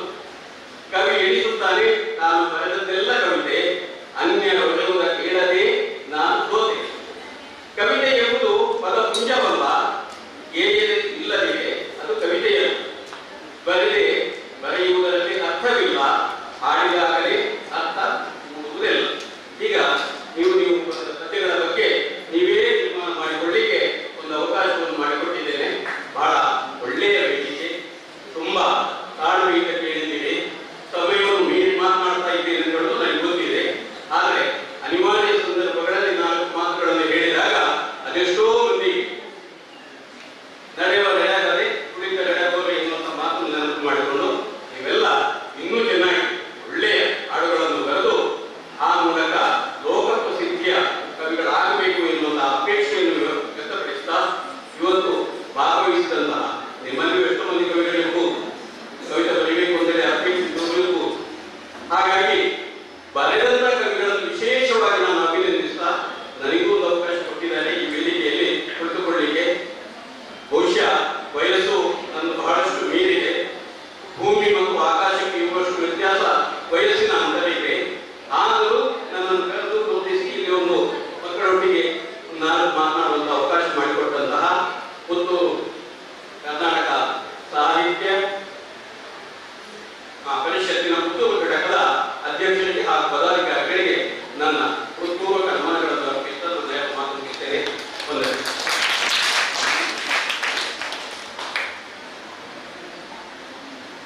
ಸರ್ ನಮ್ಮದು ಬಹಳಷ್ಟು ವಿಸ್ತಾರವಾಗಿ ಒಳ ಅರ್ಥವನ್ನು ತಿಳಿಸುವಂತಿತ್ತು. ಎಲ್ಲರ ಕವನವನ್ನು ಕೂಡ ಬಹಳಷ್ಟು ಅಚ್ಚುಕಟ್ಟಾಗಿ ಅದರ ಒಳಸವಿಯನ್ನು ತಿಳಿಸಿದರು. ಒಬ್ಬ ಕವಿಯಾಗಬೇಕಾದ್ರೆ ಹೇಗಿರ್ಬೇಕು, ಕವಿ ಎಂದ್ರೆ ಏನು, ನಾವು ಕವನದಿಂದ ಸಮಾಜಕ್ಕೆ ಸ್ಫೂರ್ತಿಯನ್ನು ತುಂಬಬೇಕು, ಹಲವಾರು ಶ್ರೇಷ್ಠ ಕವಿಗಳ ಕವನವನ್ನು ವರ್ಣಿಸಿ ತಿಳಿಸಿದರು. ಕವಿಯಾದ್ರೆ ಸಾಲದು, ಕವಿತೆಯ ಬಹಳಷ್ಟು ಉತ್ತಮವಾಗಿರಬೇಕು ಮತ್ತು ಕವಿತೆಯು ಅದರಷ್ಟೇ ಅರ್ಥಪೂರ್ಣವಾಗಿರಬೇಕು, ಜನರು ಅದನ್ನು ಒಪ್ಪುವಂತಿರಬೇಕು ಅಂತ ಹೇಳಿ ಬಹಳಷ್ಟು ಮತ್ತು ಅವರು ಒಂದು ಕವಿತೆಯನ್ನು ಹೇಳಿದರು.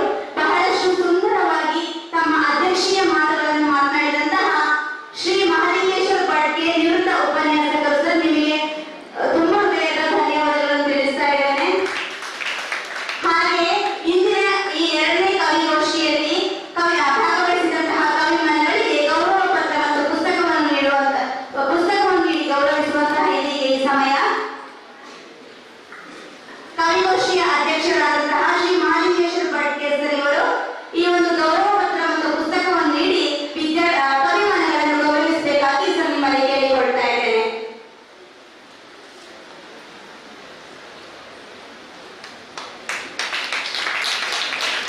ಶ್ರದ್ಧಾ ಭಟ್, ಪ್ರತಿಜ್ಞಾ,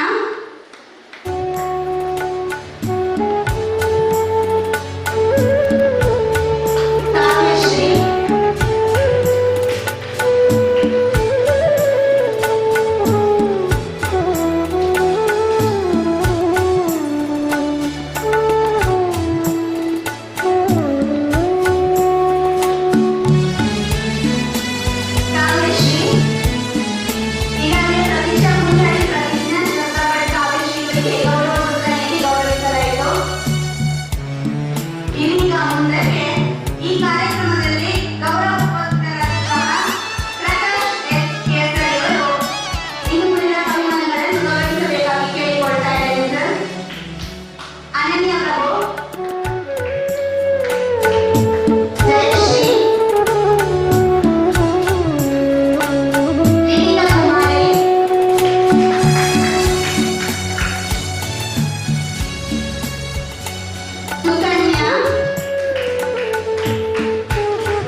ನಮ್ಮ ಹೆಮ್ಮೆಯ ನಾಡು ಇದುವೇ ಕನ್ನಡ ಬೀಡು. ಎಂದೆಂದು ನೀನಲಿದಾಡು ನೀ ಕನ್ನಡ ಡಿಂಡಿಮವ ಹಾಡು. ಎಂದೆಂದು ನೀನಲಿದಾಡು ನೀ ಕನ್ನಡ ಡಿಂಡಿಮವ ಹಾಡು. ಜಾತಿ ಮತವ ಮೀರಿ ನೀನಾಗು ಕನ್ನಡದ ಸಿರಿ. ಜಾತಿ ಮತವ ಮೀರಿ ನೀನಾಗು ಕನ್ನಡದ ಸಿರಿ. ಐಕ್ಯತೆಯನ್ನು ಎಲ್ಲೆಡೆ ಸಾರಿ ತೋರು ನ್ಯಾಯಕ್ಕೆ ನಿಂದಾರಿ. ಐಕ್ಯತೆಯನ್ನು ಎಲ್ಲೆಡೆ ಸಾರಿ ತೋರು ನ್ಯಾಯಕ್ಕೆ ನಿಂದಾರಿ. ಕನ್ನಡವೇ ನಮ್ಮ ಉಸಿರು ಅವಳ ಮಡಿಲದು ಹಸಿರು. ಕನ್ನಡವೇ ನಮ್ಮ ಉಸಿರು ಅವಳ ಮಡಿಲದು ಹಸಿರು. ಸುರಿಸು ಶಾಂತಿಯ ಬೆಳಕು ಉಳಿಸು ಕನ್ನಡಮ್ಮನ ಹೆಸರು. ಸುರಿಸು ಶಾಂತಿಯ ಬೆಳಕು ಉಳಿಸು ಕನ್ನಡಮ್ಮನ ಹೆಸರು. ಧನ್ಯವಾದ. ಧನ್ಯಶ್ರೀ ಅವರಿಗೆ ಕುಮಾರಿ ಅಪೂರ್ವಕಾರ ಅಂತ ಗೌರವ ಪತ್ರ ನೀಡಿ ಸಹಕರಿಸಬೇಕಾಗಿ ವಿನಂತಿಸಿದ್ದೇವೆ.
ತಗೊಂಡು ಊಟ ಮಾಡಿ, ವೇಸ್ಟ್ ಮಾಡಲು ಹೋಗಬೇಡಿ.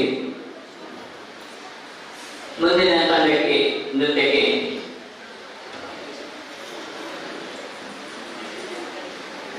ಮೇಘ ಮತ್ತು ಬಳಗಕ್ಕೆ ಧನ್ಯವಾದಗಳು. ಇಲ್ಲಿಂದ ಶ್ರೀರಕ್ಷ ಮತ್ತು ಬಳಗದಿಂದ ಅದ್ಭುತವಾದ ನೃತ್ಯ ಪ್ರದರ್ಶನ.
ಗೌರವ ಪತ್ರವನ್ನು ನೀಡಬೇಕಾಗಿ ಕನ್ನಡ ಸಾಹಿತ್ಯ ಪರಿಷತ್ತಿಗೆ ಉಚಿತವಾದ ವೆಬ್ಸೈಟ್ ಅನ್ನು ಒದಗಿಸಿಕೊಟ್ಟಂತಹ ಶ್ರೀ ಪ್ರಮಿತ್ ರಾಜ್ ಕಟ್ಟತ್ತಾರು ವೇದಿಕೆಗೆ ಬರಬೇಕಾಗಿ ವಿನಂತಿಸಿದ್ದೇನೆ.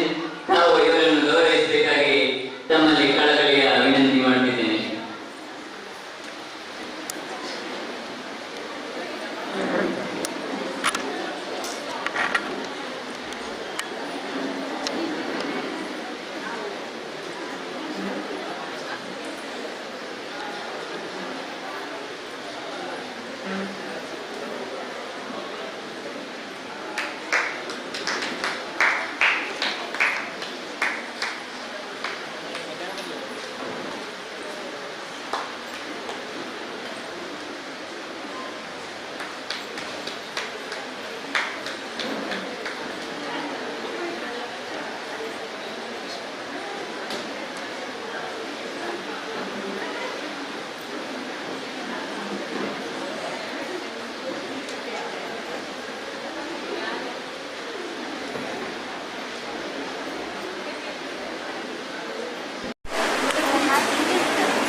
ಗೌರವಿಸಿದಂತ ಶ್ರೀ ಪ್ರಮಿತ್ ರಾಜ್ ಕಟ್ಟತ್ತಾರ್ ಅವರಿಗೆ ಅಭಿನಂದನೆಗಳು. ಮುಂದೆ ಇದೇ ವೇದಿಕೆಯಲ್ಲಿ ಕವಿಗೋಷ್ಠಿ ಮುಂದುವರಿಯುತ್ತದೆ. ಅದರ ನಿರ್ವಹಣೆಯನ್ನು ಶ್ರೀಮತಿ ವಿಂಧ್ಯಾಸರೈರವರು ನೆರವೇರಿಸಲಿದ್ದಾರೆ. ದಯವಿಟ್ಟು ಮೂರನೇ ಹಂತದ ಕವಿಗೋಷ್ಠಿಗೆ ಹೆಸರು ನೀಡಿದವರು ಆದಷ್ಟು ಬೇಗ ತಯಾರಿರಬೇಕಾಗಿ ತಮ್ಮಲ್ಲಿ ವಿನಂತಿಸುತ್ತಿದ್ದೇವೆ.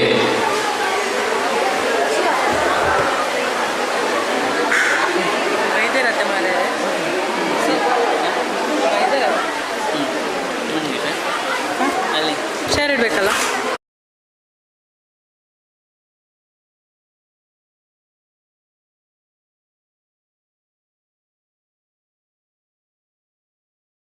ವೇದಿಕೆಗೆ ಬಂದು ಸ್ವಲ್ಪ ಸಹಕರಿಸಬೇಕಾಗಿ ಕೇಳ್ಕೊಳ್ತಾ ಇದ್ದೇನೆ.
ಯಾರಾದರೂ ಬಾಕಿ ಇದ್ರೆ ದಯವಿಟ್ಟು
ಸಾಹಿತ್ಯ ಪರಿಷತ್ತು ಪುತ್ತೂರು ತಾಲೂಕು ಘಟಕ ಹಾಗೂ ಉಪ್ಪಿನಂಗಡಿ ಹೋಬಳಿ ಘಟಕ ಜ್ಞಾನಗಂಗಾ ಪುಸ್ತಕ ಮಳಿಗೆ ಪುತ್ತೂರು ನೇತೃತ್ವದಲ್ಲಿ ಗ್ರಾಮ ಪಂಚಾಯತ್ ಉಪ್ಪಿನಂಗಡಿ ಕ್ಷೇತ್ರ ಶಿಕ್ಷಣಾಧಿಕಾರಿಗಳ ಕಚೇರಿ ಪುತ್ತೂರು ಸತ್ಯ ಶಾಂತ ಪ್ರತಿಷ್ಠಾನ ನೆಕ್ಕಿಲಾಡಿ ರೋಟರಿ ಕ್ಲಬ್ ಉಪ್ಪಿನಂಗಡಿ ಮತ್ತು ಚಿಗುರಲೆ ಸಾಹಿತ್ಯ ಬಳಗ ಪುತ್ತೂರು ಸಹಕಾರದೊಂದಿಗೆ ನಡೆಯುತ್ತಿರುವಂತಹ ಈ ಕವಿಗೋಷ್ಠಿಯ 3ನೇ ಹಂತದ ಕವಿಗೋಷ್ಠಿ ಇನ್ನೇನು ಆರಂಭಗೊಳ್ಳಲಿಕ್ಕಿದೆ.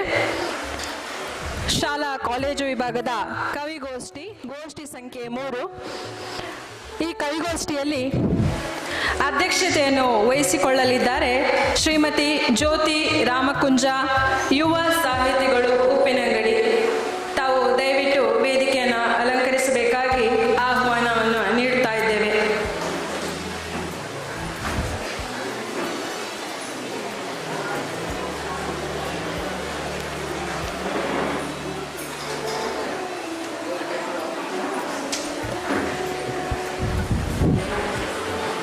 ತಮಗೆ ಕಾರ್ಯಕ್ರಮಕ್ಕೆ ಸ್ವಾಗತ. ಅದೇ ರೀತಿ ಈ ಕವಿಗೋಷ್ಠಿಯಲ್ಲಿ ಗೌರವ ಉಪಸ್ಥಿತಿಯನ್ನು ಸ್ವೀಕರಿಸಿದ್ದಾರೆ ಶ್ರೀಮತಿ ವೀಣಾ ಆರ್ ಪ್ರಸಾದ್, ಮುಖ್ಯ ಉಪಾಧ್ಯಾಯರು ಇಂದ್ರಪ್ರಸ್ಥ ವಿದ್ಯಾಲಯ. ಮಾನ್ಯರೇ, ತಾವು ಕೂಡ ವೇದಿಕೆಯಲ್ಲಿ ತಮ್ಮ ಗೌರವ ಉಪಸ್ಥಿತಿಯನ್ನು ಕಾಣಬೇಕಾಗಿ ಆಹ್ವಾನವನ್ನು ನೀಡ್ತಾ ಇದ್ದೇವೆ.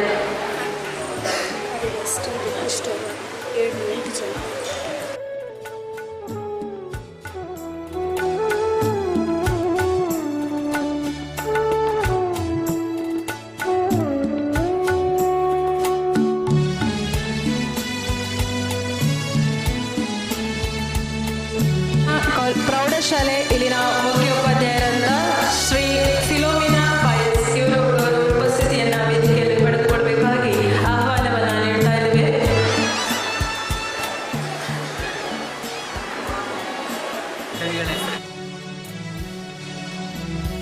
16ರ ವಯಸ್ಸು ಎಂಬ ಕವಿವಾಣಿಯಂತೆ ಹರಿಯದಲ್ಲಿ ಚಂಚಲವಾಗಿ ಹರಿಯತೊಡಗಲು ಆರಂಭಿಸುವ ಹೊತ್ತಿನಲ್ಲಿ ಭಾವನೆಗಳ ಸೇತುವೆಯನ್ನು ನಿರ್ಮಿಸುವುದು ಎಲ್ಲರಿಗೂ ಸಿದ್ಧಿಸುವ ಮಾತಲ್ಲ.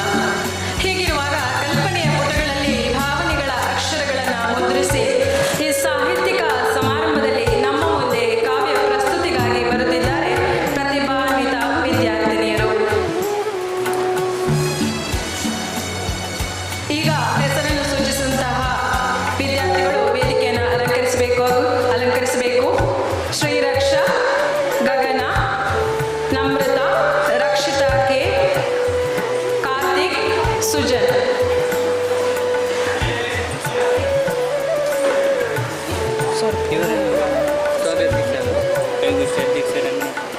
ಇಷ್ಟು ಹೆಸರು ಬಂತು. ಅಧ್ಯಕ್ಷರನ್ನು ಗೌರವ ಉಪಸ್ಥಿತಿಯಲ್ಲಿರುವವರನ್ನು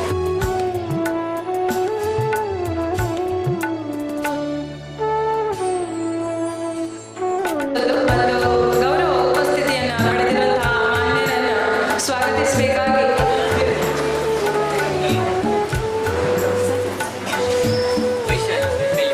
ಶ್ರೀಮತಿ ವೈಶಾಲಿ ಬೆಳ್ಳಿಪಾಡಿ ಇವರನ್ನು ಆಹ್ವಾನಿಸುತ್ತಿದ್ದೇವೆ.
ಸೂರ್ಯನೊಂದಿಗೆ ನಿನ್ನ ಉದಯ, ಜೀವನಕ್ಕಿದುವೆ ಆರಂಭದ ಪ್ರಾಣೋದಯ. ಮಧ್ಯಾಹ್ನದ ಕುದಿ ಬಿಸಿಲಿನ ರೀತಿ, ನಿನ್ನ ಬಿಸಿ ರಕ್ತದಿಂದ ನಮಗೆ ಸಾಧನೆ ಕೀರ್ತಿ. ಮಧ್ಯಾಹ್ನದ ಕುದಿ ಬಿಸಿಲಿನ ರೀತಿ, ನಿನ್ನ ಬಿಸಿ ರಕ್ತದಿಂದ ನಮಗೆ ಸಾಧನೆ ಕೀರ್ತಿ. ಇದಕ್ಕಿನ್ನೊಂದು ಹೆಸರೇ ಯೌವನ. ಸಂಜೆಯ ತಣ್ಣನೆ ಗಾಳಿ, ಸೊಂಪಾದ ವಾತಾವರಣದ ಹಾಗೆ ನಿನ್ನ ಆ ಇಳಿ ವಯಸ್ಸು. ಸಂಜೆಯ ತಣ್ಣನೆ ಗಾಳಿ, ಸೊಂಪಾದ ವಾತಾವರಣದ ಹಾಗೆ ನಿನ್ನ ಆ ಇಳಿ ವಯಸ್ಸು. ಸೂರ್ಯನ ಕಿರಣ ಆರಿದ ಹಾಗೆ ನಿನ್ನ ಆ ಜೀವನ ಜ್ಯೋತಿಯು ಆರಿತು ಹೀಗೆ. ಸೂರ್ಯನ ಕಿರಣ ಆರಿದ ಹಾಗೆ ನಿನ್ನ ಆ ಜೀವನ ಜ್ಯೋತಿಯು ಆರಿತು ಹೀಗೆ. ಜೀವನವೆಂಬುದು ಆಗಿದೆ ಸುಂದರ ಕಾಂಡ, ಇದನ್ನು ನಿನ್ನ ಕೈಯಾರೆ ಏಕೆ ಮಾಡುವೆ ಮೃತ್ಯುಕಾಂಡ. ಜೀವನವೆಂಬುದು ಆಗಿದೆ ಸುಂದರ ಕಾಂಡ, ಇದನ್ನು ನಿನ್ನ ಕೈಯಾರೆ ಏಕೆ ಮಾಡುವೆ ಮೃತ್ಯುಕಾಂಡ. ಮೂರು ಹೊತ್ತಿನ ಜೀವನದಲ್ಲಿ ನಾನು ನೀನಿಲ್ಲಿ ಪ್ರಯಾಣಿಕ. ಮೂರು ಹೊತ್ತಿನ ಜೀವನದಲ್ಲಿ ನಾನು ನೀನಿಲ್ಲಿ ಪ್ರಯಾಣಿಕ. ಇದ ತಿಳಿಯದೆ ಏಕೆ ಹುಚ್ಚಾಟವಾಡುವೆ ಮೂರ್ಖ. ಇದ ತಿಳಿಯದೆ ಏಕೆ ಹುಚ್ಚಾಟವಾಡುವೆ ಮೂರ್ಖ. ನಿನ್ನ ಜೀವನವನ್ನು ನೀ ಮಾಡು ಆನಂದ ವ್ಯೂಹ. ಇಂದಿಗೆ ನಿಲ್ಲಲಿ ಜಾತಿ ಭೇದ ಮೇಲು ಕೀಳೆಂಬ ಚಕ್ರವ್ಯೂಹ. ಇಂದಿಗೆ ನಿಲ್ಲಲಿ ಜಾತಿ ಭೇದ ಮೇಲು ಕೀಳೆಂಬ ಚಕ್ರವ್ಯೂಹ. ಧನ್ಯವಾದಗಳು. ಸಮಾಜದಲ್ಲಿನ ವರ್ಣ ತಾರತಮ್ಯವನ್ನು ಖಂಡಿಸುವಂತಹ ಕವನವನ್ನು, ಸುಂದರ ಕವನ ಪ್ರಸ್ತುತಿಗಾಗಿ ಶ್ರೀರಕ್ಷ ಇವರಿಗೆ ಅಭಿನಂದನೆಗಳು. ಮುಂದಕ್ಕೆ ಕಾವ್ಯ ಪ್ರಸ್ತುತಿಯನ್ನು ನಿಮ್ಮ ಮುಂದಿಡಲಿದ್ದಾರೆ ಗಗನ. ನನ್ನ ಕವನದ ಹೆಸರು ಅಪ್ಪನೆಂಬ ಆಕಾಶ. ಅಪ್ಪನೆಂದರೆ ಆಕಾಶ, ಎರಡಕ್ಷರದ ಅದ್ಭುತ ಅರ್ಥ. ನಿಸ್ವಾರ್ಥ ಬದುಕಿನ ಜನಕ, ಸಂಯಮದ ಸೂರ್ಯಪ್ರಕಾಶ. ಶಿಸ್ತಿನ ಸಿಪಾಯಿ, ಕಾಯಕದ ಯೋಗಿ, ವಸ್ತ್ರ ವ್ಯಕ್ತಿತ್ವ ವಿಕಾಸದ ಮೇರುಗಿರಿ. ಕರಗುವ ಮನದ ಮಂಜಿನಗಿರಿ, ಕರುಳದು ಕರೆಯುವುದು ಈ ಮಗಳ. ಎಂತಹ ತೇಜಸ್ಸು ನಿಮ್ಮದಪ್ಪ, ವಯಸ್ಸದಷ್ಟೇ ಆದರೂ ನನಗೆ ನೀ ಹುಡುಗನೆ. ಎಲ್ಲೆಲ್ಲೋ ರೀತಿ ನೀತಿ ನಿಯಮಗಳ ಕಾನೂನಿ, ಅದೇ ನನ್ನನ್ನು ಹೀಗೆ ಬೆಳೆಸಿದೆ ನೋಡಪ್ಪ. ಅಂದದ ಕೃಷ್ಣ ಸುಂದರ, ಮನವದು ಪ್ರೀತಿಯ ಹಂದರ. ನೀ ದುಡಿದು ಮಾಡಿದೆ ನನ್ನ ಬಾಲ ಸುಂದರ, ತೀರಿಸಲಾರೆ ಜನ್ಮಕ್ಕೂ ನಿನ್ನ ಋಣ ಭಾರ. ಅಪ್ಪ ನೀನೆಂದರೆ ಆಕಾಶ. ಅಪ್ಪನೆಂಬ ಆಕಾಶದ ಬಗ್ಗೆ ಹರ್ಷದಿಂದ ನಿಮ್ಮ ಮುಂದೆ ಕಾವ್ಯ ಪ್ರಸ್ತುತಿಪಡಿಸಿದಂತಹ ನಮ್ರತ, ನಿಮಗೆ ಅಭಿನಂದನೆಗಳು. ಗಗನ, ನಿಮಗೆ ಅಭಿನಂದನೆಗಳು. ಮುಂದಕ್ಕೆ ಕಾವ್ಯ ಪ್ರಸ್ತುತಿ ನಮ್ರತ ಅವರಿಂದ. ಎಲ್ಲರಿಗೂ ನಮಸ್ಕಾರ. ನನ್ನ ಕವನದ ಶೀರ್ಷಿಕೆ ಅಪ್ಪ. ತನಗಾಗಿ ಏನನ್ನು ಬಯಸದ ಜೀವ, ತನಗಾಗಿ ಏನನ್ನು ಬಯಸದ ಜೀವ, ತನ್ನವರಿಗಾಗಿ ಮಿಡಿವ ದೈವ, ತನ್ನವರಿಗಾಗಿ ಮಿಡಿವ ದೈವ. ಕಾಣುತ್ತಿದೆ ಮೊಗದಲ್ಲಿ ಮುಗುಳ್ನಗೆ, ಕಾಣುತ್ತಿದೆ ಮೊಗದಲ್ಲಿ ಮುಗುಳ್ನಗೆ. ಸಾರದಲ್ಲಿ ಇದೆ ಸಾಕಷ್ಟು ನೋವಿನ ಬಗೆ, ಸಾರದಲ್ಲಿ ಇದೆ ಸಾಕಷ್ಟು ನೋವಿನ ಬಗೆ. ಸೂರ್ಯನ ಕಾವನ್ನು ಲೆಕ್ಕಿಸದೆ, ಸೂರ್ಯನ ಕಾವನ್ನು ಲೆಕ್ಕಿಸದೆ, ದುಡಿಯುವೆ ನೀ ನಮ್ಮ ಒಳಿತಿಗಾಗಿ, ದುಡಿಯುವೆ ನೀ ನಮ್ಮ ಒಳಿತಿಗಾಗಿ. ಪ್ರತಿ ಹೆಜ್ಜೆಯಲ್ಲಿ ಕಾವಲುಗಾರನಾಗಿ, ಪ್ರತಿ ಹೆಜ್ಜೆಯಲ್ಲಿ ಕಾವಲುಗಾರನಾಗಿ, ನಿಂತಿರುವೆ ನೀ ನಮ್ಮ ರಕ್ಷಕನಾಗಿ, ನಿಂತಿರುವೆ ನೀ ನಮ್ಮ ರಕ್ಷಕನಾಗಿ. ನಮ್ಮಿಂದ ಏನು ಬಯಸದ ನೀನು, ನಮ್ಮಿಂದ ಏನು ಬಯಸದ ನೀನು, ನಾವು ಬಯಸುವ ಮುನ್ನ ನೀಡಿದವನು ನೀನು, ನಾವು ಬಯಸುವ ಮುನ್ನ ನೀಡಿದವನು ನೀನು. ಸರಳತೆಯ ಸಾಗರ ಹರಿಯುತ್ತಿದೆ ನಿನ್ನಲ್ಲಿ, ಸರಳತೆಯ ಸಾಗರ ಹರಿಯುತ್ತಿದೆ ನಿನ್ನಲ್ಲಿ. ಆದರ್ಶವಾಗಿ ಹೋದೆ ನೀ ನಮ್ಮಲ್ಲಿ, ಆದರ್ಶವಾಗಿ ಹೋದೆ ನೀ ನಮ್ಮಲ್ಲಿ. ಸ್ವಾಭಿಮಾನ ಎಂಬ ಪದದ ಅರ್ಥ, ಸ್ವಾಭಿಮಾನ ಎಂಬ ಪದದ ಅರ್ಥ, ನೀನೇ ನಮ್ಮ ಸಿದ್ಧಿಯ ದೀಪ ಒಲವಿನ ಅಪ್ಪ, ನೀನೇ ನಮ್ಮ ಸಿದ್ಧಿಯ ದೀಪ ಒಲವಿನ ಅಪ್ಪ. ಧನ್ಯವಾದಗಳು. ಬಯಸುವ ಮುನ್ನವೇ ಭರಿಸಿದ ಸ್ಥಾನ ಅಪ್ಪ ಅಂತ ಅರ್ಥಪೂರ್ಣವಾಗಿ ಕವನ ವಾಚನವನ್ನು ಮಾಡಿದ್ದಾರೆ ನಮ್ರತ, ತಮಗೆ ಅಭಿನಂದನೆಗಳು. ಮುಂದಕ್ಕೆ ಈ ಸರಣಿಯ ಕವಿಗೋಷ್ಠಿಯಲ್ಲಿ ಜಸ್ವಂತ್ ಮತ್ತು ಧನ್ಯಶ್ರೀ ಇವರು ಕೂಡ ವೇದಿಕೆಯನ್ನು ಅಲಂಕರಿಸಬೇಕಾಗಿ ಕೇಳ್ಕೊಳ್ತಾ ಇದ್ದೇನೆ. ಜಸ್ವಂತ್, ಧನ್ಯಶ್ರೀ. ಮುಂದಕ್ಕೆ ನಿಮ್ಮ ಮುಂದೆ ಕಾವ್ಯ ಪ್ರಸ್ತುತಿ ರಕ್ಷಿತಾ ಕೆ ಇವರಿಂದ. ನಾನು ಓದುತ್ತಿರುವ ಕವನದ ಶೀರ್ಷಿಕೆ ಅನ್ನ. ಅನ್ನ, ನೀನೇ ನನ್ನ ಮನದ ಚಿನ್ನ, ನನ್ನೆಲ್ಲ ಕನಸಿನ ಬಣ್ಣ. ನಿನ್ನ ಮನಸ್ಸೇ ನನಗೆ ಪ್ರಸಿದ್ಧ ತಾಣ, ನೀನೇ ಮೂಡಿಸುವೆ ನನ್ನ ಬದುಕಿನ ಚಿತ್ರಣ, ನೀನೇ ಮೂಡಿಸುವೆ ನನ್ನ ಬದುಕಿನ ಚಿತ್ರಣ. ಕನಸನ್ನು ಹೊತ್ತುಕೊಂಡು ನಾ ನಡೆವೆ, ನನ್ನ ಕನಸುಗಳಿಗೆ ಹೆಗಲೂರಿ ನೀ ಬರುವೆ, ನನ್ನ ಕನಸುಗಳಿಗೆ ಹೆಗಲೂರಿ ನೀ ಬರುವೆ. ಪುಸ್ತಕದ ಜೊತೆ ಪೆನ್ನಿದ್ದರೆ ಚಂದ, ನನ್ನ ಜೊತೆಗೆ ನೀ ಇದ್ದರೆ ಚಂದ. ಗುಲಾಬಿಗೆ ಮುಳ್ಳು ಧೈರ್ಯಕ್ಕೆ ಇರುವ ಹಾಗೆ, ನನ್ನ ಬೆನ್ನ ಹಿಂದೆ ನೀನಿದ್ದರೆ ನನಗೆ ಅದೇ ಧೈರ್ಯ. ಆ ಬಾನ ಜಗತ್ತಿಗೆ ಬೆಳಕಾಗುವನು, ಈ ತಂಗಿಯ ಜಗತ್ತೇ ಅಣ್ಣನಾಗಿರುವನು, ಈ ತಂಗಿಯ ಜಗತ್ತೇ ಅಣ್ಣನಾಗಿರುವನು. ಚಂದುಟಿಗೊಂದು ಆದರ್ಶ ಕಿರುನಗೆ, ಮುಗುಳು ನಗೆಗೊಂದು ಪರಿಪೂರ್ಣ ತ್ವಚೆ, ಮಧುರ ಮಾತುಗಳಿಗೊಂದು ಮುತ್ತಿನ ಹೊಳಪು, ಕಣ್ಣಂಚಲ್ಲಿ ಕವಿದಿಹುದು ನೂರಾರು ನೆನಪು. ನೀನೇ ನನ್ನ ಬಾಳಿನ ಬೆಳಕು, ಓ ನನ್ನ ಮುದ್ದಿನ ಅನ್ನ, ಓ ನನ್ನ ಮುದ್ದಿನ ಅನ್ನ. ಧನ್ಯವಾದಗಳು. ತನ್ನ ಬದುಕಿಗೆ ಬಣ್ಣ ತುಂಬಿದ ಅಣ್ಣನ ಕುರಿತು ಸೊಗಸಾದಂತಹ ಕಾವ್ಯ ಪ್ರಸ್ತುತಿಯನ್ನು ಮಾಡಿದಂತಹ ರಕ್ಷಿತಕ್ಕೆ ಅಭಿನಂದನೆಗಳು ತಮಗೆ. ಮುಂದಕ್ಕೆ ತಮ್ಮ ಮುಂದೆ ಕಾವ್ಯ ಪ್ರಸ್ತುತಿ ಕಾರ್ತಿಕ್ ಕೆ ಇವರಿಂದ. ನನ್ನ ಕವನದ ಶೀರ್ಷಿಕೆ ನನ್ನ ಕನಸುಗಳು. ನನ್ನ ಕನಸುಗಳು ಮುಕ್ತವಾಗುತ್ತದೆ ರಾತ್ರಿಯ ಕಥೆಗಳಂತೆ, ನನ್ನ ಕನಸುಗಳು ಮುಕ್ತವಾಗುತ್ತದೆ ರಾತ್ರಿಯ ಕಥೆಗಳಂತೆ. ಅವುಗಳು ಹೊತ್ತ ಕನಸುಗಳು ಬೆಳಗುತ್ತದೆ ನನ್ನ ಚಿಂತನೆಗಳಿಗೆ, ಅವುಗಳು ಹೊತ್ತ ಕನಸುಗಳು ಬೆಳಗುತ್ತದೆ ನನ್ನ ಚಿಂತನೆಗಳಿಗೆ. ಅವುಗಳಲ್ಲಿ ನಾನು ಕಂಡ ದೃಶ್ಯಗಳು ವಿಶ್ವಾಸದ ಬೀಡು, ಅವುಗಳಲ್ಲಿ ನಾನು ಕಂಡ ದೃಶ್ಯಗಳು ವಿಶ್ವಾಸದ ಬೀಡು. ನನ್ನ ಕನಸುಗಳು ನನ್ನ ಜೀವನದ ದಾರಿಯನ್ನು ನಡೆಸುತ್ತದೆ, ನನ್ನ ಕನಸುಗಳು ನನ್ನ ಜೀವನದ ದಾರಿಯನ್ನು ನಡೆಸುತ್ತವೆ. ಹೊರಗಿನ ಜಗತ್ತಿಗೆ ಬೇರು ಸಹಿತವಾಗಿ ನಾನು ಹೋಗುತ್ತೇನೆ, ಹೊರಗಿನ ಜಗತ್ತಿಗೆ ಬೇರು ಸಹಿತವಾಗಿ ನಾನು ಹೋಗುತ್ತೇನೆ. ನನ್ನ ಕನಸುಗಳ ಮೂಲಕ ನಾನು ಮುಂದುವರಿಯುತ್ತೇನೆ, ನನ್ನ ಕನಸುಗಳ ಮೂಲಕ ನಾನು ಮುಂದುವರಿಯುತ್ತೇನೆ. ಅವುಗಳಲ್ಲಿ ನನ್ನ ಆದರ್ಶಗಳು ಮತ್ತು ಆಶಯಗಳು ಹೊರಗಿನ ಜಗತ್ತಿಗೆ, ಅವುಗಳಲ್ಲಿ ನನ್ನ ಆದರ್ಶಗಳು ಮತ್ತು ಆಶಯಗಳು ಹೊರಗಿನ ಜಗತ್ತಿಗೆ ಸಾಧಿಸುವ ಶಕ್ತಿ ಮತ್ತು ಉತ್ಸಾಹವನ್ನು ನನಗೆ ನೀಡುತ್ತದೆ, ಸಾಧಿಸುವ ಶಕ್ತಿ ಮತ್ತು ಉತ್ಸಾಹವನ್ನು ನನಗೆ ನೀಡುತ್ತವೆ. ನನ್ನ ಕನಸುಗಳು ನಾನು ಎಂದೆಂದಿಗೂ ಅನುಭವಿಸುವ ಸೌಂದರ್ಯ, ನನ್ನ ಕನಸುಗಳು ನಾನು ಎಂದೆಂದಿಗೂ ಅನುಭವಿಸುವ ಸೌಂದರ್ಯ. ಅವು ನನ್ನ ಜೀವನದ ಅನಂತ ಕನಸುಗಳ ಸೂತ್ರ, ಅವು ನನ್ನ ಜೀವನದ ಅನಂತ ಕನಸುಗಳ ಸೂತ್ರ, ಅನಂತ ಕನಸುಗಳ ಸೂತ್ರ. ಧನ್ಯವಾದಗಳು. ತನ್ನ ಕನಸುಗಳ ಸವಾರಿಯ ಅನುಭವವನ್ನು ಕಾವ್ಯದಲ್ಲಿ ಪ್ರಸ್ತುತಪಡಿಸಿದಂತಹ ಕಾರ್ತಿಕ್ ತಮಗೆ ಅಭಿನಂದನೆಗಳು. ಮುಂದಕ್ಕೆ ಕಾವ್ಯ ಪ್ರಸ್ತುತಿಗಾಗಿ ನಿಮ್ಮ ಮುಂದೆ ಸುಜನ್.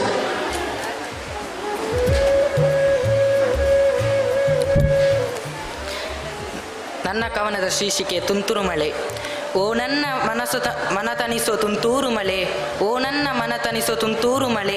ನೀ ಬಾರದಿದ್ದರೆ ಉಳಿಯುವುದೇ ಈ ನಮ್ಮ ಇಳೆ, ನೀ ಬಾರದಿದ್ದರೆ ಉಳಿಯುವುದೇ ಈ ನಮ್ಮ ಇಳೆ. ನೀನಿಲ್ಲದಾಗ ಗೊತ್ತಾಗುವುದು ನಿನ್ನ ಬೆಲೆ, ನೀ ಇಲ್ಲದಿದ್ದಾಗ ಗೊತ್ತಾಗುವುದು ನಿನ್ನ ಬೆಲೆ. ನೀ ಇದ್ದರೆ ತಾನೇ ಈ ಭೂಮಿಗೊಂದು ಕಲೆ, ನೀ ಇದ್ದರೆ ತಾನೇ ಈ ಭೂಮಿಗೊಂದು ಕಲೆ. ಸೂರ್ಯನ ಕಿರಣಗಳೊಂದಿಗೆ ತೋರಿಸುವ ಆ ನಿನ್ನ ಲೀಲೆ, ಸೂರ್ಯನ ಕಿರಣಗಳೊಂದಿಗೆ ತೋರಿಸುವ ಆ ನಿನ್ನ ಲೀಲೆ.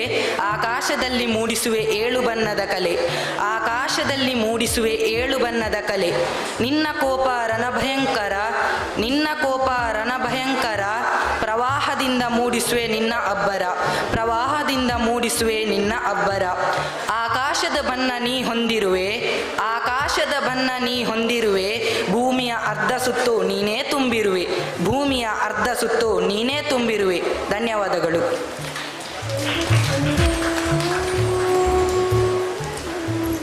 ಮಳೆಯ ಬೆಲೆಯನ್ನು ಎಳೆಯಾಗಿ ತೆರೆದಿಟ್ಟಂತಹ ಸುಜನ್ ನಿಮಗೆ ಅಭಿನಂದನೆಗಳು.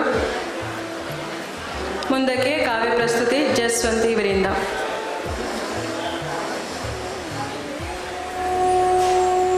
ನನ್ನ ಕವನದ ಶೀರ್ಷಿಕೆ ಗೆಳೆಯ. ಗೆಳೆಯ, ನೀ ನನಗೆ ಸಿಕ್ಕ ಆ ಸಮಯ, ನಿನ್ನೊಂದಿಗೆ ಇರುವ ಎಲ್ಲ ಕ್ಷಣಗಳು ರಸಮಯ. ನಿದ್ದೆಗೆ ಕನಸು ಹೇಗೆ ಚಂದವು ಹಾಗೆಯೇ ನನ್ನ ಜೊತೆ ನೀನಿದ್ದರೆ ಚಂದ. ಕಣ್ಣೀರನ್ನು ನಿಲ್ಲಿಸುವ ಸಾಮರ್ಥ್ಯ ಕಣ್ಣಿಗೆ ಇಲ್ಲದಿದ್ದರೂ ಎಲ್ಲವನ್ನೂ ಅರ್ಥೈಸಿಕೊಳ್ಳುವ ಪ್ರಾಣ ಸ್ನೇಹಿತನಿಗಿರುತ್ತದೆ. ನನ್ನ ಗೆಲುವಿಗೆ ಸ್ಪಂದಿಸೋ, ನಿನ್ನ ಎಲ್ಲ ನೋವನ್ನು ಅಡಗಿಸೋ. ಕಾರುಣ್ಯ ಮಮತೆಯ ನಿನ್ನ ಮನಸ್ಸು, ನಗು ಮುಖದಲ್ಲೇ ನೋವನ್ನು ಕರಗಿಸೋ. ನಿನ್ನ ಆ ಮಾಯೆ ಎಲ್ಲರನ್ನೂ ಆಕರ್ಷಿಸುತ್ತದೆ. ನೀನೇ ನನ್ನ ಜೀವದ ಗೆಳೆಯ. ತನ್ನ ಮೈತ್ರಿಯ ಮಧುರ ನೆನಪನ್ನು ರಚಿಸಿದಂತಹ ಜಸ್ವಂತ್ ತಮಗೆ ಅಭಿನಂದನೆಗಳು. ಮುಂದಕ್ಕೆ ತಮ್ಮ ಮುಂದೆ ಕವನವನ್ನು ಪ್ರಸ್ತುತಪಡಿಸಲಿದ್ದಾರೆ ತನುಶ್ರೀ.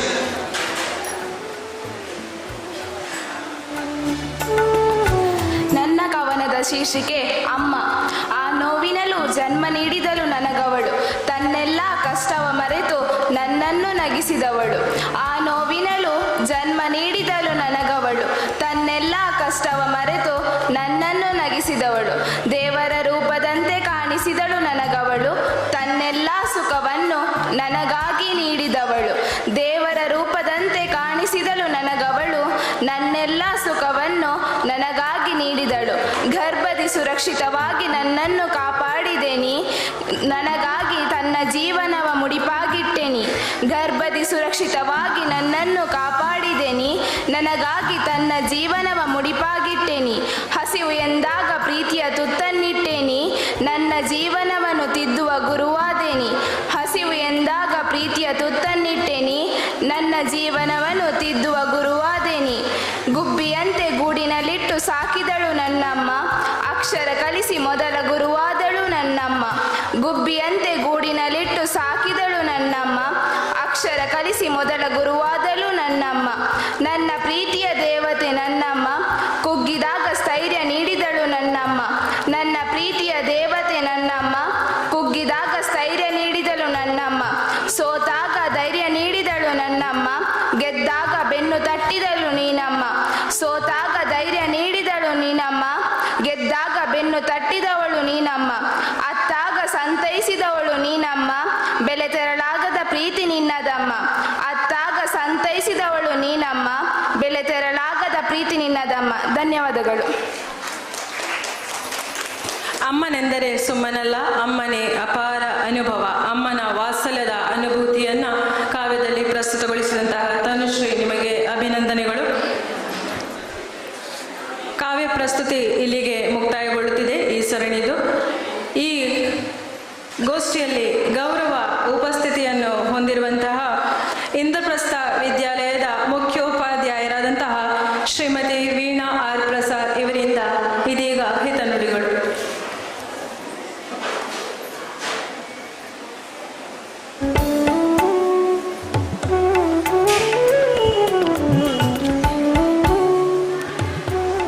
ಎಲ್ಲರಿಗೂ ಮಧ್ಯಾಹ್ನದ ಭೋಜನದ ನಂತರದ ಶುಭ ನಮನಗಳು.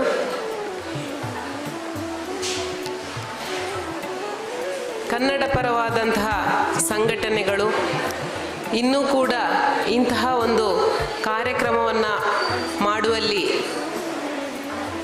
ಯಶಸ್ವಿಯಾದದ್ದನ್ನು ಒಂದು ಸಾಕ್ಷಿಯಾಗಿ ನಾವು ನೋಡ್ತಾ ಇದ್ದೇವೆ. ಹೇಳ್ತಾ ಇರ್ತೇವೆ ಕನ್ನಡಕ್ಕೆ ಅಭಿಮಾನಿಗಳು ಕಡಿಮೆ ಅಂತೇಳಿ, ಆದರೆ ಆ ಮಾತು ಪೂರ್ತಿಯಾಗಿ ಸತ್ಯ ಅಥವಾ ಸುಳ್ಳು ಅನ್ನುವ ಜಿಜ್ಞಾಸೆಯ ನಡುವಲ್ಲಿ ನಾವಿದ್ದೇವೆ. ಹೆಚ್ಚಿನ ಯುವಕರಲ್ಲಿ ಹಾಗೂ ಹಲವಾರು ಪಾಲಕರಲ್ಲಿ ಮೂಡುವಂತಹ ಈ ಜಿಜ್ಞಾಸೆಗೆ ಉತ್ತರವೋ ಎಂಬಂತೆ ಇನ್ನೂ ಕೂಡ ಕನ್ನಡದ ಸಂಘಟನೆಗಳು ಈ ರೀತಿಯ ಕಾರ್ಯಕ್ರಮವನ್ನು ಮಾಡುವಲ್ಲಿ ಯಶಸ್ವಿಯಾಗಿವೆ. ಅದರ ಜೊತೆಗೆ ಇಂತಹ ಈ ಕಾರ್ಯಕ್ರಮದಲ್ಲಿ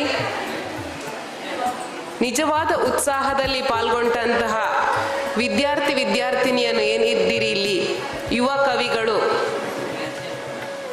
ನಮ್ಮ ಈ ಭರವಸೆಗೆ ನೀವೇ ಕಾರಣ. ಕನ್ನಡ ನಾಡಿನಲ್ಲಿದ್ದೇವೆ, ಕನ್ನಡ ನಮ್ಮ ಭಾಷೆ, ಹಲವಾರು ವಿಷಯಗಳನ್ನು ಓದ್ತೇವೆ. ಆದರೆ ಸಂಗತಿ ಏನು ಅಂತ ಹೇಳಿದರೆ, ಎಷ್ಟು ಮಂದಿ ನಾವು ಬರೆದಂತಹ ಬರವಣಿಗೆಗಳನ್ನು ಆಸ್ವಾದಿಸ್ತೇವೆ ಅಂತ ಹೇಳೋದು. ಬರೆಯುವಂತಹ ಹವ್ಯಾಸವನ್ನು ರೂಢಿಸಿಕೊಂಡಂತಹ ವಿದ್ಯಾರ್ಥಿಗಳು ಒಂದು ಕಡೆ ಆದರೆ, ಓದುವ ಹವ್ಯಾಸವನ್ನು ಬೆಳೆಸಿಕೊಳ್ತಾ ಇರುವಂತಹ ವಿದ್ಯಾರ್ಥಿಗಳ ಭಾಗ ನಿಜವಾಗಿಯೂ ಕಡಿಮೆ. ಇಂತಹ ಈ ಕಾಲಘಟ್ಟದಲ್ಲಿ ಈ ರೀತಿಯಾದಂತಹ ಕಾರ್ಯಕ್ರಮಗಳು ವಿದ್ಯಾರ್ಥಿಗಳನ್ನು ಮುನ್ನೆಲೆಗೆ ತೆಗೆದುಕೊಂಡು ಬಂದು ಅವರಲ್ಲಿ ಇನ್ನಷ್ಟು ಉತ್ಸಾಹ ಹಾಗೂ ಪ್ರೋತ್ಸಾಹಗಳನ್ನು ತುಂಬುವಲ್ಲಿ ಖಂಡಿತವಾಗಿಯೂ ಯಶಸ್ವಿಯಾಗ್ತವೆ. ಸಂಘಟನೆಯ ಅಧ್ಯಕ್ಷರು, ಕಾರ್ಯದರ್ಶಿಗಳು ಹಾಗೂ ಸರ್ವ ಪದಾಧಿಕಾರಿಗಳನ್ನು ಈ ರೀತಿಯಾದಂತಹ ಪ್ರಯತ್ನಕ್ಕೆ ತುಂಬು ಮನದಿಂದ ಶ್ಲಾಘಿಸುತ್ತಾ ಅವಕಾಶಕ್ಕಾಗಿ ವಂದಿಸ್ತಾ ಇದ್ದೇನೆ. ಧನ್ಯವಾದಗಳು.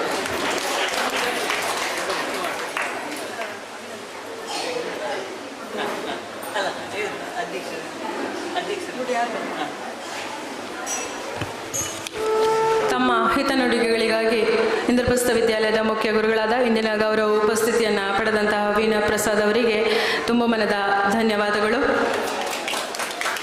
ಮುಂದಕ್ಕೆ ಕವಿಗೋಷ್ಠಿ ಅಧ್ಯಕ್ಷರಾದಂತಹ ಶ್ರೀಮತಿ ಜ್ಯೋತಿ ರಾಮಕುಂಜ ಅವರಿಂದ ಅಧ್ಯಕ್ಷೀಯ ನುಡಿ.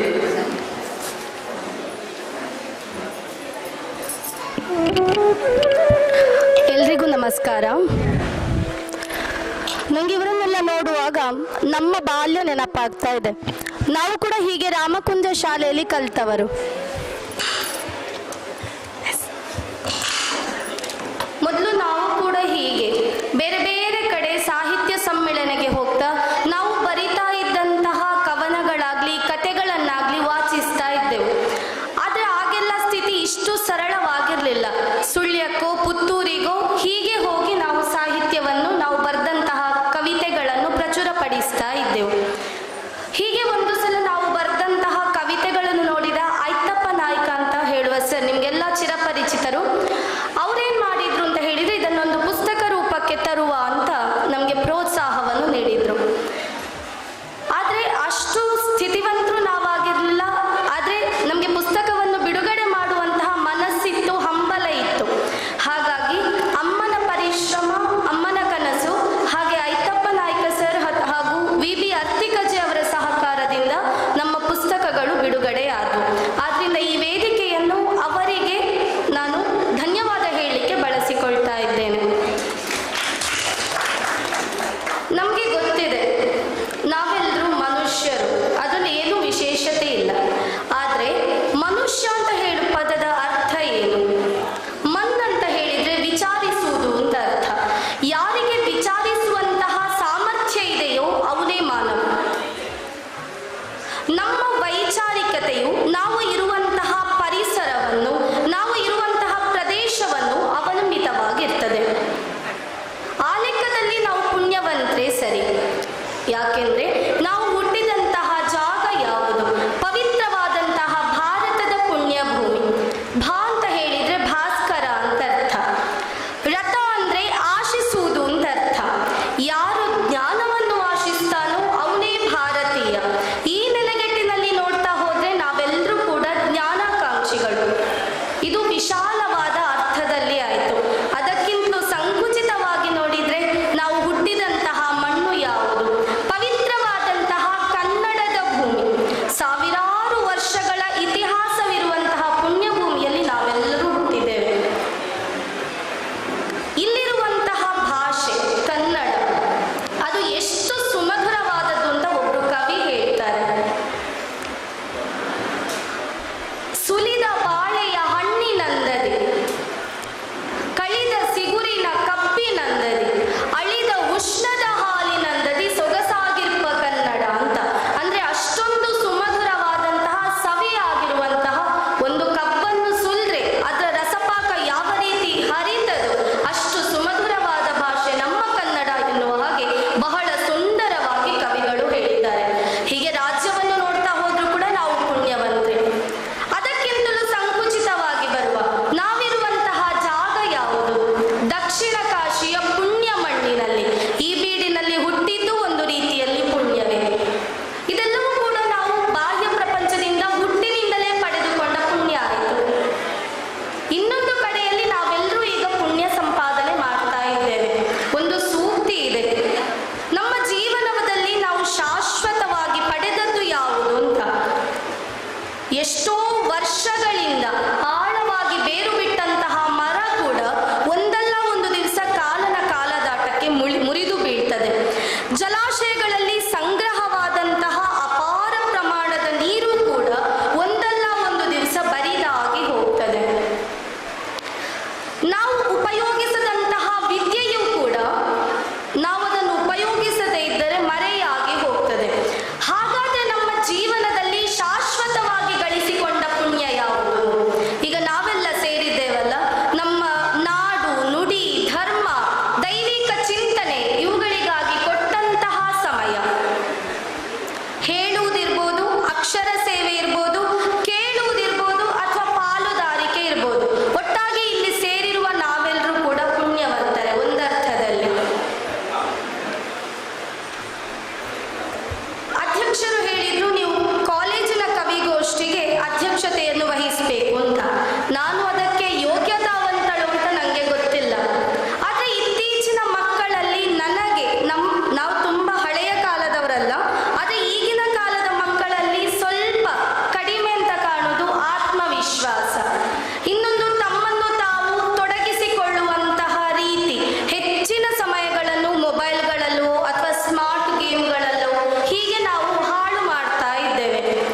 ನಾಡುಡಿಯ ಸೇವೆಗೆ ನಮ್ಮ ಜೀವನದಲ್ಲಿಯೂ ಕೂಡ ಒಂದು ಭಾಗವಿರಬೇಕು ಅಂತ ಅರ್ಥಪೂರ್ಣವಾಗಿ ಮತ್ತು ಪರಿಣಾಮಕಾರಿಯಾಗಿ ಕವಿಗೋಷ್ಠಿ ಅಧ್ಯಕ್ಷೆಯ ನುಡಿಗಳನ್ನಾಡಿದಂತಹ ಶ್ರೀಮತಿ ಜ್ಯೋತಿ ರಾಮಕುಂಜ ನಿಮಗೆ ಹೃತ್ಪೂರ್ವಕವಾದಂತಹ ಧನ್ಯವಾದಗಳು. ಇದೀಗ ಕಾವ್ಯ ಪ್ರಸ್ತುತಿಗೈದಂತಹ ವಿದ್ಯಾರ್ಥಿಗಳಿಗೆ ಸಾಕ್ಷಿ ಪತ್ರ ಮತ್ತು ಪುಸ್ತಕಹಾರವನ್ನು ನೀಡಿ ಗೌರವಿಸುವಂತಹದ್ದು. ವೇದಿಕೆಯಲ್ಲಿ ಉಪಸ್ಥಿತರಿರುವಂತಹ ಕವಿಗೋಷ್ಠಿಯ ಅಧ್ಯಕ್ಷರು ವಿದ್ಯಾರ್ಥಿಗಳಿಗೆ ಸಾಕ್ಷಿ ಪತ್ರ ನೀಡಿ ಗೌರವಿಸಬೇಕಾಗಿ ಕೇಳಿಕೊಳ್ತಾ ಇದ್ದೇನೆ. ಶ್ರೀರಕ್ಷಾ ಅಲ್ಲ, ಯಾರು ಫಸ್ಟಿಗೆ ಎಷ್ಟು ಹೇಳು ಅಧ್ಯಕ್ಷರಿಗೆ. ಗಗನ,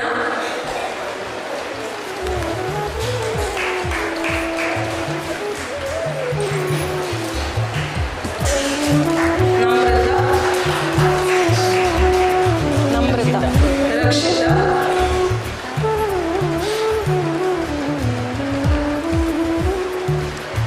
ಮುಂದಿನ ಸಾಕ್ಷಿ ಪತ್ರವನ್ನು ಗೌರವ ಉಪಸ್ಥಿತಿಯನ್ನು ಪಡೆದಿರುವಂತಹ ವೀಣಾ ಪ್ರಸಾದ್ ಅವರು ನೀಡಬೇಕಾಗಿ ಕೇಳಿಕೊಳ್ತಾ ಇದ್ದಾರೆ.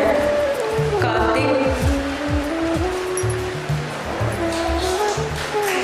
ಸುಜನ್,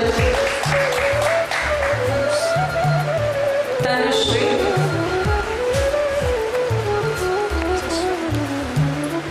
ಜಶ್ವಂತ್,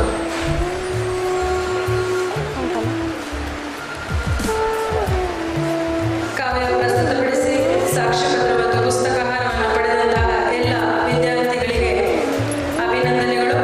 ಅದೇ ರೀತಿ ಸಾಕ್ಷ್ಯ ಪತ್ರ ವಿತರಿಸಿದಂತಹ ಕವಿಗೋಷ್ಠಿ ಅಧ್ಯಕ್ಷರಿಗೂ ಗೌರವ ಉಪಸ್ಥಿತಿಯನ್ನು ಪಡೆದಂತಹ ಮಾನ್ಯರಿಗೂ ಹೃತ್ಪೂರ್ವಕವಾದಂತಹ ಧನ್ಯವಾದಗಳು.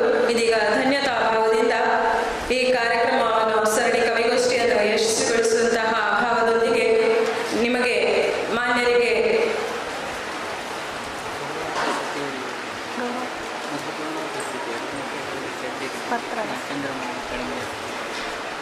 ಗೌರವ ಉಪಸ್ಥಿತಿಯನ್ನು ಪಡೆದಿರುವಂತಹ ವೀಣಾ ಪ್ರಸಾದ್ ಅವರಿಗೆ ಚಿಗುರೆಲೆ ಸಾಹಿತ್ಯ ಬಳಗ ಪುತ್ತೂರು ಇಲ್ಲಿನ ಸ್ಥಾಪಕಾಧ್ಯಕ್ಷರಾದಂತಹ ಚಂದ್ರಮೌಳಿ ಕಡಂದೇವಿಯವರು ಪುಸ್ತಕಹಾರವನ್ನು ನೀಡಿ ಗೌರವಿಸಬೇಕಾಗಿ ಕೇಳಿಕೊಳ್ತಾ ಇದ್ದೇನೆ. ತಮ್ಮೆಲ್ಲರ ಜೋರಾದ ಚಪ್ಪಾಳೆಗೆ ಅವರನ್ನು ಗೌರವಿಸಬೇಕಾಗಿ ಕೇಳಿಕೊಳ್ತಾ ಇದ್ದೇನೆ.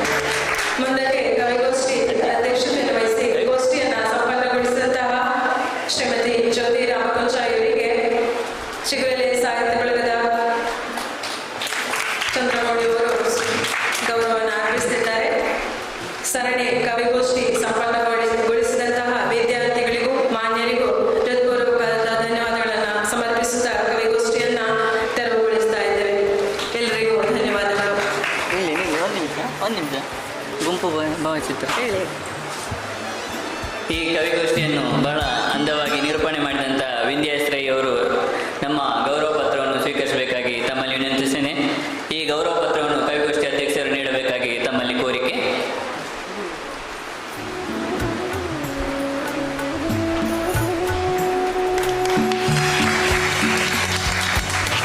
ಹಾಗೆ ಎಲ್ಲ ಕವಿಗಳು ನಿಂತು ಒಂದು ಗುಂಪು ಭಾವಚಿತ್ರಕ್ಕೆ ಅಣಿಯಾಗಿ ಸರ್ಟಿಫಿಕೇಟ್ ಇಟ್ಕೊಳ್ಳಿ. ನೀವು ಅಲ್ಲಿ ನಿಲ್ಲಿ.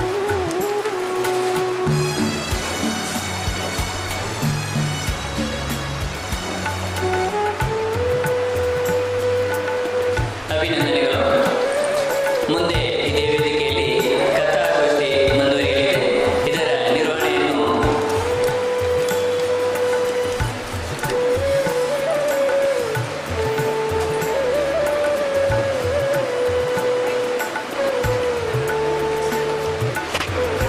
ಶ್ರೀ ನವೀನ್ ಬ್ರೇಕ್ಸ್ ಸದಸ್ಯರು, ರೋಟರಿ ಕ್ಲಬ್ ಉಪ್ಪಿನಗಡಿ ಇವರು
ಜ್ಞಾನಗಂಗಾ ಪುಸ್ತಕ ಮಳಿಗೆ ಪುತ್ತೂರು ನೇತೃತ್ವದಲ್ಲಿ ಗ್ರಾಮ ಪಂಚಾಯತ್ ಉಪ್ಪಿನಂಗಡಿ, ಕ್ಷೇತ್ರ ಶಿಕ್ಷಣಾಧಿಕಾರಿಗಳ ಕಚೇರಿ ಪುತ್ತೂರು, ಸತ್ಯಶಾಂತ ಪ್ರತಿಷ್ಠಾನ ನೆಕ್ಕಿಲಾಡಿ, ರೋಟರಿ ಕ್ಲಬ್ ಉಪ್ಪಿನಂಗಡಿ, ಚಿಗುರೆಲೆ ಸಾಹಿತ್ಯ ಬಳಗ ಪುತ್ತೂರು ಇದರ ವತಿಯಲ್ಲಿ ಪುಸ್ತಕ ಹಬ್ಬ, ಪುಸ್ತಕ ದಾನಿಗಳ ಸಮಾವೇಶ.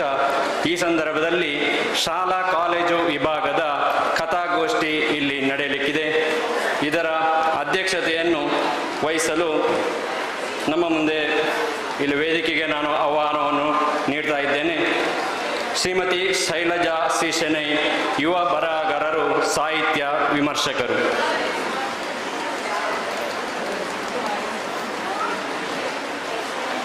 ಹಾಗೂ ಗೌರವ ಉಪಸ್ಥಿತಿಯಾಗಿ ಶ್ರೀ ರಘುರಾಮ್ ಭಟ್, ಮುಖ್ಯೋಪಾಧ್ಯಾಯರು, ಶ್ರೀರಾಮ ವಿದ್ಯಾಲಯ ಉಪ್ಪಿನಂಗಡಿ, ಕವಿತಾ ಕುಲಾಲ್, ಮುಖ್ಯೋಪಾಧ್ಯಾಯರು, ಅರಫಾ ವಿದ್ಯಾಕೇಂದ್ರ ಉಪ್ಪಿನಂಗಡಿ.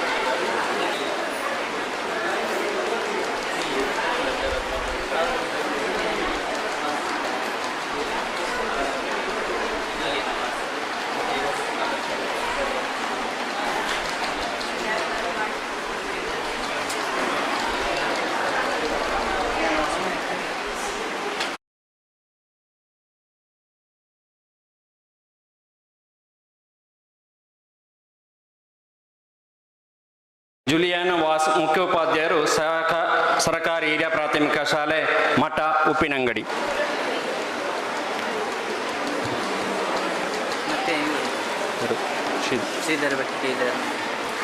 ಗೌರವ ಉಪಸ್ಥಿತಿಯಾಗಿ ಶ್ರೀ ಶ್ರೀಧರ್ ಭಟ್ಕೆ, ಉಪ ಪ್ರಾಂಶುಪಾಲರು, ದಕ್ಷಿಣ ಕನ್ನಡ ಜಿಲ್ಲಾ ಪದವಿ ಪೂರ್ವ ಕಾಲೇಜು ಪ್ರೌಢಶಾಲಾ ವಿಭಾಗ.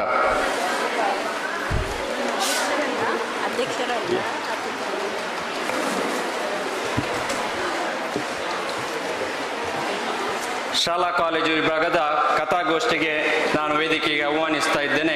ಕಥೆಯನ್ನು ಪ್ರಸ್ತುತಪಡಿಸುವವರು ನಹಿಲಾ ಬಾನು, ಅಕ್ಷಯ್ ಕೆ, ಯಜ್ಞಶ್ರೀ,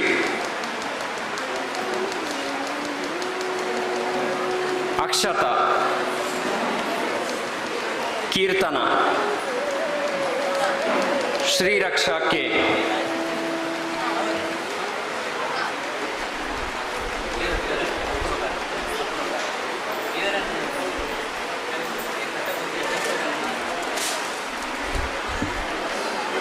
ಈ ಸಂದರ್ಭದಲ್ಲಿ ಈ ಕಥಾಗೋಷ್ಠಿ ಅಧ್ಯಕ್ಷತೆಯನ್ನು ವಹಿಸಿದ ಜುಲಿಯಾನ ವಾಸ್ ಇವರಿಗೆ ಅಪೂರ್ವ ಕಾರಂತ್ ಕನ್ನಡದ ಶಾಲನ್ನು ಹಾಕಿ ಸ್ವಾಗತವನ್ನು ಕೋರಬೇಕಾಗಿ ಕೇಳಿಕೊಳ್ತಾ ಇದ್ದೇನೆ.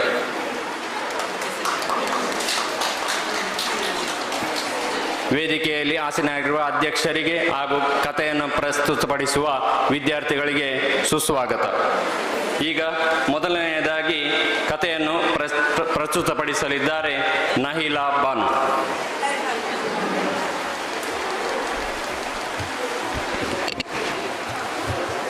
ಮೊದಲಿಗೆ ಭುವನೇಶ್ವರಿ ತಾಯಿಯನ್ನು ವಂದಿಸುತ್ತಾ ನೆರೆದಿರುವಂತಹ ಎಲ್ಲ ಸಭಿಕರಿಗೂ ನಮಸ್ಕಾರಗಳು. ನಾನು ಇವತ್ತು ತೆಗೆದುಕೊಂಡ ಕಥಾ ವಸ್ತುವಿನ ಹೆಸರು ನಾವು ಕೂಡ ಮನುಷ್ಯ ಜೀವಿಗಳೇ. ಇವಾಗ ಕಥೆಯೊಳಗಡೆ ಹೋಗೋಣ. ಒಂದು ಊರಿನಲ್ಲಿ ಒಂದು ದಂಪತಿಗಳು ವಾಸಿಸುತ್ತಿದ್ದರು. ಹಲವಾರು ವರ್ಷಗಳ ನಂತರ ಆ ದಂಪತಿಗಳಿಗೆ ಒಂದು ಗಂಡು ಮಗುವಾಗಿತ್ತು. ದೇವರ ಕೃಪೆಯೆಂದೇ ಭಾವಿಸಿದ್ದ ಆ ಮಗುವಿಗೆ ನಾರಾಯಣ ಎಂದು ಹೆಸರಿಟ್ಟರು. ನಾರಾಯಣ ಅಪ್ಪ ಅಮ್ಮನ ಕಣ್ಮಣಿಯಾಗಿ ಬೆಳೆಯುತ್ತಿದ್ದ. ಆಟ ಪಾಠದಲ್ಲೂ ಮುಂದಾಗಿದ್ದ. ಆತನಿಗೆ 15ನೇ ವರ್ಷದಲ್ಲಿರುವಾಗ ತನ್ನ ದೇಹದಲ್ಲೇನೋ ಬದಲಾವಣೆಯಾಗುತ್ತಿದೆ ಎಂದು ಅನಿಸಲು ಶುರುವಾಗುತ್ತದೆ. ದೇಹದಲ್ಲಿ ಮಾತ್ರ ಅಲ್ಲ, ಭಾವನೆಗಳಲ್ಲೂ ಸಹ. ಹೆಣ್ಣಿನ ವಸ್ತ್ರದಲ್ಲಿ, ಅಲಂಕಾರ ವಸ್ತುಗಳಲ್ಲಿ ಈತನಿಗೆ ಆಕರ್ಷಣೆಯುಂಟಾಗುತ್ತದೆ. ಈತನಲ್ಲಾಗುವ ಬದಲಾವಣೆಯನ್ನು ಯಾರೆಂದಿಗೂ ಹೇಳಿಕೊಳ್ಳಲು ಸಾಧ್ಯವಾಗಲಿಲ್ಲ. ಯಾರು ಏನು ಹೇಳುತ್ತಾರೋ, ಏನೆಂದುಕೊಳ್ಳುತ್ತಾರೋ ಅಂತ ಭಯಪಟ್ಕೊಳ್ಳುತ್ತಿದ್ದ. ತಾನು ಹೆಣ್ಣು ಎಂಬ ಭಾವನೆ ಆತನಿಗೆ ಬರತೊಡಗಿತ್ತು. ಆತನ ಮಾನಸಿಕ ಅವಸ್ಥೆ ಅವಸ್ಥೆ ಎಷ್ಟು ಕುಗ್ಗಿ ಹೋಗಿತ್ತೆಂದರೆ ಈ ವಿಷಯ ಯಾರೊಂದಿಗಾದರೂ ಹೇಳಿಕೊಳ್ಳಲಾಗದೆ ಆತ ಒಂದು ದಿವಸ ಯಾರಿಗೂ ಹೇಳದೆ ಮನೆ ಬಿಟ್ಟು ಹೊರಟ. ಎಲ್ಲಿಗೆ ಹೋಗುವುದೆಂದು ತಿಳಿಯದೆ ಬೀದಿ ಬದಿಯಲ್ಲಿ ಕುಳಿತು ಅಳುತ್ತಿದ್ದ. ಆಗ ಒಬ್ಬಳು ಮಂಗಳಮುಖಿ ಹಣ ಕೇಳಿಕೊಂಡು ಆತನ ಬಳಿಗೆ ಬಂದಳು. ಈತನ ಮುಖ ನೋಡಿ ಅವಳಿಗೆ ಬೇಜಾರಾಗಿ ಏನೆಂದು ಕೇಳಿದಳು. ಆತನು ನಂಬಿಕೆಯಿಂದ ತನ್ನಲ್ಲಾಗುವ ಬದಲಾವಣೆಗಳನ್ನು ಹೇಳಿಕೊಂಡು, ಯಾರನ್ನೂ ಹೇಳಬೇಡಿ, ನಾನು ಹೆಣ್ಣು ಎಂದು ನನಗನಿಸುತ್ತಿದೆ. ಯಾರಲ್ಲಾದರೂ ಹೇಳಿದರೆ ನನ್ನನ್ನು ಅಪಮಾನಗೊಳಿಸುತ್ತಾರೆ ಎಂದು ಹೇಳಿ ಅಳುತ್ತಾನೆ. ಇದನ್ನೆಲ್ಲ ಕೇಳಿದ ಆ ಮಂಗಳಮುಖಿ ಆತನನ್ನು ಒಪ್ಪಿಸಿ ಒಬ್ಬ ವೈದ್ಯರ ಬಳಿ ಕರೆದುಕೊಂಡು ಹೋಗುತ್ತಾಳೆ. ವೈದ್ಯಕೀಯ ಪರೀಕ್ಷೆಗಳು ಮುಗಿದ ನಂತರ ನೀನು ಗಂಡು ಅಲ್ಲ, ನೀನೊಬ್ಬಳು ಮಂಗಳಮುಖಿ ಎಂದು ವೈದ್ಯರು ಹೇಳುತ್ತಾರೆ. ಇದನ್ನು ಕೇಳಿದ ನಾರಾಯಣ, ಅಯ್ಯೋ ನಾನು ಹೆಣ್ಣೆ, ನನ್ನನ್ನು ಖಂಡಿತ ಅಪ್ಪ ಅಮ್ಮ ಒಪ್ಪುವುದಿಲ್ಲ, ಸಮಾಜ ನನ್ನನ್ನು ಹೀಯಾಳಿಸುತ್ತದೆ ಎಂದು ಮರುಗಿ ಕೊನೆಗೆ ಒಂದು ದೃಢ ನಿಶ್ಚಯಕ್ಕೆ ಬರುತ್ತಾನೆ. ಇನ್ನು ನಾನು ಗಂಡು ಆಗಿರಬಾರದು, ನಾನು ಇನ್ನು ಹೆಣ್ಣಾಗಿಯೇ ಇರಬೇಕು ಎಂದು ಮರುದಿವಸವೇ ಹೆಣ್ಣಾಗಿ ಬದಲಾಗುತ್ತಾನೆ. ನಾರಾಯಣ ಎಂದು ಇದ್ದ ಹೆಸರನ್ನು ನಯನ ಎಂದು ಬದಲಾಯಿಸುತ್ತಾಳೆ ನಯನ. ತಾನು ಹೆಣ್ಣಾಗಿಯೇ ಆಯಿತು, ಮುಂದೇನು ಮಾಡುವುದು? ಎಲ್ಲರ ಹಾಗೆ ಭಿಕ್ಷಾಟನೆಗೆ ಹೊರಡಲೇ? ಇಲ್ಲ ಇಲ್ಲ, ತಾನು ಭಿಕ್ಷಾಟನೆಗೆ ಹೊರಡಲ್ಲ, ಇದ್ದ ಶಿಕ್ಷಣದಲ್ಲಿ ನಾನು ಕೂಡ ದುಡಿಯುತ್ತೀನಿ ಅಂತ ದೃಢ ನಿರ್ಧಾರ ಮಾಡುತ್ತಾಳೆ ನಯನ. ಒಂದು ಕಚೇರಿಗೆ ತನ್ನ ಶಿಕ್ಷಣದ ಸಲುವಾಗಿದ್ದ ಅಂಕಪಟ್ಟಿಗಳನ್ನು ಹಿಡಿದುಕೊಂಡು ಹೋಗುತ್ತಾಳೆ. ಅಂಕಪಟ್ಟಿ ನೋಡಿದ ಅಧಿಕಾರಿಗಳು ಒಮ್ಮೆ ಇವಳನ್ನು, ಇನ್ನೊಮ್ಮೆ ಅಂಕಪಟ್ಟಿಯನ್ನು ನೋಡುತ್ತಾರೆ.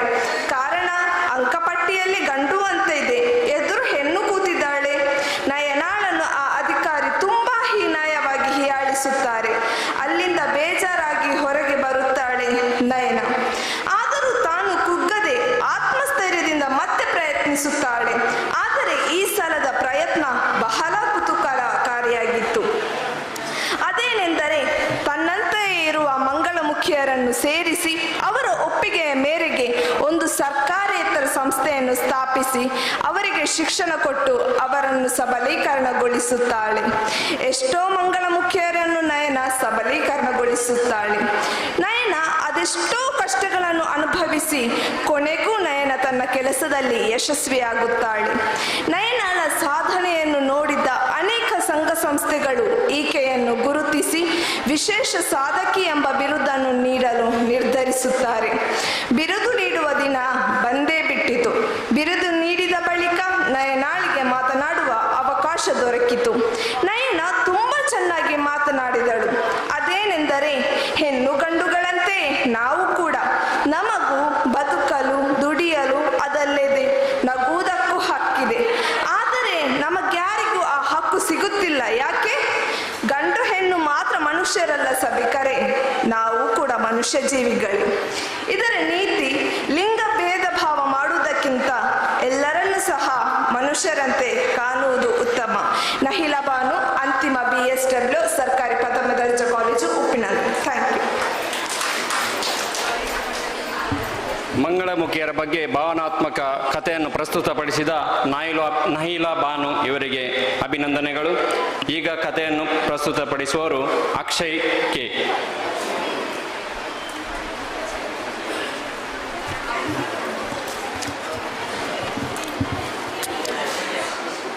ಎಲ್ಲರಿಗೂ ನಮಸ್ಕಾರ. ಕನ್ನಡ ಭುವನೇಶ್ವರಿ ತಾಯಿಗೆ ತಲೆ ಬಗ್ಗಿಸುತ್ತಾ ವೇದಿಕೆಯಲ್ಲಿರುವಂತಹ ಎಲ್ಲರಿಗೂ ನಮಸ್ಕರಿಸುತ್ತಾ, ನನ್ನ ಈ ಕತೆ ಒಂದು ಹೆಣ್ಣಿಗೆ ಸ್ಫೂರ್ತಿಯಾಗಲಿ ಎಂದು ಈ ಕಥೆಯನ್ನು ರಚಿಸಿರುತ್ತೇನೆ. ಒಂದು ಸುಂದರವಾದ ಕುಟುಂಬ, ಆ ಊರಿನ ಕುಟುಂಬದಲ್ಲಿ ಒಂದು ಗೌರವಾನ್ವಿತ ಕುಟುಂಬ ಕೂಡ ಒಂದು. ಆ ಕುಟುಂಬದಲ್ಲಿ ತಂದೆ ತಾಯಿ ಮತ್ತು ಒಬ್ಬ ಮುದ್ದಿನ ಮಗಳು ಇದ್ದರು. ಆ ಮಗಳು ತಂದೆ ತಾಯಿ ಇಬ್ಬರು ಕೂಡ ಒಂದು ಸ್ವಂತ ಪ್ರತಿಷ್ಠಿತ ಸಂಘ ಸಂಸ್ಥೆಯನ್ನು ಸ್ಥಾಪಿಸಿ ಅದರಲ್ಲಿ ಕೆಲಸ ಮಾಡುತ್ತಿದ್ದರು. ಮಗಳು ಒಂದು ಉನ್ನತ ಶಿಕ್ಷಣಕ್ಕಾಗಿ ಪ್ರತಿಷ್ಠಿತ ಕಾಲೇಜಿನಲ್ಲಿ ಸೇರಿದ್ದರು. ಕಾಲೇಜಿನಲ್ಲಿ ತಂದೆ ತಾಯಿಗಳಿಗೆ ಹೊರೆಯಾಗದಿರಲಿ ಎಂದು ಪಾರ್ಟ್ ಟೈಮ್ ಜಾಬ್ ಮಾಡ್ತಾ ತನ್ನ ತನ್ನ ಜೀವನವನ್ನು ಸಾಗಿಸುತ್ತಿದ್ದಳು. ಅದೊಂದು ರಾತ್ರಿ ಆಕೆ ಕೆಲಸ ಮುಗಿಸಿ ಮನೆಗೆ ಬರುತ್ತಿರುವ ಸಮಯದಲ್ಲಿ ಕೆಲ ದಾರಿಯಲ್ಲಿ ಬುಂಡ ಹುಡುಗರು ಆಕೆಯನ್ನು ಅಡ್ಡ ಕಟ್ಟಿ ಆಕೆಯ ಜೊತೆ ಅಸಭ್ಯವಾಗಿ ವರ್ತಿಸುತ್ತಾರೆ. ಆ ರಾತ್ರಿ ಆಕೆಗೆ ಬಹಳ ಘನಘೋರ ರಾತ್ರಿಯಾಗಿ ಬಿಡುತ್ತದೆ. ಆಕೆ ತನ್ನ ಸಹಾಯಕ್ಕೆ ಅಂಗಲಾಚಿದರು, ಯಾರೂ ಬರುವುದಿಲ್ಲ. ಅಮ್ಮ ಎಂದು ಕಿರುಚಿದರು, ಆಕೆ ಯಾರೂ ಧಾವಿಸುವುದಿಲ್ಲ. ಆ ಹುಡುಗರು ಎಷ್ಟು ಕ್ರೂರಿಯಾಗಿದ್ದರು, ಅಷ್ಟೇ ಕ್ರೂರಿತನ ಆ ರಾತ್ರಿ ಎಂದು ಅನಿಸಿತು. ಆಕೆ ಪೊಲೀಸ್ ಠಾಣೆಗೆ ಹೋಗಿ ತನ್ನ ದೂರನ್ನು ನೀಡುತ್ತಾಳೆ. ಆಕೆ ಬುದ್ಧಿವಂತರು ಸಹ ಹೌದು. ಆ ದೂರಿನಲ್ಲಿ ಆ ಹುಡುಗರ ಗಾಡಿ ನಂಬರನ್ನು ಬರೆದಿರುತ್ತಾಳೆ. ಆ ದೂರಿನ ಪೊಲೀಸರು ಆ ದೂರನ್ನು ತೆಗೆದುಕೊಂಡು ತನಿಖೆಯನ್ನು ಆರಂಭಿಸುತ್ತಾರೆ. ಆರಂಭಿಸಿದ ತನಿಖೆಯಲ್ಲಿ ಆ ವಾಹನ ಆ ಊರಿನ ಪ್ರತಿಷ್ಠಿತ ರಾಜಕೀಯ ಮಗನ ಎಂದು ತಿಳಿಯುತ್ತದೆ. ಅವರ ಹಣಬಲ ಮತ್ತು ಜನಬಲದಿಂದ ಆ ಕೇಸು ಅಲ್ಲಿಗೆ ಮುಗಿದು ಹೋಗುತ್ತದೆ. ನಂತರ ತನ್ನ ತಂದೆ ತಾಯಿ ಕೂಡ ಆಕೆಯನ್ನು ಮನೆಯಿಂದ ದೂಷಿಸುತ್ತಾರೆ. ತನ್ನ ಸ್ನೇಹಿತರು ಆಕೆಯನ್ನು ಚುಚ್ಚು ಮಾತುಗಳಿಂದ ಆಡಿ ಆಕೆಯನ್ನು ನಿಂದಿಸುತ್ತಾರೆ. ಇನ್ನು ನನಗಿರುವುದೊಂದೇ ದಾರಿ ಸಾವು ಎಂದು ನಿರ್ಧರಿಸಿ ಆಕೆ ಸಾವಿಗೆ ಹೋಗುವ ಮುನ್ನ ಒಂದು ಕ್ಷಣ ಯೋಚಿಸುತ್ತಾಳೆ. ಆ ಕ್ಷಣ ಆಕೆಯ ಜೀವನವನ್ನೇ ಬದಲಾಯಿಸುತ್ತದೆ. ನಾನು ಎಲ್ಲ ತರ ಹೆಣ್ಣು ಮಕ್ಕಳ ತರ ನಾನು ಸಾಯಬಾರದು. ನಾನು ಏನಾದರೂ ಈ ಅತ್ಯಾಚಾರಕ್ಕೊಳಗಾದ ಹೆಣ್ಣು ಮಕ್ಕಳ ರಕ್ಷಣೆಗೆ ನಾನೇನಾದರೂ ಶ್ರಮಿಸಬೇಕು ಎಂದು ಪಣ ತೊಟ್ಟು ಆಕೆ ತನ್ನ ಆಸ್ತಿಯನ್ನು ಮಾರಿ ತನ್ನ ಅದರಿಂದ ಬಂದ ಹಣದಿಂದ ವುಮೆನ್ ಜಸ್ಟಿಸ್ ಗ್ರೂಪ್ ಎಂಬ ಸಂಸ್ಥೆಯನ್ನು ಸ್ಥಾಪಿಸುತ್ತಾಳೆ. ಆ ಸಂಸ್ಥೆಯಲ್ಲಿ ಅತ್ಯಾಚಾರಕ್ಕೆ ಒಳಗಾದ ಹೆಣ್ಣು ಮಕ್ಕಳ ರಕ್ಷಣೆಯನ್ನು ಮಾಡುತ್ತಾಳೆ. ರಕ್ಷಣೆಯನ್ನು ಮಾಡಿ ಅವರ ಅತ್ಯಾಚಾರವನ್ನು ತಡೆಗಟ್ಟಲು ಹೆಣ್ಣು ಮಕ್ಕಳಿಗೆ ಸ್ವರಕ್ಷಣೆಯನ್ನು ಮಾಡುವುದು ಹೇಗೆ ಎಂಬುದನ್ನು ಇಲ್ಲಿ ಜಾಗೃತಿ ಕಾರ್ಯಕ್ರಮವನ್ನು ಹಮ್ಮಿಕೊಳ್ಳುತ್ತಾರೆ. ಇದರಿಂದ ಅನೇಕ ಹೆಣ್ಣು ಮಕ್ಕಳ ಬದುಕಿನಲ್ಲಿ ಹೊಸ ಆಶಾಕಿರಣವೇ ಮೂಡುತ್ತದೆ. ಧನ್ಯವಾದಗಳು.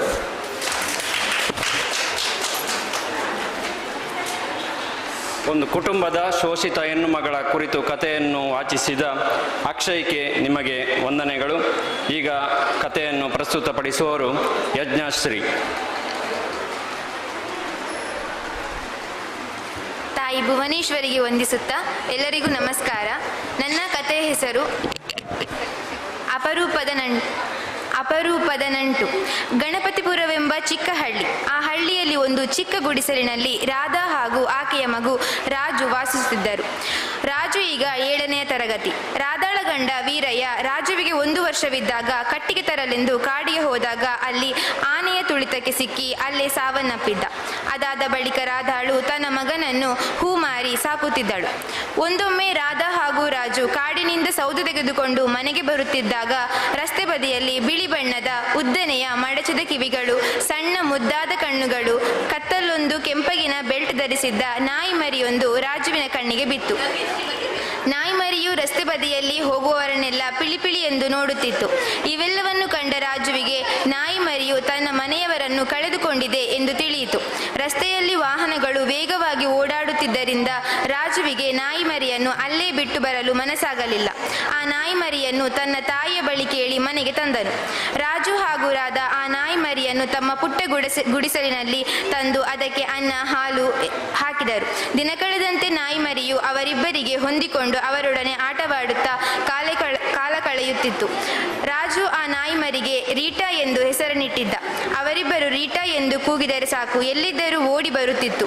ಯಾವಾಗಲೂ ರಾಜುವಿನ ಜೊತೆಗೆ ಶಾಲೆಯ ಬಾಗಿಲಿನ ತನಕ ಬಂದು ಹೋಗುತ್ತಿತ್ತು. ಸಂಜೆ ಆದಾಗ ಶಾಲೆಯ ಗೇಟಿನ ಬಳಿ ಬಂದು ರಾಜುವಿಗಾಗಿ ಕಾಯುತ್ತಿತ್ತು. ದಿನವಿಡೀ ರಾಧಾಳ ಜೊತೆಗೆ ಗುಡಿಸಲಿನಲ್ಲಿ ಕಾವಲು ಕಾಯುತ್ತಿತ್ತು. ಯಾರಾದರೂ ರಾಧಾಳ ಹೂತೋಟದಿಂದ ಹೂಕಿತ್ತರೆ ಅವರನ್ನು ಬೆನ್ನಟ್ಟುತ್ತಿತ್ತು. ದಿನ ಕಳೆದಂತೆ ರೀಟಾಳು ಬೆಳೆಯುತ್ತಾ ನೋಡುವವರ ಕಣ್ಣಿಗೆ ಕಣ್ಣು ಕುಕ್ಕುವಂತೆ ಮೈತುಂಬಿ ಮುದ್ದಾಗಿತ್ತು. ಆ ಊರಿನ ಸಾಹುಕಾರ ರಾಮಪ್ಪ, ಅವನ ಮಗಳು ಸೀತಾ. ಆತನಿಗೆ ಸೀತೆ ಎಂದರೆ ಬಹಳ ಪ್ರೀತಿ. ರಾಮಪ್ಪ ಜಿಪುಣನಾದರೂ ಅವಳು ಕೇಳಿದ್ದನ್ನೆಲ್ಲ ಕೊಡಿಸುತ್ತಿದ್ದ. ಒಂದು ಬಾರಿ ಅವರಿಬ್ಬರು ಹೂ ಖರೀದಿಸಲೆಂದು ರಾಧಾಳ ಗುಡಿಸಲಿನಲ್ಲಿಗೆ ಬಂದರು. ಸೀತಾಳಿಗೆ ಆ ನಾಯಿ ಮರಿಯು ಬಹಳ ಇಷ್ಟವಾಗಿತ್ತು. ಅವಳು ಬೇಕೆಂದು ಹಠ ಮಾಡುತ್ತಿದ್ದಳು. ಆಗ ರಾಮಪ್ಪ, ಈ ನಾಯಿಯನ್ನು ನಮಗೆ ಕೊಡಿ, ನೋಡಲು ಬಹಳ ಸುಂದರವಾಗಿದೆ. ನಾನು ನಿಮಗೆ ಕೇಳಿದಷ್ಟು ಹಣ ನೀಡುವೆ ಎನ್ನುತ್ತಾನೆ. ಆದರೆ ರಾಧಾ ಹಾಗೂ ರಾಜು ಇದಕ್ಕೆ ಒಪ್ಪುವುದಿಲ್ಲ, ಏಕೆಂದರೆ ಅವರಿಬ್ಬರಿಗೆ ಅದು ಕೇವಲ ನಾಯಿಯಲ್ಲ, ಬೆಲೆ ಕಟ್ಟಲಾಗದ ಒಂದು ಜೀವವಾಗಿತ್ತು. ಒಂದು ದಿನ ರಾಧಾಳಿಗೆ ಆರೋಗ್ಯದಲ್ಲಿ ಏರುಪೇರಾಗಿ ಆಕೆಯು ಆಸ್ಪತ್ರೆ ದಾಖಲಾಗುತ್ತಾಳೆ. ಆಕೆಗೆ ಉಸಿರಾಟ ಸಮಸ್ಯೆ ಇರುವುದರಿಂದ ನಾಳೆಯೇ ಶಸ್ತ್ರಚಿಕಿತ್ಸೆ ಮಾಡಬೇಕು ಎಂದು ಡಾಕ್ಟರ್ ಹೇಳುತ್ತಾರೆ. ಆದರೆ ಆಪರೇಷನ್ ಮಾಡಲು 10,000 ಬೇಕಾಗಿರುತ್ತದೆ. ತಾಯಿಯೇ ಆಸರೆಯಾಗಿದ್ದ ರಾಜುವಿಗೆ ತಾಯಿಗೆ ಹೀಗಾಗಿ ದಿಕ್ಕು ಕಾಣದಂತಾಗುತ್ತದೆ. 10 ರು ಇಲ್ಲದ ನಾನು 10,000 ತಾಯಿಗಾಗಿ ಎಲ್ಲಿಂದ ತರಲಿ ಎಂದು ದುಃಖದಿಂದ ಅಳುತ್ತಾ ತನ್ನ ನಾಯಿಯಾದಂತಹ ರೀತಳ ಬಳಿ ಹೇಳುತ್ತಾನೆ. ನಂತರ ಸಾಹುಕಾರನ ಮನೆಗೆ ಹೋಗಿ ಸಹಾಯ ಕೇಳುತ್ತಾನೆ. ಆದರೆ ಅವನು ಜಿಪುಣನಾದ್ದರಿಂದ ಕೊಡಲು ಹಿಂಜರಿಯುತ್ತಾನೆ. ಆಗ ಆತನ ಮಗಳು ಸೀತಾ ನಾಯಿ ರೀಟಾಳನ್ನು ಕಂಡು ಅದು ಬೇಕೆಂದು ಹಠ ಮಾಡುತ್ತಾಳೆ. ಆಗ ಸಾಹುಕಾರ, ನೀನು ನಿನ್ನ ನಾಯಿಯನ್ನು ಕೊಡು, ನಾನು ನಿನಗೆ ಹಣ ನೀಡುತ್ತೇನೆ ಎಂದಾಗ ರಾಜುವಿಗೆ ದಿಕ್ಕು ತೋಚದೆ ತಾಯಿಯನ್ನು ಉಳಿಸಲು ತನ್ನ ಪ್ರೀತಿಯ ನಾಯಿ ಮರಿಯನ್ನು ಕೊಡುತ್ತಾನೆ. ಆದರೆ ರೀಟಾಳಿಗೆ ಇದಾವುದು ತಿಳಿಯುವುದಿಲ್ಲ. ಮನೆಯಿಂದ ಹೊರಬಂದ ರಾಜುವಿನ ಕೈಯಲ್ಲಿ ಹಣವನ್ನು ಕಂಡು ನಾಯಿಯು ಖುಷಿಯಿಂದ ಬಾಲವನ್ನು ಆಡಿಸುತ್ತದೆ.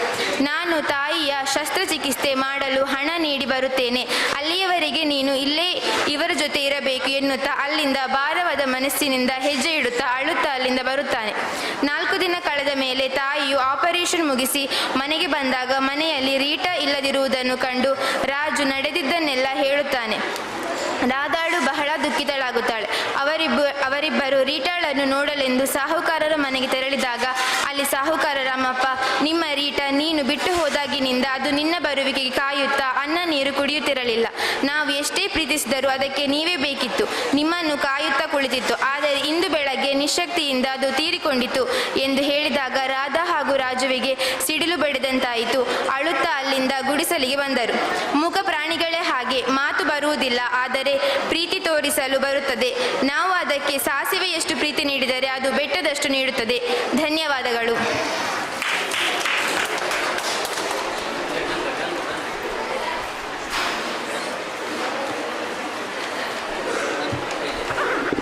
ಶ್ರೀಮತಿ ಶೈಲಜಾ ಸಿಶೆನೈ, ಯುವ ಬರಹಗಾರರು, ಸಾಹಿತ್ಯ ವಿಮರ್ಶಕರು, ಇವರನ್ನು ನಾನು ವೇದಿಕೆಗೆ ಆಹ್ವಾನಿಸ್ತಾ ಇದ್ದೇನೆ.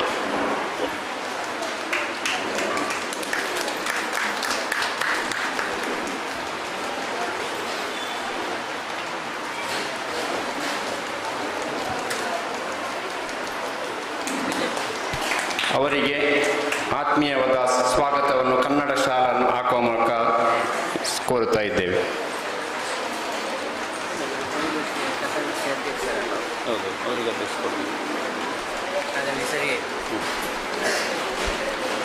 ನಾಯಿಯ ಪ್ರೀತಿಯ ಬಗ್ಗೆ ಕಥೆಯನ್ನು ವಾಚಿಸಿದ ಯಜ್ಞಾಶ್ರೀ, ನಿಮಗೆ ಅಭಿನಂದನೆಗಳು.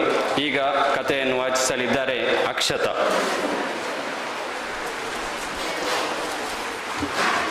ಎಲ್ಲರಿಗೂ ನಮಸ್ಕಾರ. ಕಥೆಯ ಹೆಸರು ಕಲಿಯುಗದ ಕಾಮನೆಗಳು. ಆಧುನಿಕ ಯುಗ ಇದು. ಇಲ್ಲಿ ಹಣದ ಮುಂದೆ ಎಲ್ಲ ಮೌಲ್ಯಗಳು ಮೌನವಾಗಿ ಬಿಟ್ಟಿದೆ. ಹೀಗಿರುವಾಗ ಒಂದು ಮೌಲ್ಯಯುತವಾದ ಕುಟುಂಬವಾಗಲಿ ಮನುಷ್ಯರನ್ನು ಕಾಣುವುದು ವಿರಳ. ನಾನೊಂದು ಈಗ ಹೇಳಲು ಹೊರಟಿರುವುದು ಒಂದು ಹುಡುಗ ಮತ್ತು ಹುಡುಗಿಯ ಕತೆ. ಇದು ಪ್ರೇಮ ಕಥೆಯಂತೂ ಖಂಡಿತವಾಗಿಯೂ ಅಲ್ಲ. ಹುಡುಗನ ಹೆಸರು ಶ್ಯಾಮ, ಹುಡುಗಿಯ ಹೆಸರು ವೀಣಾ. ಇವರಿಬ್ಬರು ಬಾಲ್ಯ ಕಳೆದು ಚೆನ್ನಾಗಿ ಓದಿ ವಿದ್ಯಾವಂತರಾಗಿದ್ದರು. ಆದರೆ ಶ್ಯಾಮ ಎಂದಿನಂತೆ ತನ್ನ ದಿನನಿತ್ಯ ಕೆಲಸಗಳನ್ನು ಮುಗಿಸಿ ತನ್ನ ಭವಿಷ್ಯದ ಬಗ್ಗೆ ಯೋಚಿಸುತ್ತಾ ಕೈಯಲ್ಲಿ ಕಡತಗಳನ್ನು ಹಿಡಿದುಕೊಂಡು ಕೆಲಸ ಹುಡುಕಲು ಹೊರಟ. ಆಗಾಗಲೇ ನಮ್ಮ ಹುಡುಗಿ ವೀಣಾಗೆ ಒಂದು ಕೆಲಸ ಸಿಕ್ಕಿಯೇ ಬಿಟ್ಟಿತು. ಒಳ್ಳೆಯ ಸಂಬಳ, ಎಲ್ಲವೂ ಅನುಕೂಲವಾಗಿತ್ತು. ಹೀಗೆ ಇಷ್ಟೊಂದು ಒಳ್ಳೆಯ ಹುಡುಗ ಮತ್ತು ಹುಡುಗನಿಗೆ ಸಮಸ್ಯೆಗಳು ಬಾರದೇ ಇದ್ದರೂ ತಾವೇ ಸಮಸ್ಯೆಗಳನ್ನು ಹುಡುಕಿಕೊಂಡು ಹೊರಟಿದ್ದಾರೆ. ನಮ್ಮ ಹುಡುಗಿ ವೀಣಾಗೆ ಈಗ ಮದುವೆಯ ವಯಸ್ಸು. ಹುಡುಗನನ್ನು ಹುಡುಕುವ ಸಮಸ್ಯೆ ಇಲ್ಲ, ಆದರೆ ಹುಡುಗನನ್ನು ಆಯ್ಕೆ ಮಾಡುವುದೇ ಸಮಸ್ಯೆ. ವೀಣಾಗೆ ಒಬ್ಬ ಶ್ರೀಮಂತ, ರೂಪವಂತ, ಒಳ್ಳೆಯ ಹುಡುಗನನ್ನು ಮದುವೆಯಾಗಬೇಕೆಂಬ ಆಸೆ. ಅವಳ ಅಪ್ಪ ಅಮ್ಮನದ್ದು ಕೂಡ. ಅನೇಕ ಗಂಡುಗಳನ್ನು ತಿರಸ್ಕಾರ ಮಾಡಿದಳು. ಆದರೆ ಇಲ್ಲಿ ನಮ್ಮ ಹುಡುಗನಿಗೆ ಒಂದು ಕೆಲಸ ಕೂಡ ಸಿಗಲಿಲ್ಲ. ಕೊನೆಗೆ ಒಂದು ಕೆಲಸ ಸಿಕ್ಕಿತು. ಕಡಿಮೆ ಸಂಬಳವಾದರೂ ಅವನ ಖರ್ಚಿಗೆ ಸಾಕಾಗುತ್ತಿತ್ತು. ಇತ್ತ ವೀಣಾಗೆ ಒಬ್ಬ ಶ್ರೀಮಂತ ಹುಡುಗ ಸಿಕ್ಕಿಯೇ ಬಿಟ್ಟ. ಮದುವೆ ಕೂಡ ಆಯಿತು. 1 ವರ್ಷ ಎಲ್ಲವೂ ಸುಖಮಯವಾಗಿತ್ತು. ಆದರೆ ದಿನ ಕಳೆದಂತೆ ಶ್ರೀಮಂತ ಹುಡುಗನ ನಡವಳಿಕೆ ಹಿಂಸೆಯಾಗಿ ಬಿಟ್ಟಿತು. ಸಂಶಯದಿಂದಲೇ ಎಲ್ಲವನ್ನು ನೋಡುತ್ತಿದ್ದ. ಆದರೂ ವೀಣಾಳ ಹುಟ್ಟುಹಬ್ಬಕ್ಕೆ ಒಂದು ಕಾರನ್ನು ಉಡುಗೊರೆಯಾಗಿ ಕೊಟ್ಟ. ವೀಣಾಳ ಖುಷಿಗೆ ಪರಿವೇ ಇಲ್ಲ. ಕಾರಿನಲ್ಲಿ ಚಲಾಯಿಸುತ್ತಾ ತನ್ನ ಸ್ನೇಹಿತರೊಂದಿಗೆ ಸಮಯವನ್ನು ಕಳೆಯುತ್ತಾ ಮನೆಯನ್ನು ಮರೆತೇ ಬಿಟ್ಟಳು. ನಮ್ಮ ಹುಡುಗ ಶ್ಯಾಮ್ ಈಗ ತುಂಬಾ ಬದಲಾಗಿದ್ದಾನೆ. ಸಂಬಳ ಕಮ್ಮಿ ಇದೆ. ಆದ್ದರಿಂದ ಯಾವುದೇ ವ್ಯಸನಗಳನ್ನು ಅಭ್ಯಾಸ ಮಾಡಬಾರದು ಎಂದು ಅಂದುಕೊಂಡಿದ್ದರೂ ಸ್ನೇಹಿತರ ಒತ್ತಾಯ, ಕೆಲಸದ ಒತ್ತಡದಿಂದ ಕೆಲವೊಂದು ವ್ಯಸನಗಳಿಗೆ ತುತ್ತಾಗಿದ್ದಾನೆ. ಅವನಿಗೂ ಈಗ ಮದುವೆಯ ವಯಸ್ಸು. ಆದರೆ ಇಲ್ಲಿ ಮಾತ್ರ ಹೆಣ್ಣಿನ ಆಯ್ಕೆ ಮಾಡಲು ಅವಕಾಶ ಇರಲಿಲ್ಲ. ಏಕೆಂದರೆ ಹೆಣ್ಣು ಕೊಡಲು ಯಾರೂ ಕೂಡ ಒಪ್ಪಲಿಲ್ಲ. ನಮ್ಮ ಹುಡುಗನಿಗೆ ಇನ್ನೂ ಹೆಚ್ಚು ಕೆಲಸ ಮಾಡಲು ಪ್ರಾರಂಭಿಸಿದ. ಹಾಗಾಗಿ ಸಂಬಳ ಸ್ವಲ್ಪ ಹೆಚ್ಚಾಯಿತು. ಆದರೂ ಹೆಣ್ಣು ಸಿಗಲೇ ಇಲ್ಲ. ಇತ್ತ ವೀಣಾ ಕಾರಿನಲ್ಲಿ ಚಲಾಯಿಸುತ್ತಾ ಒಂದು ವಾಹನಕ್ಕೆ ಡಿಕ್ಕಿ ಹೊಡೆದು ತನ್ನ ಒಂದು ಕಾಲನ್ನು ಕಳೆದುಕೊಂಡಳು. ಈಗ ಅವಳ ಆರೈಕೆ ಯಾರು ಮಾಡುತ್ತಾರೆ? ಅಪ್ಪ ಅಮ್ಮನಿಗೂ ಆರೋಗ್ಯ ಸಮಸ್ಯೆ. ಶ್ರೀಮಂತ ಹುಡುಗನಿಗೆ ಕೆಲಸದಲ್ಲೇ ನಿರತರಾಗಿರುತ್ತಾನೆ. ಹೀಗಿರುವಾಗ ವೀಣಾಳಿಗೆ ತನ್ನ ಜೀವನ ಒಂದು ದುರಂತದಂತೆ ಕಂಡಿತು. ಶ್ರೀಮಂತ ಹುಡುಗ ಮತ್ತು ವೀಣಾಳಿಗೆ ಪದೇ ಪದೇ ಜಗಳವಾಡುತ್ತಾ ಇತ್ತು. ಕೊನೆಗೆ ಒಂದು ದಿನ ಅವರಿಬ್ಬರಿಗೂ ವಿಚ್ಛೇದನ ಆಗಿಯೇ ಬಿಟ್ಟಿತು. ನಮ್ಮ ಹುಡುಗನಿಗೆ ಒಂದು ಬಡ ಕುಟುಂಬ ಹೆಣ್ಣಿನ ಜೊತೆ ಮದುವೆಯಾಯಿತು. ಆದರೆ ಆ ಹೆಣ್ಣಿನ ಮನಸ್ಸಿನಲ್ಲಿಯೂ ಆಸೆಗಳು ನೂರಾರು ಇದ್ದವು. ನಮ್ಮ ಹುಡುಗ ಶ್ಯಾಮನಿಗೆ ಅಂತಹ ಆಸೆಗಳನ್ನು ತೀರಿಸಲು ಆಗಲೇ ಇಲ್ಲ. ಹೆಚ್ಚು ಕೆಲಸಗಳನ್ನು ಮಾಡಿ ಪ್ರಾರಂಭಿಸಿದ. ತನ್ನ ಹೆಂಡತಿಗೆ ಬೇಕಾದದನ್ನು ಎಲ್ಲವನ್ನೂ ಕೊಟ್ಟ. ಆದರೆ ಒಂದು ದಿನ ತನ್ನ ಹೆಂಡತಿ ಕಾಣೆಯಾಗಿ ಬಿಟ್ಟಳು. ಎಲ್ಲೂ ಹುಡುಕಿದರೂ ಪತ್ತೆಯಾಗಲೇ ಇಲ್ಲ. ಅವಳೊಂದು ಪ್ರಶ್ನೆಯಾಗಿ ಉಳಿದು ಬಿಟ್ಟಳು. ಈಗ ನಮ್ಮ ಕಥಾನಾಯಕ ಮತ್ತು ನಾಯಕಿ ಇಬ್ಬರೂ ಅನಾಥರಂತೆ ಇದ್ದಾರೆ. ಆಸೆಗಳು ಅನ್ನುವುದು ಎಷ್ಟೊಂದು ಕ್ರೂರವಾಗಿ ಬಿಟ್ಟಿತು ಇವರ ಜೀವನದಲ್ಲಿ ಎಂದು ಪಶ್ಚಾತ್ತಾಪ ಮಾಡಿಕೊಳ್ಳುತ್ತಿದ್ದಾರೆ. ಮನಸ್ಸಿನಲ್ಲಿ ಆಕಾಶದಷ್ಟು ಆಸೆಗಳೆಲ್ಲ ಕಲ್ಪನೆಗೂ ನಿಲುಕದಂತೆ ನಿರಾಸೆ. ಒಟ್ಟಿನಲ್ಲಿ ಬದುಕೊಂದು ಸದಾ ತೂತು ಬಿದ್ದ ದೋಸೆ. ಹಣ ಎಂದರೆ ಉಪ್ಪು ಇದ್ದಂತೆ. ಅದನ್ನು ತುಸುವೆ ನಾಲಿಗೆ ಮೇಲಿರಿಸಿಕೊಂಡರೆ ರುಚಿ ಹೆಚ್ಚಾಗಿ, ತಿಂದರೆ ದಾಹ. ಕಾಕತಾಳೀಯ ಎಂಬಂತೆ ನಮ್ಮ ಕಥಾನಾಯಕಿ ಮತ್ತು ನಾಯಕ ಈಗ ಸ್ನೇಹಿತರಾಗಿದ್ದಾರೆ. ಇನ್ನು ಇವರ ಜೀವನ ಇವರೇ ನಿರೂಪಿಸಿಕೊಳ್ಳುತ್ತಾರೆ. ಕನಸಿನ ಆಸೆಯ ಬೆನ್ನತ್ತಿ ಹೋಗದಿರು. ಆಸೆ ಪಟ್ಟಂತೆ ಜೀವಿಸಬೇಕೆಂದು ಎಂದೂ ಬಯಸಿದಿರು. ಬದುಕು ಬಂದಂತೆ ಸ್ವಾಗತಿಸುತ್ತಿರು ಎಂದು ಹೇಳುತ್ತಾ ನನ್ನ ಹೆಸರು ಅಕ್ಷತಾ. GFGC ಉಪ್ಪಿನಂಗಡಿ ಕಾಲೇಜಿನಲ್ಲಿ ಓದುತ್ತಿದ್ದೇನೆ. ವ್ಯಸನದಿಂದ ತೊಂದರೆಗೊಳಗಾದ ಕುಟುಂಬದ ಬಗ್ಗೆ ಕಥೆಯನ್ನು ವಾಚಿಸಿದ ಅಕ್ಷತಾ, ನಿಮಗೆ ವಂದನೆಗಳು. ಮುಂದಕ್ಕೆ ಕಥೆಯನ್ನು ವಾಚಿಸಲಿದ್ದಾರೆ ಕೀರ್ತನ.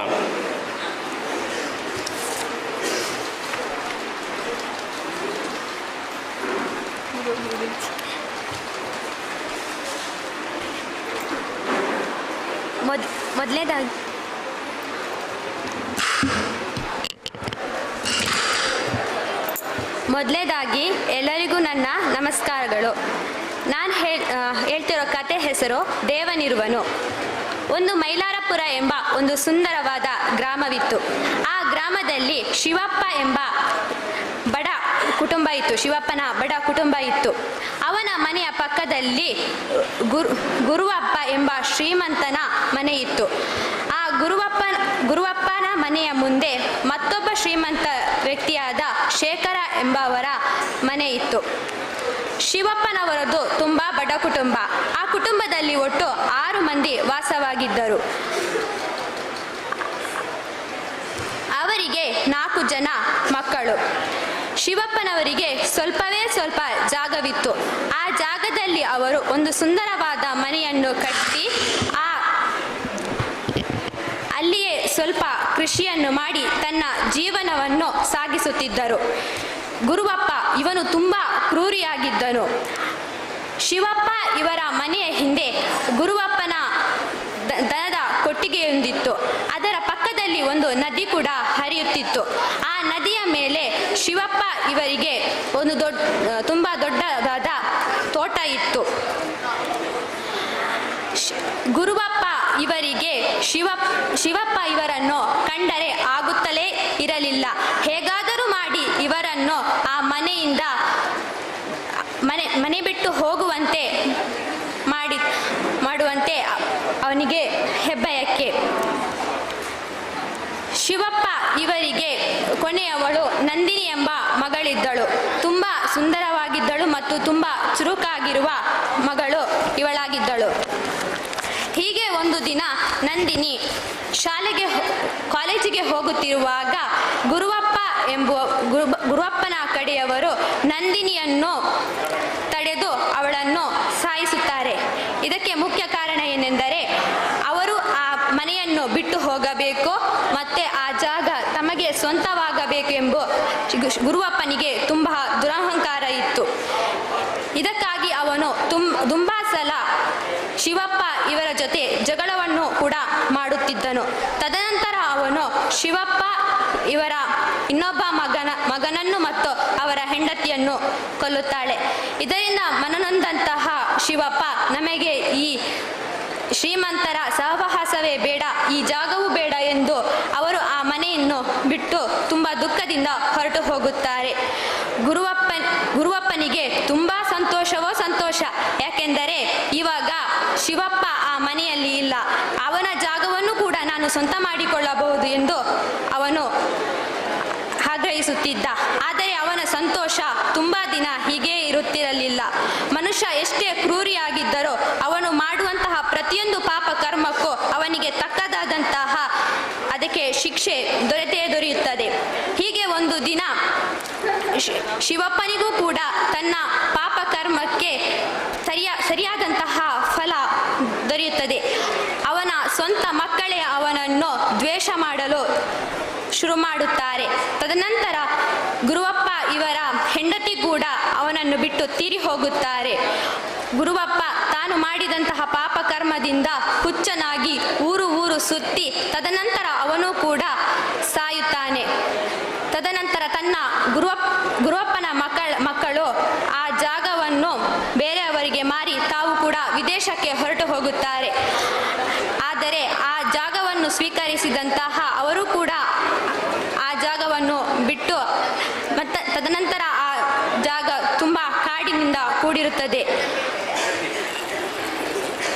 ಇದರ ಮುಖ್ಯ ಉದ್ದೇಶ ಏನಂತ ಹೇಳಿದ್ರೆ, ಮನುಷ್ಯ ಕೊಡುವ ಶಿಕ್ಷೆಗಿಂತ ದೇವರು ಕೊಡುವ ಶಿಕ್ಷೆಯೇ ದೊಡ್ಡದು. ಹಾಗಂತ ಹೇಳಿ ನನ್ನ ಈ ಕಥೆಯನ್ನು ಮುಗಿಸ್ತಾ ಇದ್ದೀನಿ.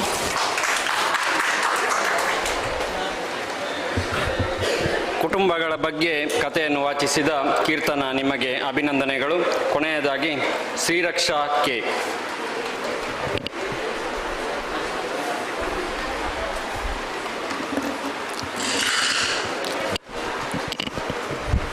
ಸಾಹಿತ್ಯಾಸಕ್ತರೆಲ್ಲರಿಗೂ ಕೂಡ ನನ್ನ ನಮಸ್ಕಾರಗಳು. ನನ್ನ ಕಥೆಯ ಶೀರ್ಷಿಕೆ ತಿರುಗಾಡಿ ಮನ. ನಾನು 10ನೇ ತರಗತಿಯ ವಿದ್ಯಾರ್ಥಿನಿ. ಇಂದಿನ ತರಗತಿ ಮುಗಿಸಿಕೊಂಡು ಬಸ್ ನಿಲ್ದಾಣಕ್ಕೆ ಬರುವ ಹೊತ್ತಿಗೆ ಗಡಿಯಾರದ ಮುಳ್ಳು 5 ಗಂಟೆ ಎಂದು ತೋರಿಸಲು ತವಕಿಸುತ್ತಿತ್ತು. ಇನ್ನೇನು ಹೊರಡಲು ಸಿದ್ಧವಾದ ನಮ್ಮೂರಿನ ಕೆಂಪು ಬಸ್ಸನ್ನು ಹಾಗೂ ಹೀಗೂ ಏರಿಬಿಟ್ಟೆ. ನನ್ನ ಹಿಂದೆಯೇ ಇನ್ನಷ್ಟು ಜನ ಹಿಂಬಾಗಿಲೊಂದೇ ಇದ್ದ ಈ ಬಸ್ಸಿಗೆ ಹತ್ತಿಕೊಂಡರು. ಅಷ್ಟರಲ್ಲೇ ಕಪ್ಪು ಹೊಗೆಯುಗುಳುತ್ತಾ ಬಸ್ಸು ಹೊರಟಿತು. ಎಲ್ಲಾದರೂ ಕುಳಿತುಕೊಳ್ಳಲು ಸೀಟು ಖಾಲಿ ಇದೆಯೇ ಎಂದು ನೋಡುತ್ತಾ ಮುಂಭಾಗಕ್ಕೆ ಬಂದೆ. ಆಗ ಚಾಲಕನ ಸ್ಥಾನದಿಂದ ಎಡಭಾಗದಲ್ಲಿ ಅಡ್ಡಕ್ಕೆ ಇರುವ ಸೀಟಿನ ಮೂಲೆಯಲ್ಲಿ ಜಾಗವಿತ್ತು. ಅದು ಕಂಡದೇ ತಡ ಛಂಗನೆಂದು ಹಾರಿ ಹೋಗಿ ಕುಳಿತೆ.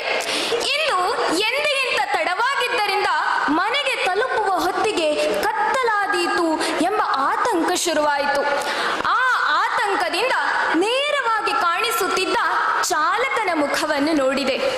ಹಬ್ಬಾ, ನನಗಂತೂ ಆತನನ್ನು ನೋಡುವಾಗ ಅಜ್ಜನು ಹೇಳುತ್ತಿದ್ದ ಪುರಾಣದ ಕಥೆಗಳಲ್ಲಿ ಬರುವ ರಾಕ್ಷಸನ ಸ್ವರೂಪದಂತೆ ಕಂಡ. ಅವನ ಕೆದರಿದ ಉದ್ದಕ್ಕೆ ಬಿಟ್ಟ ಕೂದಲು, ದಪ್ಪ ಗಡ್ಡ ಮೀಸೆ, ದಡೂತಿ ದೇಹ ಒಟ್ಟಾರೆಯಾಗಿ ಬಹಳ ವಿಕಾರ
ಬಂದಿದೆ.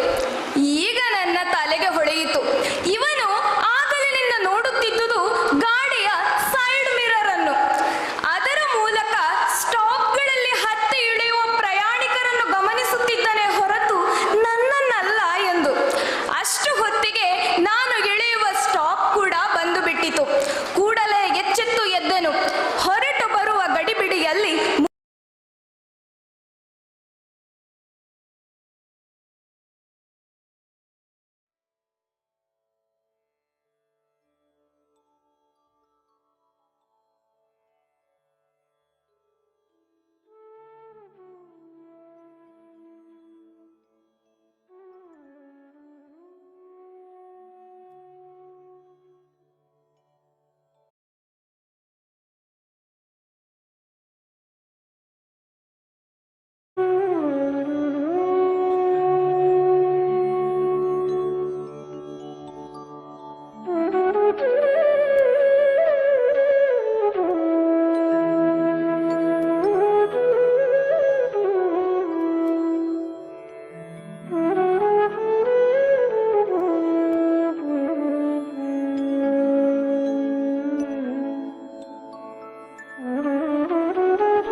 ನಿಮಗೆ ಸ್ವಾಗತವನ್ನು ಕೋರುತ್ತಾ ಮೇಘ ತಮ್ಮ ಚುಟುಕು ವಾಚನ ಕವನವನ್ನು ವಾಚಿಸಬೇಕಾಗಿ ಕೋರಿಕೊಳ್ತಾ ಇದ್ದೀನಿ.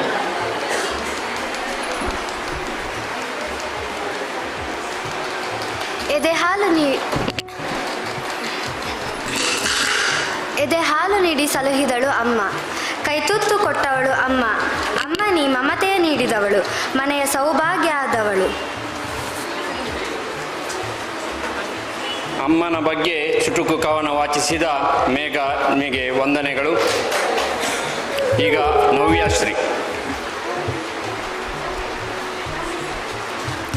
ನಾನು ಹೇಳುವ ಚುಟುಕು ಕುಡಿಬೇಡಿ ಹೊಡಿಬೇಡಿ. ಹೆಂಡ ಸಾರಾಯಿ ನೀನು ಕುಡಿಬೇಡನ್ನ, ಹೆಂಡತಿ ಮಕ್ಕಳ ಉಪವಾಸ ಮಾಡಬೇಡನ್ನ. ಕುಡಿದ ಮತ್ತಲ್ಲಿ ಹೆಂಡತಿ ಮಕ್ಕಳಿಗೆ ಹೊಡಿಬೇಡನ್ನ, ಅವರನ್ನು ಬಿಟ್ಟರೆ ನಿನಗೆ ಯಾರು ಗತಿಯನ್ನ. Thank you.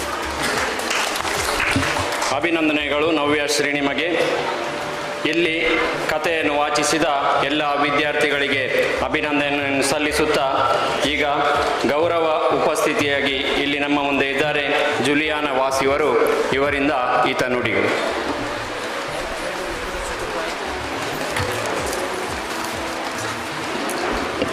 ಸರ್ವರಿಗೂ ಶುಭ ನಮನಗಳು.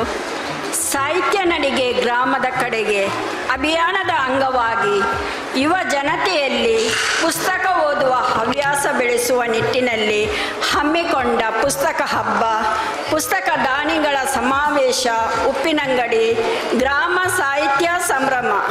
ಈ ಕಾರ್ಯಕ್ರಮವು ಸುಸೂತ್ರವಾಗಿ ನಿನ್ನೆಯಿಂದ ನಡೆಯುತ್ತಾ ಬಂದಿದೆ ಹಾಗೂ ನಾಳೆಯೂ ಇರುವುದು. ಇಂಥ ಒಂದು ಅವಕಾಶ ಉಪ್ಪಿನಂಗಡಿಯಲ್ಲಿ ನಡೆಯುವುದು ನಿಜವಾಗಿಯೂ ಒಂದು ನಮ್ಮ ಅದೃಷ್ಟವೇ ಆಗಿದೆ. ಮೊದಲು ನಾವು ಸಾಹಿತ್ಯ ಸಮ್ಮೇಳನದಲ್ಲಿ ಭಾಗವಹಿಸಬೇಕಾದರೆ ನಾವು ತುಂಬ ದೂರ ಹೋಗಬೇಕಿತ್ತು.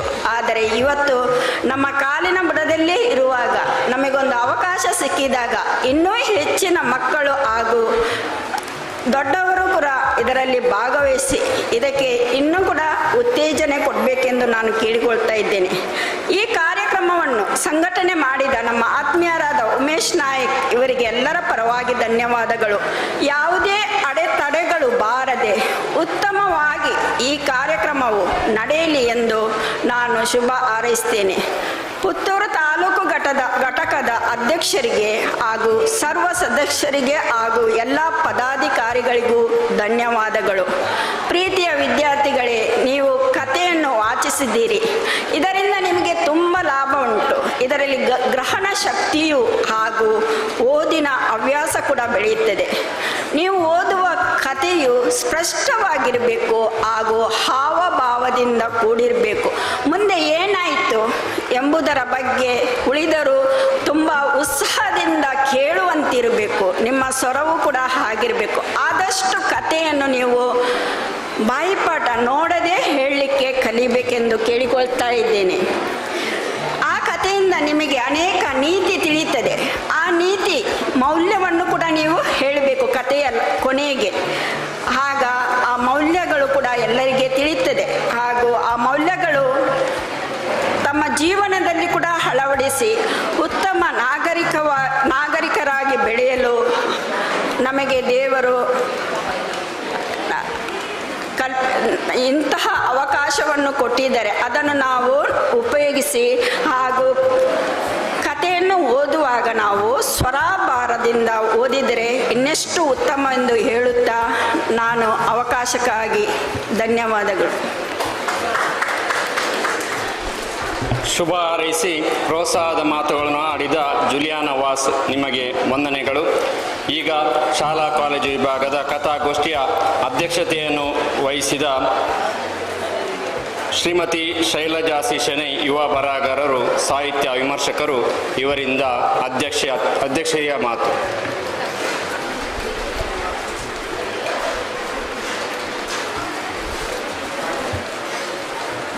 ವೇದಿಕೆಯಲ್ಲಿ ನೆರೆದಿರುವ ಗಣ್ಯರೇ ಹಾಗೂ ವಿದ್ಯಾರ್ಥಿ ಮಿತ್ರರೇ ಹಾಗೂ ಎಲ್ಲ ಸಭಿಕರೇ, ಕತೆ ಕೇಳುವುದು ಯಾರಿಗಿಷ್ಟ ಇಲ್ಲ? ನಾವೆಲ್ಲರೂ ಕಥೆಯನ್ನು ಕೇಳಿ ಓದಿ ಅದರ ಜೊತೆಗೆ ದೃಶ್ಯ ಮಾಧ್ಯಮದಲ್ಲಿ ನೋಡಿ ಬೆಳೆದವರೇ.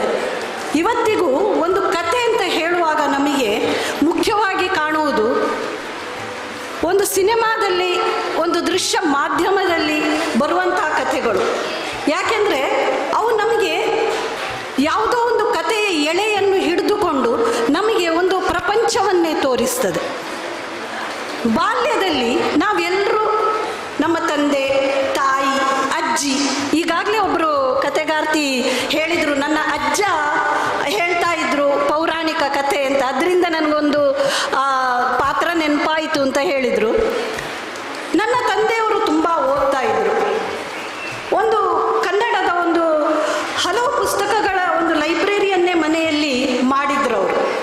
ಅವರಿಗೆ ಬರೀ ಕನ್ನಡದ ಪುಸ್ತಕ ಮಾತ್ರ ಅಲ್ಲ, ಬೇರೆ ಬೇರೆ ಬಂಗಾಲಿ, ಮರಾಠಿ, ಇಂಗ್ಲಿಷ್ ಈ ಎಲ್ಲ ಲೇಖಕರ ಕಥೆಗಳನ್ನು ನಾವು ಓದಬೇಕು. ಯಾಕೆಂತ ಹೇಳಿದರೆ ನಮಗೆ ಅಲ್ಲಿನ ಪರಿಸರವನ್ನು, ನಮಗೆ ಅಲ್ಲಿ ಹೋಗಿ ನೋಡಲಿಕ್ಕೆ ಸಾಧ್ಯ ಇಲ್ಲದಿದ್ದರೂ ಆ ಪರಿಸರವನ್ನು, ಅಲ್ಲಿನ ಜನಜೀವನವನ್ನು ಅದನ್ನೆಲ್ಲ ನೋಡಬೇಕು ಅಂತಿದ್ರೆ ಈ ಕಥೆಗಳೇ ಮೂಲವಾಗಿ ನಮಗೆ ಸಹಾಯ ಮಾಡ್ತದೆ. ಅದರಿಂದಾಗಿ ಅಂತಹ ಹಲವಾರು ಅನುವಾದಿತ ಕಥೆಗಳ ಪುಸ್ತಕಗಳ ದೊಡ್ಡ ಸಂಗ್ರಹ ಇಟ್ಕೊಂಡಿದ್ರು. ನನಗೆ ಚಿಕ್ಕವಳಿರುವಾಗ ಇಂಥ ಕಥೆಗಳನ್ನು ಓದಿ ಹೇಳ್ತಾ ಇದ್ರು. ಅದರ ಜೊತೆಗೆ ನನಗೆ ದೇಶ ಪ್ರೇಮಿಗಳ, ಯೋಧರ ಇಂಥ ಕಥೆಗಳನ್ನು ನನ್ನ ತಂದೆ ತುಂಬ ಹೇಳ್ತಾ ಇದ್ರು. ಇದರಿಂದಾಗಿ ರಾಷ್ಟ್ರಭಕ್ತಿ ಬೆಳೆಯುವಂತಹ ಒಂದು ಪ್ರಸಂಗ ನನ್ನ ಬಾಲ್ಯದಲ್ಲೇ ನಡೆದಿತ್ತು. ಅಮ್ಮ, ತಾಯಿಯನ್ನು ನಾವು ನೆನಪು ಮಾಡಿಕೊಂಡ್ರೆ, ನಾನು ಕೂಡ 2 ಮಕ್ಕಳ ತಾಯಿ, ಅದರಿಂದಾಗಿ ನನಗೂ ಕೂಡ ಗೊತ್ತಿದೆ ಎಲ್ಲ ತಾಯಂದಿರು ಮಕ್ಕಳಿಗೆ ಕತೆ ಹೇಳ್ತಾರೆ. ಯಾಕೆ ಅಂತ ನಾನೊಂದು ವಿಷಯ ಹೇಳಬೇಕು ಅಂತಿದ್ರೆ, ನಮಗೆಲ್ಲ ಮಕ್ಕಳನ್ನು ಕೆಟ್ಟ ಅಭ್ಯಾಸಗಳಿಲ್ಲದೆ, ಯಾವುದೇ ಕೆಟ್ಟ ದುರಭ್ಯಾಸಗಳನ್ನು ಬೆಳೆಸಿಕೊಳ್ಳದೆ ಒಳ್ಳೆಯ ರೀತಿಯಲ್ಲಿ ಮಕ್ಕಳು ಕಲಿಬೇಕು, ಚಂದದ ಜೀವನ ಮಾಡಬೇಕು, ಸಮಾಜಕ್ಕೆ ಒಂದು ರೀತಿಯಲ್ಲಿ ಮಕ್ಕಳು ಎಷ್ಟು ಚೆನ್ನಾಗಿ ಓದ್ತಿದ್ದಾರೆ ಅಂತ ಹೇಳಿಸ್ಕೊಳ್ಬೇಕು. ಇಂಥ ಎಲ್ಲ ಆಸೆಗಳು ನಮ್ಮ ತಾಯಂದಿರಿಗಿರ್ತದೆ. ನಮ್ಮ ಜವಾಬ್ದಾರಿಯು ಹೆಚ್ಚಿಂದು, ಮಕ್ಕಳು ಒಳ್ಳೆ ದಾರಿಯಲ್ಲಿ ನಡೀಲಿ. ಹಾಗಂತ ದಿನ ಮಕ್ಕಳಿಗೆ ಅದು ಕೆಟ್ಟದು, ಇದು ಕೆಟ್ಟದು, ಅದು ಮಾಡಬೇಡಿ, ಇದು ಮಾಡಬೇಡಿ ಹೀಗೆ ಹೇಳ್ತಾ ಇದ್ರೆ ಅಮ್ಮ ಎಷ್ಟು ಉಪದೇಶ ಮಾಡ್ತೀವಿ ಅಲ್ವಾ? ಎಲ್ಲ ಮಕ್ಕಳಿಗೂ ಗೊತ್ತಿದ್ದ ವಿಷಯವೇ. ಪ್ರತಿದಿನ ನಾವು ಹೇಳ್ತಾ ಇದ್ರೆ ನೀವೇ ಅಮ್ಮನಿಗೆ ಹೇಳ್ತೀರಿ, ಎಷ್ಟು ಉಪದೇಶ ಮಾಡ್ತೀಯಮ್ಮ, ನಿನ್ನೆ ಹೇಳಿದ್ದಿ, ಇವತ್ತು ಹೇಳಿ. ಆಗ ಅಮ್ಮಂದಿರೇನು ಮಾಡ್ತಾರೆ, ಕತೆ ಮೂಲಕ, ದಿನ ಮಕ್ಕಳಿಗೆ ಕತೆ ಮೂಲಕ ಯಾವುದೋ ಒಂದು ನಡೆದ ಘಟನೆಯನ್ನ ಹೇಳ್ತಾರೆ. ಮಕ್ಕಳ ಮನಸ್ಸು ಅಂದ್ರೆ ಹೇಗಿರ್ತದೆ? ಒಂದು ಮಣ್ಣಿನ ಥರ, ಒಂದು ಮಣ್ಣಿನ ಮುದ್ದೆ ಥರ ಇರ್ತದೆ. ಯಾವ ಆಕಾರ, ಯಾವ ರೂಪ ನಾವು ಕೊಡ್ತೇವೋ ಅದನ್ನು ಧರಿಸ್ತದೆ. ಅದಕ್ಕೋಸ್ಕರ ನಾವು ಅಮ್ಮಂದಿರೇನು ಮಾಡ್ತಾರೆ, ನ್ಯೂಸ್ ಪೇಪರಲ್ಲಿ ಓದಿರ್ಬೋದು, ಟಿ ವಿಯಲ್ಲಿ ನೋಡಿರ್ಬೋದು, ಇನ್ಯಾರಿಂದಲೋ ಕೇಳಿರ್ಬೋದು. ಅಂಥ ಘಟನೆಗಳನ್ನು ಕಥಾರೂಪದಲ್ಲಿ ನಾವು ಮಕ್ಕಳಿಗೆ ಹೇಳ್ತೇವೆ. ಅದರೊಟ್ಟಿಗೆ ನೋಡು ಹಾಗೆ ಮಾಡಿದರೆ ಏನಾಗ್ತದೆ, ಹೇಗೆ ಭವಿಷ್ಯ ಹಾಳು ಮಾಡಿಕೊಂಡ್ರವರು, ಈ ರೀತಿಯ ಉದಾಹರಣೆಗಳೊಂದಿಗೆ ಮಕ್ಕಳಿಗೆ ಹೇಳಿದರೆ ಮಕ್ಕಳು ಅದನ್ನು ತಲೆಯಲ್ಲಿ ಇಟ್ಕೊಳ್ತಾರೆ, ಸರಿಯಾಗಿ ಅವರ ಹೃದಯಕ್ಕೆ ಮುಟ್ತದೆ. ಯಾವತ್ತೂ ಒಂದು ತಪ್ಪು ಹೆಜ್ಜೆಯನ್ನು ಮಕ್ಕಳು ಹಾಕುವುದಿಲ್ಲ. ಯಾಕೆಂದರೆ ಅಮ್ಮ ಹೇಳಿದರು, ಅಮ್ಮ ಅವತ್ತು ಹೀಗೆ ಹೇಳ್ತಿದ್ರು ಅಂತ ಹೇಳುವಂಥ ಭಾವನೆ ಮಕ್ಕಳಲ್ಲಿ ಬರ್ತದೆ. ಅದರ ಜೊತೆಗೆ ಅಮ್ಮಂದಿರಿಗೆ ಇನ್ನೊಂದು ಒಂದು ದೊಡ್ಡ ಜವಾಬ್ದಾರಿ ಇದೆ, ಮಕ್ಕಳಿಗೆ ನಮ್ಮ ಸಂಸ್ಕೃತಿಯನ್ನು ಪರಿಚಯಿಸುವಂಥದ್ದು. ನನ್ನಮ್ಮನು ರಾಮಾಯಣ, ಮಹಾಭಾರತ, ಪೌರಾಣಿಕ ಇಂಥ ಕಥೆಗಳನ್ನು ನಮಗೆ ಹೇಳ್ತಾ ಇದ್ರು. ಇದರ ಜೊತೆಗೆ ಒಂದು ಸಂಸ್ಕೃತಿಯ ಪರಿಚಯ ನಮ್ಮೆಲ್ಲರಿಗೂ ಆಗ್ತಾ ಇತ್ತು. ಹಾಗೆ ಬಂದರೆ ಅಜ್ಜ ಮತ್ತು ಅಜ್ಜಿಯ ಕಥೆಗಳು ಅಂತ ನಾವು ಹೇಳ್ತೇವೆ. ನನ್ನ ಅಜ್ಜಿ ಜಾಸ್ತಿ ಓದಿದವರಲ್ಲ, ಅವರಿಗೆ ಓದಿನ ಪರಿಚಯ, ಅಕ್ಷರದ ಪರಿಚಯ ಇತ್ತು. ಅವ್ರು ಏನು ಮಾಡ್ತಾಯಿದ್ರು ಅಂದರೆ ಒಂದು ದಿನವೂ ತಪ್ಪಿಸದೆ ದಿನಪತ್ರಿಕೆಯನ್ನು ಓದ್ತಾ ಇದ್ರು. ದಿನಪತ್ರಿಕೆಯಲ್ಲಿರೋ ಅಕ್ಷರಗಳನ್ನು ಜೋಡಿಸಿಕೊಂಡು ತಪ್ಪದೆ ಓದ್ತಾ ಇದ್ರು. ಈ ಅಜ್ಜಿಯರ ಹತ್ರ ದೊಡ್ಡ ಕಥಾ ಭಂಡಾರವೇ ಇರ್ತದೆ. ಅಜ್ಜಿ ಅಥವಾ ಅಜ್ಜ ಇಲ್ಲಿಬ್ಬರು ಕೂಡ ದೊಡ್ಡ ಕಥಾ ಭಂಡಾರವೇ ಇರ್ತದೆ. ಒಂದು ರೀತಿಯಲ್ಲಿ ಹೇಳೋದಿದ್ರೆ ಜಾನಪದ ಕಥೆಗಳ ಕಣಜ ಅವರು, ಅಜ್ಜ ಮತ್ತು ಅಜ್ಜಿ ಅಂತ ಹೇಳಿದರೆ. ಮೊಮ್ಮಕ್ಕಳನ್ನೆಲ್ಲ ಸುತ್ತ ಕೂರಿಸಿಕೊಂಡು ಆಟ ಆಡಿದ್ದು ಸಾಕು, ಕತೆ ಹೇಳ್ತಾರೆ. ಮಕ್ಕಳಿಗೂ ಅಷ್ಟೇ ಅಜ್ಜ ಅಜ್ಜಿ ಅಂದ್ರೆ ಅಷ್ಟು ಪ್ರೀತಿ. ಅವ್ರು ಹೇಳುವಂಥ ಈ ಕಥೆಗಳು ಹೇಗಿರ್ತವೆ ಅಂತ ಹೇಳಿದರೆ ಬಾಯಿಂದ ಬಾಯಿಗೆ ಪ್ರಚಾರವಾಗಿ ಬರುವಂಥ, ನಿಮಗೆ ಯಾವುದೇ ಪುಸ್ತಕದಲ್ಲಿ ಸಿಗ್ಲಿಕ್ಕಿಲ್ಲ ಅಂಥ ಜಾನಪದ ಕಥೆಗಳು ಈ ಅಜ್ಜ ಅಜ್ಜಿಯರ ಹತ್ರ ಇರ್ತವೆ.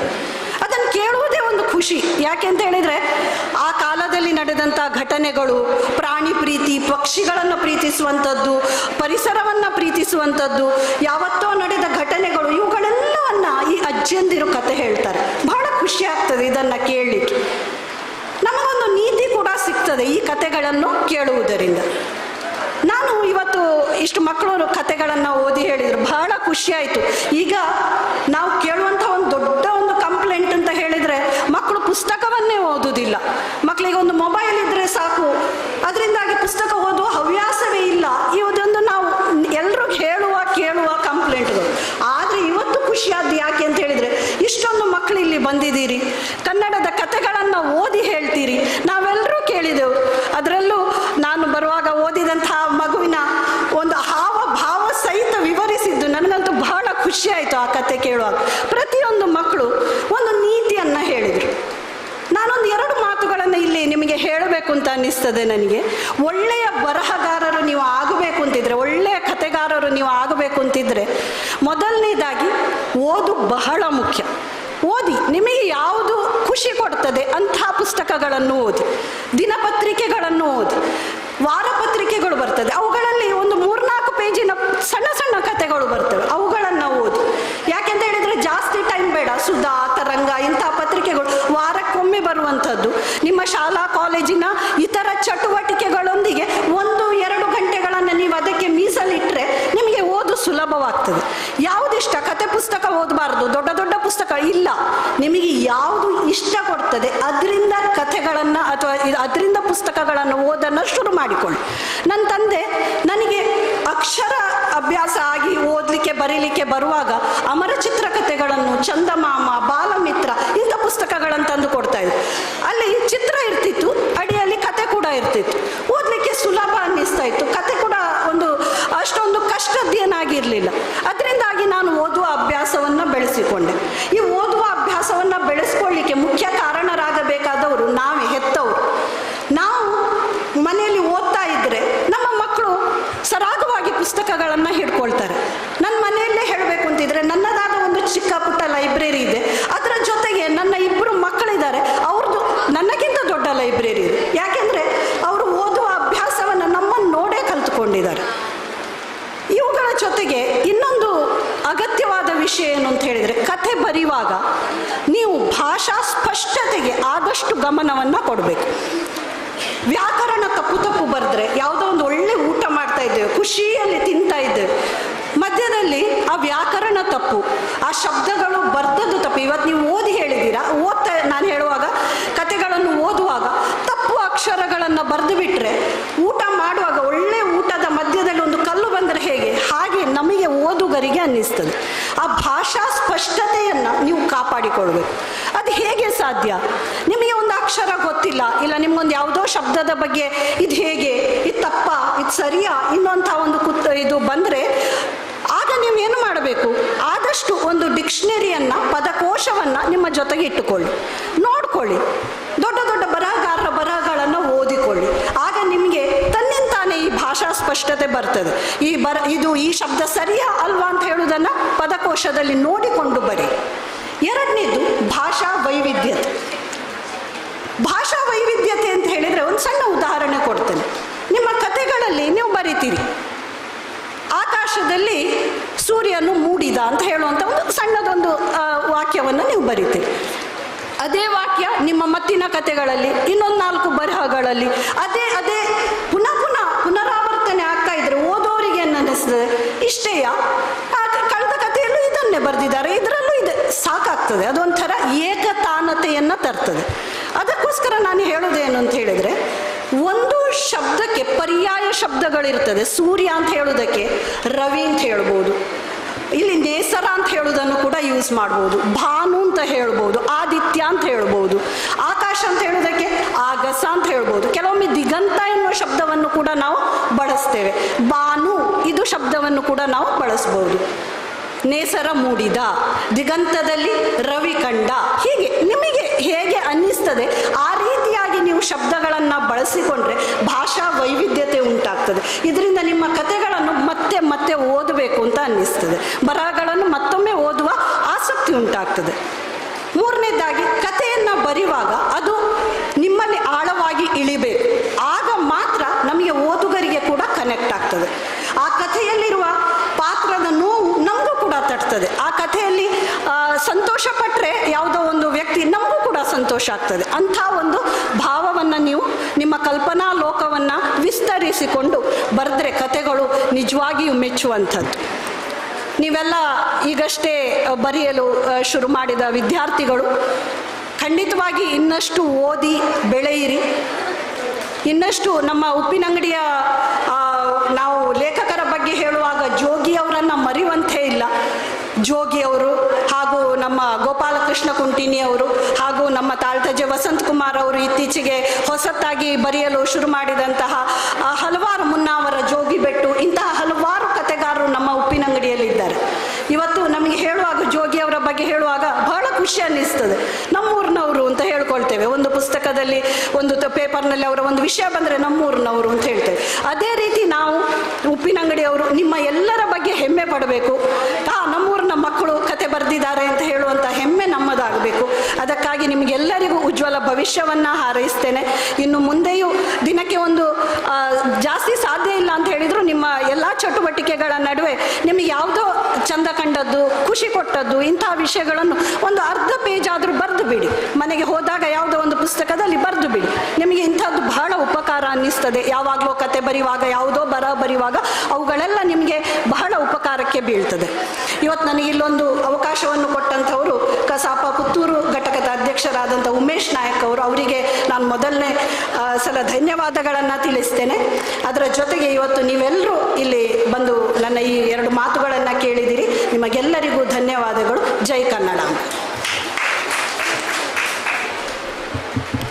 ಬಾಲ್ಯದ ಜೀವನವನ್ನು ಮೆಲುಕು ಹಾಕುತ್ತಾ ವಿದ್ಯಾರ್ಥಿಗಳಿಗೆ ಪ್ರೋತ್ಸಾಹದ ನುಡಿಗಳನ್ನು ಆಡಿದ ಅಧ್ಯಕ್ಷರಿಗೆ ಹೃದಯಪೂರ್ವಕ ವಂದನೆಗಳು.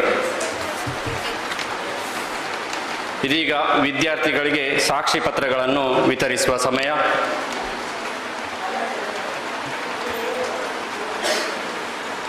ಈ ಸಾಕ್ಷಿ ಪತ್ರಗಳನ್ನು ಗೌರವ ಉಪಸ್ಥಿತಿಯಾಗಿರುವ ಜುಲಿಯಾನಾ ವಾಸ್ ಇವರು ನೆರವೇರಿಸಿಕೊಡಬೇಕಾಗಿ ಕೇಳಿಕೊಳ್ತಾ ಇದ್ದೇನೆ. ನಾಯಿಲಾ ಬಾನು,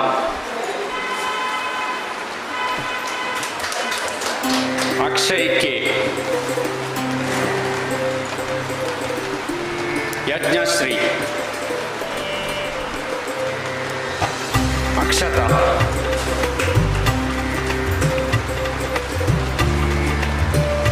ಧನ್ಯವಾದಗಳು ಜುಲಿಯಾನಾ ವಾಸ್ ನಿಮಗೆ.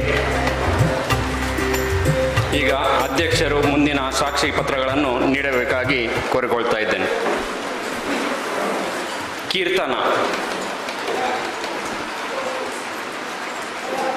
ಶ್ರೀರಕ್ಷಾ ಕೆ,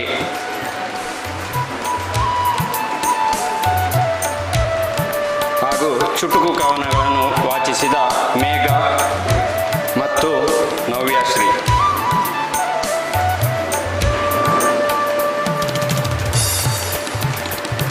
ಕಥೆಗಳನ್ನು ಪ್ರಸ್ತುತಪಡಿಸಿದ ಎಲ್ಲ ವಿದ್ಯಾರ್ಥಿಗಳಿಗೆ ಅಭಿನಂದನೆಗಳು. ಈಗ ವೇದಿಕೆಯಲ್ಲಿರುವ ಅಧ್ಯಕ್ಷರಿಗೆ ಗೌರವ ಅರ್ಪಣೆ.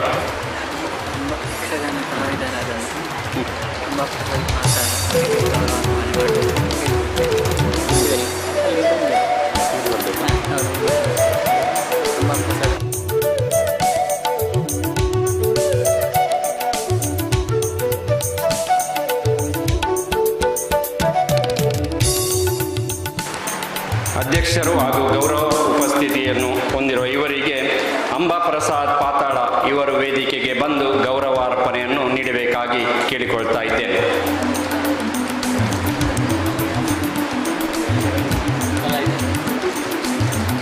ಅಂಬಾ ಪ್ರಸಾದ್ ಪಾತಾಳ ಇವರು ಉಪ್ಪಿನಂಗಡಿಯ ಹಿರಿಯ ಯಕ್ಷಗಾನ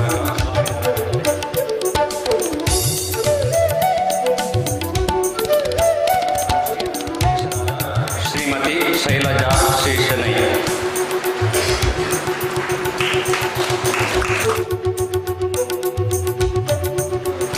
ಹಾಗೂ ಗೌರವ ಉಪಸ್ಥಿತಿಯಾಗಿರುವ ಜುಲಿಯಾನ ವಾಸ್ ಮುಖ್ಯೋಪಾಧ್ಯಾಯರು ಸರ್ಕಾರಿ ಹಿರಿಯ ಪ್ರಾಥಮಿಕ ಶಾಲೆ ಮಠ ಉಪ್ಪಿನಂಗಡಿ.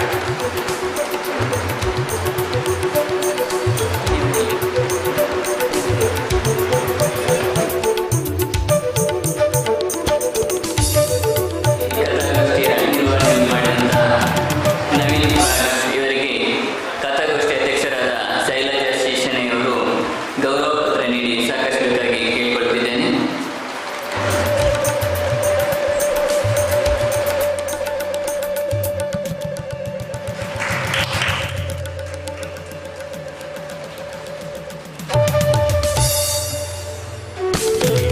ಶಾಲಾ ಕಾಲೇಜು ವಿಭಾಗದ ಕಥಾಗೋಷ್ಠಿ ಮುಕ್ತಾಯಗೊಂಡಿದೆ. ಎಲ್ಲ ವಿದ್ಯಾರ್ಥಿಗಳಿಗೆ, ಅಧ್ಯಕ್ಷರಿಗೆ, ಗೌರವ ಉಪಸ್ಥಿತಿಯವರಿಗೆ ನಿಮಗೆ ವಂದನೆಗಳನ್ನು ಸಲ್ಲಿಸ್ತಾ ಇದ್ದೇನೆ.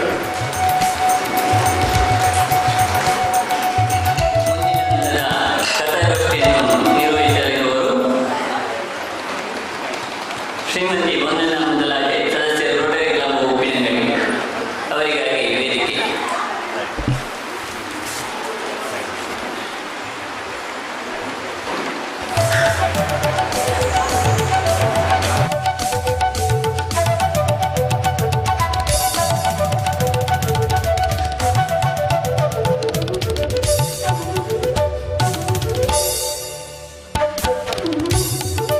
ಗ್ರಾಮ ಸಾಹಿತ್ಯ ಸಂಭ್ರಮ ಬಾಲಕವಿಗೋಷ್ಠಿ ಮತ್ತು ಕಥಾಗೋಷ್ಠಿ ಕಾರ್ಯಕ್ರಮದ ಸರಣಿ ಕಾರ್ಯಕ್ರಮದ ಗೋಷ್ಠಿ 6 ಕಾಲೇಜು ವಿಭಾಗದ ಯುವ ಕಥಾಗೋಷ್ಠಿ.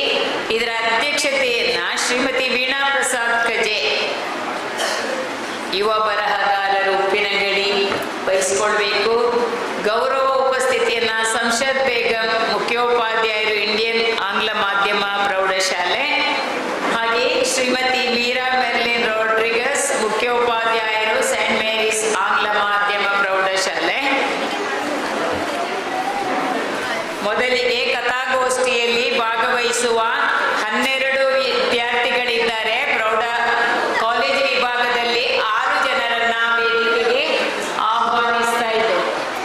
ಈಗ ಇದರ ಅಧ್ಯಕ್ಷರು ಬರಲಿಲ್ಲ ಯಾರು ಸರ್?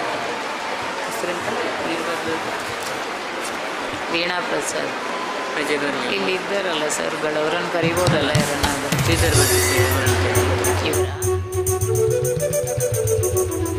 ಈ ಕಾರ್ಯಕ್ರಮದ ಮೊದಲ ಸರಣಿಗೆ ಅಧ್ಯಕ್ಷರಾಗಿ ಶ್ರೀಧರ್ ಭಟ್ಕೆ, ಉಪ ಪ್ರಾಂಶುಪಾಲರು, ದಕ್ಷಿಣ ಕನ್ನಡ ಜಿಲ್ಲಾ ಪದವಿ ಪೂರ್ವ ಕಾಲೇಜು ಪ್ರೌಢಶಾಲಾ ವಿಭಾಗ. ತಾವು ದಯವಿಟ್ಟು ವೇದಿಕೆಗೆ ಬರಬೇಕು. ಇನ್ನು ಬೇಡುವ ಅತಿಥಿ ಗೌರವ ಅವರೆಲ್ಲ ಇಲ್ಲ.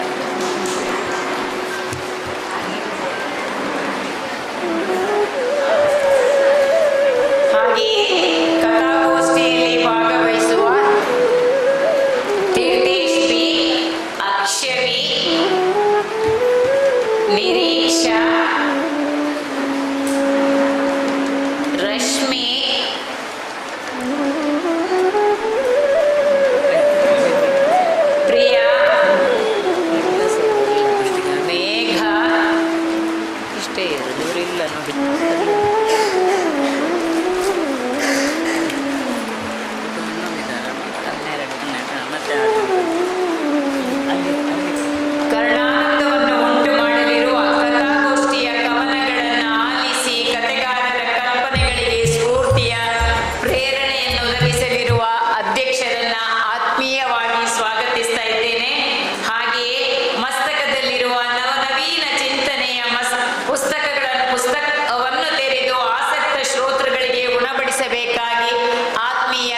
ವಿದ್ಯಾರ್ಥಿಗಳನ್ನು ಸ್ವಾಗತಿಸ್ತಾ ಮನವಿ ಮಾಡ್ತಾ ಇದ್ದೇನೆ.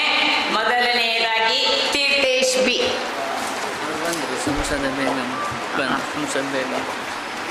ನಿಮಿಷ. ಈ ಕಾರ್ಯಕ್ರಮದ ಗೌರವ ಉಪಸ್ಥಿತಿ ಅತಿಥಿಯಾಗಿ ಇರುವ ಸಂಸತ್ ಮುಖ್ಯೋಪಾಧ್ಯಾಯರು ಇಂಡಿಯನ್ ಆಂಗ್ಲ ಮಾಧ್ಯಮ ಪ್ರೌಢಶಾಲೆಯ ಮೇಡಮ್, ನಮಗಿದು ಆತ್ಮೀಯ ಸ್ವಾಗತ.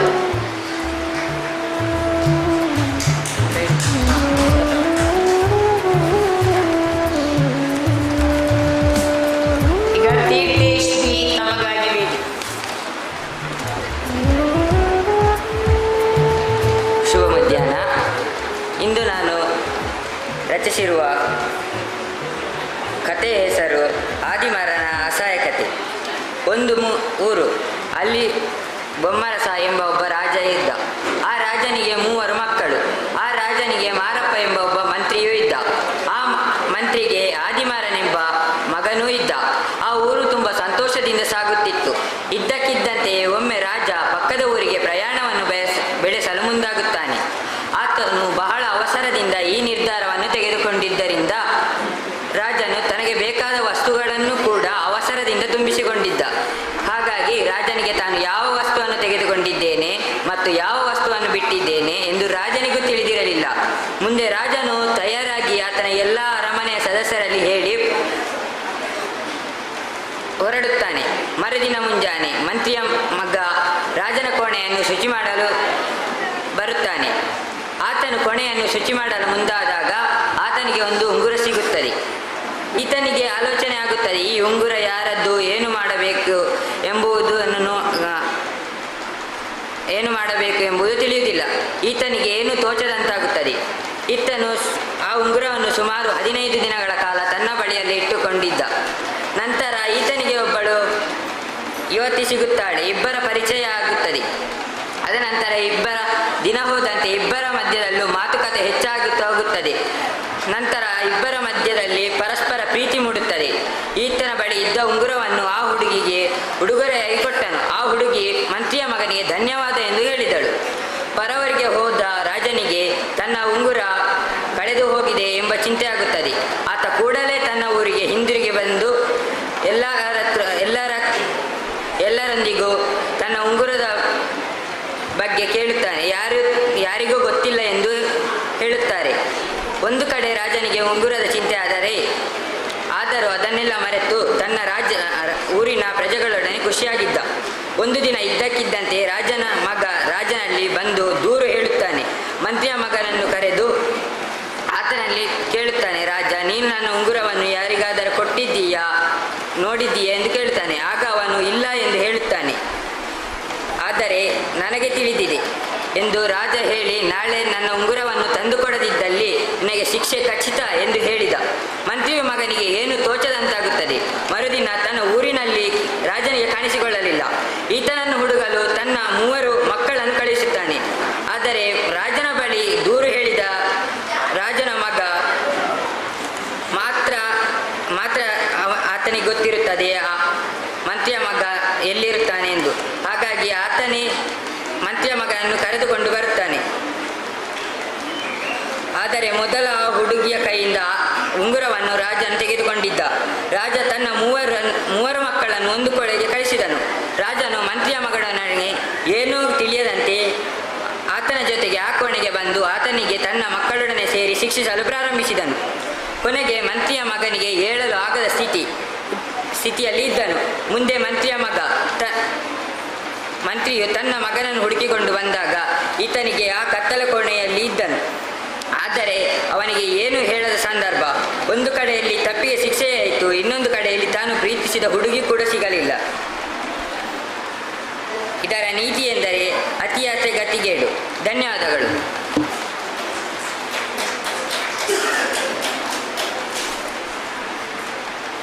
ತನ್ನ ಮನದ ಚಿತ್ತಾರದಲ್ಲಿ ಮೂಡಿದ ಕೆಲವು ಅಂಶಗಳಿಗೆ ಕಥೆಯನ್ನು ನೆನೆದು ಚುಟುಕಾಗಿ ಇಲ್ಲಿ ಪ್ರಸ್ತಾರಪಡಿಸಿದ ತೀರ್ಥೇಶ್, ತಮಗೆ ಧನ್ಯವಾದಗಳು.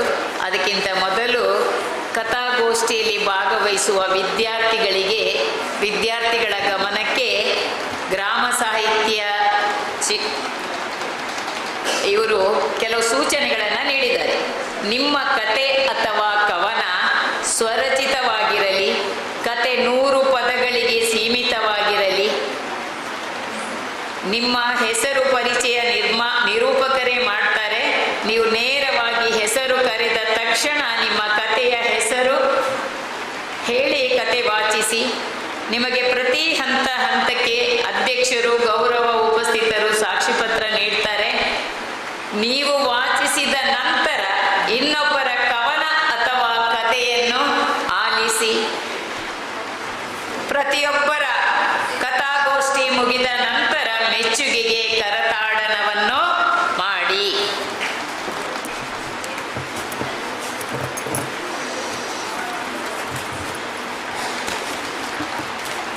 ಮುಂದಕ್ಕೆ ಅಕ್ಷವಿ ವಿ.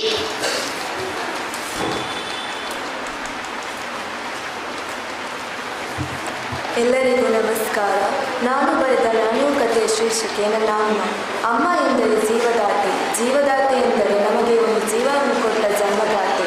ಸಾಮಾನ್ಯವಾಗಿ ಎಲ್ಲರ ಮನೆಯಲ್ಲಿ ಅಮ್ಮಂದಿರು ಅವರ ದೈನಂದಿನ ಚಟುವಟಿಕೆಗಳನ್ನು ಪೂರ್ಣಗೊಳಿಸುತ್ತಾರೆ.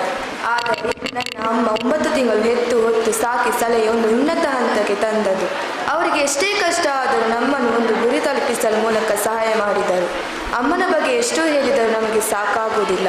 ಏಕೆಂದರೆ ಅವರ ನೋವನ್ನು ಹೇಳದೆ ನಮ್ಮ ನೋವಿಗೆ ತಲೆಬಾಗುತ್ತಾರೆ. ಅವರಿಗೆ ಎಷ್ಟೇ ಕಷ್ಟ ಬಂದರೂ ಯಾರತ್ರನೂ ಹೇಳಿಕೊಳ್ಳುವುದಿಲ್ಲ. ಆದರೆ ನಮ್ಮ ಕಷ್ಟವನ್ನು ತಿಳಿದು ಸಹಾಯ ಮಾಡಿದರು. ತಾಯಿಯೇ ಮೊದಲ ಗುರು ಎಂದು ಹೇಳುತ್ತಾರೆ. ಯಾಕೆಂದರೆ ನಮ್ಮನ್ನು ಸಾಕಿ ಸಲಹೆ ಜ್ಞಾನಗಳನ್ನು ಮೊದಲು ನಮ್ಮ ತಲೆಗೆ ತುಂಬಿರುತ್ತಾರೆ. ಹಾಗಾಗಿ ನನ್ನ ಜೀವನದಲ್ಲಿ ತಾಯಿಯೇ ಮೊದಲ ಗುರು ಆಗಿರುತ್ತಾರೆ. ಇಂತಹ ಅಮ್ಮನ ಬಗ್ಗೆ ನನ್ನ ಮನೆಗೆ ಒಂದು ವಿಶೇಷ ಋಣಾತ್ಮಕ ಆಲೋಚನೆ ಉಳಿಯಿತು. ನಾನು ದೊಡ್ಡವಳಾದ ಮೇಲೆ ನನ್ನ ಗಂಡನ ಮನೆಗೆ ಹೋದ ಮೇಲೆ ಯಾರು ನೋಡಿಕೊಳ್ಳುತ್ತಾರೆ ಅನ್ನೋ ಒಂದು ವಿಶೇಷ ಅಂತಲ್ಲನ ಇರಲಿ. ನಾನು ವೃದ್ಧಾಶ್ರಮಕ್ಕೆ ಹಾಕುವಾಗಂತ ಒಂದು ಸಂಸ್ಥೆ ನಮ್ಮಂಥವ್ರು ಇದ್ದೇ ಅಲ್ವಾ ಅಂತ ಅನಿಸಿತ್ತು. ಆದರೆ ವೃದ್ಧಾಶ್ರಮ ಇಲ್ಲದೇ ಇರ್ತಿದ್ದೆ, ಎಲ್ಲರೂ ಜವಾಬ್ದಾರಿಯುತ ಮಕ್ಕಳಾಗಿರ್ಬೋದಲ್ಲ ಅಂತ. ಇದರ ನೀತಿ ವೃದ್ಧಾಶ್ರಮ ಬೆಳೆಯುವುದು ಬೇಡ. ಧನ್ಯವಾದ.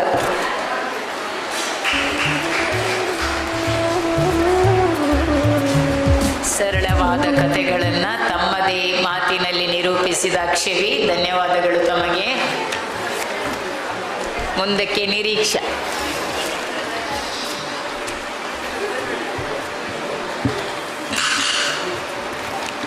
ಎಲ್ಲರಿಗೂ ನಮಸ್ಕಾರ. ನಾನು ಬರೆದ ಕಥೆಯ ಹೆಸರು ಚಿಗುರೊಡೆದ ಸಾಧನೆ. ಒಂದು ಪುಟ್ಟ ಸಂಸಾರ. ಆ ಸಂಸಾರದಲ್ಲಿ ಒಂದು ಹೆಣ್ಣು ಮಗುವಿನ ಜನನವಾಯಿತು. ಕುಟುಂಬಕ್ಕೆ ಸಂತೋಷದ ವಿಷಯವಾಗಿತ್ತು. ಆದರೆ ವಿಧಿಯ ಆಟ ಬೇರೆಯೇ ಆಗಿತ್ತು. ಆ ಮಗು ಅಂಗವಿಕಲತೆಯಿಂದ ಹುಟ್ಟಿತ್ತು. ಆ ಮಗುವನ್ನು ನೋಡಲು ಬಂದ ಎಲ್ಲರೂ ಬಹು ಕೀಳಾಗಿ ಮಾತನಾಡುತ್ತಿದ್ದರು. ಮಗುವಿನ ಅಪ್ಪ ಅಮ್ಮನಿಗೆ ಮಗು ಹುಟ್ಟಿದ ಸಂತೋಷಕ್ಕಿಂತ ಅವರಿಗೆ ದುಃಖವೇ ಹೆಚ್ಚಾಗಿತ್ತು. ಆದರೆ ಮಗುವನ್ನು ಕೊಲ್ಲಲು ಅವರ ಕೈಯಲ್ಲಿ ಸಾಧ್ಯದ ವಿಚಾರವ ಆಗದು. ಹುಟ್ಟಿದ ಮಗು ಅಂಗವಿಕಲೆ ಎಂದು ಮಗುವನ್ನು ಕೊಲ್ಲುವಷ್ಟು ಕ್ರೂರರು ಅವರಾಗಿರಲಿಲ್ಲ. ನಂತರ ಆ ಮಗುವಿಗೆ ಲಕ್ಷ್ಮಿ ಎಂದು ಹೆಸರಿಟ್ಟರು. ನಂತರ ಆ ಸಂಸಾರಕ್ಕೆ ಮಗುವಾಗಲಿಲ್ಲ. ಲಕ್ಷ್ಮಿ ಒಬ್ಬಳೆ ಮಗಳು. ಆ ಮಗುವಿನ ವಿದ್ಯಾಭ್ಯಾಸ ಹೇಗೋ ಮುಂದುವರೆಯಿತು. ಆದರೆ ಆ ಮಗುವಿನ ಕಾಲಿನ ಸಮಸ್ಯೆ ಇದ್ದುದು. ಲಕ್ಷ್ಮಿಗೆ ನೃತ್ಯದಲ್ಲಿ ಹೆಚ್ಚು ಆಸಕ್ತಿ ಇತ್ತು. ಅವಳ ಆ ಆಸಕ್ತಿಯನ್ನು ನೋಡಿದ ಮನೆಯವರು ಅವಳನ್ನು ನೃತ್ಯ ತರಗತಿಗೆ ಸೇರಿಸಿದರು. ಲಕ್ಷ್ಮಿ ತನ್ನ ಕೈಯಲ್ಲಿ ಮೀರಿದ ಪ್ರಯತ್ನ ಮಾಡಿದಳು. ಪ್ರತಿ ದಿನ ರಾತ್ರಿ ಹಗಲು ಎಂದು ನೋಡದೆ ನೃತ್ಯ ಅಭ್ಯಾಸ ಮಾಡುತ್ತಿದ್ದಳು. ಅವಳಿಗೆ 12ನೇ ವರ್ಷ ತುಂಬಿತು. ಆ ಸಮಯದಲ್ಲಿ ಅಂಗವಿಕಲ ಮಕ್ಕಳ ಸಾಧನೆಯನ್ನು ಗುರುತಿಸಿದ ಒಬ್ಬ ಶ್ರೀಮಂತ ವ್ಯಕ್ತಿ ಒಂದು ಸ್ಪರ್ಧೆಯನ್ನು ಏರ್ಪಡಿಸಿದರು. ಆ ಸ್ಪರ್ಧೆಯಲ್ಲಿ ಲಕ್ಷ್ಮಿಯು ಭಾಗವಹಿಸಿದಳು. ಅವಳು ಆ ಸ್ಪರ್ಧೆಯಲ್ಲಿ ನೃತ್ಯ ಅಭಿನಯ ಮಾಡಿದಳು. ಕುಳಿತಲ್ಲಿಯೇ ತನ್ನ ಭಾವದಿಂದ ನೃತ್ಯ ಪ್ರದರ್ಶನವನ್ನು ನೀಡಿದಳು.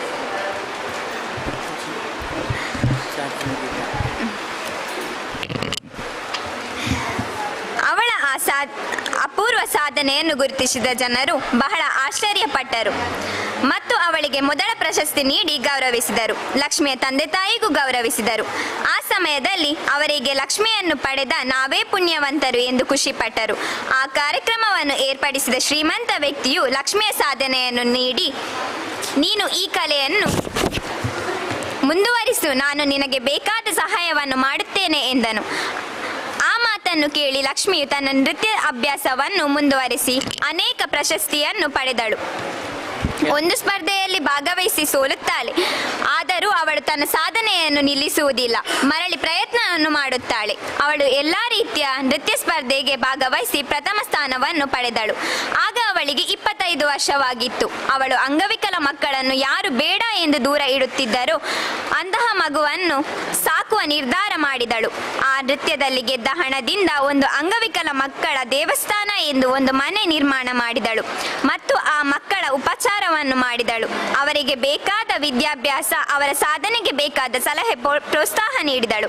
ಎಷ್ಟು ಮಕ್ಕಳು ಆ ಲಕ್ಷ್ಮಿಯ ಅಂಗವಿಕಲ ದೇವಸ್ಥಾನದಲ್ಲಿ ಬಹಳ ಸಾಧನೆಯ ಹಕ್ಕಿಗಳಂತೆ ಗೂಡಿನಿಂದ ಹೊರಬಂದರು. ಲಕ್ಷ್ಮಿಯ ಈ ಸಾಧನೆ ಮತ್ತು ಧೈರ್ಯವು ಎಲ್ಲ ಕಡೆ ಹರಡಿತು. ಲಕ್ಷ್ಮಿಯ ಗೂಡಿನಲ್ಲಿ ಇದ್ದ ಒಂದು ಮಗು ತನ್ನ ಚಿತ್ರಕಲೆಯಿಂದ ಅಂತಾರಾಷ್ಟ್ರೀಯ ಮಟ್ಟದ ಸ್ಪರ್ಧೆಗೆ ಭಾಗವಹಿಸಿ ವಿಜೇತ ಸ್ಥಾನವನ್ನು ಪಡೆಯಿತು. ಆ ಮಗುವಿಗೆ ಸನ್ಮಾನ ಮಾಡಿದರು. ನಿನ್ನ ಈ ಸಾಧನೆಗೆ ಪೂರ್ಣ ಸ್ಫೂರ್ತಿ ಯಾರು ಎಂದು ಕೇಳಿದಾಗ ಲಕ್ಷ್ಮಿ ಅಮ್ಮ ಎಂದು ಆ ಮಗು ಉತ್ತರಿಸಿತು. ಆ ನಿಮ್ಮ ಲಕ್ಷ್ಮಿ ಅಮ್ಮನನ್ನು ವೇದಿಕೆಗೆ ಕರೆಯಿರಿ ಎಂದು ಹೇಳಿದಾಗ ಲಕ್ಷ್ಮಿಯು ತನ್ನ ಸಹಾಯಕಿಯ ಸಹಾಯದಿಂದ ವೇದಿಕೆಗೆ ಬಂದಳು. ಅವಳನ್ನು ನೋಡಿ ಎಲ್ಲರಿಗೂ ಆಶ್ಚರ್ಯ. ಈ ಲಕ್ಷ್ಮಿ ಅಂಗವಿಕಲತೆಯಿಂದ ಕೂಡಿದ್ದಾಳೆ, ಆದರೂ ಈ ರೀತಿ ಬಂದು ಪ್ರತಿಭೆಯನ್ನು ಹೊರ ತಂದಿದ್ದಾಳೆ ಎಂದು ಆಶ್ಚರ್ಯಪಟ್ಟರು ಮತ್ತು ಅವಳಿಗೆ ಸನ್ಮಾನ ಮಾಡಿದರು. ಇದೇ ರೀತಿ ಎಷ್ಟೋ ಪ್ರತಿಭೆಗಳು ಲಕ್ಷ್ಮಿಯ ದೇವಸ್ಥಾನದಿಂದ ಹೊರಬಂದರು. ನೀತಿ: ಸಾಧ್ಯವಿಲ್ಲ ಅನ್ನೋದು ಏನೂ ಇಲ್ಲ, ಸಾಧಿಸುವ ಛಲ ಮನಸ್ಸು ನಮ್ಮಲ್ಲಿರಬೇಕು ಅಷ್ಟೇ. Thank you.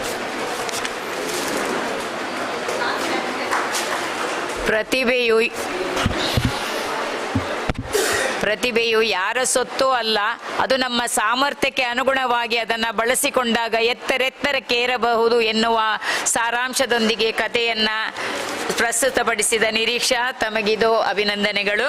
ಈಗ ಮುಂದಕ್ಕೆ ರಶ್ಮಿ.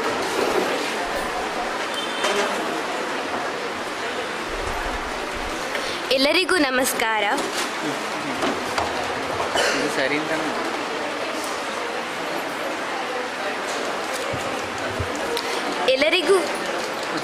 ಎಲ್ಲರಿಗೂ ನಮಸ್ಕಾರ. ನಾನು ಹೇಳುತ್ತಿರುವ ಕಥೆಯ ಹೆಸರು ಸಿಂಹ ಖರೀದಿಸಿದ ಮೊಬೈಲ್. ಒಂದಾನೊಂದು ಕಾಡಿನಲ್ಲಿ ಒಂದು ಸಿಂಹ ಇತ್ತು. ಪ್ರತಿದಿನ ಬೇಟೆಗಾರನಿಗೆ ಆ ಸಿಂಹ ಎದುರಾಗುತ್ತಿತ್ತು.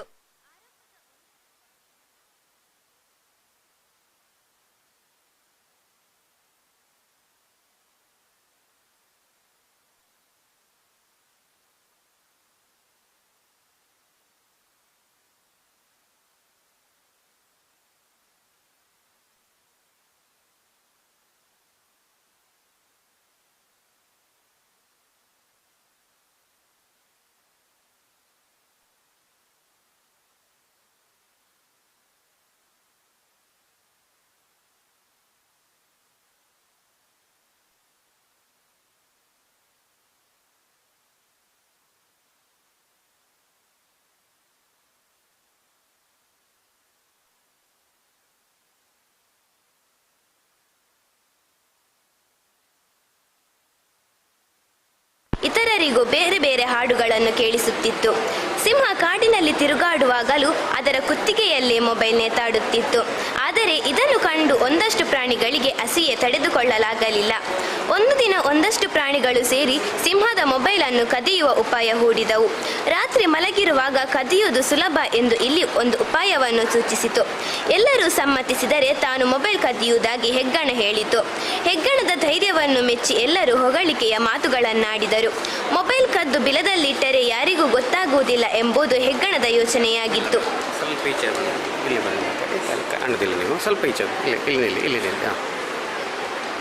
ಅಂತೂ ಒಂದು ದಿನ ರಾತ್ರಿ ಸಿಂಹ ಮಲಗಿರುವಾಗ ಸಿಂಹದ ಬಳಿ ಇದ್ದ ಮೊಬೈಲನ್ನು ಹೆಗ್ಗಣ ಕದಿಯುವುದರಲ್ಲಿ ಯಶಸ್ವಿಯಾಯಿತು.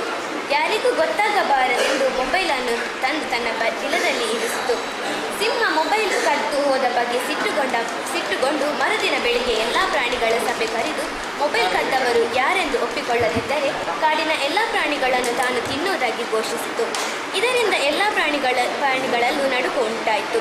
ಹೆಗ್ಗಣವಂತೂ ಏನು ಮಾಡಬೇಕು ಎಂದು ತೋಚದೆ ಓಡಿ ಹೋಗಿ ತನ್ನ ಬಿಲದಲ್ಲಿ ಅಡಗಿ ಕುಳಿತುಕೊಂಡಿತು. ಸಿಂಹ ತನ್ನನ್ನು ತಿನ್ನುವ ಮೊದಲು ಹೇಗಾದರೂ ಮಾಡಿ ಮೊಬೈಲನ್ನು ಸಿಂಹಕ್ಕೆ ಹಿಂತಿರುಗಿಸಬೇಕೆಂದು ಯೋಚಿಸಿತು. ಮರುದಿನ ರಾತ್ರಿ ಎಲ್ಲರೂ ಮಲಗಿರುವಾಗ ಹೆಗ್ಗಣ ಮೊಬೈಲನ್ನು ಹಿಡಿದುಕೊಂಡು ಸಿಂಹ ಇರುವ ಬಂಡೆಯತ್ತ ತೆರಳಿತು. ಸ್ವಲ್ಪ ದೂರ ಹೋಗುತ್ತಲೇ ಮೊಬೈಲ್ ರಿಂಗಣಿಸಿತು. ಮೊಬೈಲ್ ಸದ್ದು ಕಾಡಿನಲ್ಲಿ ಬೇಟೆಯಾಡುತ್ತಿದ್ದ ಬೇಟೆಗಾರರ ಕಿವಿಗೂ ಬಿತ್ತು. ಹೆಗ್ಗಣದ ಬಳಿ ಮೊಬೈಲ್ ಇದೆ ಎಂದು ಗೊತ್ತಾಗುತ್ತಿದ್ದಂತೆ ಬೇಟೆಗಾರ ಮೊಬೈಲ್ಗಾಗಿ ಹೆಗ್ಗಣವನ್ನು ಕೊಂದೇ ಬಿಟ್ಟ. ಮರುದಿನ ಈ ಸುದ್ದಿ ಕಾಡಿನೆಲ್ಲೆಡೆ ಹರಡಿತು. ಎಲ್ಲ ಹೆಗ್ಗಣಗಳು ಸಿಂಹದ ಬಳಿ ತೆರಳಿ ಹೆಗ್ಗಣದ ಪರವಾಗಿ ಕ್ಷಮೆ ಯಾಚಿಸಿದವು. ಅಷ್ಟರಲ್ಲಿ ಸಿಂಹ, ಹೆಗ್ಗಣ ಒಳ್ಳೆಯ ಕೆಲಸ ಮಾಡಿದೆ, ಒಂದು ವೇಳೆ ನನ್ನ ಬಳಿ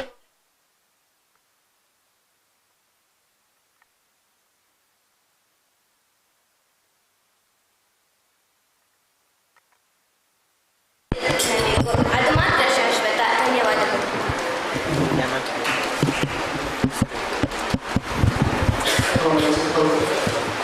ವಿದ್ಯಾರ್ಥಿಗಳಿಗೆ ನೀತಿ ಪಾಠದ ಕಥೆಯನ್ನ ಹೇಳುತ್ತಾ ನಮ್ಮ ಉತ್ಸಾಹ ಹುಲ್ಲಿನ ಬೆಂಕಿಯಾಗಬಾರದು, ಕಲ್ಲಿದ್ದಲ ಕಾವಾಗಬೇಕು, ವಿದ್ಯಾರ್ಥಿ ಭತ್ತ ಬೆಳೆಯುವ ಗದ್ದೆಗಳಾಗಬೇಕು, ಬರಿಯ ಚೀಲಗಳಾಗಬಾರದು ಎಂದು ಕುವೆಂಪು ಹೇಳಿದಂತೆ ಮುಂದಿನ ಕಥೆಗಳು ನಡೆಯುತ್ತಿವೆ ಅಂತ ಆಶಿಸ್ತಾ ಮುಂದಕ್ಕೆ ಪ್ರಿಯಾ.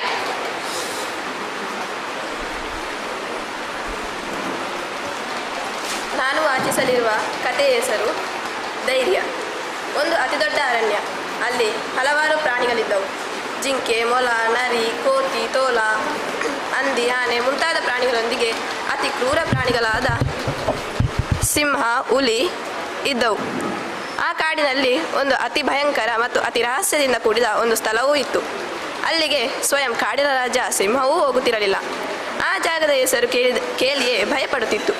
ನರಭಕ್ಷಕ ಹುಲಿಯು ಅತ್ತ ಕಡೆ ತಲೆ ಹಾಕಿಯೂ ಮಲಗುತ್ತಿರಲಿಲ್ಲ. ಅದಕ್ಕೆ ಕಾರಣವಿತ್ತು. ಅಲ್ಲಿಗೆ ಯಾರಾದರೂ ಹೋದರೆ ಅಲ್ಲೇ ಮಾಯವಾಗುತ್ತಿದ್ದರು. ಒಂದು ಬಾರಿ ಸಿಂಹದ ಮರಿಗಳು ಹಾಡುತ್ತಾ ಅತ್ತ ಕಡೆ ಹೋಗುತ್ತವೆ. ಆಗ ಒಂದು ಸಿಂಹದ ಮರಿ ಆ ಪ್ರದೇಶದ ಬಳಿ ಇದ್ದ ಮೆಟ್ಟಿಲ ಮೇಲೆ ಕಾಲಿಡುತ್ತಿದ್ದಂತೆ ತಕ್ಷಣವೇ ಮೆಟ್ಟಿಲಿನ ಒಳಗೆ ಬೀಳುತ್ತದೆ. ಅಂದಿನಿಂದ ಅತ್ತ ಕಡೆ ಯಾವ ಪ್ರಾಣಿಗಳು ತಲೆ ಹಾಕಿಯೂ ಮಲಗಿಲ್ಲ. ಯಾರೂ ಅಲ್ಲಿನ ಹೆಸರನ್ನು ಹೇಳೋದೂ ಇಲ್ಲ. ಆದರೆ ಅಲ್ಲಿಯವರೆಗೂ ಕೇವಲ ಆ ಮೆಟ್ಟಿಲ ಮೇಲೆ ಇದ್ದ ಗುಡ್ಡದ ಬಗ್ಗೆ ಮಾತ್ರ ಭಯವಿತ್ತು. ಅಲ್ಲಿಂದ ನಂತರ ಆ ಮೆಟ್ಟಿಲ ಹತ್ರ ಬಳಿ ಹೋಗುವವರು ಭಯಪಡುತ್ತಿದ್ದರು. ಆ ಬೆಟ್ಟದ ಮೇಲೆ ಆಗಾಗ ವಿಚಿತ್ರ ಶಬ್ದಗಳು ಬರುತ್ತಿದ್ದವು. ಅದೆಷ್ಟೋ ಪ್ರಾಣಿ ಮರಿಗಳು ಹೋಗಿ ವಾಪಸ್ಸಾಗಿರಲಿಲ್ಲ. ತಾಯಂದಿರು ಅಳುತ್ತಾ ತಮ್ಮ ಮಕ್ಕಳನ್ನು ಮರೆಯಬೇಕಾಯಿತು. ಆದರೆ ಒಂದು ಜಿಂಕೆ ಮರಿಗೆ ಮಾತ್ರ ಇದರ ಬಗ್ಗೆ ಕುತೂಹಲ. ಸದಾ ತಾಯಿಯಲ್ಲಿ, ಅಮ್ಮ, ನಾವು ಅಲ್ಲಿಗೆ ಹೋಗಿ ಏಕೆ ನೋಡಬಾರದು? ಅಲ್ಲಿ ನಾವಂದುಕೊಳ್ಳುವುದಕ್ಕಿಂತಲೂ ಬೇರೇನಾದರೂ ಇದ್ದರೆ ಎಂದು ಪ್ರಶ್ನೆ ತೆಗೆಯುತ್ತಾ ಇರುತ್ತಿತ್ತು. ಆದರೆ ತಾಯಿ ಜಿಂಕೆ ರೇಗಿ ಅವರ ಮಾತುಗಳನ್ನು ನಿಲ್ಲಿಸಿ ಬಿಡುತ್ತಿತ್ತು. ಒಂದು ದಿನ ತಾಯಿ ಜಿಂಕೆಗೆ ತೀವ್ರವಾದ ಹೊಟ್ಟೆ ನೋವು ಆರಂಭವಾಯಿತು. ವೈದ್ಯಕೀಯ ಶಾಸ್ತ್ರದಲ್ಲಿ ಪರಿಣಿತಿ ಹೊಂದಿದ್ದ ಮೊಲವು ಪರೀಕ್ಷಿಸಿ ಒಂದು ವಿಧದ ಔಷಧಿಯ ಗಿಡದ ಬೇರನ್ನು ನೀಡಿದರೆ ಮಾತ್ರ ಬದುಕುವುದಾಗಿ ತಿಳಿಸಿತು. ಆದರೆ ಸಮಸ್ಯೆ ಎಂದರೆ ಆ ಗಿಡವಿದ್ದಿದ್ದು ಆ ಬೆಟ್ಟದ ತುದಿಯಲ್ಲಿ ಮಾತ್ರ. ಇದಕ್ಕೆ ಎಲ್ಲರೂ ಅಂಜಿದರು. ಮರಿಜಿಂಕೆ ಮಾತ್ರ ತಾನು ಆ ಬೆಟ್ಟದ ತುದಿಗೆ ಹೋಗುವುದಾಗಿ ತಿಳಿಸಿತು. ಎಲ್ಲ ಪ್ರಾಣಿಗಳು ಆತಂಕಪಟ್ಟವು. ಹಾಗೆ ಹೇಳಿದವು, ನೀನು ಹೋದರೆ ನೀನು ಸಾಯುವೆ, ಜೊತೆಗೆ ನಿನ್ನ ತಾಯಿಯು. ಒಂದು ವೇಳೆ ನೀನು ಹೋಗದಿದ್ದರೆ ನಿನ್ನ ತಾಯಿ ಮಾತ್ರ, ನೀನಾದರೂ ಉಳಿಯುವೆ ಎಂದು. ಆದರೆ ಯಾರ ಮಾತನ್ನು ಆಲಿಸದೆ ಜಿಂಕೆ ಮರಿ ಹೊರಟಿತು. ಜಿಂಕೆ ಮರಿಯು ಒಂದು ಬುದ್ಧಿವಂತಿಕೆಯನ್ನು ಉಪಯೋಗಿಸಿತು. ಮೊದಲ ಮೆಟ್ಟಿಲ ಮೇಲೆ ಕಾಲಿಡದೆ ಕೆಳಗಿನಿಂದ ಎರಡನೇ ಮೆಟ್ಟಿಲಿಗೆ ಕಾಲಿಟ್ಟಿತು. ಆದರೇನು, ಅಲ್ಲೂ ಕೂಡ ಹಾಗೇ ಆಯಿತು. ಅದು ಕೆಳಗೆ ಬಿದ್ದಿತು. ಕೆಳಗೆ ನೋಡಿದರೆ ಬೇರೇನೂ ಇರಲಿಲ್ಲ. ಕೆಲ ಕಾಡುಗಲ್ಲರು ಇದ್ದರು. ಅವರ ಬಳಿ ಅತ್ಯಾಧುನಿಕ ಅಸ್ತ್ರಗಳು ಇದ್ದವು. ಅಸ್ತ್ರಗಳ ಪರಿಚಯವೂ ಇಲ್ಲದ ಜಿಂಕೆ ಮರಿಯು ಧೈರ್ಯ ತಂದುಕೊಂಡು ಸ್ವಲ್ಪ ಸಮಯ ಯೋಚಿಸಿತು. ಅಲ್ಲೇ ಬಿದ್ದಿದ್ದ ಹಲವು ಸತ್ತ ಪ್ರಾಣಿಗಳ ಎಲುಬುಗಳನ್ನು ಕಂಡಿತು. ಆದರೂ ಧೈರ್ಯಗೆಡದೆ ಯೋಚಿಸಿತು. ಆ ಜಿಂಕೆ ಮರಿಗೆ ಏನೂ ಒಲೆಯಲಿಲ್ಲ. ಜಿಂಕೆ ಮರಿಯನ್ನು ಆ ಪಾಪಿ ಕಾಡುಗಲ್ಲರು ಕಂಡರು. ಜಿಂಕೆ ಎದರದೆ ಅಲ್ಲೇ ಇದ್ದ ಚಾಕುವನ್ನು ಬಾಯಲ್ಲಿ ಹಿಡಿದು ಆ ಕಾಡುಗಲ್ಲರ ಬಳಿಗೆ ಧಾವಿಸಿತು. 3-4 ಮಂದಿಯನ್ನು ಹೀಗೆ ಜಿಂಕೆ ಏನೋ ಉಪಾಯ ಮಾಡಿ ಹುರುಳಿ ಹಾಕಿತು. ಇನ್ನೂ ಒಬ್ಬ ಕಾಡುಗಲ್ಲ ಜಿಂಕೆಯ ಕಡೆ ಪಿಸ್ತೂಲಿನಿಂದ ಗುಂಡು ಹಾರಿಸಿದ. ಗುಂಡಿನಿಂದ ತಪ್ಪಿಸಿಕೊಂಡು ಜಿಂಕೆಯ ಮರಿಯು ಗುಂಡು ಹಾರಿಸುವುದು ಹೇಗೆಂಬುದನ್ನು ನೋಡುತ್ತಲೇ ಕಲಿಯಿತು. ಅಲ್ಲೇ ಇದ್ದ ಮತ್ತೊಂದು ಪಿಸ್ತೂಲಿನಿಂದ ಸಿಕ್ಕಿದವರೆಡೆಗೆ ತನ್ನ ದೇಹದ ವಿವಿಧ ಭಾಗಗಳನ್ನು ಬಳಸಿ ಗುಂಡು ಹಾರಿಸಿತು. ಹಲವರು ಮತ್ತೆ ಉರುಳಿ ಬಿದ್ದರು. ಜಿಂಕೆಯು ಅಲ್ಲೇ ಇದ್ದ ಇನ್ನಿತರ ಅಸ್ತ್ರಗಳನ್ನು ತನ್ನ ವಿವಿಧ ಅಂಗಗಳ ಸಹಾಯದಿಂದ ಪ್ರಯೋಗಿಸಿತು. ಎಲ್ಲರೂ ಸಾಧಾರಣ ನಾಶವಾದ ಬಳಿಕ ಜಿಂಕೆ ಮುನ್ನಡೆದು ಮತ್ತೆ ಕೆಲ ಮೆಟ್ಟಿಲುಗಳು ಕಂಡವು. ಅವು ಬೆಟ್ಟದ ತುದಿಯನ್ನು ತಲುಪಲು ಇರೋ ಮೆಟ್ಟಿಲುಗಳಾಗಿದ್ದವು. ಅವುಗಳನ್ನು ಹತ್ತಿ ಮದ್ದು ತೆಗೆದುಕೊಂಡು ಬಂದು ತಾಯಿಗೆ ನೀಡಿತು ಮತ್ತು ಎಲ್ಲ ಪ್ರಾಣಿಗಳಿಗೂ ಧೈರ್ಯದ ಬಗೆಗೆ ಹೇಳಿತು. ತನಗೆ ಏನೂ ತಿಳಿಯದಿದ್ದರೂ ಧೈರ್ಯವು ತನ್ನೊಂದಿಗಿತ್ತು, ಅದೇ ಎಲ್ಲ ತಿಳಿಸಿಕೊಟ್ಟಿತು ಎಂಬುದು ಜಿಂಕೆಯ ಮಾತಾಗಿತ್ತು. ಇದನೇ ನೀತಿ, ಧೈರ್ಯಂ ಸರ್ವತ್ರ ಸಾಧನಂ. ಧೈರ್ಯಂ ಸರ್ವತ್ರ ಸಾಧನಂ ಎಂಬ ನೀತಿಯಂತೆ ಕಥೆಯನ್ನು ಮಂಡಿಸಿದ ಪ್ರಿಯ ನಿಮಗೆ ಧನ್ಯವಾದಗಳು. ಮುಂದಕ್ಕೆ ವೇದಿಕೆಯಲ್ಲಿ ನಮ್ಮ ಗೌರವ ಉಪಸ್ಥಿತರಾಗಿರುವ ಸಂಸದ್ ಮೇಡಮ್ ಅವರಿಗೆ ವೇದಿಕೆ. ಮೇಡಮ್ ತಮ್ಮ ಮನದ ಮಾತಿಗೆ ನಮ್ಮ ಹೃದಯದ ಕರ ತೆರೆದು ಕಾದು ಕುಳಿತಿದ್ದೇವೆ, ತಮಗಾಗಿ ವೇದಿಕೆ.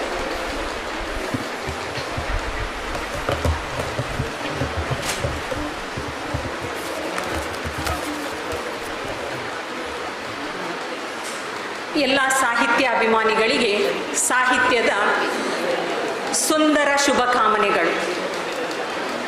ಸಾಹಿತ್ಯ ಎಂಬುದು ಎಲ್ಲ ಕಾಲದ ಎಲ್ಲ ಜನರ ಆಸಕ್ತಿಯಾಗಿದೆ. ಸಾಹಿತ್ಯ ವರ್ಗಾತೀತ, ವರ್ಣಾತೀತ, ಧರ್ಮಾತೀತ. ಸಾಹಿತ್ಯಕ್ಕೆ ವಯಸ್ಸಿನ ಅಡೆತಡೆಯೂ ಇಲ್ಲ. ಸಾಹಿತ್ಯ ಎಂಬುದು ನಿತ್ಯೋತ್ಸವ. ಸಾಹಿತ್ಯ ಲೋಕದತ್ತ ಜನರನ್ನು ಬರಮಾಡಿಕೊಳ್ಳುವ ಮತ್ತು ಪ್ರೋತ್ಸಾಹಿಸುವ ಇಂತಹ ಸಾಹಿತ್ಯೋತ್ಸವ ಸಂಭ್ರಮ ಸ್ವಾಗತಾರ್ಹ. ಮಾನವ ಚಿಂತನೆಯ ಚಟುವಟಿಕೆಗಳಿಂದ ಸಾಹಿತ್ಯ ಹುಟ್ಟಿಕೊಂಡಿತು.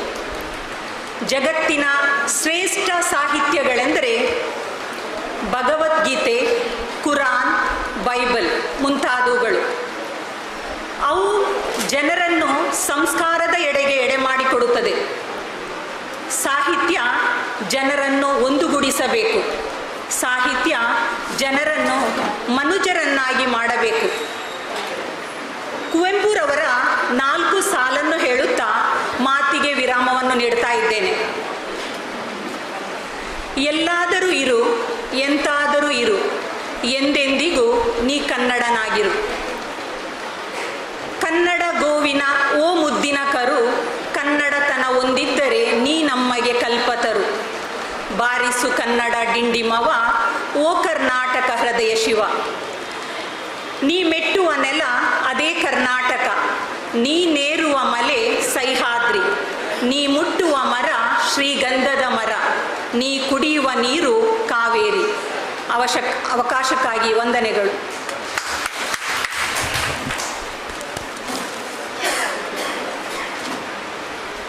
ನಡೆ ಮುಂದೆ ನುಗ್ಗಿ ನಡೆ ಮುಂದೆ ಎಂಬ ಅಡಿಗರ ವಾಣಿಯಂತೆ ಆಶಾವಾದ ಅಯಸ್ಕಾಂತ ಇದ್ದಂತೆ ಅದು ಜಗತ್ತಿನ ಎಲ್ಲ ಸಕಾರಾತ್ಮಕ ಶಕ್ತಿಗಳನ್ನು ಸೆಳೆಯಬಲ್ಲದು ಎನ್ನುವುದನ್ನು ನಮ್ಮ ಯುವ ಕಥಾಗೋಷ್ಠಿಯಲ್ಲಿ ಭಾಗವಹಿಸಿದ ನಮ್ಮ ಮಕ್ಕಳು, ವಿದ್ಯಾರ್ಥಿಗಳು ಅರಿತುಕೊಂಡಿದ್ದಾರೆ.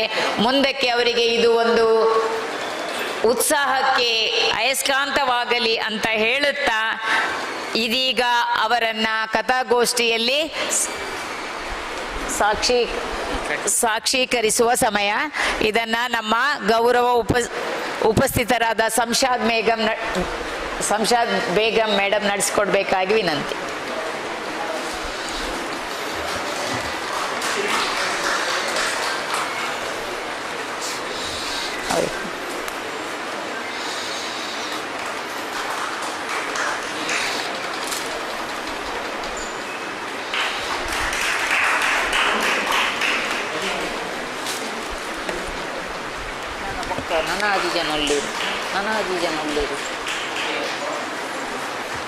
ಈಗ ಮುಂದಕ್ಕೆ ಜಾಸ್ತಿ ವಿದ್ಯಾರ್ಥಿಗಳು ಕಥಾಗೋಷ್ಠಿಯಲ್ಲಿ ಭಾಗವಹಿಸಿರುವುದರಿಂದ ಒಮ್ಮೆಗೆ ವಿದ್ಯಾರ್ಥಿಗಳನ್ನ ತೆರವುಗೊಳಿಸ್ತಾ ಇದ್ದೇವೆ. ಮುಂದಕ್ಕೆ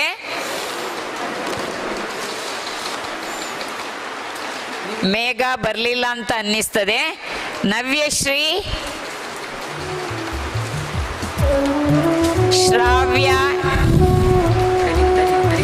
ಪ್ರೀತಿ, ಸ್ಮಿತಾ, ಸರಸ್ವತಿ, ನಿಶಿತ್ ಜಿ, ಪ್ರಾಪ್ತಿ, ತಾವು ದಯವಿಟ್ಟು ಬೇಗ ವೇದಿಕೆಗೆ ಬರಬೇಕು ಅಂತ ತಮ್ಮಲ್ಲಿ ವಿನಂತಿ. ಆಯ್ತು ಆಯ್ತು. ಈಗ ನವ್ಯಶ್ರೀ ವೇದಿಕೆಗೆ.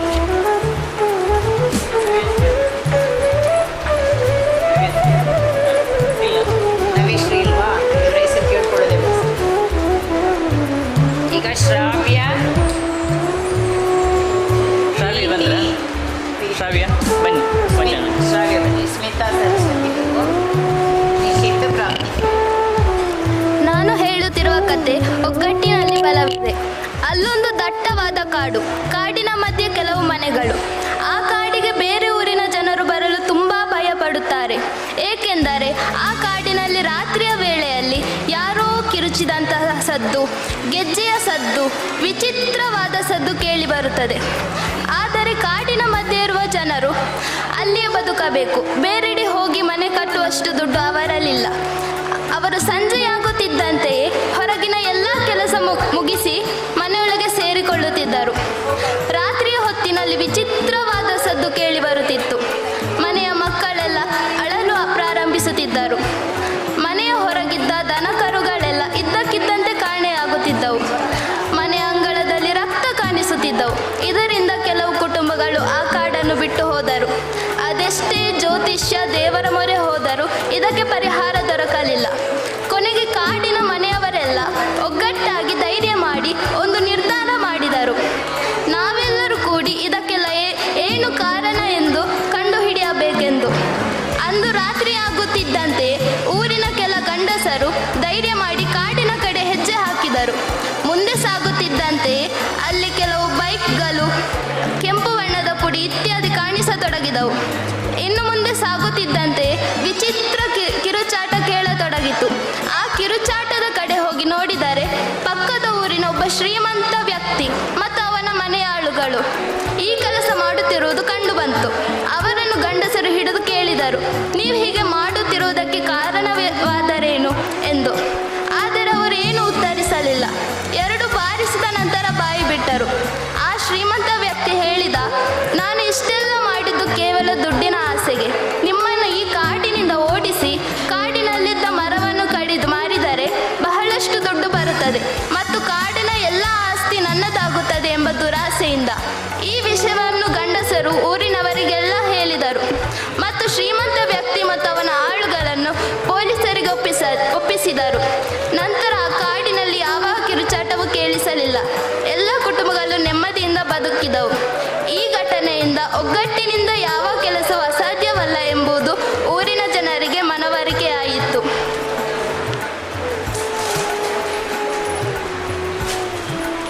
ಸುಶ್ರಾವ್ಯವಾಗಿ ಕಥೆಗಳನ್ನು ಮಂಡಿಸಿದ ಶ್ರಾವ್ಯ, ತಮಗಿದು ಅಭಿನಂದನೆಗಳು. ಈಗ ಪ್ರೀತಿ ಬಿ.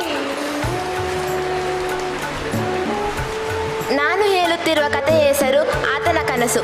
ಅಂದೊಂದು ದಿನ 12 ವರ್ಷದ ಬಾಲಕ ಪ್ರವೀಣನು ಕೆರೆಯ ಬದಿಗೆ ಹೋದನು. ಪ್ರವೀಣನು ಒಂದು ನೊಣವನ್ನು ಕೂಡ ನೋಯಿಸುವಂತವನಲ್ಲ.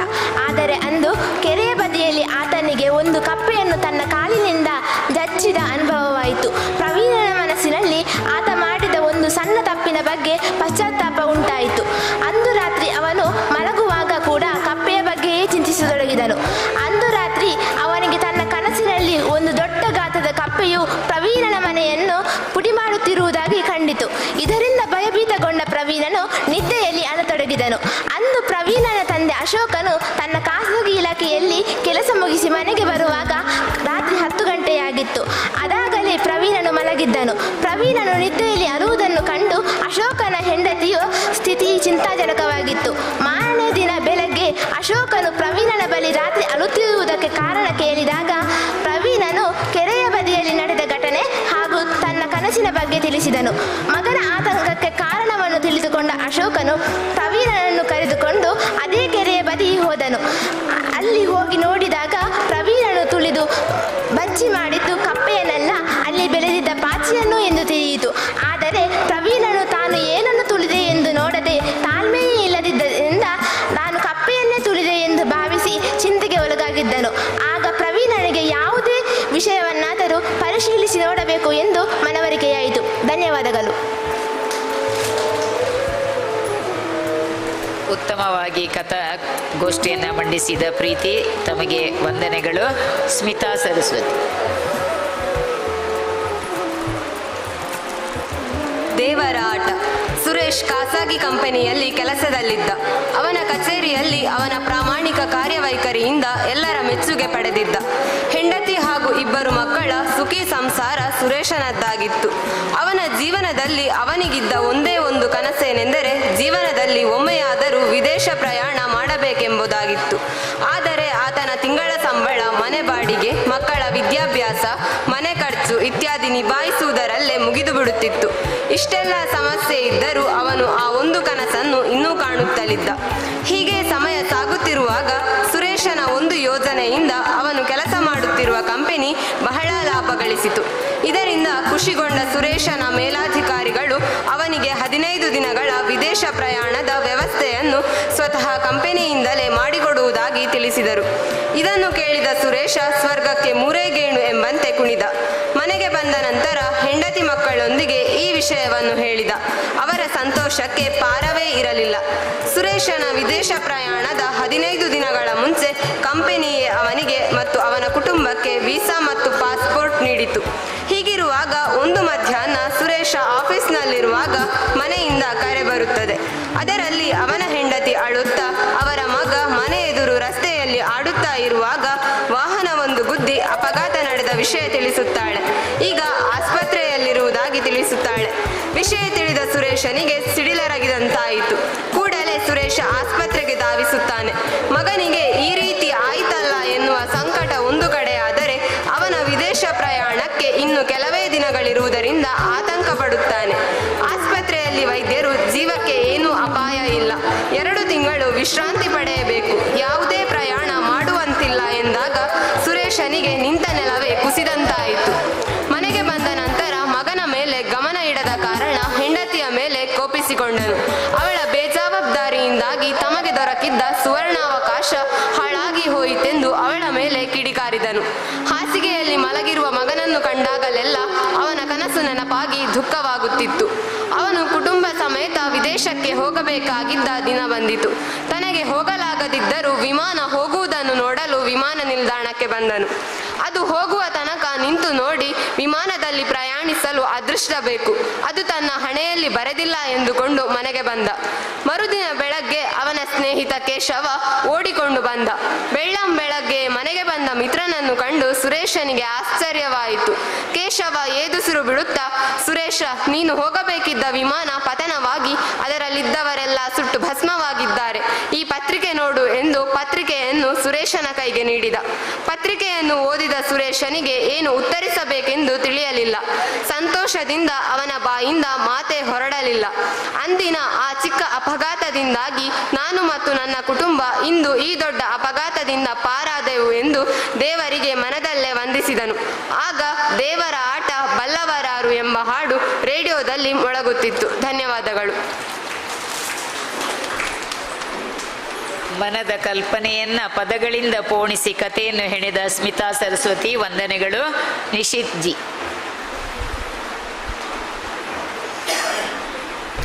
ಎಲ್ಲರಿಗೂ ಶುಭ ಸಂಜೆಯ ಶುಭ ನಮನಗಳು. ಹೆಣ್ಣು ದೇಶದ ಕಣ್ಣು. ಸೋಮಾಪುರ ಎಂಬ ಹಳ್ಳಿಯಲ್ಲಿ ರಾಮ ಮತ್ತು ಕುಮಾರಿ ಎಂಬ ದಂಪತಿಗೆ ಲಕ್ಷ್ಮಿ ಎಂಬ ಹೆಣ್ಣು ಮಗಳಿದ್ದಳು. ಬಹಳ ಬಡತನದಿಂದ ಕೂಡಿದ ಕುಟುಂಬ ಇದಾಗಿತ್ತು. ಆದ್ದರಿಂದ ಲಕ್ಷ್ಮಿ ತುಂಬಾ ಕಷ್ಟದಿಂದ ವಿದ್ಯಾಭ್ಯಾಸವನ್ನು ಮಾಡಿದಳು. ಪ್ರತಿನಿತ್ಯ ಪಕ್ಕದ ಮನೆಯಲ್ಲಿ ಕೆಲಸವನ್ನು ಮಾಡುತ್ತಾ ಶಾಲೆಗೆ ಹೋಗುತ್ತಿದ್ದಳು. ಹಾಗೆ ಮುಂದೆ ಪದವಿಯನ್ನು ತೇರ್ಗಡೆ ಹೊಂದಿದಳು. ಹಾಗೆಯೇ ಅವಳಿಗೆ ಒಂದು ಕಂಪನಿಯಲ್ಲಿ ಲೆಕ್ಕ ಪರಿಶೋಧಕಳಾಗಿ ಕೆಲಸ ಸಿಕ್ಕಿತು. ಹೀಗೆ ಬಹಳ ಸಂತೋಷದಿಂದ ಎಲ್ಲರ ಜೀವನ ಮಾಡುತ್ತಿದ್ದರು. ಹೀಗಿರುವಾಗ ಶ್ರೀಮಂತ ಮನೆತನದ ನಂದನ್ ಎಂಬ ಯುವಕನೊಂದಿಗೆ ಮದುವೆಯಾಯಿತು. ಶ್ರೀಮಂತರಾದರೂ ಅವರು ಜಿಪುಣರಾಗಿದ್ದರು. ಎಲ್ಲ ಕೆಲಸವನ್ನು ಲಕ್ಷ್ಮಿಯೇ ಮಾಡಬೇಕಿತ್ತು. ದುಡಿದ ಹಣವನ್ನು ಮನೆಯ ಖರ್ಚಿಗೆ ಕೊಡಬೇಕಿತ್ತು. ಯಾವಾಗಲೂ ನಂದನ್ ತಂದೆ ತಾಯಿ ಬೇರೆ ಬೇರೆ ರೀತಿಯಲ್ಲಿ ಕಿರುಕುಳ ಕೊಡುತ್ತಿದ್ದರು. ಆದರೂ ಅದನ್ನೆಲ್ಲ ಸಹಿಸುತ್ತಾ ಜೀವನ ಮಾಡುತ್ತಿದ್ದಳು. ಲಕ್ಷ್ಮಿ ವರದಕ್ಷಿಣೆ ತಂದಿಲ್ಲ, ಚಿನ್ನ ಹಾಕಿದ್ದು ನಮ್ಮ ಶ್ರೀಮಂತಿಕೆಗೆ ಕಡಿಮೆ ಆಯಿತು ಎಂದು ಹಿಂಸೆ ಮಾಡುತ್ತಿದ್ದರು. ಒಂದೊಮ್ಮೆ ಆಕೆಯು ಆತ್ಮಹತ್ಯೆಗೆ ಮಾಡಿಕೊಳ್ಳುವುದಾಗಿ ನಿರ್ಧರಿಸುತ್ತಾರೆ. ಆದರೆ ಅವಳ ಕಂಪನಿಯಲ್ಲಿ ಇರುವ ಸಹ ಉದ್ಯೋಗಿಗಳು ತನ್ನ ಕಷ್ಟವನ್ನು ಹಂಚಿಕೊಳ್ಳುತ್ತಾಳೆ. ಉದ್ಯೋಗಗಳನ್ನೊಡನೆ ಕಷ್ಟವನ್ನು ಹಂಚಿಕೊಳ್ಳುತ್ತಾಳೆ. ಅವಳಿಗೆ ಧೈರ್ಯವನ್ನು ತುಂಬುತ್ತಾರೆ. 1 ವರ್ಷದ ಬಳಿಕ ಲಕ್ಷ್ಮಿಯು ಗರ್ಭವತಿಯಾದಳು. ಆದರೂ ದಿನನಿತ್ಯ ತನ್ನ ದಿನಚರಿ ಮುಗಿಸಿ ಕಂಪನಿಗೆ ಬಂದು ಬಿಡುತ್ತಿದ್ದಳು. ಹೀಗಿರುವಾಗ ಆಕೆ 9 ತಿಂಗಳು ತುಂಬಿ ಹೆಣ್ಣು ಮಗಳಿಗೆ ಜನ್ಮ ನೀಡುತ್ತಾಳೆ. ಇದನ್ನು ಕೇಳಿದ ನಂದನ್ ಮತ್ತು ಆತನ ತಂದೆ ತಾಯಿ ಅವಳನ್ನು ತವರು ಮನೆಗೆ ಬಿಟ್ಟರು. ನೀನು ಹೆಣ್ಣು, ಹೆತ್ತವರು ವಿಧೇಯವಲ್ಲವೇ, ಕಷ್ಟವನ್ನು ಅನುಭವಿಸು, ನಮಗೆ ನಿನ್ನ ಸಹವಾಸ ಬೇಡ ಎಂದು ಅಲ್ಲಿಯೇ ಬಿಟ್ಟರು. ಮುಂದೆ ಅದೇ ಹೆಣ್ಣು ಮಗುವಿಗೆ ಪೃಥ್ವಿ ಎಂಬ ಹೆಸರನ್ನಿಟ್ಟಳು. ಲಕ್ಷ್ಮಿಯು ಈಗಲೂ ಧೃತಿಗೆಡದೆ ಯಾರಿಗೂ ಅಂಜದೆ ತನ್ನ ಪ್ರಯತ್ನವನ್ನು ಬಿಡಲಿಲ್ಲ. ಹೆಣ್ಣಾದರೇನು ಗಂಡಾದರೇನು, ಹೆತ್ತ ಅಬ್ಬೆಗೆ ಹೆಗ್ಗಣವಾದರೂ ಮಗುವಲ್ಲವೇ ಎಂಬ ಮಾತನ್ನು ಮುಂದಿಟ್ಟು ತನ್ನ ಮಗಳಿಗೆ ಒಳ್ಳೆಯ ವಿದ್ಯಾಭ್ಯಾಸವನ್ನು ನೀಡಿದಳು. ಕಲೆ, ಸಾಹಿತ್ಯ, ಆಟ ಪಾಠಗಳಲ್ಲಿ ಮುಂತಾದವುಗಳನ್ನು ಜೊತೆಯಾಗಿ ಕಲಿಕೆಯಲ್ಲೂ ಮುಂದುವರಿದಳು. ಕ್ರೀಡಾ ಕ್ಷೇತ್ರದಲ್ಲಿ ಮಿಂಚುತ್ತಾ ಮುಂದೆ ನಡೆದಳು. ಲಕ್ಷ್ಮಿಯ ಆಸೆಯ ಪ್ರಕಾರ ಸೇನೆಯ ಕೆಲಸಕ್ಕೆ ಸೇರಿಸಿದರು. ಇದರಿಂದ ತನ್ನ ಜನ್ಮದಾತೆಗೂ ಜನ್ಮಭೂಮಿಗೂ ಉತ್ತಮ ಹೆಸರನ್ನು ತಂದಳು. ದೇಶ ಸೇವೆಯೇ ಈಶ ಸೇವೆ ಎನ್ನುತ್ತಾ ಮಗಳೊಂದಿಗೆ ತಾಯಿ ನೆಮ್ಮದಿಯ ಜೀವನವನ್ನು ನಡೆಸುತ್ತಿದ್ದಳು. ಈ ಕಥೆಯ ನೀತಿ ಏನೆಂದರೆ, ಮರಳಿ ಯತ್ನವ ಮಾಡು, ಸೋಲೆ ಗೆಲುವಿನ ಮೆಟ್ಟಳು. ಧರ್ಮೋ ರಕ್ಷತಿ ರಕ್ಷಿತಃ, ಧರ್ಮವನ್ನು ನಾವು ರಕ್ಷಿಸಿದರೆ ನಮ್ಮನ್ನು ಧರ್ಮ ರಕ್ಷಿಸುತ್ತದೆ ಎಂದು ಹೇಳುತ್ತಾ ಈ ಒಂದು ಕಥೆಗೆ ಕೊನೆ ಹಿಡಿಯುತ್ತಿದ್ದೇನೆ. ಧನ್ಯವಾದಗಳು. ಜೀವನ ಶೈಲಿ ಮೌಲ್ಯಗಳನ್ನು ಕಥೆಯಾಗಿ ಹೆಣೆದ, ಸುಂದರವಾಗಿ ಪೋಣಿಸಿ ಕಥೆಯಾಗಿ ಹೆಣೆದ ನಿಶಿತ್ಜಿ, ಅಭಿನಂದನೆಗಳು. ಮುಂದಕ್ಕೆ ಪ್ರಾಪ್ತಿ.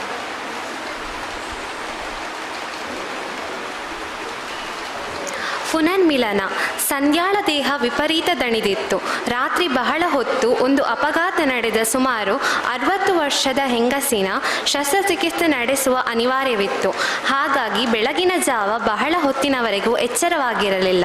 ಎಚ್ಚರವಾದ ಕೂಡಲೇ ಆ ದಿನ ಏನೋ ಒಂದು ಥರ ಮನಸ್ಸಿಗೆ ಉಲ್ಲಾಸವಿತ್ತು.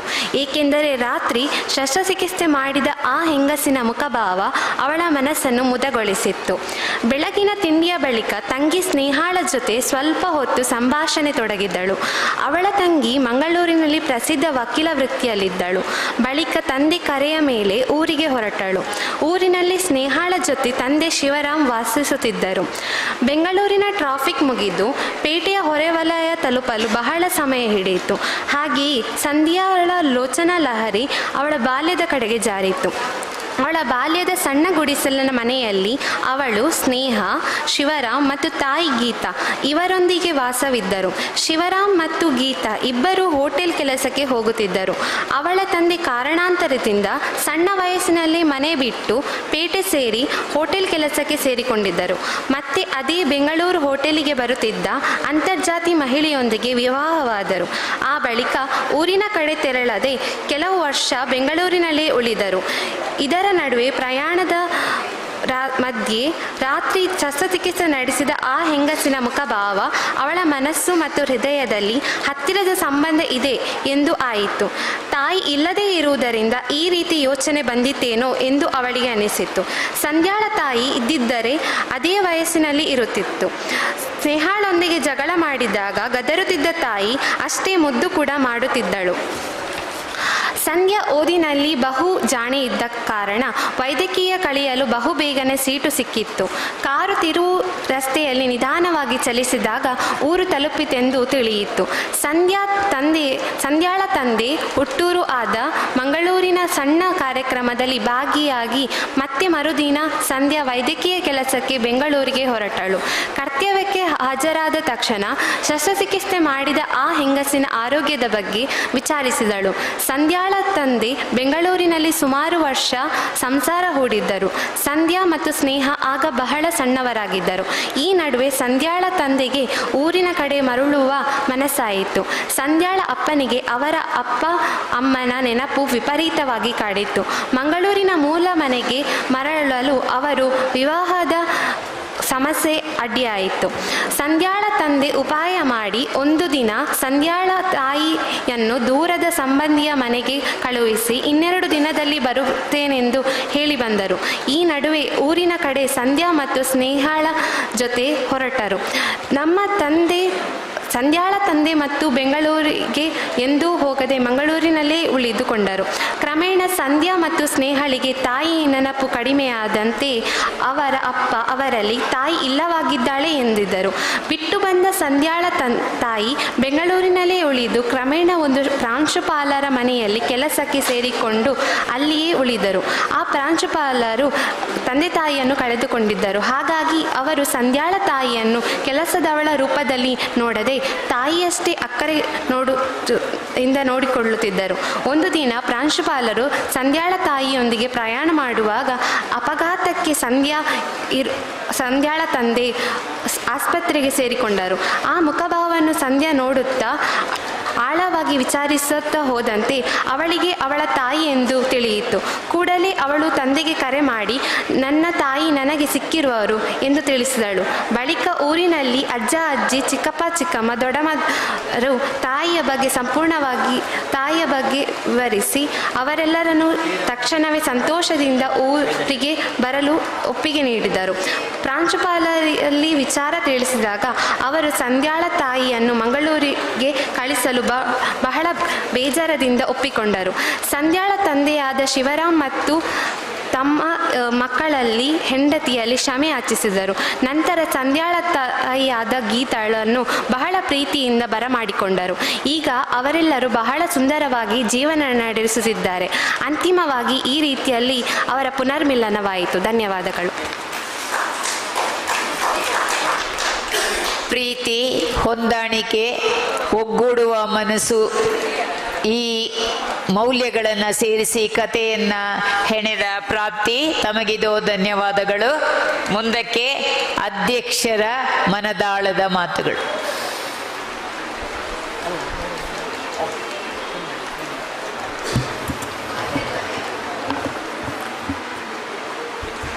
ಆತ್ಮೀಯ ಸಾಹಿತ್ಯಾಭಿಮಾನಿಗಳೇ, ಈ ಕಥಾಗೋಷ್ಠಿಯಲ್ಲಿ ವಿದ್ಯಾರ್ಥಿಗಳು ತಮ್ಮ ಕ್ರಿಯಾಶೀಲತೆಯ ಮೂಲಕ ಅನೇಕ ಕಥೆಗಳನ್ನು ಹೆಣೆದಾಗ ನನಗೆ ನನ್ನ ಅನೇಕ ವರ್ಷ ಹಿಂದೆ ನನ್ನ ಮಗ ಸಣ್ಣವನಿರುವಾಗ ನಾನು ಕತೆ ರಾತ್ರಿ ಅವನು ಮಲಗಿಸ್ಬೇಕಿದ್ರೆ ಕೆಲವು ಕತೆಗಳನ್ನು ಹೇಳ್ತಾ ಇದ್ದೆ. ಕೆಲವು ಕಟ್ಟು ಕತೆಗಳೇ ಇತ್ತು, ಅದರಲ್ಲಿ ಹೆಚ್ಚಿನದು ಕೂಡ ಹುಲಿಯಿಂದ ಆರಂಭ ಮಾಡೋದು ಕಾಡಿನ ಮಧ್ಯದಲ್ಲಿ. ಮತ್ತು ಹೀಗೆ ಹೇಳ್ತಾ ಹೇಳ್ತಾ ಈ ಹುಲಿಯ ಕತೆ ಸಾಕು, ಬೇರೆ ಇನ್ನೊಂದು ಕತೆ ಹೇಳು 4-5 ದಿನ ಆದಮೇಲೆ, ಆಗ ಮತ್ತೆ ಪುನಃ ಹೇಳೋದು ಅದು ಮತ್ತೊಂದು ಹೊಸ ಹುಲಿ ಮಾರಾಯ, ಬೇರೆ ಹುಲಿ ಅಂತೇಳಿ. ಹೀಗೆ ನಾವು ಆ ಕಥೆಯನ್ನು ಕಟ್ತಾ ಇದ್ದ ಹಾಗೆ ಮುಂದಕ್ಕೆ ನಮ್ಮ ಈ ಹವ್ಯಾಸವನ್ನು ಬೆಳೆಸಿಕೊಂಡ್ರೆ ನಮ್ಮ ಈ ವಿದ್ಯಾರ್ಥಿಗಳು ಮುಂದಿನ ದಿನಗಳಲ್ಲಿ ಉತ್ತಮ ಸಾಹಿತಿಗಳಾಗಿ ರೂಪುಗೊಳ್ಳುತ್ತಾರೆ. ಅಥವಾ ಮುಂದಿನ ದಿನಗಳಲ್ಲಿ ಕವನಗಳನ್ನು ಬರೆದವರಾದರೆ ಕವಿಗಳಾಗಿ ರೂಪುಗೊಳ್ಳಲಿಕ್ಕೆ ಒಂದು ಉತ್ತಮ ಒಂದು ವೇದಿಕೆಯಾಗಿದೆ ಇದು ಅಂತ ಹೇಳುತ್ತಾ, ನಮ್ಮ ವಿದ್ಯಾರ್ಥಿಗಳಲ್ಲಿ ಇವತ್ತು ಕ್ರಿಯಾಶೀಲತೆ ಬಹಳ ಕಡಿಮೆ ಆಗ್ತಾ ಇದೆ. ಈ ಅಂಕಗಳಿಂದ ವಿದ್ಯಾರ್ಥಿಗಳನ್ನು ಅಳೆಯುವಂತಹ ವಿದ್ಯಾರ್ಥಿಗಳನ್ನು, ಶಿಕ್ಷಣ ಸಂಸ್ಥೆಗಳನ್ನು ಅಳೆಯುವಂತಹ ಒಂದು ಕಾಲಘಟ್ಟದಲ್ಲಿ ನಾವಿದ್ದೇವೆ. ಇಂತಹ ಸಂದರ್ಭದಲ್ಲಿ ಮೊಬೈಲ್ನಲ್ಲಿ ಎಲ್ಲವೂ ಸಿಗುವಂಥ ಕಾಲದಲ್ಲಿ ನಾವು ಪುಸ್ತಕಗಳನ್ನು ಓದುವಂಥ ಹವ್ಯಾಸ ಕಡಿಮೆ ಆಗ್ತಾ ಇದೆ. ಇಂಥ ಒಂದು ಗ್ರಾಮ ಸಾಹಿತ್ಯ ಕಾರ್ಯಕ್ರಮದ ಮೂಲಕ ನಮ್ಮ ಉಮೇಶ್ ನಾಯಕ್ರವರು ಹಾಗೂ ಅವರ ತಂಡದವರು ಒಳ್ಳೆಯ ಒಂದು ಪ್ರಯತ್ನದ ಮೂಲಕ ಈ ಮಕ್ಕಳಲ್ಲಿ, ವಿದ್ಯಾರ್ಥಿಗಳಲ್ಲಿ ಈ ಕಥೆಗಳ ಮೂಲಕ ಸಾಹಿತ್ಯದ ಬಗ್ಗೆ ಅಭಿರುಚಿಯನ್ನು ಮೂಡಿಸಲಿಕ್ಕೆ ಒಂದು ಉತ್ತಮ ಒಂದು ಕಾರ್ಯಕ್ರಮವನ್ನು ಅವರು ವ್ಯವಸ್ಥೆ ಮಾಡಿದ್ದಾರೆ. ಅವರಿಗೆ ಅಭಿನಂದನೆಯನ್ನು ಸಲ್ಲಿಸುತ್ತೇನೆ. ಜೊತೆಗೆ ಈಗ ಈ ಪರೀಕ್ಷೆಯ ಸಂದರ್ಭ ಇರುವ ಕಾರಣ ಹೆಚ್ಚಿನ ಸಂಖ್ಯೆಯಲ್ಲಿ ವಿದ್ಯಾರ್ಥಿಗಳು ಭಾಗವಹಿಸಲಿಕ್ಕೆ ಆಗಲಿಲ್ಲ. ಆದರೂ ಕೂಡ ಅನೇಕ ವಿದ್ಯಾರ್ಥಿಗಳು ಇದರ ಒಂದು ಸದುಪಯೋಗವನ್ನು ಪಡಿಸಿಕೊಳ್ಳುವಂತ ಆಗಿದೆ. ಮತ್ತೊಮ್ಮೆ ಈ ಕಾರ್ಯಕ್ರಮಕ್ಕೆ ಕಾರಣಕರ್ತರಾದಂತಹ ಸರ್ವರಿಗೂ ಅಭಿನಂದಿಸುತ್ತಾ ಅವಕಾಶಕ್ಕಾಗಿ ವಂದನೆಗಳು. ಈ ಸಾಹಿತ್ಯ ಕಾರ್ಯಕ್ರಮಗಳಿಂದ ಹೆಚ್ಚು ಹೆಚ್ಚು ವಿದ್ಯಾರ್ಥಿಗಳು ಓದುವಿಕೆಯಲ್ಲಿ ಸಾಹಿತ್ಯ ಕೃಷಿಯಲ್ಲಿ ತೊಡಗಿಸಿಕೊಳ್ಳಬೇಕೆಂಬ ಸದಭಿಪ್ರಾಯವನ್ನು ಮಂಡಿಸಿದ ಸರ್, ತಮಗಿದು ಕೃತಜ್ಞತೆಗಳು. ಈಗ ಮುಂದಕ್ಕೆ ಪುಸ್ತಕ ದಾನಿಗಳ ದಾನಕ್ಕೆ ಶ್ರೀರಾಮ ಶಾಲೆ ವೇದಶಂಕರ ನಗರದ 6ನೇ ತರಗತಿ ಸುಶಾಂತ್ ಕುಮಾರ್ ಇವರು ವೇದಿಕೆಗೆ ಬರಬೇಕು ಅಂತ ಕೇಳ್ತಾ ಇದ್ದೇನೆ. ಪುಸ್ತಕವನ್ನು ಅಧ್ಯಕ್ಷರು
ಸಭಾಧ್ಯಕ್ಷತೆಯನ್ನು ವಹಿಸಿಕೊಂಡ ಸರ್ ಶ್ರೀಧರ್ ಭಟ್ ಅವರು ನೀಡಬೇಕಾಗಿ ವಿನಂತಿ.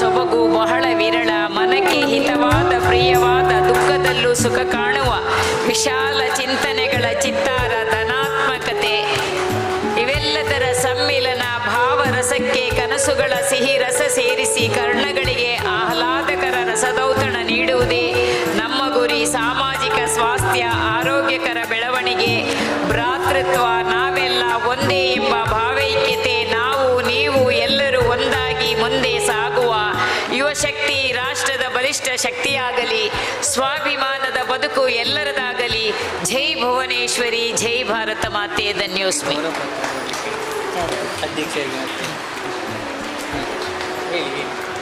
ಇಂದಿನ ಸಭಾಧ್ಯಕ್ಷತೆಯನ್ನು ವಹಿಸಿದ ಸರ್ ಶ್ರೀಧರ್ ಭಟ್ ಇವರಿಗೆ ಗೌರವ ಪತ್ರವನ್ನು ನೀಡಿ ಗೌರವಿಸಬೇಕು ಅಂತ ಪುತ್ತೂರು ಉಮೇಶ್ ನಾಯ್ಕ್ ಸರ್.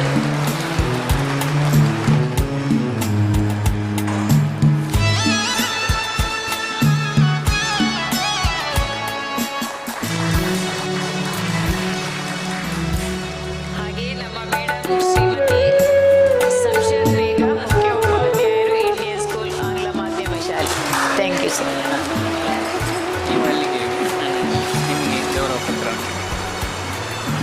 ಕಥಾಗೋಷ್ಠಿಯ ನಿರೂಪಣೆಯನ್ನು ಮಾಡಿದಂಥ ವಂದನಾ ಮೊದಲಾಜೆಯವರಿಗೆ ಕಥಾಗೋಷ್ಠಿ ಅಧ್ಯಕ್ಷರಾದಂಥ ಶ್ರೀಧರ್ ಭಟ್ಗೆ ಗೌರವ ಪತ್ರ ನೀಡಿ ಸಹಕರಿಸಬೇಕಾಗಿ ಕೇಳಿಕೊಳ್ತಿದ್ದೇನೆ.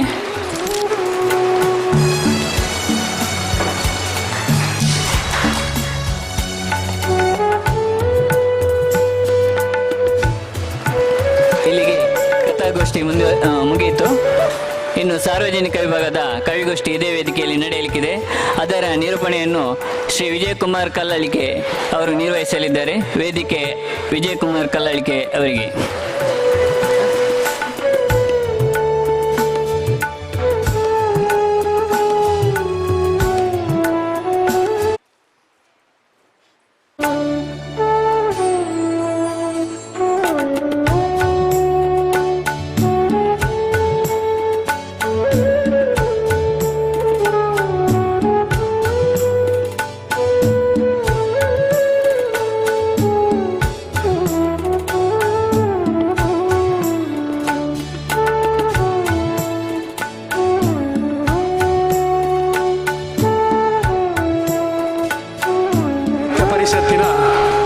ಸರಣಿ ಕಾರ್ಯಕ್ರಮದಲ್ಲಿ ಬಹುಶಃ ಇವತ್ತು ಬೆಳಗ್ಗಿಂದ ಅವಿರತವಾಗಿ ಹಲವಾರು ಗೋಷ್ಠಿಗಳು, ಕಥಾಗೋಷ್ಠಿಗಳು ಈ ವೇದಿಕೆಯಲ್ಲಿ ನಡೀತಾ ಬಂದಿದೆ.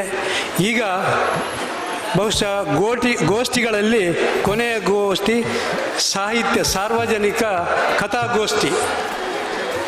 ಈಗಾಗಲೇ ಹಲವಾರು ಗೋಷ್ಠಿಗಳನ್ನು ನಾವೆಲ್ಲ ಕೇಳಿದ್ದೇವೆ. ಯಾಕೆಂದರೆ ಯಾವುದೇ ಒಂದು ಗೋಷ್ಠಿಗಳಾಗಲಿ ಕಥೆಗಳಾಗಲಿ ಬಹುಶಃ ನಮ್ಮನ್ನೆಲ್ಲ ಹಿಡಿದಿಡುವಂಥ, ಆಕರ್ಷಿಸುವಂಥ ಒಂದು ಆ ಕಥೆಯಲ್ಲಿ ತಿರುಳು ಇರಬೇಕು. ಆಗ ಮಾತ್ರ ಆ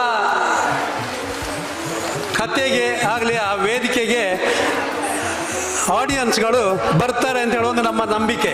ಆದರೆ ಬಹುಶಃ ಈಗ ಪ್ರೌಢಮೆಯನ್ನು ಪಡೆದಂಥ ಸಾರ್ವಜನಿಕರಿಂದ ಈ ಒಂದು ಕಾರ್ಯಕ್ರಮ ನಡೆಯುವ ಕಾರಣ ಬಹುಶಃ ಈ ಒಂದು ಏನೆಲ್ಲ ಆಶಯಗಳಿದೆ ಅದನ್ನೆಲ್ಲ ಅವರು ನೆರವೇರಿಸಿಕೊಡ್ತಾರೆ ಅಂತ ಹೇಳುವ ಒಂದು ಭರವಸೆಯೊಂದಿಗೆ ಕತೆ ಕೇಳುವಂತಿರಬೇಕು, ಸಮಾಜಕ್ಕೆ ಸಂದೇಶ ಕೊಡುವಂತಿರಬೇಕು, ಕಥೆಯ ಮುಂದೆ ಏನಾಗುತ್ತದೋ ಎಂಬ ಕುತೂಹಲ ಇರಬೇಕು. ಆಗಿದ್ದಾಗ ಆ ಕಥೆಯ ಬಗ್ಗೆ ಎಲ್ರಿಗೂ ಒಂದು ಕುತೂಹಲ ಇರುತ್ತದೆ. ಬಹುಶಃ ಈ ಒಂದು ಕಥೆಯ ವೇದಿಕೆಗಾಗಿ ನಾವು ವೇದಿಕೆಗೆ ಅತಿಥಿಗಳನ್ನು ಆಹ್ವಾನಿಸ್ತಾ ಇದ್ದೇವೆ. ಅಧ್ಯಕ್ಷರಾಗಿ ಪ್ರಮಿತ್ ರಾಜ್ ಕಟ್ಟೆತ್ತಾರ್, ಸಂಘಟನಾ ಕಾರ್ಯದರ್ಶಿಗಳು ಚುಟುಕು ಸಾಹಿತ್ಯ ಪರಿಷತ್ ದಕ್ಷಿಣ ಕನ್ನಡ, ಇವರನ್ನು ಆತ್ಮೀಯವಾಗಿ ವೇದಿಕೆಗೆ ಆಹ್ವಾನಿಸ್ತಾ ಇದ್ದೇನೆ.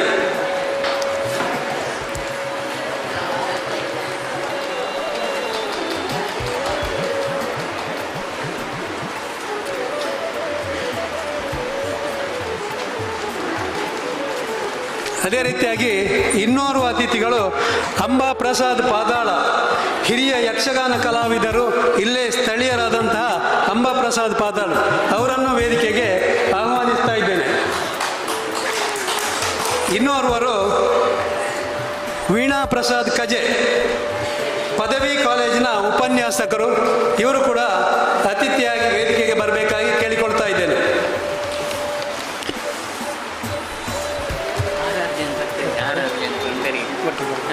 ಮತ್ತೆ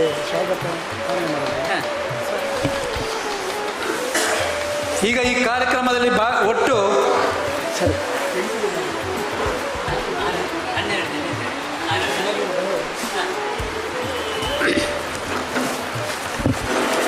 ಈಗ ಬಹುಶಃ ಕತೆ ಪ್ರಸ್ತುತಪಡಿಸುವಂತಹವರು ವೇದಿಕೆಗೆ ಬರಬೇಕು. ಸತೀಶ್ ಬಿಳಿಯೂರು,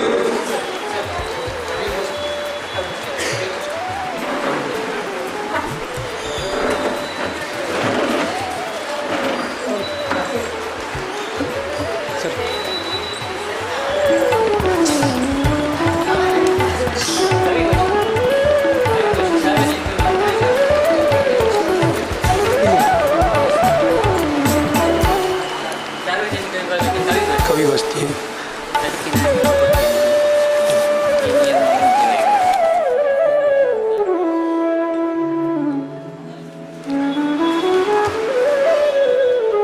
ಸತೀಶ್ ಬಿಳಿಯೂರು, ನವ್ಯಶ್ರೀ ಸ್ವರ್ಗ, ಶಶಿಕಲಾ ಭಾಸ್ಕರ್ ದೈಲ, ಕೇಶವ ನೆಲ್ಯಾಡಿ, ಚಂದ್ರಹಾಸ ಬಂದಾರು, ಸುರೇಶ್ ಚಾರ್ವಾಕ. 16 ಜನ ಯಾರಂತ ಹೇಳಿ. ಸಾರ್ವಜನಿಕ ವಿಭಾಗದ ಕವಿಗೋಷ್ಠಿಯಲ್ಲಿ ಪಾಲ್ಗೊಳ್ಳುವ ಕವಿ ಮನಗಳ ಗಮನಕ್ಕೆ, ನಿಮ್ಮ ಕವನ ಸ್ವರಚಿತವಾಗಿದ್ದು ವಾಚನಕ್ಕೆ ಉಪಯೋಗಿಸುವಂತಿರಬೇಕು. ಪುಸ್ತಕ ಮತ್ತು ಕಾಗದದ ಹಾಳೆಯಲ್ಲಿ ಬರೆದು ತಂದು ವಾಚಿಸಬೇಕು. ನಿಮ್ಮ ಕವನ ವಾಚಿಸಿದ ನಂತರ ದಯವಿಟ್ಟು ಇನ್ನೊಬ್ಬರ ಕವಿತೆಗೆ ಕಿವಿಯಾಗುವ ಮನ ನಿಮ್ಮದಾಗಿರಬೇಕು. ಪ್ರತಿಯೊಬ್ಬರ ಕವನ ವಾಚನ ಮುಗಿದ ಮೇಲೆ ಪ್ರೋತ್ಸಾಹಿಸಲು ನಿಮ್ಮ ಕರದಾಡನವಿರಬೇಕು. ನಿಮ್ಮ ಇರುವಿಕೆಗಾಗಿ ಕಾರ್ಯಕ್ರಮದಿಂದ ತಕ್ಷಣ ನೋಂದಣಿ ಮಾಡಿಕೊಳ್ಳಿ ತಮ್ಮ ಪರಿಚಯದೊಂದಿಗೆ. ಬಹುಶಃ ನಮ್ಮ ಈ ಕವಿಗೋಷ್ಠಿಯ ವೇದಿಕೆಯಲ್ಲಿರುವಂತಹ ಅತಿಥಿಗಳನ್ನು ಸ್ವಾಗತಿಸ್ತಾ ಇದ್ದೇನೆ. ಇದರಲ್ಲಿ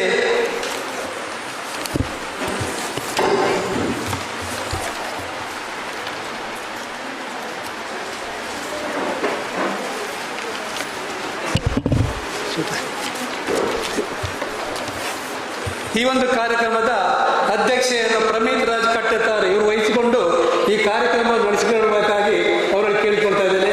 ಅವರಿಗೂ ಸ್ವಾಗತವನ್ನು ಬಯಸ್ತಾ ಇದ್ದೇನೆ.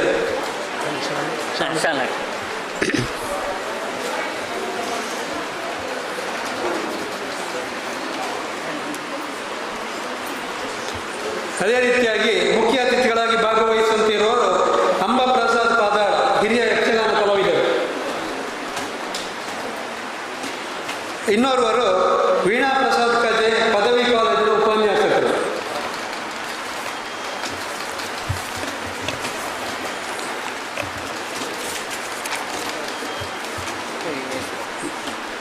ಈಗ ಪ್ರಪ್ರಥಮವಾಗಿ ಸತೀಶ್ ಬಿಳಿಯೂರು ಅವರು ತಮ್ಮ ಕಥಾ ಸಂಕಲನ ವಾಚಿಸಬೇಕಾಗಿ ಕೇಳಿಕೊಳ್ತಾ ಇದ್ದೀನಿ. ಕವಿ ಎಲ್ಲರಿಗೂ ನಮಸ್ಕಾರ. ನನ್ನ ಕವನದ ಶೀರ್ಷಿಕೆ ಮುಖವಾಡ ತಪ್ಪು. ಈ ಪ್ರಪಂಚದಲ್ಲಿ ಕೇಳುವರೆಲ್ಲ ಗೋಳು, ಇಲ್ಲಿ ಮುಖವಾಡ ತೊಟ್ಟ ಜನರ ಬಾಳು. ಜಾತಿ ಧರ್ಮದ ನಡುವೆ ಮೇಲು ಕೀಳು, ಮೂಢನಂಬಿಕೆಯಿಂದ ಸಮಾಜ ಮಾಡುವ ಕೆಲಸದಲ್ಲಿ ಹಾಕುವರು ಕಣ್ಣ, ಕಷ್ಟದಲ್ಲಿ ಇದ್ದರೆ ಯಾರು ಹಾಕಲ್ಲ ಅಣ್ಣ. ಹಣವಿದ್ದರೆ ಓಡೋಡಿ ಬಂದು ಕಟ್ಟುವರು ಬೆನ್ನ, ನಗು ನಗುತ್ತಾ ಮಾತಾಡಿಸುವರು ನಿನ್ನ. ದುಃಖವಿರುವಾಗ ಹತ್ತಿರ ಸುರಿಯದವರು, ಸುಖವಿದ್ದಾಗ ಓಡೋಡಿ ಬರುವ ಜನರು. ನಿನ್ನಿಂದ ಲಾಭವಿದ್ದಾಗ ಎದುರು ನಿಲ್ಲುವರು, ನಷ್ಟವಾದಾಗ ಗುರುತಿಲ್ಲದಂತೆ ನಟಿಸುವರು. ಆಸ್ತಿ ಐಶ್ವರ್ಯ ಇರುವಾಗ ಎಲ್ಲ ನಮ್ಮವರು, ಎಲ್ಲ ಕಳೆದುಕೊಂಡಾಗ ನೀನ್ಯಾರು ಕೇಳುವರು. ಸಮಸ್ಯೆಗೆ ಸ್ಪಂದಿಸುವವರೇ ಇಲ್ಲ ಯಾರು, ಇಲ್ಲಿ ಎಲ್ಲ ನಿಂದಿಸುವವರೇ ಇರುವರು. ಧನ್ಯವಾದ.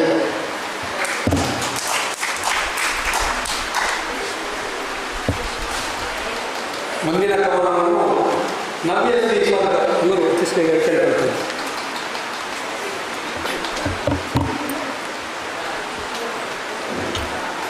ಎಲ್ಲರಿಗೂ ನಮಸ್ಕಾರ. ನಾನಿವತ್ತು ವಾಚಿಸುತ್ತಿರುವಂತಹ ಕವನ ಕನ್ನಡದ ಬಗ್ಗೆ. ಕನ್ನಡ ಅಂತ ಹೇಳಿದ್ರೆ ನಾನು ಹುಟ್ಟಿರುವಂಥದ್ದು ಕೇರಳದಲ್ಲಿ, ಅದಕ್ಕೋಸ್ಕರ ಕೇರಳದಲ್ಲಿ ಕಾಸರಗೋಡಿನ ಕನ್ನಡ ಹೇಗುಂಟು, ಕಾಸರಗೋಡಿನ ಕನ್ನಡದ ಪರಿಸ್ಥಿತಿ ಹೇಗುಂಟು ಅನ್ನೋದ್ರ ಬಗ್ಗೆ ಇವತ್ತು ಕವನವನ್ನ ವಾಚಿಸ್ತಾ ಇದ್ದೇನೆ.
ನೀನಿದ್ದು ಬೆಳೆಯುತ್ತಿರುವೆ ಮಲತಾಯಿಯ ಸಂಗಡ.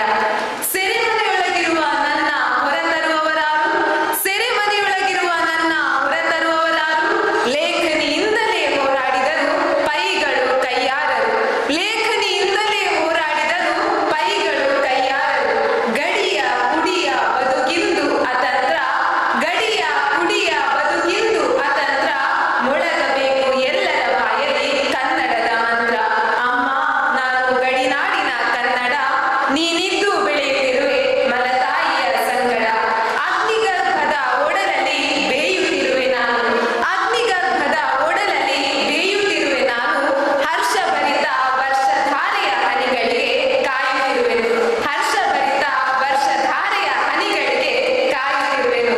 ಒಂದು ಬಾರಿ ಕೇಳಿಸಮ್ಮ ನನ್ನಯ ಕೂಗನು, ಒಂದು ಬಾರಿ ಕೇಳಿಸಮ್ಮ ನನ್ನಯ ಕೂಗನು, ಬಯಸುತ್ತಿದೆ ಸದಾ ನಿನ್ನ ಸಾಂಗತ್ಯವನ್ನು, ಬಯಸುತ್ತಿದೆ ಸದಾ ನಿನ್ನ ಸಾಂಗತ್ಯವನ್ನು. ಅಮ್ಮ ನಾನು ಗಡಿನಾಡಿನ ಕನ್ನಡ, ನೀನಿದ್ದು ಬೆಳೆಯುತ್ತಿರುವೆ ಮಲತಾಯಿಯ ಸಂಗಡ, ನೀನಿದ್ದು ಬೆಳೆಯುತ್ತಿರುವೆ ಮಲತಾಯಿಯ ಸಂಗಡ.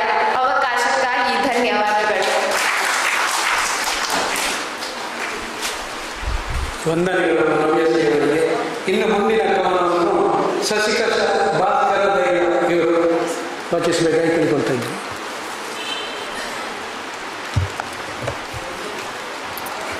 ನಾನು ಗಜಲ್ ಓದ್ತಿದ್ದೇನೆ. ಸುರಿವ ಮಳೆಗೆ ಹೊಲದಿ ದುಡಿದು ಫಸಲು ಬೆಳೆದು ಮೆರೆದೆಯ ನೀನು, ಸುರಿವ ಮಳೆಗೆ ಹೊಲದಿ ದುಡಿದು ಫಸಲು ಬೆಳೆದು ಮೆರೆದೆಯ ನೀನು, ಹಸಿದ ಹೊಟ್ಟೆಗೆ ತುತ್ತು ಅನ್ನದ ಭಿಕ್ಷೆಯನ್ನು ಕೊಡಲು ಕರೆದೆಯ ನೀನು, ಹಸಿದ ಹೊಟ್ಟೆಗೆ ತುತ್ತು ಅನ್ನದ ಭಿಕ್ಷೆಯನ್ನು ಕೊಡಲು ಕರೆದೆಯ ನೀನು. ಬದುಕ ಹಾದಿಯಲ್ಲಿ ನೆಲೆಯನ್ನು ಹುಡುಕುತ್ತಾ, ಬದುಕ ಹಾದಿಯಲ್ಲಿ ನೆಲೆಯನ್ನು ಹುಡುಕುತ್ತಾ ಹೋದಾಗ ಸುಖದ ಬೆಳಕು ಕಾಣಲಿಲ್ಲವೇ, ಸುಖದ ಬೆಳಕು ಕಾಣಲಿಲ್ಲವೇ. ಮರೆತ ಮೌನಕ್ಕೆ ಸವಿರುಚಿಯ ಪದಗಳನ್ನು ಪೋಣಿಸಿ, ಮರೆತ ಮೌನಕ್ಕೆ ಸವಿರುಚಿಯ ಪದಗಳನ್ನು ಪೋಣಿಸಿ ಕವನ ಬರೆದೆಯ ನೀನು, ಕವನ ಬರೆದೆಯ ನೀನು. ಉತ್ತರ ಸಿಗದೆ ಪ್ರಶ್ನೆಯಾಗಿ ಉಳಿದಿಹ, ಉತ್ತರ ಸಿಗದೆ ಪ್ರಶ್ನೆಯಾಗಿ ಉಳಿದಿಹ. ಸಾಲದ ಚಿಂತೆಯಲ್ಲಿ ಮನವು ಕರಗಿತು, ಸಾಲದ ಚಿಂತೆಯಲ್ಲಿ ಮನವು ಕರಗಿತು. ನ್ಯಾಯದ ಯುದ್ಧಕ್ಕೆ ಹೊರಟು ನಿಂತಾಗ ಧೈರ್ಯದ ಶಕ್ತಿಯನ್ನು ತೊರೆದೆಯ ನೀನು, ನ್ಯಾಯದ ಯುದ್ಧಕ್ಕೆ ಹೊರಟು ನಿಂತಾಗ ಧೈರ್ಯದ ಶಕ್ತಿಯನ್ನು ತೊರೆದೆಯ ನೀನು. ಅಕ್ಷಯ ಪಾತ್ರೆಯಲ್ಲಿ ಬರಿದಾಗದ ಸಂಪತ್ತನ್ನು, ಅಕ್ಷಯ ಪಾತ್ರೆಯಲ್ಲಿ ಬರಿದಾಗದ ಸಂಪತ್ತನ್ನು ಕಾಪಾಡಲು ದೇವರಾಗಿ ಒಲಿದು ಬಂದವನು, ಕಾಪಾಡಲು ದೇವರಾಗಿ ಒಲಿದು ಬಂದವನು. ಹಸಿರ ಇಲೆಗೆ ಉಸಿರ ಜೀವ ನೀಡುತ್ತಾ, ಹಸಿರ ಇಲೆಗೆ ಉಸಿರ ಜೀವ ನೀಡುತ್ತಾ ಪ್ರೀತಿಯಿಂದ ಕೊರೆದೆಯ ನೀನು, ಪ್ರೀತಿಯಿಂದ ಕೊರೆದೆಯ ನೀನು. ಬಾನಲಿ ಶಶಿಯು ನಗುತ್ತ ನಿಂತಾಗ, ಬಾನಲಿ ಶಶಿಯು ನಗುತ್ತ ನಿಂತಾಗ ಹೃದಯ ದೇಗುಲವು ನಂದಾದೀಪವಾಗಿ ಉರಿಯಿತು, ಹೃದಯ ದೇಗುಲವು ನಂದಾದೀಪವಾಗಿ ಉರಿಯಿತು. ದೇಶದ ಬೆನ್ನೆಲುಬಾಗಿ ಅರಿವನ್ನು ಮೂಡಿಸಲು, ದೇಶದ ಬೆನ್ನೆಲುಬಾಗಿ ಅರಿವನ್ನು ಮೂಡಿಸಲು ಇತಿಹಾಸ ಪುಟಗಳನ್ನು ತೆರೆದೆಯ ನೀನು, ಇತಿಹಾಸ ಪುಟಗಳನ್ನು ತೆರೆದೆಯ ನೀನು. ವಂದನೆಗಳು.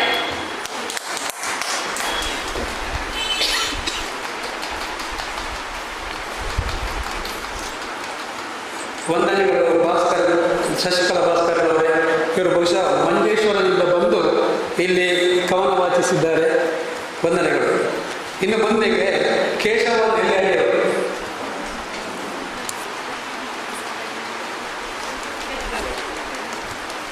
ನಮಸ್ಕಾರ ಎಲ್ಲರಿಗೂ. ನನ್ನ ಕವನದ ಶೀರ್ಷಿಕೆ ಮಲೆ ಹನಿ.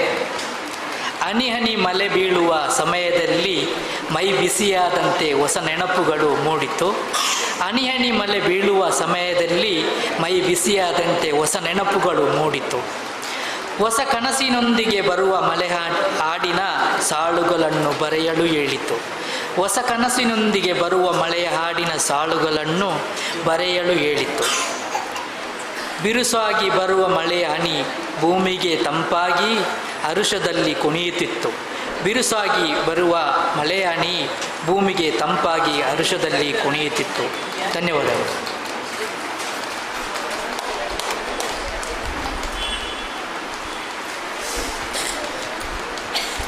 ವಂದನೆಗಳು ಕೇಶವನಲ್ಲಿ ಅಡಿಯವರಿಗೆ. ಇನ್ನು ಮುಂದಕ್ಕೆ ಚಂದ್ರ ಕವನ ವಾಚಿಸಬೇಕು ಹೇಳ್ಕೊಡ್ತೇನೆ.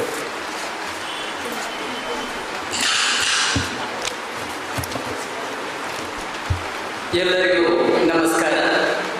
ನನ್ನ ಕವನದ ಶೀರ್ಷಿಕೆ ಸುಟ್ಟು ಬಿಡು ದ್ವೇಷ. ಹುಟ್ಟು ಸಾವಿನ ಅಂತರದಲ್ಲಿ ಕೊಂಡು ಹೋಗುವುದು ಏನಿದೆ? ಹುಟ್ಟು ಸಾವಿನ ಅಂತರದಲ್ಲಿ ಕೊಂಡು ಹೋಗುವುದು ಏನಿದೆ? ಬಿಟ್ಟು ಹೋಗುವ ಆಸ್ತಿಯ ಆಸೆ ಪಡುವೆ ಸುಮ್ಮಗೆ. ಬಿಟ್ಟು ಹೋಗುವ ಆಸ್ತಿಯ ಆಸೆ ಪಡುವೆ ಸುಮ್ಮಗೆ. ಕೊಟ್ಟು ಹೋಗುವ ದೇಹವು 4 ದಿನದ ಮಾತ್ರಕ್ಕೆ. ಕೊಟ್ಟು ಹೋಗುವ ದೇಹವು 4 ದಿನದ ಮಾತ್ರಕ್ಕೆ. ಇಟ್ಟು ನೋಡು ಪ್ರೀತಿ ಸ್ನೇಹವ ಉಳಿಯುವುದೊಂದೇ ಹೆಸರಿಗೆ. ಇಟ್ಟು ನೋಡು ಸ್ನೇಹ ಪ್ರೀತಿಯ ಉಳಿಯುವುದೊಂದೇ ಹೆಸರಿಗೆ.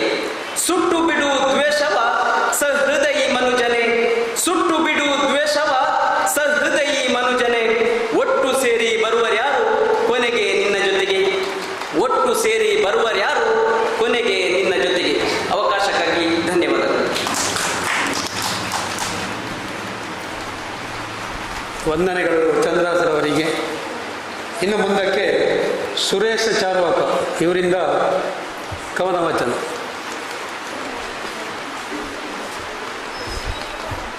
ನನ್ನ ಹೆಸರು ಸುರೇಶ್ ಕುಮಾರ್ ಚಾರ್ವಾಕ.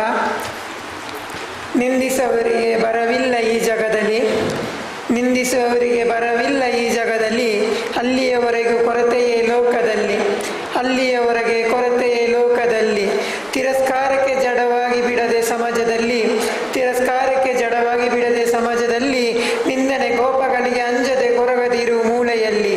ನಿಂದನೆಗಳು ಕೋಪಗಳಿಗೆ ಅಂಜದೆ ಕೂಗದಿರು ಮೂಲೆಯಲ್ಲಿ. ಸಕಲ ಕಷ್ಟದಲ್ಲೂ ಹೊಸತಲಿಯಾಗಿ ಪಾದವಿಡು ವಿಜಯದ ಪತಾಕೆಯಲ್ಲಿ. ಸಕಲ ಕಷ್ಟಗಳಲ್ಲೂ ಹೊಸತಲಿಯಾಗಿ ಪಾದವಿಡು ವಿಜಯದ ಪತಾಕೆಯಲ್ಲಿ. ಅವಕಾಶಕ್ಕಾಗಿ ಧನ್ಯವಾದಗಳು.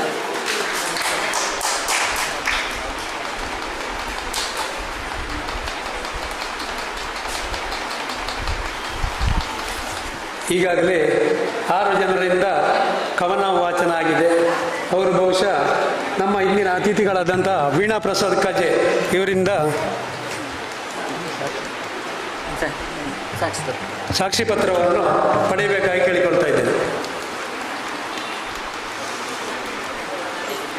ಸತೀಶ್ ಬಿಳಿಯವರು ಇವರಿಗೆ.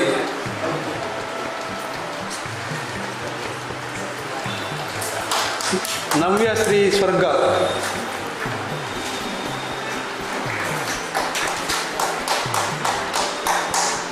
ಶಶಿಕಲಾ ಭಾಸ್ಕರ್ ಬೈಲಾ ಇವರಿಗೆ.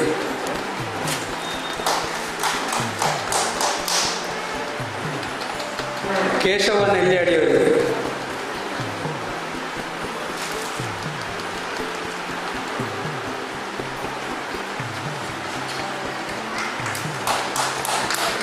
ಚಂದ್ರಹಾಸ್ ಬಂಗಾರವರು ಇವರಿಗೆ.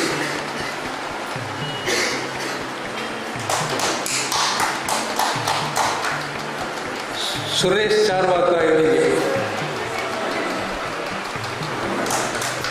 ಸಾಕ್ಷಿ ಪತ್ರವನ್ನು ವಿತರಿಸಿದ ವೀಣಾ ಪ್ರಸಾದ್ ಕಜೆ ಹಾಗೂ ಪಡ್ಕೊಂಡ ಎಲ್ಲರಿಗೂ ವಂದನೆಗಳು. ಬಹುಶಃ ಇನ್ನು ಮುಂದಿನ 6 ಜನರಿಗೆ ಸ್ಥಳಾವಕಾಶವನ್ನು ಮಾಡಿಕೊಡ್ಬೇಕಾಗಿ ನಿಮ್ಮಲ್ಲಿ ಕೇಳಿಕೊಳ್ತಾ ಇದ್ದೇನೆ. ಇನ್ನು ಮುಂದಕ್ಕೆ ಸುನೀತಾ ಶ್ರೀರಾಮ್, ವೈಶಾಲಿ ಬೆಳ್ಳಿಪಾಡಿ ಅತಿಥಿಗಳು ವೇದಿಕೆಯಲ್ಲಿರಿ. ವೈಶಾಲಿ ಬೆಳ್ಳಿಪಾಡಿ, ಅಪೂರ್ವ ಕಾರಂತ್, ರಶ್ಮಿತಾ ಸುರೇಶ್, ವಿಂದ್ಯಾ ಎಸ್ ರೈ, ನವ್ಯ ಪ್ರಸಾದ್.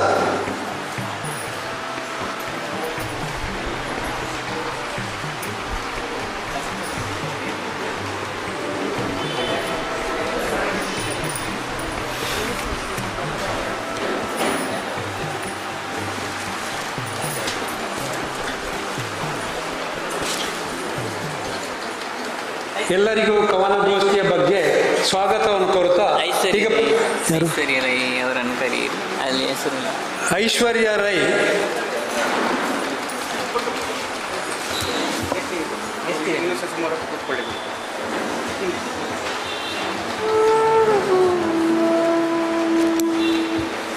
ಇವರೆಲ್ಲರಿಗೂ ಸ್ವಾಗತವನ್ನು ಕೋರ್ತಾ ಸುನೀತಾ ಶ್ರೀರಾಮ್ ಇವರಿಂದ ಪ್ರಪ್ರಥಮವಾಗಿ ಕವನ ವಾಚನ.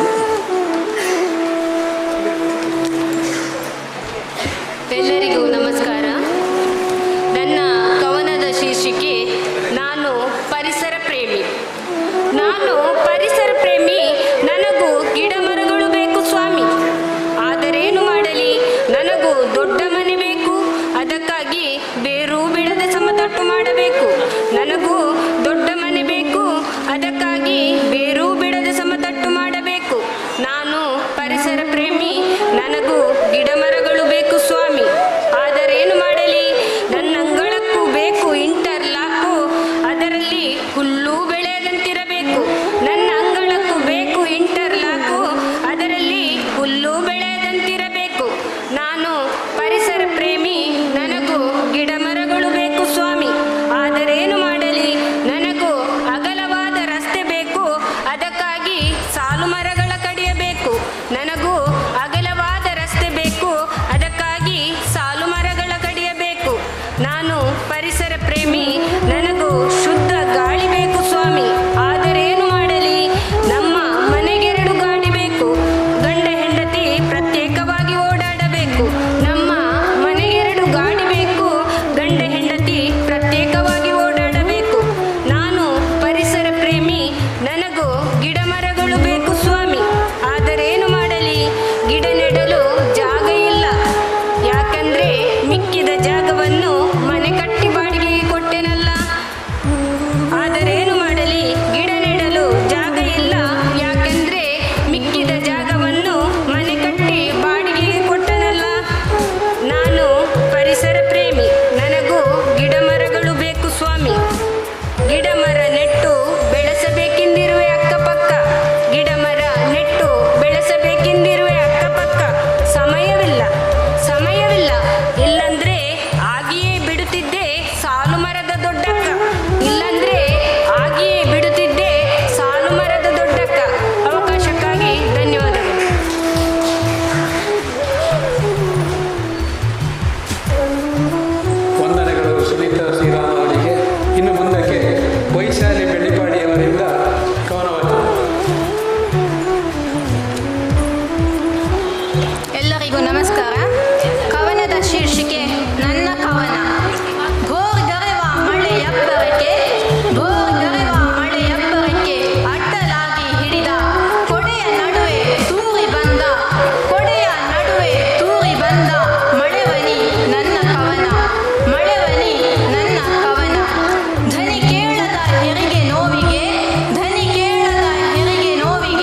ಕಿರಿಚಿದೆ ಬಿತ್ತು ಕೆನ್ನೆ ಮೇಲೆ ಕರತಾಡನ.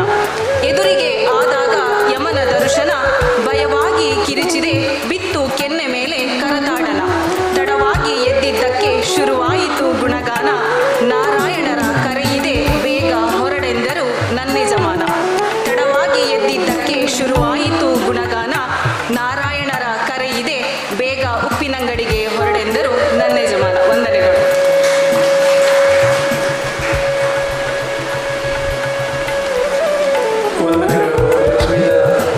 ಸುರೇಶ್ ಅವರಿಗೆ ಇನ್ನು ಬರುವುದಕ್ಕೆ ವಿದ್ಯಾಭ್ಯಾಸದ ಗುರುವಿದೆ.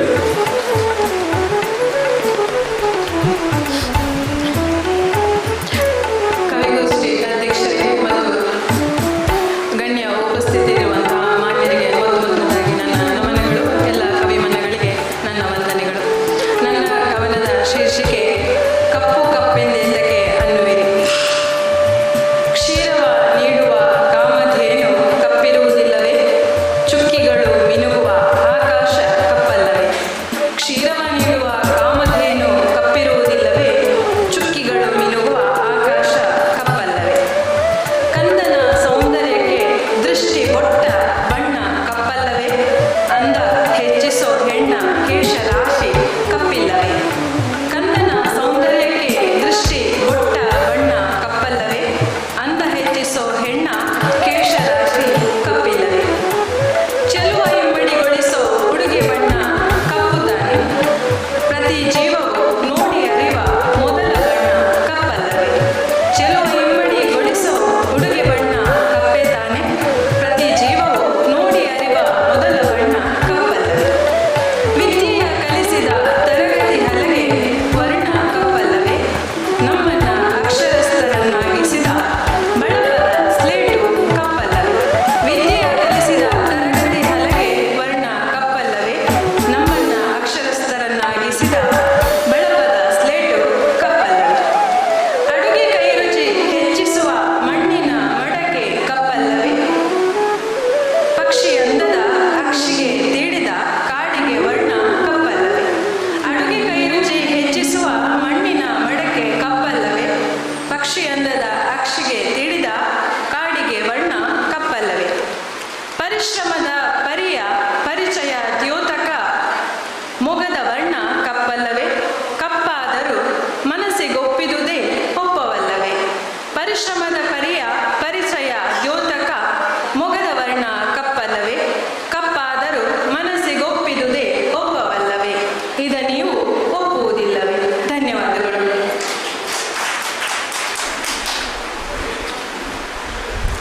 ವಂದನೆಗಳು ವಿದ್ಯಾಭ್ಯಾಸದವರಿಗೆ.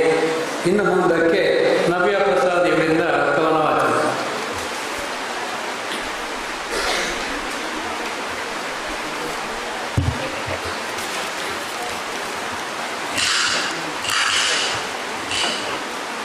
ನನ್ನ ಕವನದ ಶೀರ್ಷಿಕೆ ಬಾಲ್ಯ. ಅರಿವಿಲ್ಲದ ಬಾಲ್ಯ ಅರ್ಥವಾಗುತ್ತಿದೆ ಈಗ ಅದರ ಮೌಲ್ಯ.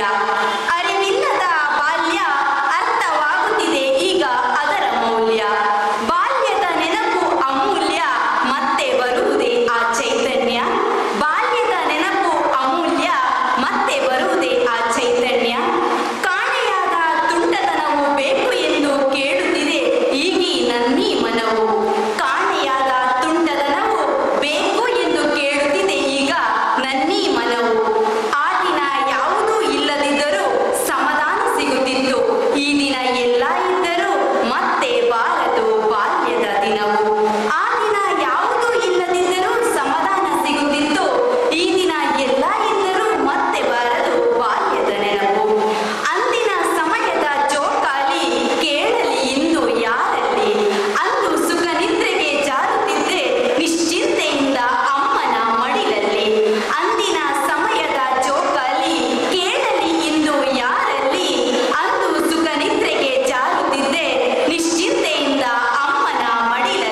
ವಂದನೆಗಳು ನವ್ಯ ಪ್ರಸಾದ್ರವರಿಗೆ.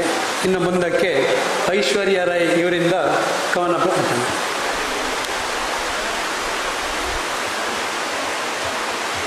ನನ್ನ ಕವನದ ಶೀರ್ಷಿಕೆ ಅಮ್ಮ. ಅಮ್ಮನ ಪ್ರೀತಿ ಅದ್ಭುತ, ಆಕೆ ತನ್ನ ಮಕ್ಕಳಲ್ಲಿ ತೋರುವ ಪ್ರೀತಿ ಅತ್ಯದ್ಭುತ. ಅಮ್ಮನ ಪ್ರೀತಿ ಅದ್ಭುತ, ಆಕೆ ತನ್ನ ಮಕ್ಕಳಲ್ಲಿ ತೋರುವ ಪ್ರೀತಿ ಅತ್ಯದ್ಭುತ. ಕೋಟಿ ಕೋಟಿ ಜನ್ಮ ಇದ್ದರೂ ಅವಳ ಋಣ ತೀರಿಸಲಾಗದು. ಮಕ್ಕಳು ತಪ್ಪು ದಾರಿ ಹಿಡಿದಾಗ ಅವಳ ತಿದ್ದುವ ಗುಣ ವರ್ಣಿಸಲಾಗದು. ಕೋಟಿ ಕೋಟಿ ಜನ್ಮ ಇದ್ದರೂ ಅವಳ ಋಣ ತೀರಿಸಲಾಗದು. ಮಕ್ಕಳು ತಪ್ಪು ದಾರಿ ಹಿಡಿದಾಗ ತಿದ್ದುವ ಗುಣ ವರ್ಣಿಸಲಾಗದು. ಮಕ್ಕಳನ್ನು ಸರಿ ಮಾಡುವವಳು ಅಮ್ಮ, ತನ್ನ ಪ್ರೀತಿ ಕಾಳಜಿಗೆ ಬೆಲೆ ಕಟ್ಟಲಾಗದು ಅಮ್ಮ. ಮಕ್ಕಳನ್ನು ಸರಿ ಮಾಡುವವಳು ಅಮ್ಮ, ತನ್ನ ಪ್ರೀತಿ ಕಾಳಜಿಗೆ ಬೆಲೆ ಕಟ್ಟಲಾಗದು ಅಮ್ಮ.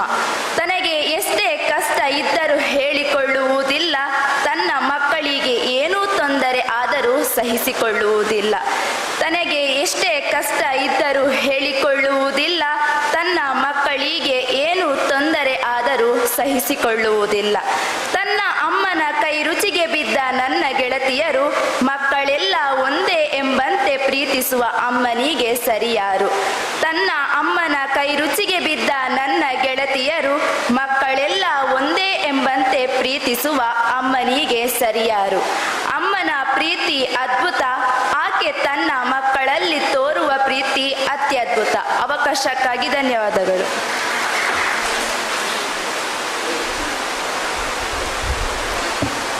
ವಂದನೆಗಳು ಐಶ್ವರ್ಯ ರೈ ಅವರಿಗೆ.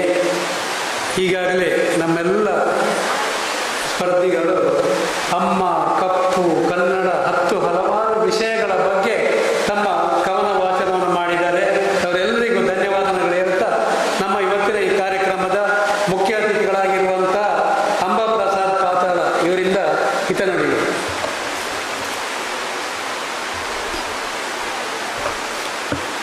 ಜೈ ಭುವನೇಶ್ವರಿ. ಕನ್ನಡಾಂಬೆಯ ಮಕ್ಕಳು ನಾವೆಲ್ಲ. ಕನ್ನಡ ನಾಡಿನಲ್ಲಿ ಹುಟ್ಟಿದಂತಹ ನಾವುಗಳು ಕನ್ನಡ ಸಾಹಿತ್ಯ ಇದನ್ನು ಬೆಳೆಸಬೇಕು, ಉಳಿಸಬೇಕೆಂಬ ನೆಲೆಯಲ್ಲಿ ನಾವಿಲ್ಲೆಲ್ಲ ಹೆಣಗಾಡುತ್ತಾ ಇದ್ದೇವೆ. ಹಾಗೆ ದೇಶದಲ್ಲಾಗಲಿ, ರಾಜ್ಯದಲ್ಲಾಗಲಿ, ಹಾಗೆ ತಾಲೂಕು ಮಟ್ಟದಲ್ಲಾಗಲಿ, ಹಾಗೆ ಗ್ರಾಮದಲ್ಲಿ. ಈಗ ನಾವು ಗ್ರಾಮ ಮಟ್ಟದಲ್ಲಿ ಇವತ್ತು ಉಪ್ಪಿನಂಗಡಿಯ ಈ ಗ್ರಾಮದಲ್ಲಿ ನಾವು ಈ ಸಾಹಿತ್ಯವನ್ನು ಉಳಿಸುವಲ್ಲಿ ನಾವೊಂದು ಸಭೆಯಲ್ಲಿ ನನಗೊಂದು ಅವಕಾಶವನ್ನು ಕೊಟ್ಟದ್ದಕ್ಕೆ ನಾನು ಸಂತೋಷ ಪಡ್ತೇನೆ. ಈ ಊರಿನ ಮನೆ ಆದಂತಹ ನಾನು ಯಕ್ಷಗಾನ ಒಬ್ಬ ಕಲಾವಿದ. ಯಕ್ಷಗಾನದಲ್ಲಿ ನಾವು ಕನ್ನಡ ಸಾಹಿತ್ಯವನ್ನು ಉಳಿಸುವಲ್ಲಿ ಬಹಳಷ್ಟು ನಾವು ಹೆಣಗಾಡುತ್ತಾ ಇದ್ದೇವೆ.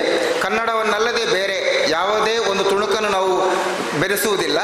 ತುಳು ಸಾಹಿತ್ಯವನ್ನು ಮಾತಾಡುವಾಗ ತುಳುವನ್ನೇ ಮಾತನಾಡುತ್ತಾ ಹೋಗ್ತೇವೆ. ಹೀಗೆ ತುಳು ಸಾಹಿತ್ಯವನ್ನು, ಕನ್ನಡ ಸಾಹಿತ್ಯವನ್ನು ಬೆಳೆಸುವಲ್ಲಿ ಯಕ್ಷಗಾನ ಕಲೆಗಳಲ್ಲಿ ಅಭಿರುಚಿ ಹೊಂದಿದಂಥ ನಾವು ಕಲಾವಿದರು ಈ ರೂಪದಲ್ಲಿ ನಾವು ಹೆಣಗಾಡುತ್ತಾ ಇದ್ದೇವೆ. ಈ ಜಗತ್ತನ್ನೇ ಕಾಪಾಡುವಂತಹ ತಾಯಿ ತಂದೆಯರು ಪರಮೇಶ್ವರ ಹಾಗೂ ಪರಮೇಶ್ವರಿ. ಆ ಈಶ್ವರ ಪಾರ್ವತಿಯರು ಒಮ್ಮೆ ಕೈಲಾಸದಲ್ಲಿ ಇರುವಾಗ ಅವರಿಗೆ ಯೋಗ ಭಾಗ್ಯದ ಬಗ್ಗೆ ಒಂದು ತುಣುಕನ್ನು ಈ ಲೋಕಕ್ಕೆ ಕೊಡಬೇಕು ಅಂತ ಆಯ್ತಂತೆ. ಯೋಗ ಬೇರೆ, ಭಾಗ್ಯ ಬೇರೆ.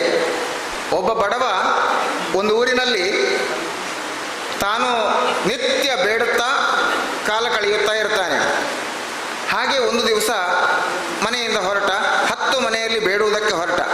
ಬೇಡುತ್ತಾ ಬೇಡುತ್ತಾ ಹೋಗುವಾಗ ಈ ತಾಯಿ ಮನಸ್ಸು ಅಂದರೆ ಜಗದೀಶ್ವರಿ, ಲೋಕಮಾತೆ ಪಾರ್ವತಿ ದೇವಿ, ಆ ತಾಯಿ ಭುವನೇಶ್ವರಿ ಅವಳೇನು ಮಾಡ್ತಾಳೆ, ಈ ಪಾಪದ ಬಡಪಾಯಿಗೆ ಸ್ವಲ್ಪ ಸಂಪತ್ತನ್ನು ಕೊಡಬೇಕು ನೀವು ಅಂತ ತನ್ನ ಗಂಡನಲ್ಲಿ ಒತ್ತಾಯ ಮಾಡ್ತಾಳೆ.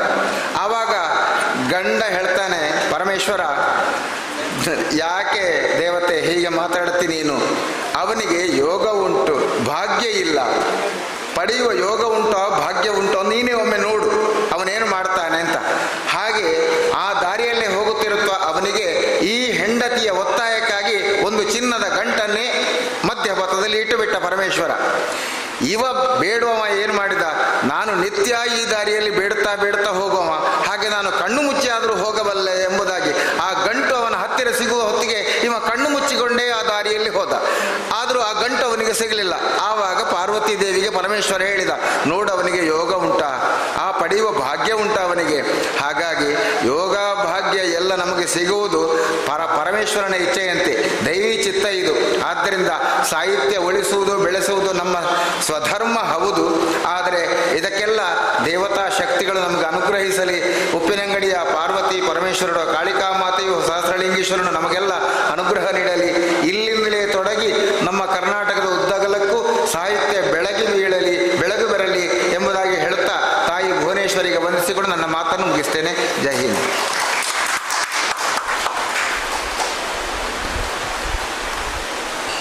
ಬಹುಶಃ ನಮ್ಮ ಇಲ್ಲಿಯ ಕಲೆಯಾದಂಥ ಯಕ್ಷಗಾನ ಈ ಕನ್ನಡ ಸಾಹಿತ್ಯ ಪರಿಷತ್ತಿಗೆ ಯಾವ ರೀತಿ ಪೂರಕವಾಗಿದೆ ಅಂತ ಹೇಳೋದನ್ನು ಹಾಗೂ ಕಥೆಯ ಮುಖಾಂತರ ಅದನ್ನು ಚೆನ್ನಾಗಿ ತಿಳಿಸಿಕೊಟ್ಟಿದ್ದಾರೆ. ಅಂಬಾಬಸ್ತರವರಿಗೆ ವಂದನೆಗಳು. ಈಗ ನಮ್ಮ ಈ ಕಾರ್ಯಕ್ರಮದ ಅಧ್ಯಕ್ಷತೆಯನ್ನು ವಹಿಸಿರುವಂಥ ಪ್ರಮಿತ್ ರಾಜ್ರವರು ಕಟ್ಟೆಚ್ಚ ಇವರು ಮಾತಾಡಬೇಕಾಗಿ ಕೇಳಿಕೊಳ್ತಾ ಇದ್ದಾರೆ.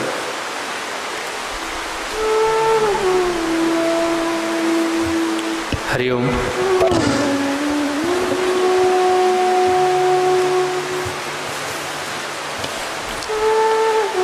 ಆತ್ಮೀಯ ಸಾಹಿತ್ಯ ಮಿತ್ರರೇ, ಆತ್ಮೀಯ ಕವಿಗಳೇ, ಕವಿ ಮಿತ್ರರೇ ಹಾಗೂ ವೇದಿಕೆಯಲ್ಲಿರುವ ಗಣ್ಯರೇ, ಅಧ್ಯಕ್ಷೀಯ ನೆಲೆಯಲ್ಲಿ ನಿಂತು ಮಾತಾಡುವಷ್ಟು ಹಿರಿಯ ವ್ಯಕ್ತಿ ನಾನಲ್ಲ. ಆದರೊಂದು ಅವಕಾಶ ಕೊಟ್ಟಿದ್ದಾರೆ ಉಮೇಶ್ ನಾಯಕರವರು. ಆ ಜವಾಬ್ದಾರಿಯಲ್ಲಿ ಒಂದೆರಡು ಮಾತುಗಳನ್ನು ಆಡುತ್ತೇನೆ.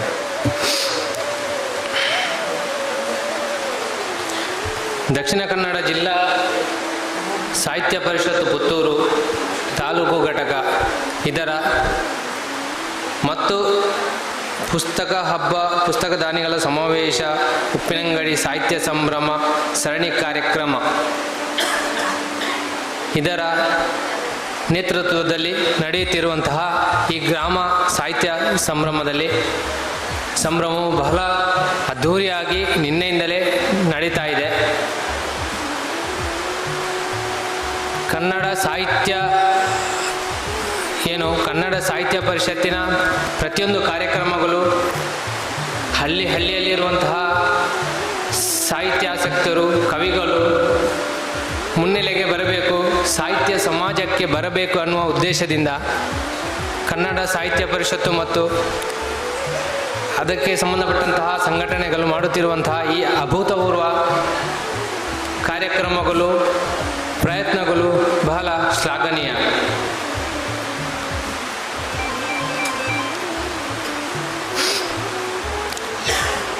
ಇನ್ನು ಈ ಕವಿಗೋಷ್ಠಿ ಬಗ್ಗೆ ಮಾತಾಡಬೇಕಾದ್ರೆ ಎಲ್ಲರೂ ಇಲ್ಲಿ ಹಿರಿಯರು ಇದ್ದೀರಿ. ಈ ಕವನವನ್ನು ವಿಶ್ಲೇಷಣೆ ಮಾಡುವಷ್ಟು ಪ್ರಬುದ್ಧತೆ ನನ್ನಲ್ಲಿ ಇಲ್ಲ. ಯಾಕಂದರೆ ನಾನು ಒಬ್ಬ ಕವಿಯೇ. ಸಾಧ್ಯವಾದಷ್ಟು ಮಟ್ಟಿಗೆ ಕೆಲವೊಂದು ಕವಿಗಳ ಕವನವನ್ನು ವಿಶ್ಲೇಷಣೆ ಮಾಡಲು ಪ್ರಯತ್ನ ಪಡುತ್ತೇನೆ. ಇಲ್ಲಿ ಇವತ್ತು ಕವನ ವಾಚನ ಮಾಡಿರುವಂತಹ ಕೆಲವರಲ್ಲಿ ಒಬ್ಬರು ಗಡಿನಾಡ ಕನ್ನಡದ ಬಗ್ಗೆ ಒಂದು ಕವನವನ್ನು ವಾಚನ ಮಾಡಿದ್ದಾರೆ. ನಿಜವಾಗಿ ಹೇಳಬೇಕಂದ್ರೆ ಆ ಗಡಿನಾಡ ಕನ್ನಡಿಗರಿಗೆ ಗೊತ್ತು ಅಲ್ಲಿ ಯಾವ ರೀತಿ ಹೇಗೆ ಅವರ ಸಮಸ್ಯೆ ಇದೆ ಅನ್ನೋದನ್ನು, ಅದರ ಒಳಾರ್ಥವನ್ನು ಆ ಕವನದಲ್ಲಿ ಅವರು ಸೂಚಿಸಿದ್ದಾರೆ. ಮತ್ತೊಬ್ಬರು ದ್ವೇಷವನ್ನು ಸುಟ್ಟು ಬಿಡುವ ಎಂಬ ಒಳಾರ್ಥವನ್ನು ಇಟ್ಕೊಂಡು ಕವನವನ್ನು ವಾಚನ ಮಾಡಿದ್ದಾರೆ. ಅವರ ಹೆಸರು ಚಂದ್ರಹಾಸ ಅನಿಸುತ್ತೆ. ಅದೇ ರೀತಿ ಮಲ್ಲಿಗೆ ಹೋಲಿಕೆಯಲ್ಲಿ ಒಬ್ಬರು ಕವನ ರಚನೆ ಮಾಡಿದ್ದಾರೆ. ಆ ಮಲ್ಲಿಗೆ ಹೋಲಿಕೆಯಲ್ಲಿ ಬಹಳ ಅದ್ಭುತವಾಗಿ ಅವರು ಕವನ ರಚನೆ ಮಾಡಿದ್ದಾರೆ. ಒಂದು ಬದುಕಿನ ಸಾರಾಂಶವನ್ನು ಅವರು ಚಿತ್ರಣ ಮಾಡಿದ್ದಾರೆ ಅದರಲ್ಲಿ. ಅದೇ ರೀತಿಯಲ್ಲಿ ಮತ್ತೊಬ್ಬರು ಜೀವನದಲ್ಲಿ ಯಾವುದು ಶಾಶ್ವತವಲ್ಲ, ಚಿನ್ನ ಆಗಲಿ ಹಣ ಆಗಲಿ ಒಡವೆ ಆಗಲಿ ಯಾವುದೂ ಶಾಶ್ವತವಲ್ಲ, ಏನಿದ್ರೂ ಕೊನೆಗಳಿಗೆ ಫೋಟೋ ಹಾಕಿ ಒಂದು ಹಾರ ಬೀಳುವುದು ಅಷ್ಟೇ. ಆ ಒಂದು ಸಾರವನ್ನು ತಿಳಿಸುವಂಥ ಒಂದು ಕವನವನ್ನು ಇವತ್ತು ಗೋಷ್ಠಿಯಲ್ಲಿ ವಾಚನ ಮಾಡಿದ್ದಾರೆ. ಮಿತ್ರರೇ, ಕವನವನ್ನು ಯಾರು ಬೇಕಾದರೂ ವಾಚನ ಮಾಡಬಹುದು. ಆದರೆ ನನಗೆ ತಿಳಿದಿರುವಷ್ಟು ಮಟ್ಟಿಗೆ ನಾನೊಂದು ವಿಚಾರವನ್ನು ಅಥವಾ ಕಿವಿ ಮಾತನ್ನು ನಿಮಗೆ ಹೇಳ್ತೇನೆ. ವಿದ್ಯಾರ್ಥಿಗಳಿದ್ದರೆ ಕವನದಲ್ಲಿ ಬಹಳಷ್ಟು ವಿಧಗಳಿವೆ. ಚುಟುಕು, ಹನಿಗವನ, ಕವನ, ಗದ್ಯ ಪದ್ಯ ಹೀಗೆ ಈ ವಿಧದಲ್ಲಿ ನಾವು ಯಾವುದನ್ನು ರಚಿಸ್ತೇವೆ ಅದನ್ನು ನಮಗೆ ಮನವರಿಕೆ ಆಗಿರಬೇಕು, ಅಂದರೆ ನಮ್ಗೆ ಗೊತ್ತಿರಬೇಕು. ನಾವು ಕವನ ಬರೀತೇವೋ ಅದು ಯಾವ ರೀತಿ ಇದೆ, ಪ್ರಾಸಬದ್ಧವಾಗಿದೆಯಾ ಅಥವಾ ಗದ್ಯ ರೂಪದಲ್ಲಿ ಇದೆಯಾ ಅನ್ನೋದು ನಮಗೆ ಅರಿವಿಗೆ ಬರಬೇಕು, ಅಂದರೆ ನಮಗೆ ಗೊತ್ತಿರಬೇಕು. ಮತ್ತು ಚುಟುಕು ಅಂತ ಒಂದು ಸಾಹಿತ್ಯವಿದೆ. ಆ ಚುಟುಕು ಎಷ್ಟು ಸಣ್ಣ ಸಣ್ಣ ಚುಟುಕು ಅಂದರೆ ಸಣ್ಣ ಅಂತ ಅರ್ಥ. ಆ ಸಣ್ಣದಲ್ಲೇ ಒಂದು 2-3 ಸಾಲು ಅಥವಾ 4 ಸಾಲಿನಲ್ಲಿ ನಾವು ಇಡೀ ಸಾರಾಂಶವನ್ನು, ಜೀವನದ ಸಾರಾಂಶ ಆಗಲಿ ಯಾವುದೇ ಒಂದು ಆ ಕವನದ ಆಶಯವನ್ನು ನಾವು ಆ ಚುಟುಕಿನಲ್ಲಿ ತಿಳಿಸ್ತೇವೆ. ಅದೇ ರೀತಿ ಹನಿಗವನ ಅದರಲ್ಲಿ ಪ್ರಾಸ ಬರುತ್ತೆ. ಪ್ರಾಸ ಬರ್ಬೋದು, ಬರದೇ ಇರ್ಬೋದು. ಆದರೆ ಹನಿಗವನದಲ್ಲಿ ಒಂದು 4 ಸಾಲು ಅಥವಾ 6 ಸಾಲಲ್ಲಿ ಇರ್ತದೆ.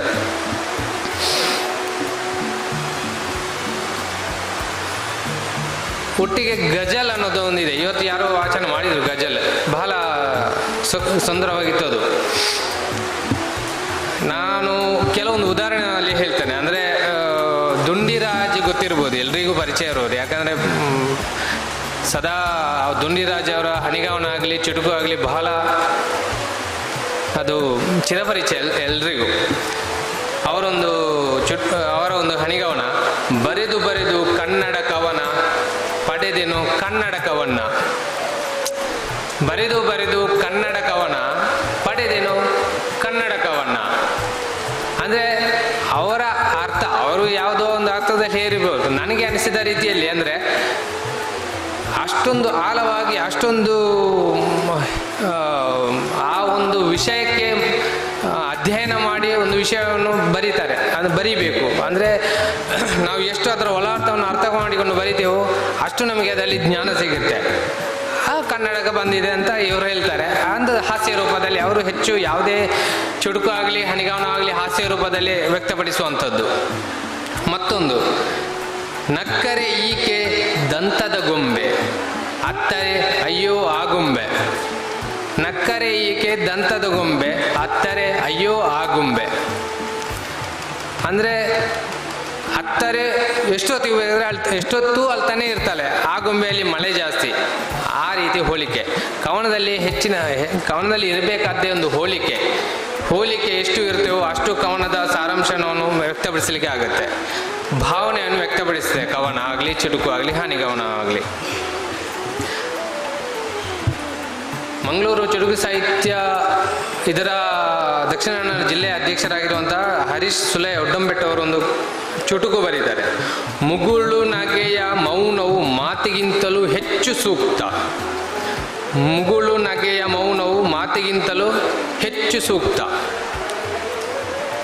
ಅಂದರೆ ಒಂದು ಸಣ್ಣ ಮುಗುಳು ನಗೆಯಲ್ಲಿ ಅದೆಷ್ಟೋ ಮಾತು ಹೇಳುವುದನ್ನು ಆ ನಗೆಯಲ್ಲಿ ಸೂಚಿಸಬಹುದು. ಅದರ ಒಳ ಅರ್ಥ ಅದು.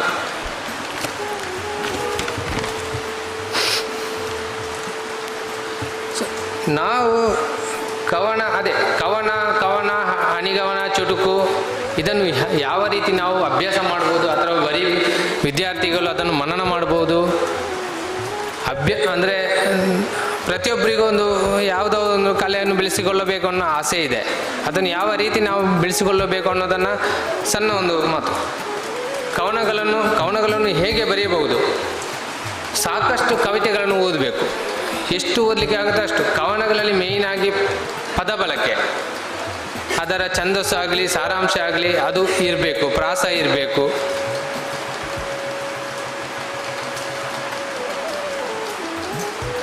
ಪದಗಳನ್ನು ಹೊಸ ಪದಗಳನ್ನ ಆವಾಗ ಅತಿಥಿಯೊಬ್ಬರು ಹೇಳಿದರು, ಪದ ಬಳಕೆ ಬಹಳ ಮುಖ್ಯ. ಹೊಸ ಪದಗಳನ್ನು ತಮ್ಮ ಕವನಗಳಲ್ಲಿ ಆಗಲಿ ಚುಟುಕುಗಳಲ್ಲಿ ಆಗಿ ಸೇರಿಸಬೇಕು. ನೇರವಾಗಿ ಹೇಳುವಂಥದ್ದು ಗದ್ಯ ಪದ್ಯ ಆಗಿರ್ಬೋದು. ಒಂದು ಕಾಲ ಇತ್ತು ಏನಂದರೆ ಕವನ ಬರೆಪುನೆ ಒಳ ಮೂಲೆಡು ಕುಲ್ಲು ಒಂದು ಪೆನ್ನಡು ಗೀಚೊಂದು ಇತ್ತೇನು ಗೀಚೊಂದುಲ್ಲೇ ಜೋಲಿಗೆ ವಾಡೊಂದು ಹೋಗಂದಿಲ್ಲ ಒಂದು ಕಾಲ ಇತ್ತು. ಆದರೆ ಈಗ ಆಗಲ್ಲ. ಕವನ ಬರೆಯುವವನು ಒಬ್ಬ ಸ್ಟಾರ್ ಆಗ್ತಾನೆ. ಯಾಕಂದರೆ ಲಿರಿಸಿಸ್ಟ್ ಆಗ್ಬೋದು, ಒಂದು ಸಿನಿಮಾಕ್ಕೆ ಗೀತ ರಚನೆಕಾರಣ ಆಗ್ಬೋದು. ಆ ಸ್ಕಿಲ್ ಡೆವಲಪ್ ಆಗುತ್ತೆ ಕವನ ಬರೆಯುವ ಒಂದು ಅಭ್ಯಾಸ ಇದ್ದರೆ. ಇತ್ತೀಚಿನ ಟ್ರೆಂಡಲ್ಲಿರುವಂಥ ಸಿಂಗಾರ ಸಿರಿಯೆ ಯಾರು ಪ್ರಮೋದ್ ಮರವಂತೆ ಅವರು ಬರೆದಿರುವಂಥ ಅವರು ಒಬ್ಬರ ಕವಿಯೇ. ಇವಾಗ ಯಾವುದೋ ಒಂದು ಮೊನ್ನೆ ತಾನೇ ಒಂದು ಪ್ರಶಸ್ತಿ ಕೂಡ ತಗೊಂಡ್ರು ಸಿಂಗಾರ ಸಿರಿಯ ಇದಕ್ಕೆ ಅಂತ ಯುವ ಗೀತ ರಚನೆಕರು ತುಂಬ ಇದ್ದಾರೆ. ಅವರು ಇದೇ ರೀತಿ ಕವಿಗೋಷ್ಠಿ ಅಟೆಂಡ್ ಮಾಡಿ ಮುಂದೆ ಬಂದಿರುವಂಥದ್ದು. ನಾವು ಬರೆದಿರುವಂತಹ ಕವನ ಯಾವುದೇ ಆಗಲಿ, ನಾವು ಬರೆದಿರುವಂತಹ ಕವನ ಚುಟುಕು ಒಂದೇ ಸಲಕ್ಕೆ ನಾವು ಫೈನಲೈಸ್ ಮಾಡಬಾರ್ದು. ಇವಾಗ ಆನ್ ದ ಸ್ಪಾಟ್ ಬರೆಯುವಾಗ ಮಾಡ್ಬೋದು, ಆದರೆ ಮನೆಯಲ್ಲಿ ಕೂತು ಬರೆಯುವಾಗ ಒಮ್ಮೆ ಬರೆದು ನಂತರ ಅದನ್ನು 3-4 ಸಾರಿ ನಾವೇ ಓದಿ ಮನನ ಮಾಡ್ಕೋಬೇಕು. ಅದನ್ನು ಹೇಗೆ ಓದಬೇಕು, ಯಾವ ರೀತಿ ಓದಬೇಕು, ಅದನ್ನು ಹೇಗೆ ವ್ಯಕ್ತಪಡಿಸಬೇಕು, ಯಾವ ಸಾಲಿನಲ್ಲಿ ಯಾವ ಧಾಟಿ ಇರಬೇಕು ಅನ್ನೋದನ್ನು ನಾವು ಮನೆಯಲ್ಲಿ ಅಭ್ಯಾಸ ಮಾಡಿಕೋಬೇಕು. ಆವಾಗ ನಮಗೆ ಸರಿಯಾಗಿ ಒಂದು ಕವನವನ್ನು ವ್ಯಕ್ತಪಡಿಸಲಿಕ್ಕೆ ಆಗುತ್ತೆ. ಕವನ ಓದುವ ಒಂದು ಧಾಟಿಯೇ ಬೇರೆ ಇರುತ್ತೆ. ನಾವು ನೇರವಾಗಿ ಓದುವ ರೀತಿ ಬೇರೆ, ಕವನ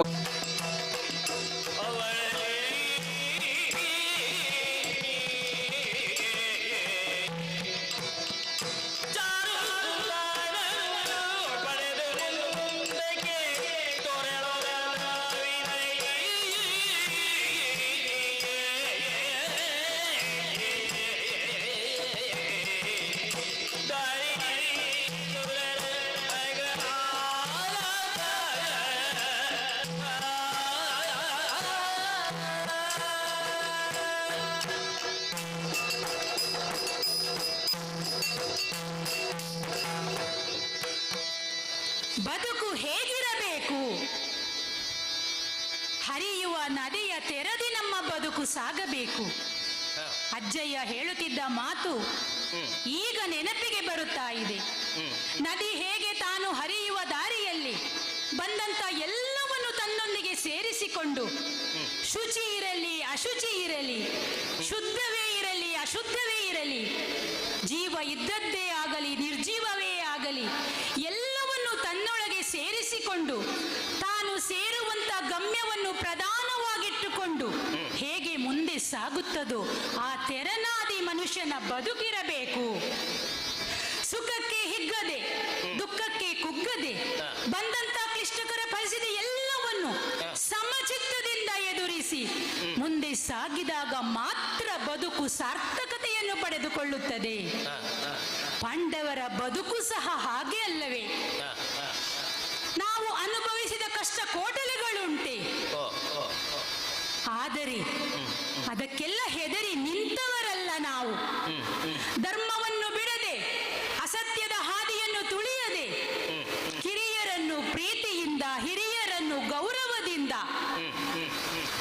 ನೋಡುತ್ತಾ ರಾಜ್ಯವನ್ನು ಸಿಗದೆ ಇದ್ದರೂ ಸಹ ಮುಂದೆ ಸಿಗಬಹುದೇನೋ ಎಂಬಂತ ಒಂದು ಆಸೆಯಿಂದ ಮುಂದೆ ಸಾಗಿದ್ದಕ್ಕೆ ಇಂದು ನಮ್ಮ ಬದುಕು ಸುಖಮಯವಾಗಿ ಸಾಗುತ್ತಿದೆ. ವಾರಣಾವತದಲ್ಲಿ ಅರಗಿನ ಅರಮನೆಯಲ್ಲಿ ಸಜೀವ ದಹನವಾಗಬೇಕಾಗಿದ್ದಂತ ಪಾಂಡವರ ಬದುಕು ಹಿತೈಷಿಗಳ ನೆರವಿನಿಂದ ಹಾಗೆ ಆಗಲಿಲ್ಲ. ಮುಂದೆ ನಡೆದಂತಹ ನಾವು ದ್ರೌಪದಿ ಸ್ವಯಂವರದಲ್ಲಿ ಮತ್ಸ್ಯ ಯಂತ್ರವನ್ನು ಭೇದಿಸಿ ದ್ರೌಪದಿಯನ್ನು ಸತಿಯನ್ನಾಗಿ ಪಡೆದೆವು. ಹಿರಿಯರ ಅನುಗ್ರಹದಿಂದ ನಮ್ಮದಾದಂತಹ ಇಂದ್ರಪ್ರಸ್ಥವನ್ನು ದೇವೇಂದ್ರನ ಅಮರಾವತಿಗೂ ಮಿಗಿಲಾಗಿ ನಿರ್ಮಿಸಿ ಸುಖ ಸಂತೋಷದ ಜೀವನವನ್ನು ಸಾಗಿಸುವಂತವರಾಗಿದ್ದೇವೆ ನಾವು. ಇನ್ನೇನು ಬದುಕು ಸುಖಮಯ, ಎಲ್ಲವೂ ನೆಮ್ಮದಿಯಾಗಿ ಸಾಗುತ್ತಿದೆ ಎನ್ನುವಷ್ಟರಲ್ಲಿ ಒಂದು ದಿನ ಮಧ್ಯರಾತ್ರಿಯಲ್ಲಿ ಅರಮನೆಯ ಹೆಬ್ಬಾಗಿಲಿನಲ್ಲಿ ಯಾರದೋ ಚಿಕ್ಕಾರ ಆರ್ತನಾದ ಕೇಳಿ ಬಂದಿತು. ಏನೆಂದು ಬಲ್ಲವರಿಂದ ತಿಳಿದಾಗ ಅರಿತದ್ದು ಇಷ್ಟು: ಅಗ್ರಹಾರದ ಬ್ರಾಹ್ಮಣರ ಗೋ ಸಂಪತ್ತನ್ನು ತಸ್ಕರರು ಅಪಹರಿಸಿದ್ದಾರೆ.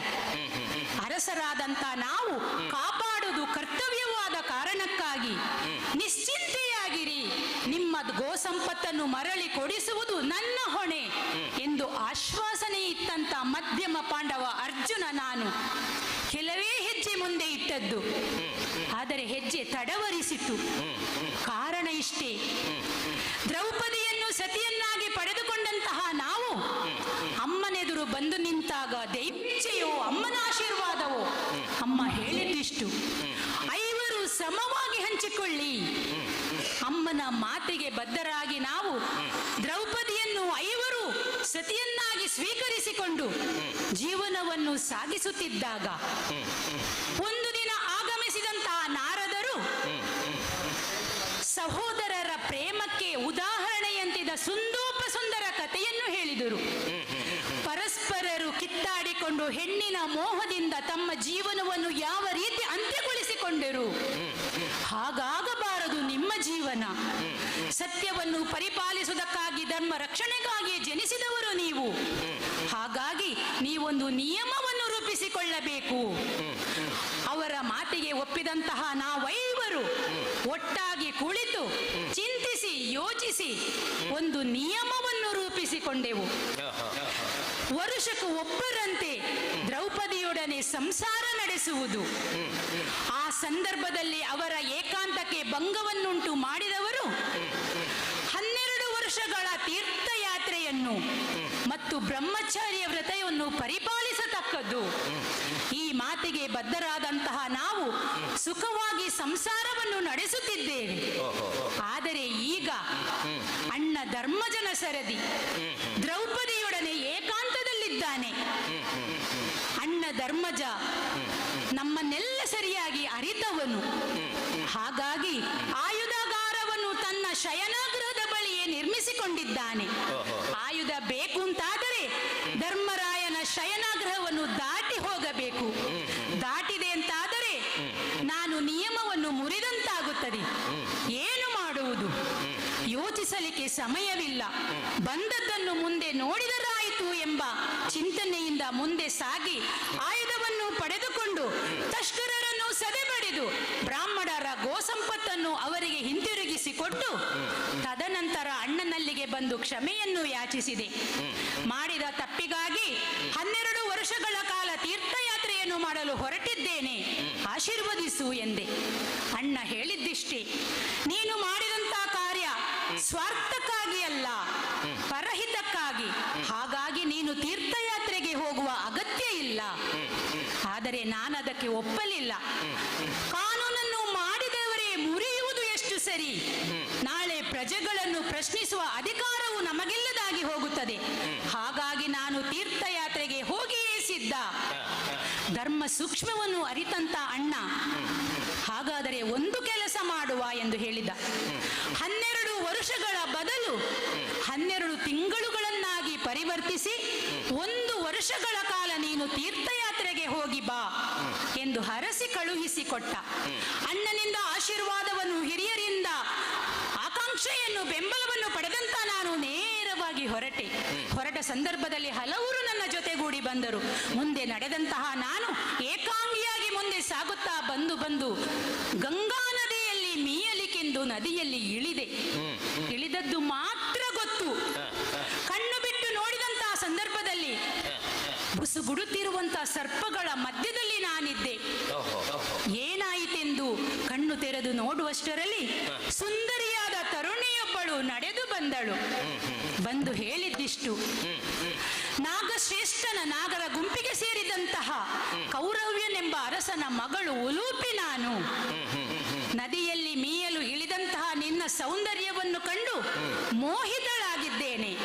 ನಿನ್ನಿಂದ ಪುತ್ರ ಸಂತಾನವೊಂದನ್ನು ಅಪೇಕ್ಷಿಸಿದ್ದೇನೆ. ಅವಳ ಮಾತಿಗೆ ನಾನು ಹೇಳಿದೆ, ನಾನು ಈಗ ನೇಮದಲ್ಲಿದ್ದೇನೆ, ನಿಯಮದಂತೆ ನಾನು ಬ್ರಹ್ಮಚರ್ಯ ವ್ರತವನ್ನು ಪರಿಪಾಲಿಸುತ್ತಾ ಇದ್ದೇನೆ. ನಿನ್ನ ಅಪೇಕ್ಷೆ ಈಡೇರಿಸುವುದು ಕಷ್ಟ ಸಾಧ್ಯ. ಅದಕ್ಕೆ ಅವಳು ಹೇಳಿದ್ದೇನು ಗೊತ್ತೇ? ನೇಮ ನಿಯಮಗಳೆಲ್ಲ ಮನೆಯಲ್ಲಿ ಇರುವಾಗ ಮಾತ್ರ, ಹೊರ ಬಂದಾಗ ಅದನ್ನು ಪರಿಪಾಲಿಸಬೇಕು ಅಂತೇನೂ ಇಲ್ಲ. ಅಲ್ಲದೆ ಅರಸನಾದಂತ ನೀನು, ರಾಜಕುವರನಾದಂತ ನೀನು ನನ್ನ ಅಪೇಕ್ಷೆಯನ್ನು ಈಡೇರಿಸದಿದ್ದರೆ ನನ್ನ ಪ್ರಾಣಹರಣಕ್ಕೆ ಕಾರಣನಾಗುತ್ತಿ. ಸ್ತ್ರೀ ಹತ್ಯಾ ದೋಷ ನಿನ್ನನ್ನು ಕಾಡುತ್ತದೆ. ಹಾಗಾಗಿ ನನ್ನ ಆಸೆಯನ್ನು, ಆಕಾಂಕ್ಷೆಯನ್ನು ನೀನು ಈಡೇರಿಸಲೇಬೇಕು. ಅಲ್ಲಿರುವ ಹಿರಿಯರು ಸಹ ಈ ಮಾತಿಗೆ ಒಪ್ಪಿದ ಕಾರಣಕ್ಕೆ ನಾನು ಅವಳಿಚ್ಛೆಯನ್ನು ಪೂರೈಸಿ ಅವಳಿಗೆ ಪುತ್ರ ಸಂತಾನವೊಂದನ್ನು ಕರುಣಿಸಿದೆ. ಅದರಿಂದ ತೃಪ್ತಳಾದಂತ ಆಕೆ ನನ್ನನ್ನು ಎಲ್ಲಿಂದ ಕರೆದೊಯ್ದಳೋ ಅಲ್ಲಿಗೆ ಕರೆತಂದು ಬಿಟ್ಟು ಹೋದಳು. ಅಷ್ಟು ಮಾತ್ರ ಅಲ್ಲ, ಜಲದಿಂದಾಗಿ ನನಗೆ ಯಾವ ಸಮಸ್ಯೆಗಳು ಇನ್ನು ಮುಂದೆ ಬರುವುದಿಲ್ಲ, ಜಲಚರಗಳಿಂದ ನನಗೆ ತೊಂದರೆಯೂ ಆಗುವುದಿಲ್ಲ ಎಂಬಂತ ವರವೊಂದನ್ನು ನೀಡಿದಳು. ಅವಳಿಂದ ಬೀಳ್ಕೊಂಡಂತ ನಾನು ಮುಂದೆ ಮುಂದೆ ನಡೆದು ಅನೇಕ ಪುಣ್ಯಕ್ಷೇತ್ರಗಳನ್ನು ಸಂದರ್ಶಿಸುತ್ತಾ ಪುಣ್ಯ ತೀರ್ಥಗಳಲ್ಲಿ ಮಿಂದು ನನ್ನನ್ನು ನಾನು ಪವಿತ್ರಗೊಳಿಸಿಕೊಂಡೆ. ಸಾಧು ಸಂತರ ಋಷಿ ಮುನಿಗಳ ಪ್ರವಚನವನ್ನು ಕೇಳಿ ಜೀವನವನ್ನು ಪಾವನಗೊಳಿಸಿಕೊಂಡೆ. ಮುಂದೆ ನಡೆದು ಬಂದಂತಹ ನಾನು ತಲುಪಿದ್ದು ಎಲ್ಲಿಗೆ? ರಘುವರ್ಯನಿಂದ ನಿರ್ಮಿಸಲ್ಪಟ್ಟಂತಹ ಸೇತು ಬಂಧವನ್ನು ನೋಡುವುದಕ್ಕಾಗಿ.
ಮುಂದೆ ಮುಂದೆ ನಡೆದು ಬಂದಂತಹ ನಾನು ಅನೇಕ ಪುಣ್ಯ ಕ್ಷೇತ್ರಗಳನ್ನು ಸಂದರ್ಶಿಸುತ್ತಾ ಪುಣ್ಯ ನದಿಗಳಲ್ಲಿ ಮಿಂದು ಜೀವನವನ್ನು ಪಾವನಗೊಳಿಸಿಕೊಂಡೆ.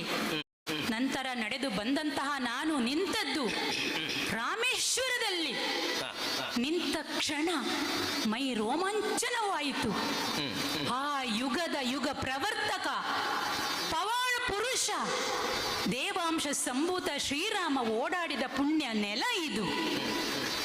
ತನ್ನ ಸತಿಯ ಅನ್ವೇಷಣೆಗಾಗಿ ಅವನು ಸೇತು ಬಂಧವನ್ನು ನಿರ್ಮಿಸಿದ ಪುಣ್ಯ ಭೂಮಿ ಇದು.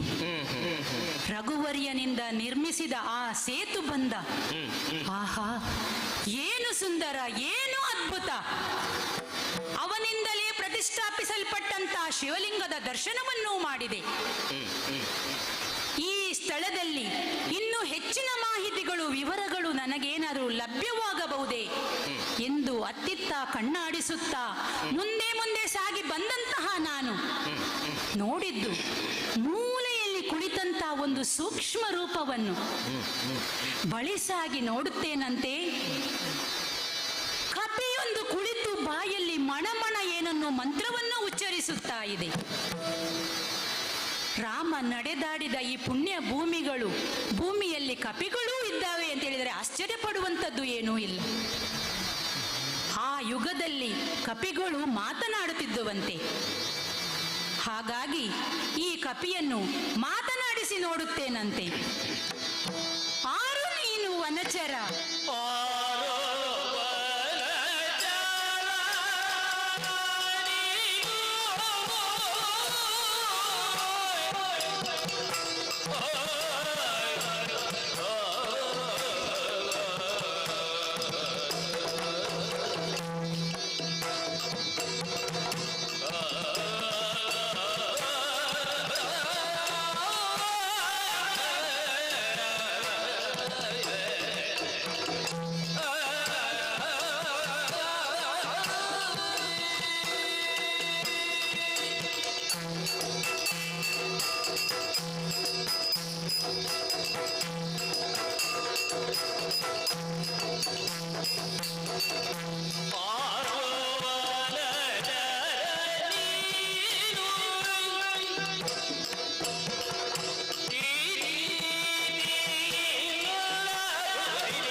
ಸಹಸ್ರನಾಮ ತತ್ತುಲ್ಯಂ ರಾಮನಾಮ ವರಾನನೆ. ರಾಮ ರಾಮ ರಾಮ. ಅಯ್ಯ ಯಾರು? ಅಯ್ಯ ಕಪಿವರ್ಯ, ಪುಣ್ಯ ಭೂಮಿಯಾದಂತಹ ಈ ರಾಮೇಶ್ವರದಲ್ಲಿ ಜನಸಂಚಾರವೇ ಕಡಿಮೆ ಇರುವಂತಹ ಈ ಒಂದು ಸ್ಥಳದಲ್ಲಿ ಕುಳಿತು ಯಾವುದೋ ಮಂತ್ರವನ್ನು ಬಾಯಲ್ಲಿ ಮಠ ಮಠ ಅಂತ ಹೇಳ್ತಾ ಇದ್ದೀಯ. ಹೌದು, ನಿನ್ನಂತವರು ಇರಬೇಕಾದಂತ ಸ್ಥಳವಲ್ಲ. ಹೌದೇ? ನಿನ್ನ ವಂಶಸ್ಥರು ಕಾಡಿನಲ್ಲಿ ಮರದಿಂದ ಮರಕ್ಕೆ ನೆಗೆಯುತ್ತಾ ಕುಚೇಷ್ಟೆಗಳನ್ನು ಮಾಡುತ್ತಾ ಬದುಕುವವರು. ಏಕಾಂಗಿಯಾಗಿ ಇರುವಂತ ವಂಶವೇ ಅಲ್ಲ ನಿಮ್ಮದು. ಆದರೆ ನೀನಿಲ್ಲಿ ಏಕಾಂಗಿಯಾಗಿ ಕುಳಿತಿದ್ದೀಯ. ಹೌದು. ಮೇಲೆ ಬಿಸಿಲಿನ ತಾಪ, ಕೆಳಗೆ ಮರಳ ತಾಪ. ಓಹೋ, ನಮ್ಮಂತ ಯಾತ್ರಿಕರೇ ಓಡಾಡಲು ಕಷ್ಟ. ಹಾಗಿರುವಾಗ ಬಲು ಸೂಕ್ಷ್ಮ ರೂಪದಿಂದ ಇರುವಂತಹ ನೀನು ಏಕಾಂಗಿಯಾಗಿ ಅಂಬುದಿಯ ತೀರದಲ್ಲಿ ಕುಳಿತಿದ್ದೀಯ. ಕಾರಣ ಏನು ಅಂತ ಕೇಳಬಹುದೇ? ಓಹೋ, ನಾನು ಕುಳಿತದ್ದು ಯಾಕೆ? ಹೌದು. ನಾನು ಯಾರು? ಹೌದು ಅಲ್ವಾ? ಹೌದು. ಕುತೂಹಲ. ಅಯ್ಯ, ಪ್ರಾಣ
ಸಮುದ್ರದ ತಡಿಯಲ್ಲಿ ಮಳಲಿನ ಮೇಲೆ ಕುಳಿತು ನಾನು ನನ್ನಷ್ಟಕ್ಕೆ ಧ್ಯಾನಾಸಕ್ತನಾಗಿದ್ದವನು. ನಾನು ಯಾರ ಕುರಿತಾಗಿ ನಾನು ಧ್ಯಾನವನ್ನು ಮಂತ್ರವನ್ನು ಹೇಳಿಕೊಂಡು ಇದ್ದೇನೋ ನನ್ನನ್ನು ಎಚ್ಚರಿಸಿದವನು ನೀನು. ತಕ್ಷಣ ಆಶ್ಚರ್ಯವಾಯಿತು ನನಗೆ. ನಾನು ಯಾರ ಕುರಿತಾಗಿ ಯೋಚನೆಯನ್ನು ಮಾಡುತ್ತಿದ್ದನೋ, ಧ್ಯಾನ ಮಾಡುತ್ತಿದ್ದನೋ, ಅವನೇ ಒಂದು ಕ್ಷಣ ನನ್ನ ಕಣ್ಣ ಮುಂಭಾಗದಲ್ಲಿ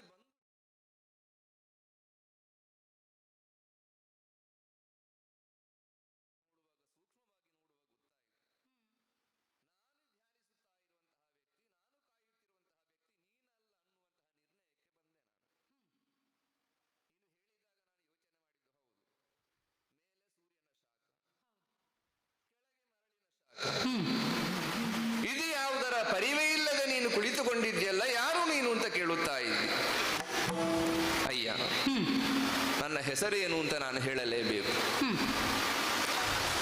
ಮಾನವ, ವಿದ್ವಜ್ಜನ ಸೇರಿರುವಂತಹ ಒಂದು ಬ್ರಹ್ಮ ಸಭೆಯಲ್ಲಿ, ಅಂದ್ರೆ ದೊಡ್ಡ ಸಭೆಯಲ್ಲಿ ಒಂದು ವಿಷಯದ ಕುರಿತಾಗಿ ಚರ್ಚೆ ನಡೆಯಿತಂತೆ. ಬದುಕುತ್ತಿರುವಂತಹ ಜೀವಿಗೆ ಅನಿವಾರ್ಯವಾಗಿ ಬೇಕಾದದ್ದು ಯಾವುದು, ಯಾವುದು ಇದ್ರೆ ಮಾತ್ರ ಆ ಜೀವಿ ಉಳಿಯುತ್ತಾನೆ, ಯಾವುದು ಇಲ್ಲದಿದ್ರೆ ಆತ ಅಳಿಯುತ್ತಾನೆ ನನ್ನಂತಹ ವಿಶೇಷವಾದಂತಹ ಶಕ್ತಿ ಚೈತ್ಯವನ್ನು ಹೊಂದಿರುವಂತಹ ಆ ವ್ಯಕ್ತಿ ಯಾರು, ಆ ವಸ್ತು ಯಾವುದು ಅಂತ ಚರ್ಚೆಗೊಳಪಟ್ಟಂತಹ ಕಾಲದಲ್ಲಿ ಒಬ್ಬೊಬ್ಬರು ಒಂದೊಂದು ವಿಚಾರವಾಗಿ ಹೇಳಿದ್ರಂತೆ. ಆಹಾರವೇ ದೇಹಕ್ಕೆ ಪ್ರಾಮುಖ್ಯವಾಗಿ ಉಂಟು, ಆಹಾರವಿಲ್ಲದೆ ಯಾವ ಜೀವಿಯೂ ಬದುಕುವುದಿಲ್ಲ ಅಂತ. ಮತ್ತೊಬ್ರು ಹೇಳಿದ್ರಂತೆ ಆಹಾರವನ್ನು ತಯಾರು ಮಾಡಬೇಕಾದ್ರೆ ಅಗ್ನಿ ಬೇಕಾಗುತ್ತದೆ, ಆದ್ರೆ ಅಗ್ನಿಯೇ ಪ್ರಾಮುಖ್ಯ ಅಂತ. ಇನ್ನೊಬ್ರು ವರುಣನ ಕುರಿತಾಗಿ ನೀರಿನ ಕುರಿತಾಗಿ ಹೇಳಿದ್ರಂತೆ, ನೀರಿಲ್ಲದೆ ಯಾವ ಕೂಡ ಬದುಕುವುದಕ್ಕೆ ಸಾಧ್ಯವಿಲ್ಲ. ಹೌದು. ಮತ್ತೊಬ್ಬ ಎದ್ದು ನಿಂತು ಹೇಳಿದಂತೆ, ಯಾವುದು ಈ ಪ್ರಾಣಕ್ಕೆ ರೂಪವಾಗಿರುವಂತಹ ವಾಯು ಇದ್ದಾನೋ ಅವನಿಲ್ಲದೆ ಹೋದ್ರೆ ಯಾರೂ ಬದುಕುವುದಕ್ಕೆ ಸಾಧ್ಯವಿಲ್ಲ ಅಂತ ಹೇಳಿದ್ರಂತೆ. ಹಾಗಾದ್ರೆ ಪ್ರಾಣಕ್ಕೆ ರೂಪವಾಗಿರುವಂತಹ ವಾಯು ಅಂತ ಯಾರನ್ನು ಹೇಳಿದರು? ಅಂತಹ ವಾಯುವೇ ಜನಕ ನನಗೆ. ಯಾರಿಗೆ? ನನಗೆ. ನಿನಗೆ? ಹೌದು. ಅಂಜನೆ ನನ್ನ ತಾಯಿ. ಆದ್ದರಿಂದ ಈ ಕ್ಷೋಣಿಯಲ್ಲಿ ಆಂಜನೇಯ ಅಥವಾ ಹನುಮಂತ ಅಂತ ನನ್ನನ್ನು ಕರೆಯುತ್ತಾರೆ. ಸುತ್ರಾಣ ಬಲನಾದಂತಹ ನಾನು, ಶಕ್ತಿವಂತನಾದಂತಹ ನಾನು, ಹನುಮಂತನಾದಂತಹ ನಾನು ಈ ಕ್ಷಣದಲ್ಲಿ, ಈ ಸಂದರ್ಭದಲ್ಲಿ ರಾಮನಾಮ ವ್ಯಾಹರಣವನ್ನು ಮಾಡುತ್ತಾ, ಆ ರಾಮನ ಕುರಿತಾಗಿ ಧ್ಯಾನವನ್ನು ಮಾಡುತ್ತಾ ಇಲ್ಲಿ ಕುಳಿತಿದ್ದೇನೆ. ನೀನು ಯಾರು? ನೀನು ಯಾರು ಅಂತ ಕೇಳಿದಕ್ಕೆ ನನ್ನನ್ನು ಯಾರು ಅಂತ ಕೇಳ್ತಾ ಇದ್ದೀಯಾ? ನನ್ನ ಪರಿಚಯವನ್ನು ಕೇಳಿದೆ, ಹಾಗೆ ನಿನ್ನ ಪರಿಚಯವನ್ನು ತಿಳ್ಕೊಳ್ಳುವಂತ ಕುತೂಹಲ ಅಷ್ಟೇ. ಬೇಡ ಅಂತಾದ್ರೆ ಬೇಡ ನನಗೆ. ಯಾವ ಪರಿವೆಯೂ ಇಲ್ಲ ಅಂತ ಹೇಳ್ತಾ ಇದ್ದೀಯಾ, ಆದರೂ ನಾನು ಯಾರು ಎಂದು ಕೇಳುವ ಕುತೂಹಲ ನಿನಗೆ. ಹೇಳುವುದಿದ್ರೆ ಹೇಳಬಹುದು. ನಿಜವಾಗಿ ನೀನು ಮಾತನಾಡಿದಕ್ಕೆ ನಾನು ಮಾತಾಡಿದೆ. ನಾನು ನನ್ನಷ್ಟಕ್ಕೆ ಧ್ಯಾನಾಸಕ್ತನಾಗಿದ್ದೇನೆ, ಇನ್ನು ಮುಂದೆ ಅದನ್ನೇ ಮಾಡುತ್ತಾ ಇದ್ದೇನೆ. ಅದು ಹೌದು. ಭರತ ಖಂಡದಲ್ಲಿ ಹೆಸರುವಾಸಿಯಾದಂತ ಕುರುವಂಶ ಅಂತ ಒಂದಿದೆ. ಅಲ್ಲಿಯ ಅರಸನಾಗಿದ್ದಂತ ಪಾಂಡು ಪುತ್ರನ, ಪಾಂಡು ಮಹಾರಾಜನ ಪುತ್ರ ನಾನು. ಮಧ್ಯಮ ಪಾಂಡವ ಪಾರ್ಥನೆಂದು ಲೋಕವೇ ನನ್ನನ್ನು ಗುರುತಿಸುತ್ತಿದೆ. ಅಂದರೆ ಈಗ ಯುಗವೇ ಬದಲಾಗಿರುವಂತಹ ಈ ಕಾಲಘಟ್ಟದಲ್ಲಿ ಓಹೋಹೋ, ನೀನು ಯಾವ ಯುಗದವನು ಅಂತ ಮಾತನಾಡ್ತಾ ಇದ್ದೀಯಾ? ನಾನು ಹೇಳಿದ ಪರಿಚಯದಲ್ಲಿರುವಂತಹ ತ್ರೇತೆಯಲ್ಲಿರುವಂತಹ ಹನುಮಂತನ ಕುರಿತಾಗಿ ನಾನು ಹೇಳಿದ್ದೆ. ಹನುಮಂತನ ಕುರಿತು ನಾನು ಬಹಳಷ್ಟು ಕೇಳಿದ್ದೇನೆ. ಕೇಳಿದ್ದಿ? ಹೇಗೆ ಕೇಳಿದ್ದಿ? ಆದರೆ ನೀನೇ ಹನುಮಂತ ಅಂತ ಹೇಳಿಕೊಳ್ತಾ ಇದೆಯಲ್ಲ. ಹೌದು.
ಏನಯ್ಯ?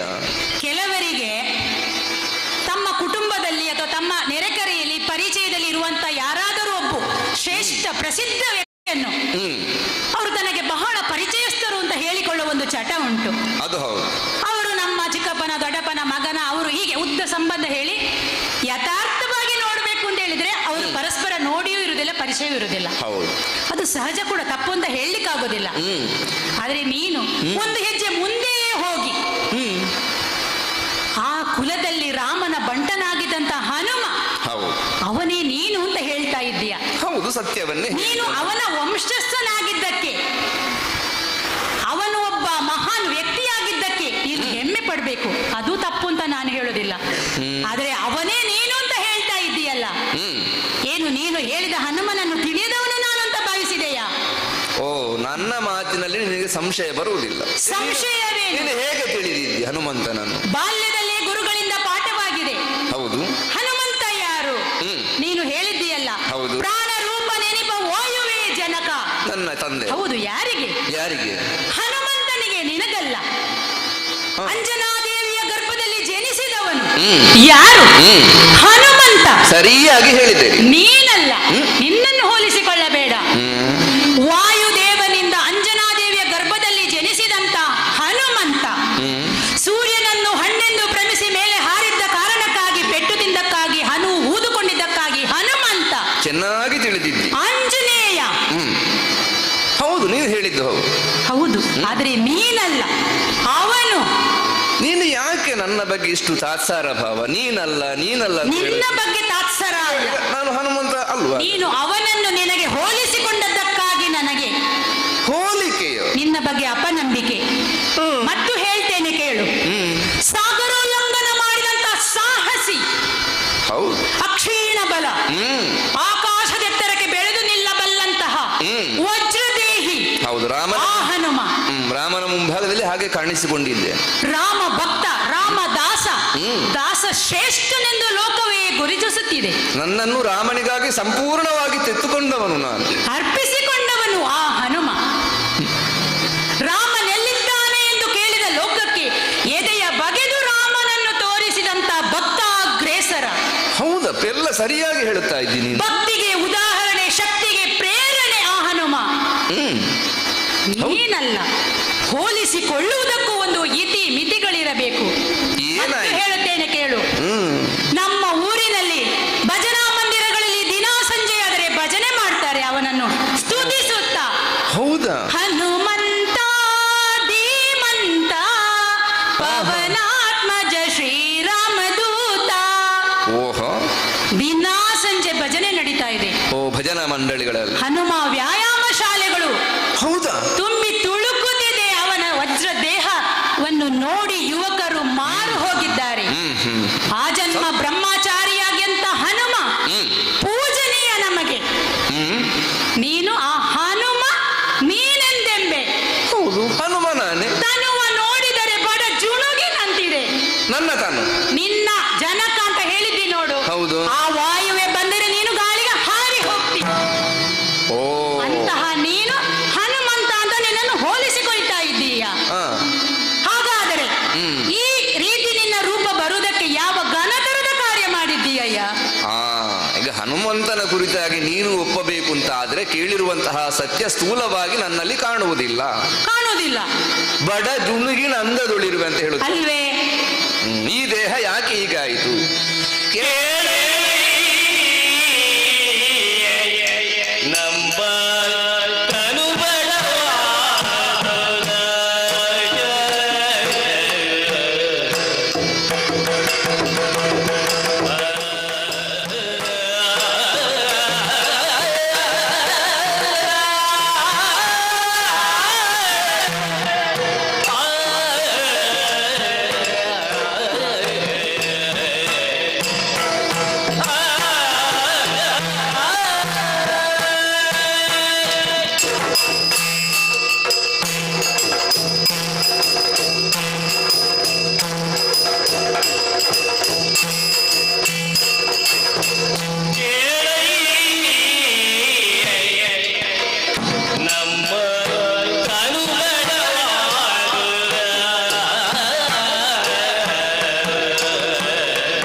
ಹನುಮಂತನ ದೇಹ ಯಾಕೆ ಒಳ ಸರಿಯಿತು ಅಂತ ನೀನು ಹೇಳುತ್ತಾ ಇದ್ದೆ.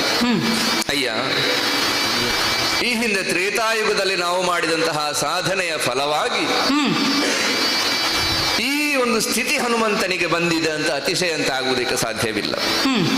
ಮಾಡಿದಂತಹ ಪರಿಣಾಮದಿಂದ ಈ ಸ್ಥಿತಿ ಅಂತ ಅಲ್ಲ, ಈಗ ಅಂತಹ ಸ್ಥಿತಿ ಇಲ್ಲದೆ ಇರುವುದರಿಂದ ಈ ದೇಹದ ಸ್ಥಿತಿ ಹೀಗಾಗಿದೆ ಅನ್ನುವುದನ್ನು ಹೇಳುವುದಕ್ಕೆ ಹೊರಟದ್ದು ನಾನು. ಹನುಮಂತನ ವಿಚಾರವಾಗಿ ಬಹಳಷ್ಟು ತಿಳಿದಿದ್ದೀನಿ. ರಾಮನ ಅರಸಿಯಾದಂತಹ ಸೀತೆಯನ್ನು ಲಂಕಾಧಿಪತಿಯಾದಂತಹ ರಾವಣನ ಅಪಹಾರವನ್ನು ಮಾಡಿದಂತಹ ಕಾಲದಲ್ಲಿ ಆಕೆಯನ್ನು ಪಡೆಯುವುದು ಹೇಗೆ ಎನ್ನುವಂತಹ ನಿರ್ಣಯಕ್ಕೆ ಬದ್ಧನಾಗಿರುವಂತಹ ರಾಮ ಶರಥಿಗೆ ಸೇತುವೆಯನ್ನು ಬಲಿಯುವುದರ ಮೂಲಕವಾಗಿ ಲಂಕಾರಾಷ್ಟ್ರವನ್ನು ಸೇರಿಕೊಳ್ಳುವುದಕ್ಕೆ ಸಾಧ್ಯ ಅಂತ ನಮ್ಮವರು ಹೇಳಿದ್ರು. ಹಾಗಾದ್ರೆ ಹೇಗೆ ಸೇರಿಕೊಳ್ಳುವುದು? ಸಮುದ್ರ ರಾಜನನ್ನು ಭಜಿಸಿದ ಮೇಲೆ ಅವನ ನಿರ್ದೇಶನದಂತೆ ಕಪಿರೂಪವನ್ನು ಹೊಂದಿಕೊಂಡಿರುವಂತಹ ನಳನೀಳರನ್ನುವಂತಹ ವಿಶ್ವಕರ್ಮಾಂಶ ಸಂಭೂತರ ಮೂಲಕವಾಗಿ ಶರಥಿಗೆ ಸೇತುವೆಯನ್ನು ಬಲಿಯುವುದರ ಮೂಲಕವಾಗಿ ಆ ಕಡೆಗೆ ಸೇರಬಹುದು ಅಂತ ಹೇಳಿದ ಸಮುದ್ರ ರಾಜ. ಕೇಳಿದ್ದೇನೆ ಇದನ್ನು ನಾನು, ಅಲ್ವಾ? ಹಾಗಾಗಿ ನಳನೀಳರು ಸಮುದ್ರಕ್ಕೆ ಹಾಕಿರುವಂತಹ ಕಲ್ಲೋ ಮರವೋ ಮುಳುಗದೆ ಇರುವಂತಹ ವರವನ್ನು ನಾನು ಈ ಹಿಂದೆ ಕೊಟ್ಟಿದ್ದೇನೆ ಅಂತ ಸಮುದ್ರ ರಾಜ ಹೇಳಿದ್ದ. ಆ ಮೂಲಕವಾಗಿ ಕಲ್ಲು ಮರ ಆಗಬೇಕು, ಬಂಡೆಗಳಾಗಬೇಕು. ಅದಕ್ಕೆ ಬೇಕಾಗಿ ನಮ್ಮ ಕಪಿಸೇನೆ 77 ಕೋಟಿ ಕಪಿನಾಯಕರು, 18 ಪದ್ಮ ವಾನರ ಸೇನೆ ಎಲ್ಲರೂ ಬಂದು ಈ ಸೇತುವೆಗೆ ಬೇಕಾಗಿ ಬಹಳಷ್ಟು ದುಡಿದವರಾಗಿದ್ದೇವೆ ನಾವು. ದೊಡ್ಡ ದೊಡ್ಡ ಪರ್ವತಗಳನ್ನು ಹೊತ್ತು ತರುವುದು. ಆ ಸಂದರ್ಭದಲ್ಲಿ ಹೇಗೆ ನಮ್ಮಿಂದ ಸಾಧ್ಯವಾಯಿತು ಅನ್ನುವ ಹಾಗೆ ಈಗ ನಾವು ಯೋಚನೆಯನ್ನು ಮಾಡಿದ್ರೆ ಹೀಗೂ ಆಯ್ತು ಅನ್ನುವಂತ ಆಶ್ಚರ್ಯ ನಮ್ಮಲ್ಲಿ ಅಧಿಕವಾಗುತ್ತಾ ಉಂಟು. ಕೈಯಲ್ಲಿ, ಕಾಲುಗಳಲ್ಲಿ, ಬೆನ್ನಿನ ಮೇಲೆ, ತಲೆಯ ಮೇಲೆ, ಈ ಭುಜದಲ್ಲೆಲ್ಲ ಹೊತ್ತು ತರುವುದೇ ಬಂಡೆ ತರುವುದು. ಯಾಕೆ? 10 ಯೋಜನ ಅಗಲವಾದಂತಹ 100 ಯೋಜನ ಉದ್ದವಾದಂತಹ ಸೇತುವೆ ರಚನೆ ಆಗಬೇಕು. ಅದು ಕೂಡ 5 ದಿವಸದಲ್ಲಿ ರಚನೆಯಾಗಿದೆ. ವಿಪರೀತವಾದಂತಹ ದುಡಿಯುವ ಆ ಕಾಲದಲ್ಲಿ ನಮಗೆ ಸುಸ್ತು ಅನ್ನುವುದೇ ಆಗಲಿಲ್ಲ ಆ ಕಾಲದಲ್ಲಿ. ಅದೆಲ್ಲ ಆಗಿ ಹೋಯಿತು. ಅಂತೂ ಯುದ್ಧ ನಡೆಯಿತು, ರಾವಣಾದಿಗಳನ್ನು ಕೊಂದಾಯಿತು. ಆಮೇಲೆ ಆ ಯುಗ ಅಂದ್ರೆ ರಾಮನಲ್ಲಿರುವಂತಹ ನಾವು ಸೇರಿಕೊಂಡು ಆಮೇಲೆ ರಾಮ ಅಯೋಧ್ಯೆಯನ್ನು ಸೇರಿದ ಮೇಲೆ ನನಗೂ ವಿಶೇಷವಾದಂತಹ ಯಾವುದು ಕರ್ತವ್ಯ ಅಲ್ಲಿ ಕಾಣಲಿಲ್ಲ. ಅದಕ್ಕೆ ಬೇಕಾಗಿ ನಾನು ನನ್ನಷ್ಟಕ್ಕೆ ತಪಸ್ಸನ್ನು ಮಾಡುತ್ತಾ ಇದ್ದೆ. ಆಮೇಲೆ ತಪಸ್ಸನ್ನು ಮಾಡುತ್ತಾ ಯುಗವೇ ಬದಲಾದ ಮೇಲೆ ಈಗ ನಮಗೆ ಯಾವುದೇ ವಿಧವಾದಂತಹ ಕೆಲಸ ಕಾರ್ಯಗಳಿಲ್ಲದೆ ಅಂದು ದುಡಿದಂತಹ ಪರಿಣಾಮದಿಂದ ಈಗ ನೋಡು ಈ ದೇಹ ನಮ್ಮದು ಏನಿಲ್ಲದಾಗೆ ಆಗಿ ಹೋಗಿದೆ. ಮೈಯಲ್ಲಿ ಶಕ್ತಿ ಇಲ್ಲದಂತಹ ಸ್ಥಿತಿಯಲ್ಲಿ ಉಂಟು. ಯಾವನಿಗೆ ಒಬ್ಬ ಪ್ರಪಂಚದಲ್ಲಿ ನೀನು ಯೋಚನೆ ಮಾಡು. ಈಗ ನಿನ್ನನ್ನು ಯೋಚನೆ ಮಾಡು. ಬೆಳಿಗ್ಗೆಯಿಂದ ಸಾಯಂಕಾಲ ತನಕ ನೀನು ಕುಳಿತಲ್ಲೇ ಕುಳಿತುಕೊಂಡು ಯಾವುದೊಂದು ಉದ್ಯೋಗವನ್ನು ಮಾಡುತ್ತೀಂತ ಆದ್ರೆ ಒಮ್ಮೆ ಮನೆಗೆ ಹೋಗಿ ಬಿದ್ದರೆ ಸಾಕಪ್ಪ, ನನಗೆ ಯಾವುದು ಬೇಡ ಅನ್ನುವಂತಹ ಒಂದು ಸ್ಥಿತಿಗೆ ಬರುತ್ತೆ ಅಲ್ವಾ? ಅಂತಹ ಸ್ಥಿತಿ ಈಗ ನನಗೆ ಬಂದಿದೆ. ದುಡಿಯುವಾಗ ಇಲ್ಲ ನಮಗೆ, ಮನೆಗೆ ಹೋದ್ಮೇಲೆ ಯಾವ್ದು ಕೆಲಸ ಇಲ್ಲ, ಒಮ್ಮೆ ಹೋಗಿ ಬಿದ್ದುಕೊಳ್ಳುವ ಅಚ್ಚೆಗೆ ಅನ್ನುವಂತಹ ನಿರ್ಣಯ ಅನ್ನುವ ಹಾಗಾಗ್ತದೆ. ಹಾಗಾಗಿ ನನಗೆ ಈ ರೀತಿಯಾದಂತಹ ಸ್ಥಿತಿ ಬಂದಿದೆ. ನನ್ನ ಕೈ ಕಾಳುಗಳೆಲ್ಲ ಒಳಗೆ ಸರಿದ್ದು ಹಾಗೆ ಈ ಹಿಂದೆ ಮಾಡಿದಂತಹ ನಮ್ಮ ಸಾಧನೆ ಹೌದಾ ಕಾರ್ಯ, ದೊಡ್ಡ ಕಾರ್ಯ. ಈಗ ಅಂತಹದ್ದು ಯಾವುದು ಕೆಲಸವಿಲ್ಲ. ಒಂದು ವಿಷಯದಲ್ಲಿ ನಿನಗೆ ಆ ಹನುಮಂತನ ಹೋಲಿಕೆ ಉಂಟು. ಯಾವುದದು? ಮಾತುಗಾರಿಕೆ. ಹೌದಾ? ರಾಮಾಯಣದ ಆ ಸಂದರ್ಭದಲ್ಲಿ ರಾಮ ವನವಾಸಕ್ಕೆ ಹೋದದ್ದು, ಸೀತೆಯ ಅಪಹರಣ ಆದದ್ದು, 100 ಯೋಜನಾ ದೂರದ ಸೇತುವೆಯನ್ನು ನಿರ್ಮಿಸಿದ್ದು ಕೇವಲ 5 ದಿನಗಳಲ್ಲಿ. ಸೀತೆಯನ್ನು ಹುಡುಕಿದ್ದು ನಾನೇ. ಎಲ್ಲವನ್ನು ಕಣ್ಣಿಗೆ ಕಟ್ಟುವ ರೀತಿಯಲ್ಲಿ ಈಗ ಇಲ್ಲಿ ನಡೆಯಿತೋ ಎಂಬ ರೀತಿಯಲ್ಲಿ ವರ್ಣಿಸಿದ್ದಿ. ಈಗ ಹಾಗೆ ಆಯ್ತಾ? ಅದರಲ್ಲಿ ನೀನು ಮಾತ್ರ ಹನುಮಂತನಿಗೆ ನೀನು ಸರಿಯಾಗಿದ್ದಿ ಅಲ್ವಾ? ಒಂದು ವಿಷಯ ಉಂಟು, ಹನುಮಂತನ ಬಗ್ಗೆ ಇನ್ನೊಂದು ವಿಷಯ ಹೇಳಲಿಕ್ಕೆ ಉಂಟು. ಹನುಮಂತ ಒಬ್ಬ ಶ್ರೇಷ್ಠ ವಾಕ್ಪಟು. ಋಷ್ಯಶೃಂಗ ಪರ್ವತದಲ್ಲಿ ರಾಮನು ಆ ಹಾದಿಯಲ್ಲಿ ಹೋಗುತ್ತಿರುವಂತಹ ಸಂದರ್ಭದಲ್ಲಿ ಪಂಪಾ ಸರೋವರದಲ್ಲಿ ಹೇಳಿದ್ದಾನೆ, ಸುಗ್ರೀವನ ರಾಯಭಾರಿಯಾಗಿ ಹನುಮ ಮೊಟ್ಟ ಮೊದಲು ರಾಮನನ್ನು ನೋಡಿದ ಕ್ಷಣದಲ್ಲಿ ರಾಮನನ್ನು ಆಕರ್ಷಿಸಿದು ಇದೇ ಗುಣ. ನಮ್ಮ ಮಾತು ಹೇಗಿರ್ಬೇಕು? ಹೌದು, ಸ್ಫುಟವಾಗಿ ಹೇಳುವಂತ ವಿಷಯವನ್ನು ನಿಖರವಾಗಿ.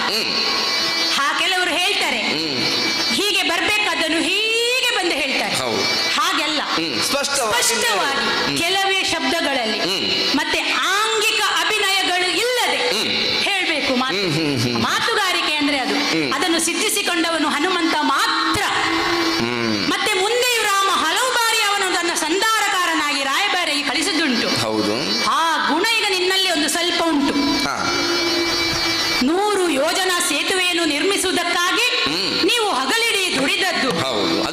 ದಿವಸದಲ್ಲಿ ಆಗಿದೆ ಸೇತುವೆ. ಅಷ್ಟು ನಾವು ದುಡಿದಿದ್ದೇವೆ. ದುಡಿದದ್ದು ಅಂತ ನೀನು ಹೇಳ್ತಾ ಇದೆಯಾ?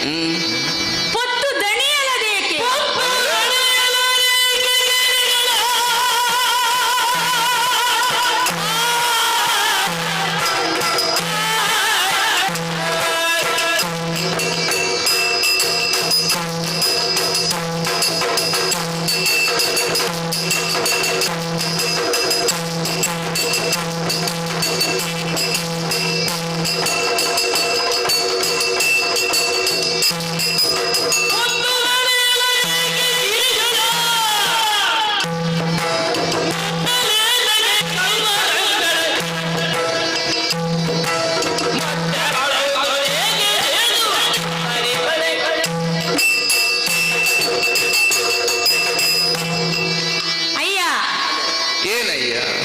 ಗಿರಿಗಳನ್ನು ಹೊತ್ತದ್ದಕ್ಕಾಗಿ, ಕಲ್ಲು ಬಂಡೆಗಳನ್ನು ಎತ್ತಿದ್ದಕ್ಕಾಗಿ ನಿನ್ನ ಶರೀರ ಒಳಸುರುಟಿದೆ, ಕೈ ಕಾಲುಗಳು ಒಳಸನ್ನಿದೆ ಅಂತ ಹೇಳ್ತಾ ಇದ್ದೀಯ. ಹೌದು. ರಾಮ ಒಬ್ಬ ಶ್ರೇಷ್ಠ ಧನುರ್ಧಾರಿ. ಹೌದು. ನಿಮ್ಮಂತ ಕಪಿಗಳನ್ನು ಬಳಸಿಕೊಂಡು ಸೇತುವೆ ನಿರ್ಮಾಣ ಮಾಡುವಂತ ಅವಶ್ಯಕತೆ ಅವನಿಗೆ ಇರಲಿಲ್ಲ. ಇರ್ಲಿಲ್ವೇ? ಅವನು ಮನಸ್ಸು ಮಾಡಿದ್ರೆ ಕ್ಷಣದಲ್ಲಿ ಅವನೇ 3 ಯೋಜನಾ ಸೇತುವೆಯನ್ನು ಬಲಿಬಹುದಿತ್ತು. ಅಲ್ಲವ, ಮನಸ್ಸು ಮಾಡಿದ್ರೆ ಸೇತುವೆ ಬೇಡವಾಗಿತ್ತು ಅಲ್ಲ, ಸಂಕಲ್ಪ ಮಾತ್ರದಿಂದ ಅವನು ಇಚ್ಛಿಸಿದಂತಹ ಕಾರ್ಯವನ್ನು ಸಾಧನೆ ಮಾಡುತ್ತಿದ್ದ. ಅವನ ಬತ್ತಳಿಗೆಯಲ್ಲಿರುವಂತಹ ಅಸ್ತ್ರಗಳು ಜೀವಂತ ಅಸ್ತ್ರಗಳು. ಹೌದು, ಮಾಡಬಹುದಿತ್ತಲ್ಲ. ನಿಮ್ಮಂತ ನಿಕೃಷ್ಟ ಜೀವಿಗಳಿಗೆ ಲೋಕದಲ್ಲಿ ಒಂದು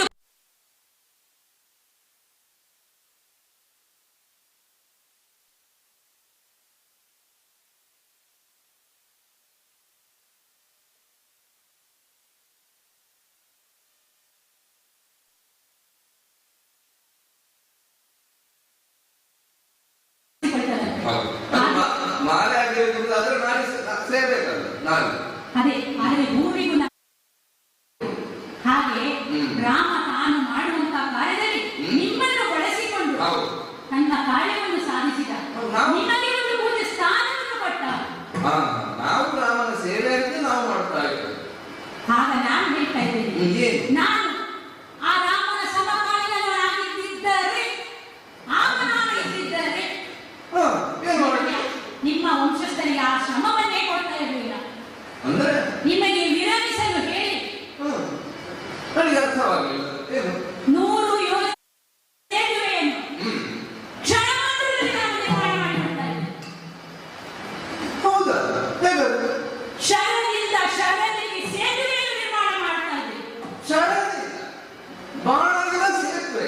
ಈ ಹಿಂದೆ ನಿರ್ಮಾಣ ಮಾಡಿದ್ದೇನೆ.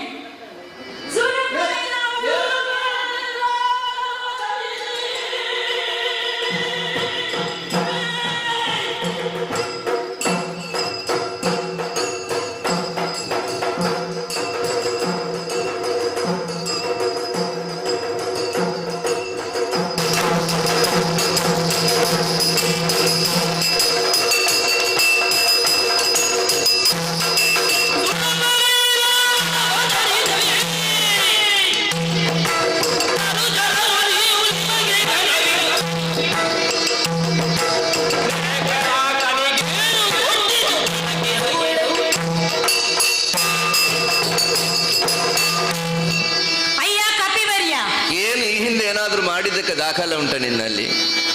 ನಾನು ಕ್ಷತ್ರಿಯ. ಹೌದು. ಹೇಳಿದ್ದನ್ನೇ ಮಾಡೋದು, ಮಾಡಿದ್ದನ್ನೇ ಹೇಳುವವನು ನಾನು. ಓಹೋ, ಒಳ್ಳೆಯದದು. ವೀರ ಪಾರ್ಥ, ಶ್ರೇಷ್ಠ ಧನುರ್ಧಾರಿ. ಈ ಹಿಂದೆ ಒಮ್ಮೆ ನನ್ನ ದೊಡ್ಡಮ್ಮ ಗಾಂಧಾರಿ ಗಜಗೌರಿ ವ್ರತವನ್ನು ಕೈಗೊಂಡಿದ್ಲು. ನಮ್ಮಲ್ಲಿ ಕೆಲವು ವೈಮನಸ್ಸುಗಳಿರ್ತದೆ, ಆದ್ರಿಂದ ನನ್ನಮ್ಮ ಕುಂತಿಗೆ ಆಹ್ವಾನವೇ ಬರಲಿಲ್ಲ. ಹೌದೇ? ದುಃಖಿತಳಾದಂತ ನನ್ನವ್ವೆ ಕುಂತಿ ಬಹಳವಾಗಿ ರೋಧಿಸ್ತಾ ಇದ್ಲು. ಅವಳ ದುಃಖವನ್ನು ನೋಡ್ಲಿಕ್ಕಾಗದಂತ ನಾನು ಹೇಳಿದೆ ಅವಳಿಗೆ, ಅಮ್ಮ ಚಿಂತಿಸಬೇಡ, ದೊಡ್ಡಮ್ಮ ಮಣ್ಣಿನ ಗಜವನ್ನು ಮಾಡಿ ಗಜಗೌರಿ ವ್ರತವನ್ನು ಮಾಡಿದ್ಲು. ನಿನಗೆ ನಾನು ನಿಜವಾದ ಗಜವನ್ನೇ ತಂದು ಕೊಡುತ್ತೇನೆ. ನಿಜವಾದ ಗಜ ಹೇಳಿದ್ದು ಮಾತ್ರ ಅಲ್ಲ, ಇತ್ತಲ್ಲ ಕಾಡಿನಲ್ಲಿ ಇರುವಂತದ್ದಲ್ಲ, ಸೂರಪ್ಪನ ಐರಾವತ, ದೇವಲೋಕದ್ದು ಒಂದು ಓಲೆಯನ್ನು ಬರೆದು ನನ್ನ ಬಾಣದ ತುದಿಗೆ ಸಿಕ್ಕಿಸಿ ಬಿಟ್ಟದ್ದು.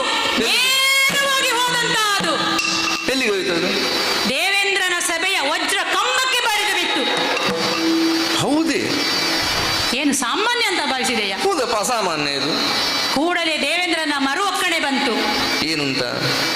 ಗಜವನ್ನು ಕಳಿಸಲು ಸಿದ್ಧನಿದ್ದೇನೆ, ಹೋಗಿ ಬರುವ ವ್ಯವಸ್ಥೆ. ಅದು ಹೌದು, ಅದು ಕೆಲವರು ಹೇಳ್ತಾರೆ ಬರ್ತೇನೆ, ವ್ಯವಸ್ಥೆ ನೀವು ಮಾಡಬೇಕು ಅಂತ. ಹೌದು, ಆದ್ರೆ ಇದು ಗಜ. ಹೌದೌದು, ಹಾಗೆ ಹೀಗೆ ಬರ್ಲಿಕ್ಕೆ ಆಗುದಿಲ್ಲ. ಹಾದಿ ನಿರ್ಮಾಣ ಆಗ್ಬೇಕು, ದೇವಲೋಕದಿಂದ ಭೂಲೋಕ ಬರ್ಬೇಕಲ್ಲ. ಹೌದು, ಅದನ್ನು ವ್ಯವಸ್ಥೆ ನೀನು ಮಾಡಿದರೆ ನಾನು ಕಳುಹಿಸ್ಲಿಕ್ಕೆ ಸಿದ್ಧ. ಅಲ್ಲಿಂದ ನಿರೂಪ ಬಂತು. ಕೆಲವರು ದೊಡ್ಡವರು ಬಂದಾಗೆಲ್ಲ ರಾತ್ರೋರಾತ್ರಿ ಎಲ್ಲ ಹಾದಿ ನಿರ್ಮಾಣ ಆಗ್ತದೆ, ದುರಸ್ತಿ ಆಗ್ತದೆ, ಅವರ ಕಣ್ಣಿಗೆ ಮಣ್ಣೆರೆಸಬೇಕಲ್ಲ. ಹಾಗೆ ಮರುದಿನದಿಂದ ಯಥಾ ಪ್ರಕಾರ. ಹಾಗೆ ಇದು ಐರಾವತ ಬರ್ಬೇಕು ಅಂತಾದ್ರೆ ನಾನು ಹಾದಿಯ ವ್ಯವಸ್ಥೆ ಮಾಡಬೇಕು. ಮಾರ್ಗದ ವ್ಯವಸ್ಥೆ ಹೇಗೆ ಮಾಡಿದ್ದೆ ಮಾರ್ಗ? ದೇವಲೋಕಕ್ಕೆ ಪಾರ್ಥಯೇವೋ ಧನುರ್ಧರಃ, ಲೋಕವೇ ಗುರುತಿಸುವುದು ಹಾಗೆ ನನ್ನನ್ನು. ಅಂತಹ ನಾನು ಹಿಂದೆ ಮುಂದೆ ಯೋಚಿಸಲಿಲ್ಲ. ಬಾಣವನ್ನು ತೆಗೆದು ಎಡೆ ಬಿಡದೆ ಬಾಣವನ್ನು ಅನುಶುದ್ಧವಾಗಿ ಬಿಟ್ಟದ್ದು ಸುರಲೋಕಕ್ಕೆ. ಏಣಿಯನ್ನು ನಿರ್ಮಿಸಿದೆ, ಬಾಣದ ಏಣಿಯ ಭೂಲೋಕದಿಂದ ಸುರಲೋಕಕ್ಕೆ ಗಜ ಇಳಿದು ಬಂತು. ನನ್ನವ್ಯಯ ವ್ರತ ಸಂಪೂರ್ಣವಾಯಿತು. ಹೌದಾ? ಓ, ಹೀಗೂ ಮಾಡುವುದಕ್ಕೆ ಆಗ್ತದೆ. ನಿನಗೆ ಮತ್ತು ಸಂಶಯವಿದ್ರೆ ನಿನ್ನ ಸಮಕ್ಷಮದಲ್ಲಿ ಕಣ್ಣೆದುರಿನಲ್ಲಿ ಈಗಲೇ ನಾನು ಈ ಶರದಿಗೆ ನನ್ನ ಶರದಿಂದ ಸೇತುವೆಯನ್ನು ನಿರ್ಮಾಣ ಮಾಡಬಲ್ಲೆ. ನೀನು ಇಲ್ಲಿಂದ ಅಲ್ಲಿಗೆ ಇಲ್ಲೀಗ ನಿರ್ಮಾಣ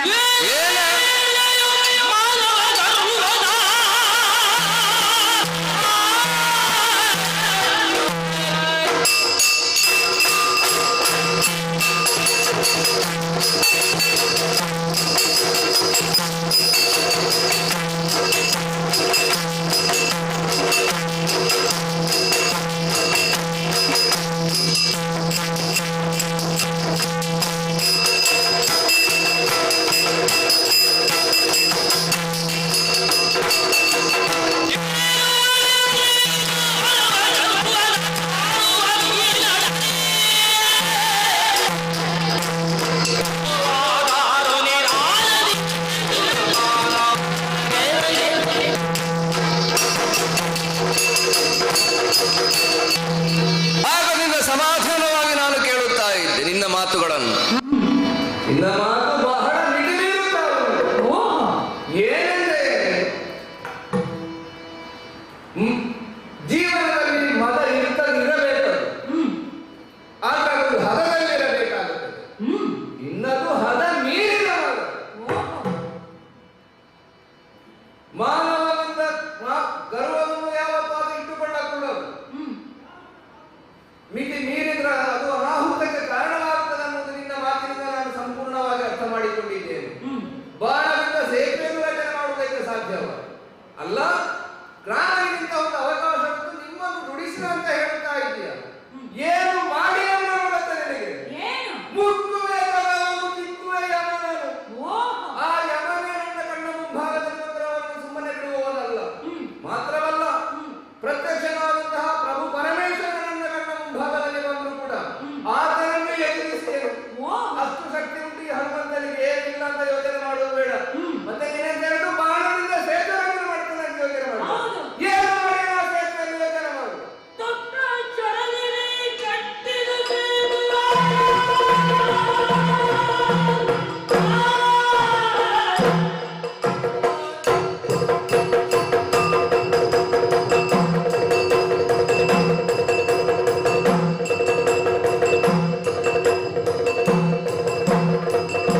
ಅಲ್ಲಿ ನಂತರ ವಾನರ ನಡೆದುಕೊಂಡು ಹೋಗುವುದಕ್ಕೆ ಸಾಧ್ಯವಿಲ್ಲ. ಯೋಚನೆ ಮಾಡುವುದು ರಾಮನ ಸೇತುವೆಯನ್ನು ನೀನು ಬಾಣಮುಖದಲ್ಲಿ ನಾನು ಮಾಡಿದ ಆಕಾರದಲ್ಲಿ ಇದ್ದಂತೆ ಹೇಳ್ತಾ ಇದೆಯಲ್ಲ. ಈ ದೂರಿನ ಹೋನವನ್ನು ನೋಡುತ್ತೇನೆ. ನೀನೊಮ್ಮ ಈ ಸೇತುವೆಯ ಮುಂಭಾಗದಲ್ಲಿ ಬಾಣದ ಮೂಲಕವಾಗಿ ಮಾಡುತ್ತಿದ್ದಾದ್ರೆ ಎಡಗಾಲಿನಿಂದಲೇ ಪುಡಿ ಈರಗಡ ಬಾಣದ ಸೇತುವೆಯನ್ನು ಸಾಧ್ಯವಿಲ್ಲ ನಿನಗದನ್ನು ಇನ್ನೊಮ್ಮೆ ಮಾಡೋದಕ್ಕೆ. ಸೂಕ್ಷ್ಮ ರೂಪದಲ್ಲಿ ಆ ಮೂಲೆಯಲ್ಲಿ ಕುಳಿತು ಮಠ ಮಠ ಅಂತ ಬಾಯಲ್ಲಿ ಏನು ಹೇಳ್ತಾ ಇದ್ದ. ಈಗ ಇವನಿಗೆ ಆವೇಶ ಎಲ್ಲಿಂದ ಬಂತು? ಏನು ಕೋಪ, ಏನು ಉದ್ರೇಕ ಇವನಲ್ಲಿ.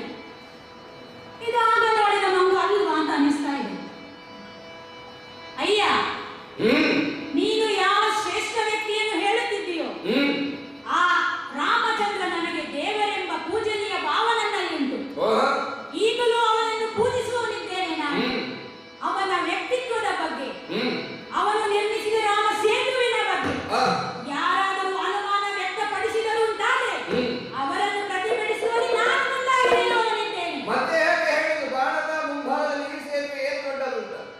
ಆದರೆ ನೋಡು, ಆ ಯುಗ ಬೇರೆ, ಈ ಯುಗ ಬೇರೆ. ಒಂದು ಯುಗವೇ ಕಳೆದು ಬಂದಿದೆ. ಆ ಯುಗದವರ ಚಿಂತನೆಗೂ ಈ ಯುಗದವರ ಚಿಂತನೆಗೂ ವ್ಯತ್ಯಾಸ ಇದೆ. ಆಗ ಮಾಡಿದ್ದಕ್ಕಿಂತ ಒಂದು ಹೆಜ್ಜೆ ಮುಂದೆಯೇ ಸಾಗುವವರು ನಾವು. ಕ್ರಿಯಾಶೀಲತೆ ನಮ್ಮಲ್ಲಿ ಹೆಚ್ಚುಂಟು. ಹಾಗಾಗಿ ಅಷ್ಟು ಕಷ್ಟಪಡುವ ಅಗತ್ಯ ಇಲ್ಲ. ಇದು ಮುಂದುವರಿದ ಭಾಗವಾಗಿ ಕ್ರಿಯಾಶೀಲತೆಯಿಂದ ನಾವು ಮರದಿಂದ ಗಿರಿಗಳನ್ನೆತ್ತಿ ಸೇತು ನಿರ್ಮಾಣ ಮಾಡುವುದರ ಬದಲಾಗಿ ಶರದಿಂದ ಸೇತುವೆಯನ್ನು ನಿರ್ಮಿಸಬಹುದು ಎಂದು ನಾನು ಹೇಳಿದ್ದಕ್ಕೆ ನೀನು ವ್ಯತಿರಿಕ್ತವಾಗಿ ನೀನು ಮಾತನಾಡುತ್ತಾ ಅಲ್ಲದೆ ಈಗ ನೀನು ಹೇಳಬಹುದು. ಈಗಾದ್ರೆ ಹೀಗೆ ಮಾಡುವಂತಹ ಒಂದು ತಂತ್ರಜ್ಞಾನಗಳೆಲ್ಲ ಉಂಟು, ಈ ಹಿಂದೆ ಇರಲಿಲ್ಲ. ಬಹುಶಃ ಆ ಕಾಲದಲ್ಲಿ ನಿಮ್ಮನ್ನು ಹೀಗೆ ಮಾಡಿಸಿದರೆ ಒಳ್ಳೆಯದು. ಕೈ ಮುಗಿತೇನೆ ಅಂತ ಹೇಳಿದ್ದಕ್ಕೆ ಹಿಂದೆ ಹೋಗೋದಿತ್ತಲ್ಲ. ನೀನು ಯಾಕೆ ಆ ಕಾಲದಲ್ಲಿ ನಾನು ಹೀಗೆ ಮಾಡಿ ಅನ್ನುವಾಗ ರಾಮನಿಗೆ ನೀನು ಎದುರಾಡುತ್ತಿದ್ದ ನಿನ್ನನ್ನು ಬಿಟ್ಟೆನ್ನು ಯೋಚನೆ ಮಾಡಿದ್ದ.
ಪ್ರತಿಜ್ಞೆಯ ಮೂಲಕವಾಗಿ ನೀನು ಸಿದ್ಧನಾಗುತ್ತಿಂತ ಆದ್ರೆ ನಾನೇನು ಹಿಂದೆ ಯೋಚನೆ ಮಾಡುವುದು ಬೇಡ. ನೀನು ಮೂರಲ್ಲ, ನೀನು 100 ಬಾರಿ ಕಟ್ಟಿದ್ದು ನಾನು ಅದನ್ನು ಮುರಿಯುತ್ತೇನೆ. ಒಂದು ವೇಳೆ ನನ್ನಿಂದ ನೀನು ರಚಿಸಿದಂತಹ ಬಾಣದ ಮೂಲಕವಾಗಿ ಕಟ್ಟಿದಂತಹ ಸೇತುವೆಯನ್ನು ಮುರಿಯುವುದಕ್ಕೆ ಅಸಾಧ್ಯವಾಯಿತು ಅಂತ ಆದರೆ ನನಗೆ ನಿನ್ನ ಹಾಗೆ ಅಗ್ನಿಪ್ರವೇಶವನ್ನು ಮಾಡುವುದಕ್ಕೆ ಆಗುವುದಿಲ್ಲ. ಯಾಕೆ ನಾನು ಚಿರಂಜೀವಿಯಾಗಿದ್ದೇನೆ. ಹೇಗೆ ನಾನು ಸಾಯುವ ಹಾಗಿಲ್ಲ. ಅದಕ್ಕೆ ಬೇಕಾಗಿ ಇಷ್ಟರ ತನಕ ರಾಮ ಸೇವಕನಾಗಿ ರಾಮಭಕ್ತನಾಗಿ ನಾನು ಕೀರ್ತಿಯನ್ನು ಸಂಪಾದನೆಯನ್ನು ಮಾಡಿದ್ದೇನೆ. ಅವನ ಭಜಕನಾಗಿ ಅವರು ಹೇಳಿದ ಹಾಗೆ ನಾನು ಕೇಳುತ್ತಾ ಇದ್ದೇನೆ. ನನ್ನ ಕೆಲಸಕ್ಕೆ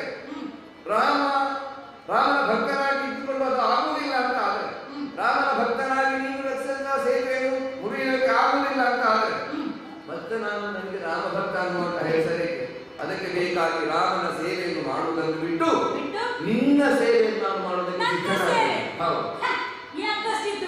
ನನ್ನ ಸೇವೆ ಮಾಡುವೆ ಏನು ಈಗ ಪಂತ ಪಂಚವೇ ಅದರಲ್ಲಿ ಹಿಂದೆ ಇಲ್ಲ.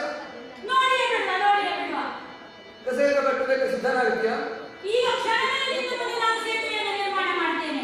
ನೋಡ್ತೇನೆ. ನೋಡಿಯೇ ಬಿಡುವ ಎಂದ ನುಡಿ ಕೇಳ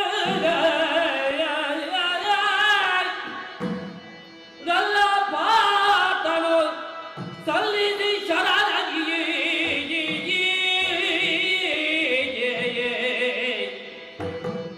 ಎಂದ ನುಡಿಗೆ ಗಂಧ ಪಾತನು ಸಲ್ಲಿಸಿ ಶರಣಿ ಬಂದಿದೆ ಸೇದುವ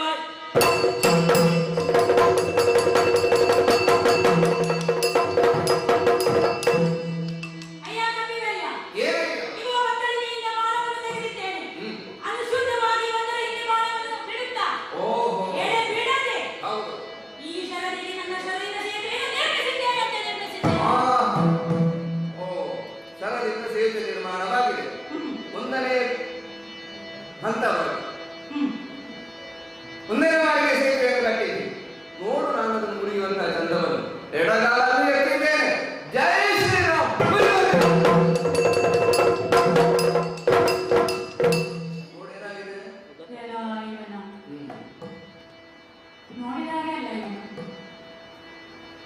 ಕಟ್ಟಿದಂತಹ ಸೇತುವೆಯನ್ನು ಕಾಲಲ್ಲಿ ತುಳಿದು ಪುಡಿ ಮಾಡಿದ್ದಾನೆ. ಅವಶೇಷವೂ ಇಲ್ಲ. ಸ್ವಚ್ಛತಾ ಕಾರ್ಯಕ್ರಮ ಎಲ್ಲಿಯಾದಿದ್ರೆ ಇವನನ್ನೇ ಮೊದಲು ನಿಲ್ಲಿಸಿಕೊಳ್ಳಿ. ಚೂರ್ಣ ಕೂಡ ಇಲ್ಲ, ಹಾಗೆ ಪುಡಿ ಮಾಡಿ ಹಾಕಿದ್ದಾನೆ. ಇರಲಿ, ಮೊದಲನೆಯದು ವ್ಯಕ್ತವಾದೇನಂತೆ, ಇನ್ನು 2 ಪ್ರಯತ್ನಗಳಿವೆ. ಇಗೋ ಮತ್ತಷ್ಟು ಉತ್ಸಾಹದಿಂದ ಶಕ್ತಿಯಿಂದ ಬಾಣಗಳನ್ನು ತೆಗೆದಿದ್ದೇನೆ, ಒಂದರ ಹಿಂದೆ ಜೋಡಿಸಿ ಬಿಟ್ಟಿದ್ದೇನೆ.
ಮುರಿದು ಹೋಗಿ ಬಿಡದದ್ದು ಅಂತ ಇದು ನಿಮಗೆ ಸ್ಪಷ್ಟವಾಗಿ ಖಂಡಿತಲ್ಲ. ಇನ್ನು 3ನೇದು ಮಾಡಬೇಡ.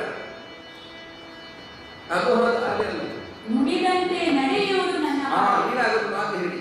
ನಮ್ಮ ಕ್ಷತ್ರಿಯ ಪಂಥ ಅಂತ ಕ್ಷತ್ರಿಯರು ನಾವು ಹೇಳಿದ ಮಾತಿಗೆ ತಪ್ಪುವವರಲ್ಲ. 2 ಹೋದ್ರೆ ಏನಾಯ್ತು? ಇನ್ನೊಂದುಂಟು. ಈಗ ನೋಡು, ಮತ್ತಷ್ಟು ಹುಮ್ಮಸ್ಸಿನಿಂದ ಶರಗಳನ್ನು ತೆಗೆದಿದ್ದೇನೆ, ಜೋಡಿಸಿದ್ದೇನೆ, ಪ್ರಯೋಗಿಸಿದ್ದೇನೆ.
ಏನಾಗಿ ಹೋಯಿತಯ್ಯ ನಿನ್ನದಾದಂತಹ ಪ್ರತಿಜ್ಞೆಯ ಪರಿಣಾಮ? 3 ಬಾರಿ ಸೇತುವೆಯನ್ನು ರಚನೆ ಮಾಡುತ್ತೇನೆ ಅಂತ ಹೇಳಿದ್ದೀವಿ, ಈಗ 3 ಬಾರಿ ನಾನು ಮುರಿದು ಹಾಕಿದ್ದೇನೆ. ಎಲ್ಲ ನಿರರ್ಥಕವಾಗಿ ಮುರಿದು ನೋಡು. ನನ್ನ ಕುರಿತಾಗಿ ಬಹಳ ನೀನು ಅಪಹಾಸ್ಯ ಮಾಡಿದರು. ಏನು ನೀವು ಕಪಿಗಳು ಮಂಗಗಳು ನಿಮ್ಮಿಂದ ಏನೂ ಆಗುವುದಕ್ಕೆ ಸಾಧ್ಯವಿಲ್ಲ. ನಾವು ಈ ಕಾಲದಲ್ಲಿ ನೋಡಿ ಏನು ಮಾಡುತ್ತೇವೆ ಅಂತ ಬಾಣಮುಖದಲ್ಲಿ ಸೇತುವೆಯನ್ನು ರಚನೆ ಮಾಡುವುದಕ್ಕೆ ಸಾಧ್ಯವಿಲ್ಲ. ಸುರಪನ ಐರಾವತವನ್ನು ಕರೆಸಿದೆ ಅಂತ ಹೇಳಿ ಎಲ್ಲ ಹೌದು. ಆದರೆ ಈ ಹನುಮಂತನ ಭಾಗದಲ್ಲಿ ಯಾವುದು ನಡೆಯಲಿಲ್ಲ. ನಿನ್ನಲ್ಲಿ ಒಂದು ಮಾತನ್ನು ಹೇಳುತ್ತೇನೆ. ಆಡಿದಂತಹ ಮಾತನ್ನು ನಡೆಸಲೇಬೇಕೆಂದು ನನ್ನದೇನು ಅಭ್ಯಂತರವಿಲ್ಲ, ನನ್ನದೇನು ಒತ್ತಾಯ ಇಲ್ಲ. ಈಗ ನೀನು 3 ಬಾರಿ ಸೇತುವೆಯನ್ನು ನೀನು ಮುರಿದೆ ಅಂತ ಆದ್ರೆ ಅಗ್ನಿ ಪ್ರವೇಶ ಮಾಡುತ್ತೇನೆ ಅನ್ನೋ ಹಾಗೆ ಒಂದು ಪ್ರತಿಜ್ಞೆಯನ್ನು ಮಾಡಿ, ಅದೀಗ ನಮ್ಮೊಳಗೆ ಮಾತ್ರ, ಇಲ್ಲದನ್ನು ಬೇರೆಯವರು ಯಾರು ನೋಡ್ಲಿಲ್ಲ. ನೀನು ಅದನ್ನು ಮಾಡಬೇಕಾಗಿಲ್ಲ. ಯಾಕೆ? ನೀನು ಯಾವುದೋ ಉದ್ದೇಶಕ್ಕಾಗಿ ಈ ಕಡೆಗೆ ಬಂದ ಮೇಲೆ ಮಾತಿಗೆ ಮಾತು ಬೆಳೆಯುತ್ತೆ, ಈ ಹಂತಕ್ಕೆ ಬಂದು ನನಗೂ ಇದನ್ನು ನಾಳೆ ಹೇಳಿಕೊಂಡು ಬರುತ್ತೇನೆ ಅನ್ನುವಂತಹ ಯಾವ ಯೋಚನೆಯನ್ನು ಮಾಡಬೇಡ. ನನಗೆ ರಾಮಧ್ಯಾನವನ್ನು ಮಾಡುವುದೇ ನನ್ನದಾದಂತಹ ಕರ್ತವ್ಯ. ಈ ಕಥೆಯನ್ನು ಮತ್ತೊಬ್ಬರಲ್ಲಿ ಹೇಳುವುದಕ್ಕೆ ನಾನು ಹೋಗುವುದಿಲ್ಲ. ನಿನ್ನ ಹೆಂಡತಿ ಇದ್ದಾರ ಮನೆಯಲ್ಲಿ, ನನ್ನ ಗಂಡ ಈಗ ಬರ್ತಾನೆ ಅನ್ನುವಂತಹ ನಿರೀಕ್ಷೆಯಲ್ಲಿರಬಹುದು. ಅಥವಾ ನಿಮಗೆ ಹುಟ್ಟಿದಂತಹ ಮಕ್ಕಳು ಇದ್ದಾರಂತ, ನನ್ನ ಅಪ್ಪ ಯಾವಾಗ ಬರುತ್ತಾರೆ ಅನ್ನುವಂತಹ ಒಂದು ಎಣಿಕೆಯನ್ನು ಮಾಡುತ್ತಾ ಮಕ್ಕಳಲ್ಲಿ ಇರಬಹುದು. ಆದ್ದರಿಂದ ಆಡಿದ ಭಾಷೆಯನ್ನು ನಿಮಗೆ ಮಾಡುವುದಕ್ಕೆ ಸಾಧ್ಯವಿಲ್ಲ ಅಂತ ಆದ್ರೆ ಮಾಡಬೇಕಾದಂತಹ ನಿರ್ಣಯವಿಲ್ಲ. ನೀನು ಹಿಂದೆ ಹೋಗುವುದು. ಆದರೆ ಒಂದು ಮಾತು, ಯಾವತ್ತೂ ವಯಸ್ಸಾದವರನ್ನು ಅಣಕಿಸುವುದಕ್ಕೆ ಹೋಗಬೇಡ. ಮತ್ತೆ ಇನ್ನು ಮುಂದೆ ಇದೊಂದು ಎಚ್ಚರಿಕೆ ನಿಮಗೆ ಹೇಳುತ್ತೇನೆ. ಹೋಗ ಮಕ್ಕಳಾಗಿ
ಸ್ಪಷ್ಟವಾಗಿ ನನಗೆ ಗೊತ್ತಾಯಿತು. ಕ್ಷತ್ರಿಯನಾದಂತಹ ನಾನು ಆಡಿದ ಭಕ್ತನಂತೆ ನನ್ನ ಪ್ರಾಣವನ್ನು ಕಳೆದುಕೊಳ್ತೇನೆ, ಅಗ್ನಿಗೆ ಹಾಕ್ತೇನೆ ಅಂತ ಹೇಳಿದ್ದೇನೆ. ಆ ಭಗವಂತನಾದಂತಹ ಕೃಷ್ಣನ ಅನುಗ್ರಹ ನನ್ನ ಮೇಲೆ ಇಲ್ಲ ಅಂತಾದರೆ ಇನ್ನು ಯೋಚನೆ ಮಾಡಲಿಕ್ಕಿಲ್ಲ. ಹಾಗಾಗಿ ಆಗ್ನೇಯಾಸ್ತ್ರವನ್ನು ತೆಗೆದಿದ್ದೇನೆ, ಅಗ್ನಿಯನ್ನು ಪ್ರತಿಷ್ಠಾಪಿಸಿದ್ದೇನೆ, ಪ್ರದಕ್ಷಿಣೆ ಬರ್ತೇನೆ.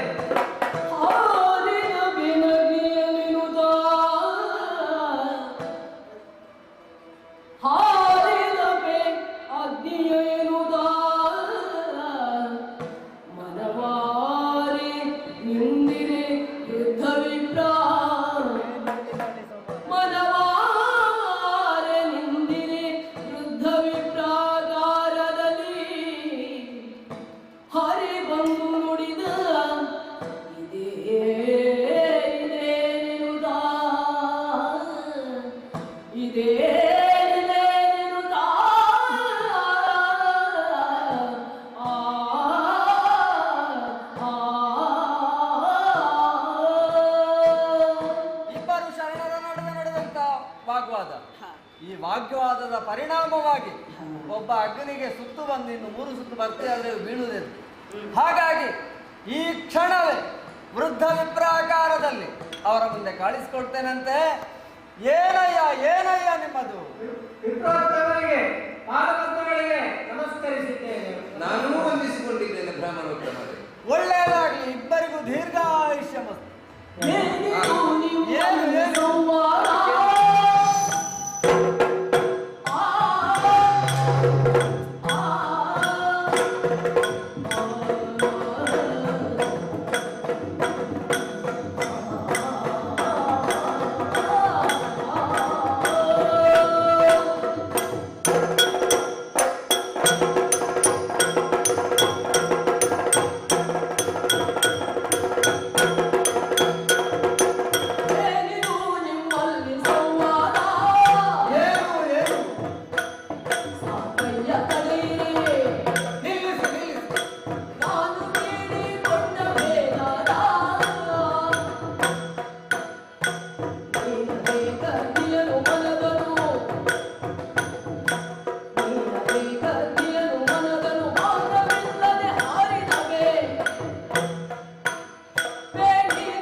ನೀನು ಅಗ್ನಿಗೆ ಹಾರುವುದಕ್ಕಾಗಿ ಅಗ್ನಿಯನ್ನು ಸ್ಥಾಪಿಸಿ ದೀರ್ಘಾಯುಷ್ಯವಂತನಾಗು ಅಂತ ಹೇಳ್ತಾ ಇದ್ದೇನೆ. ಹೌದು, ಈಗ ಅಷ್ಟೇ ನಾನು ಎಣಿಸಿದ್ದು ಏನು ಹೋಮ ಆಗುತ್ತಾ ಉಂಟು, ನಮ್ಮ ಬ್ರಾಹ್ಮಣರಿಗೆ ದಕ್ಷಿಣ ಸಿಗ್ತದೆ ಅಂತ. ಅದು ಆಲೋಚನೆ ಮಾಡಿ ಬಹಳ ದೂರದಿಂದ ಬೆಂಕಿಯನ್ನು ಗಂಟೆ ಬಂದವ. ನೋಡಿದ್ರೆ ನೀನು ಹಾರ್ಲಿಕ್ಕೆ ಅಲ್ಲ, ಯಾಕಯ್ಯ ಬೆಂಕಿಗೆ ಹಾರಿದೆ? ಈಚೆಯಿಂದ ಒಬ್ಬ ಕೂತಿದ್ದಾನೆ, ನೋಡಿದ್ರೆ ವಾನರನ ಹಾಕಿದ್ದಾನಲ್ಲ, ವಾನರನೇ. ಸ್ವಲ್ಪ ಈಗ ರೂಢಿಯಲ್ಲಿರುವ ವಾನರನಿಂದ ಸ್ವಲ್ಪ ದಪ್ಪ ಇದ್ದಾನೆ. ಹಾಗಾಗಿ ಇರ್ಲಿಲ್ವಾ? ಅಲ್ಲ, ಈಗ ಅಗ್ನಿಗೆ ಹಾರಬೇಕು ಅಂತಿದ್ರೆ ಯಾಕೆ ಅಂತ ಬೇಕೆ? ಈಗ ಇಬ್ಬರೇ ಇರುವಂತದ್ದು ನೀವು ಅಂತ ಸಮಸ್ಯೆ ನಿನಗೆ ಬಂತು. ಏನಾದ್ರೂ ತೊಂದರೆ ಇದ್ರೆ ನಮ್ಮಿಂದ ಪರಿಹರಿಸಲಿಕ್ಕೆ ಆಗುವಂತದ್ದಾದ್ರೆ ನಾವು ಪರಿಹರಿಸ್ತೇವೆ. ನಿನ್ನ ಸಮಸ್ಯೆ ಅಂತ ಹೇಳುದು. ನನ್ನ ಸಮಸ್ಯೆಯನ್ನು ಸಂಕ್ಷಿಪ್ತವಾಗಿ ಹೇಳ್ತೇನೆ. ಸಂಕ್ಷಿಪ್ತವಾಗಿ ಹೇಳ್ಬೇಕು ನೀನೀಗ. ಯಾಕೆಂದ್ರೆ ಹೇಳಿಕೆ ಅವರು ಬಹಳ ಉಂಟು. ಈಗ ಇವೊಬ್ಬ ಕವಿ ನಾನು ತೀರ್ಥಯಾತ್ರೆ ಮಾಡಿಕೊಂಡು ಬಂದವ. ಇಲ್ಲಿ ನೋಡಿದಾಗ ಇಲ್ಲಿಯ ರಾಮಸೇತುವನ್ನು ನೋಡಿದಾಗ ಆಶ್ಚರ್ಯವಾಗಿ ಕೇಳಿ ನಾನು ಹನುಮಂತ ಅಂತ ಹೇಳಿ. ಹೆಸರಲ್ಲ, ಹನುಮಂತನೇ. ಅವತ್ತಿದ್ದು ತ್ರೇತಾಯುಗದಲ್ಲಿ ಕಿತ್ತಲು ಮೊದಲಿದ್ದ ರಾಮಭಂಟ. ಅದನ್ನು ಕೇಳಿ ನನಗೆ ಸಹಿಸುವುದಕ್ಕೆ ಸಾಧ್ಯಾಗಲಿಲ್ಲ. ಮಾತು ಬೆಳೆಯಿತು. ಬಾಣದ ಮೂಲಕ ನಾನು ಸೇತುವೆಯನ್ನು ರಚಿಸಿದ್ದೇನೆ ಅಂತ ಅವನ ಒಂದು ಮಾತಿಗೆ ಉತ್ತರವನ್ನು ಹೇಳಿ ಅವನನ್ನು ಕಟ್ಟಿಗಳು ಸೇತುವೆ ಕಟ್ಟಿದ್ದಾರೆ. ಹಾಗೆಲ್ಲ ಬೇಡ, ಸುಲಭವಾಗಿ ಮಾಡ್ತಿದ್ದೆ ನಾನು ಅಂತ ಹೇಳಿ ಅದನ್ನು ಕೇಳಿ ಅವನಿಗೆ ಹೌದೇ ನಾನು ಬಿಡ್ಲಿಲ್ಲ. ಕ್ಷತ್ರಿಯ ನನ್ನ ಪರಿಚಯ ನಿಮಗೆ ಇರ್ಬೋದು. ಅಲ್ಲ, ಯಾರು ಅಂತ ಗೊತ್ತಾಗುದಿಲ್ಲ, ಕ್ಷತ್ರಿಯ ಅಂತ ಗೊತ್ತಾಗ್ತದೆ ಅಷ್ಟೇ. ಹಸ್ತಿ ಅಲ್ಲಿಂದ ಬಂದವ ತೀರ್ಥಯಾತ್ರೆ ಮಾಡಿಕೊಂಡು. ಹಾಗಾದ್ರೆ ಅಲ್ಲಿ ಹಸ್ತಿನಾವತಿಗೆ ಸಂಬಂಧಪಟ್ಟ ಮಧ್ಯಮ ಪಾಂಡವ ಅರ್ಜುನ ಅಂದ್ರೆ ನಾನೇ. ಅರ್ಜುನನ ಎಲ್ಲರಿಗೂ ಗೊತ್ತಿದ್ದ ವಿಚಾರ. ನಾವೊಂದು ಪಂಥವನ್ನು ಮಾಡಿಬಿಟ್ಟೆವು. 3 ಬಾರಿಗೆ ನಾನು ಬಾಣದ ಮೂಲಕ ಸೇತುವೆಯನ್ನು ಮಾಡ್ತೇನೆ. ಆಗ ಅದನ್ನು ನಾನು ನುಡಿತೇನೆ ಅಂತ ಆಯ್ತು. ಇದು ನುಡಿತಿದ್ದಾಗ ನಮ್ಮಲ್ಲಿ ಅಷ್ಟೇ ಸಾಕಾಗುತ್ತೆ. ನಾನು ಮಾಡುವ ಮುಗಿಯುವುದಾದ್ರೆ ಅಲ್ಲಿಗೆ ಮುಗಿಯುವುದಿಲ್ಲ. ಅದಕ್ಕೆ ಒಂದು ಬಣವನ್ನು ಇಟ್ಟುಕೊಂಡು ಈಗ ಸೇತುವೆಯನ್ನು ಮುಂದೆ ಅಂತ ಆದ್ರೆ ನಾನು ಅಲ್ಲಿಗೆ ಹಾಕ್ತೇನೆ. ಮುಗಿಲಿಕ್ಕೆ ಆಗದೇ ಇದ್ರೆ ಇಲ್ಲಿಯವರೆಗೆ ರಾಮದಾಸನಾಗಿದ್ದ ದಾಸನಾಗ್ತೇನೆ ಅಂತ ಹೇಳಿದೆ. ಈಗ ಬಣಕ್ಕೆ ತೊಡಗಿದ ನಾನು ಬಾಣವನ್ನು ಪ್ರಯೋಗ ಮಾಡಿ 3 ಬಾರಿ ಸೇತುವೆ ರಚಿಸಿ. ಈಗ 3 ಬಾರಿ ಸೇತುವೆ ಆಗಿ ಆಯ್ತಾ? ಎಲ್ಲ ಅವರದ್ದಾಗಿದೆ. ಹೌದಾ? ಹಾಗಾಗಿ ನಾನೀಗ ಅಲ್ಲಿಗೆ ಹಾಕ್ತೇನೆ. ಸ್ವಲ್ಪ ಬದಿಗೆ ಆಗ್ಲಿಕ್ಕಿಲ್ಲ. ಇದು ನೀವು ಇಬ್ಬರು ಸೇರಿ ಅಲ್ಲಿಗೆ ಸೇತುವೆ ಆಗಿದೆ ಅಂತ ಹೇಳಿ ಸೇತುವೆ ಇಲ್ಲ. ಈಗ ನೀವಿಬ್ಬರು ಪಂಥವನ್ನು ಒಡ್ಡಿಕೊಂಡಿದ್ದೀರಿ. ಹಾಗಾದ್ರೆ ಬಾಣ ಮುಖದಲ್ಲಿ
ನೀವಿಬ್ಬರು ಪಣವನ್ನು ಮಾಡಿಕೊಂಡಿದ್ದೀರಿ.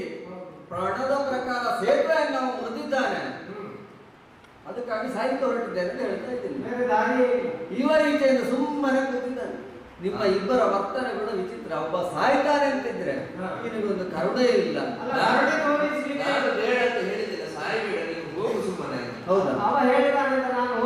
ಅಲ್ಲ, ನೀನೊಬ್ಬ ಕ್ಷತ್ರಿಯ ಕುಮಾರ ಅಲ್ವಾ, ರಾಜವಂಶಸ್ಥ. ಇವ ರಾಮನ ಬಂಟ, ಕೆಲವು ಸಂಧಾನ ಎಲ್ಲ ಮಾಡಿದವ. ಆದ್ರೂ ಈ ಸ್ಪರ್ಧೆಗೆ ನೋಡಿದವೆ ಅಂತ ಯಾರಿಲ್ಲ. ನಿಮ್ಮದು ಬಹಳ ಚಂದ ಆಗಿದೆ ಅಂತ. ಭಾರಿ ಚಂದ ಆಗಿದೆ. ಹಾಗಲ್ಲ, ಹಾರೋದು ಈಗ ಇವನು ಹಾರುವಾನೆ ಮರದಿಂದ ಮರಕ್ಕೆ ಅಲ್ವಾ. ನಾನು ಜಾತಿಯಲ್ಲಿ ಹಾರುವ, ನೀನು ಬೆಂಕಿಗೆ ಹಾರುವ. ಈಗ 3 ಹಾರುವರು ಸೇರಿ ಒಂದು ತೀರ್ಮಾನ ಮಾಡಬೇಕು. ಚಂದ ಆಯ್ತು ಅಂತ ಹೇಳಿದ್ರೆ ಏನು, ರೂಢಿಯ ಮಾತಲ್ಲಿ ಭಾರಿ ಚಂದ ಆಯ್ತು ಅಂತ ಏನು ಸರಿಯಾಗಲಿಲ್ಲ ಅಂತ ಲೆಕ್ಕ. ಹಾಗಾಗಿ ಇಷ್ಟು ದೊಡ್ಡ ಜನಗಳಿಗೆ ನಿಮಗೆ ಈ ಸ್ಪರ್ಧೆ ಆಗುವ, ಸಣ್ಣ ಮಕ್ಕಳಿಗೆ ಒಂದು ಓಟ ಇದ್ರೆ ಅದಕ್ಕೊಬ್ಬರು ತೀರ್ಪುಗಾಗುತ್ತೆ. ನೀವು ಸ್ವಲ್ಪ ಬೇಗ ಬರ್ತಿದ್ರೆ ಆಗಲ್ಲ. ನೀವು ಸ್ಪರ್ಧೆ ಮಾಡುವವರು ತೀರ್ಪುಗಾರನೊಬ್ಬನನ್ನು ಇಟ್ಟುಕೊಳ್ಬೇಕು, ಬರುವವರೆಗೆ ನೀವು ಕಾಯ್ಬೇಕು. ಹಾಗಾಗಿ ಈಗ ಏನು ಮಾಡುವ, ಬಾಣ ಮುಖದಲ್ಲಿ 3 ಸೇತುವೆ ನೀನು ಬಲಿಯುವಾಗ 3 ಸೇತುವೆ ಅಂತ ಹೇಳ್ತೇವೆ. ನೋಡಿದ್ಯಾರಪ್ಪ ಇದನ್ನು? ಅದು ಸಾಕಾಗ್ತದ? ಈಗ ಇಷ್ಟು ದೊಡ್ಡದಾದಂತಹ ಪಣಕ್ಕೆ ಒಬ್ಬ ತೀರ್ಪುಗಾರ ಇಲ್ಲ, ನೋಟದ ಅಂದ್ರೆ ಒಬ್ಬ ಅಕ್ಷಿಯಲ್ಲಿ ನೋಡ್ಬೇಕು ಅಲ್ವಾ? ಸಾಕ್ಷಿ ಅಂತ ಹೇಳಿದ್ರೆ ಏನು? ಅಕ್ಷಿಯಿಂದ ನೋಡುವಂತ ಪ್ರಧಾನವಾದಂತಹ ಸಾಕ್ಷಿ. ಅಂತ ಸಾಕ್ಷಿಯಾಗಿಲ್ಲದಂತ ಈ ಸ್ಪರ್ಧೆ ಇದೊಂದು ಊರ್ಜಿತವಾದ ಸ್ವಾಮಿ, ಈಗ ನಮ್ಮಲ್ಲಿ ಏನು ಅದರ ಬಗ್ಗೆ ವಾದ ವಿವಾದ ಇಲ್ಲ. ಅಲ್ಲ, ಹಾಗಲ್ಲ. ನೀನೀಗ ರಾಜವಂಶದವ, ನೀನು ಸಾಯಲಿಕ್ಕೆ ಹೊರಟಿದ್ದಿ. ಈಗ ಇಷ್ಟು ದೊಡ್ಡ ಪಣ ಇರುವಾಗ ಈಗ ನೀನು ಸತ್ಯ ಅಂತಿದ್ರೆ ನಾಳೆ ಅಲ್ಲ, ಹೇಳಿದ್ದೆ ನಾನು ಹಾಗೆ ಆಗಬಾರದು. ನಿನ್ನ ಮನೆಗೆ ಸುದ್ದಿ ಮುಟ್ಟಿಸ್ಲಿಕ್ಕೆ ಅದನ್ನು ಜನ ಬೇಕಲ್ವ ನೋಡಿದವರು. ಹೀಗೆ ಇದೊಂದು ಆಗಿದೆ, ನಿನ್ನ ತಮ್ಮ ಹೀಗಾಗಿ ಹೋಗಿದ್ದಾನೆ ಅಲ್ವಾ? ಈಗ ಇದಕ್ಕೆ ಸಾಕ್ಷಿ ಬೇಕು. ಸಾಕ್ಷಿ ಬೇಕು. ಮತ್ತೆ ಸಾಕ್ಷಿ ಇಲ್ಲದೆ ನಡೆದ ಸ್ಪರ್ಧೆ ಉಂಟಿತ್ತು. ನನಗೆ ನನಗೆ ಸಂಶಯ ಉಂಟು ಅಂತ. ಈಗ ನೀವು ಇಬ್ಬರು ಸೇರಿ ನನ್ನನ್ನೇ ಮೋಸ ಮಾಡ್ತಾ ಇದ್ದೀರಾ ಅಂತ ಈಗ ರೂಢಿಯ ಮಾತಲ್ಲಿ ಮಂಗ ಮಾಡುದು ಉಂಟು. ಹಾಗಾಗಿ ಈ ಬ್ರಾಹ್ಮಣನನ್ನೇ ಏನಾದ್ರು ಮಾಡ್ಲಿಕ್ಕೆ ಹೊರಟ್ರ ನೀವು ಹೇಗೆ? ಹಾಗಾಗಿ ಸ್ಪರ್ಧೆ ಆಗಿದೆ ಹಾಗೆ ಹೀಗೆ ಅಂತ ಈ ಬಂದವನಿಗೆ ಏನಾದ್ರು ಒಂದು ಹೇಳುವಂತ ಹಾಗೆ ಹಾಗೆ ಹೇಳಿದ್ದಲ್ಲ. ಹಾಗೆ ಅವ ಮಾಡಿದ್ದನ್ನು ನಾನು ನೋಡಿದ್ದೇನೆ, ನಾನು ಉಳಿದದ್ದು ನಾವು ನೋಡಿದ್ದೇವೆ. ಅಲ್ಲ, ಅದು ಇಷ್ಟು ಸಾಕಾಗುದಿಲ್ಲ. ಲೋಕ ರೂಢಿಯಲ್ಲಿ ಅದು ನಿಮ್ಮಂತ ದೊಡ್ಡ ದೊಡ್ಡ ಜನಗಳ ನಡುವೆ ಸ್ಪರ್ಧೆಗೆ ತೀರ್ಪುಗಾರರಿಲ್ಲದೆ ನೋಟಗಾರರಿಲ್ಲದೆ ಸ್ಪರ್ಧೆ ಇದು ಉಳಿದಿದ್ದವಾದ ಸ್ಪರ್ಧೆ ಅಲ್ಲ. ಆದ್ರಿಂದ ನಾನು ಇನ್ನೊಂದು ಅಂತ ಹೇಳ್ತೇನೆ, ಅದನ್ನು ನೀವು ಕೇಳ್ತೀರಿ ಅಂತಿದ್ರೆ ಏನು ಹೇಳ್ತೀನಿ?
ತ್ರೇತೆಯುದ್ದಕ್ಕೂ ರಾವಣ ಕುಂಭಶ್ರವಣಾದಿಗಳನ್ನು ಮತಿಸುವಂತ ಕಾಲಕ್ಕೂ ನೀವು ಮಾಡಿದಂತ ಪ್ರತಿಯೊಂದು ಕಾರ್ಯವು ಭಕ್ತಿಯ ಭಾವವೇನು ಅಲ್ಲ ಭಕ್ತಿಯ ಭಾಷ್ಯವೇನು ಎಂಬುದನ್ನು ಲೋಕಮುಖಕ್ಕೆ ತೋರಿಸಿದವರಿದ್ದೀರಿ.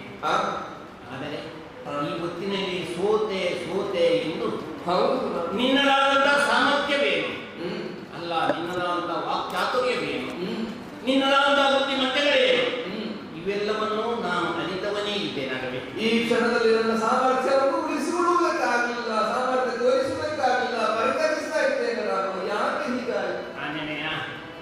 ಆದುದರಿಂದ ಹೇಳ್ತಾ ಇದ್ದೇನೆ, ಬರಿಗೆ ಸೋತೆ ಎನ್ನೆನಿಸದಿರು. ಯಾಕಾಗಿ? ಇನ್ನೊಬ್ಬರಲ್ಲಿ ಸೋತರೆ ನಾವು ಸೋತಂತೆ, ಈ ಅವನಿಯಲ್ಲಿ ನಾವು ಸೋತರೆ ನಾವು ಸೋತಂತೆ ಅಲ್ಲ, ಅವನಿಗೆ ಶಿರಬಾರಿದಂತೆ. ಎತ್ತ ಅವ್ವೆಗೆ ನಾವು ಸೋತೆವೆಂದಾದರೆ ಯಾವುದೋ ಒಂದು ರೀತಿಯಲ್ಲಿ ಆ ಎತ್ತ ತಾಯಿಯ ಕರುಣಾದೃಷ್ಟಿ ನಮ್ಮ ಮೇಲೆ ಇರುತ್ತದೆ ಎಂಬ ಭಾವನೆ. ಲೋಕ ಪಾಲನಾ ನೆಲೆಯನ್ನು ತಂದ ಭಗವಂತನಿಗೆ, ಅದರಲ್ಲೂ ವಿಶೇಷವಾಗಿ ನೀನು ಭಕ್ತಿ ಎಂಬಂತ ಭಾಷೆಯಲ್ಲಿ ರಾಮನನ್ನು ಸದಾ ಕಾಲ ಪೂಜಿಸುವಂತ ನಿನಗೆ ಆ ನೆಲೆಯಿಂದಲೂ ಕೂಡ ರಾಮನಲ್ಲಿ ಸೋತರೆ ಅದು ಸೋಲಲ್ಲ. ಯಾಕೆ ಬಲ್ಲೆಯ? ಯಾಕೆ ಬಲ್ಲೆಯ? ಸೇತುವೆಯನ್ನು ಮುರಿಯುವುದು ಇದು ನಿನ್ನಿಂದ.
ಕಳೆದ ಯುಗ ತ್ರೇತೆ. ಹೌದು. ಆ ತ್ರೇತಾಯುಗದಲ್ಲಿ ದಶರಥ ನಂದನನಾಗಿ ಗುರಿಯ ಬೆಳಕನ್ನು ಕಂಡೆ. ಲೋಕದ ಪಾಲನೆಯ ಹೊಣೆಯೊತ್ತಂದ ನಾನು ರಾವಣಾದಿಗಳನ್ನು ಮಟ್ಟಿಸಿದೆ. ಹೌದು. ಆದರ್ಶ ಪುರುಷೋತ್ತಮನಾಗಿ ಲೋಕಮುಖಕ್ಕೆ ಗೋಚರಿಸಿದೆ. ನೀವೆಲ್ಲರೂ ನನ್ನನ್ನು ಒಪ್ಪಿಕೊಂಡವರಿದ್ದೀರಿ. ಹೌದು. ಆದರೆ ಈ ಯುಗ ಆಗಲ್ಲವನ. ಆ ಯುಗದಲ್ಲಿ ಇದ್ದದ್ದು ಅಧರ್ಮವನ್ನು ಮಾಡುವಂತ ರಾಕ್ಷಸ ವರ್ಗ. ಈ ಯುಗದಲ್ಲಿ ಆಗಲ್ಲ. ಅಂದ್ರೆ ಮಾನವ ರೂಪದಲ್ಲೇ ಇದ್ದು ಮಾನವ ವ್ಯವಹಾರಗಳನ್ನೇ ಮಾಡುತ್ತಾ ತಮ್ಮದೇ ಆದಂತಹ ಸ್ವ ನೆಲೆಯಿಂದಲೇ ಬದುಕಿಕೊಳ್ಳುವ ದುಷ್ಟ ಜನರಿದ್ದಾರೆ. ಈ ದುಷ್ಟ ಜನರನ್ನು ನಿಗ್ರಹಿಸುವುದಕ್ಕಾಗಿ, ಧರ್ಮವನ್ನು ರಕ್ಷಿಸುವುದಕ್ಕಾಗಿ ದೇವಕಿ ಸುತನಾಗಿ ಅವತಾರವೆತ್ತಿದವನು ನಾನು ಕೃಷ್ಣಾನುದಾಂತದಿಂದ. ಈ ಹಿಂದೆ ರಾಮನಾಗಿದ್ದವನು ಈ ಕಾಲದಲ್ಲಿ ದೇವಕಿ ನಂದರನಾಗಿ ಕೃಷ್ಣಾಭಿಧಾನದಿಂದ ವ್ಯವಹಾರ ಮಾಡುತ್ತಾ ಇದ್ದೇನೆ. ಆ ಕಾಲಕ್ಕೆ ಭಕ್ತರ ನೆಲೆಯಿಂದಲೋ ಸೇವೆಯ ಭಾವನೆಯಿಂದಲೋ ನನ್ನೊಂದಿಗಿದ್ದ ನೀವೆಲ್ಲರೂ ದುಡಿದದ್ದು ಅಲ್ಲ, ತಮ್ಮನ್ನು ತಾವು ಅರ್ಪಿಸಿಕೊಂಡದ್ದು ಯಾವ ಕಾಲಕ್ಕೂ ಮರೆಯುವಂತಿಲ್ಲ.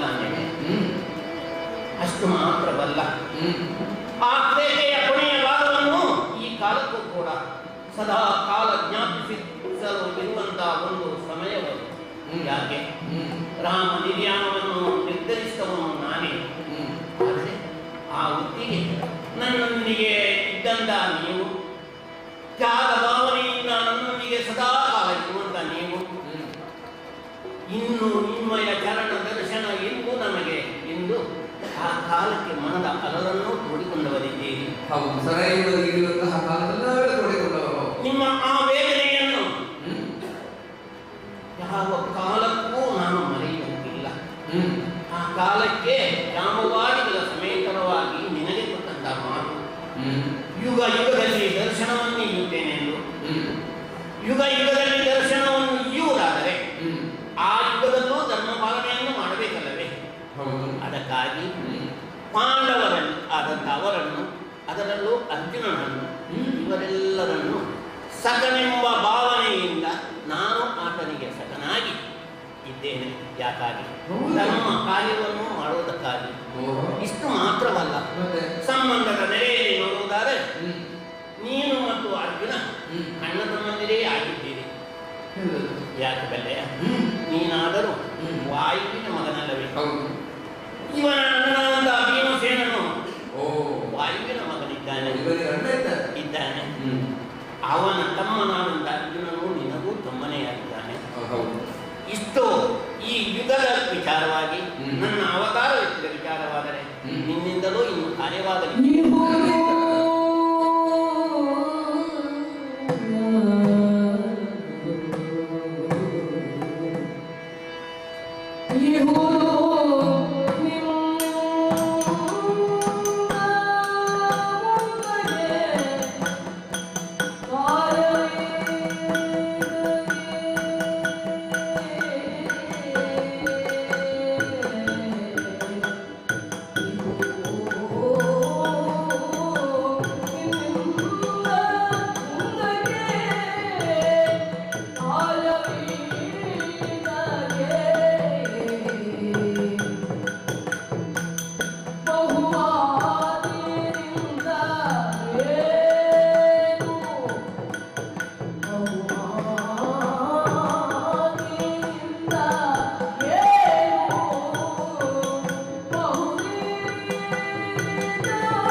ತಾಯಿಯ ಗರ್ಭವನ್ನು ಪಾವನಗೊಳಿಸುವುದೆಂದರೆ ತಾಯಿಯ ಸೇವೆಯ ಅಲ್ಲ, ದೇವ ಸೇವೆಯನ್ನ ಮಾಡುವುದರ ಮುಖೇನ.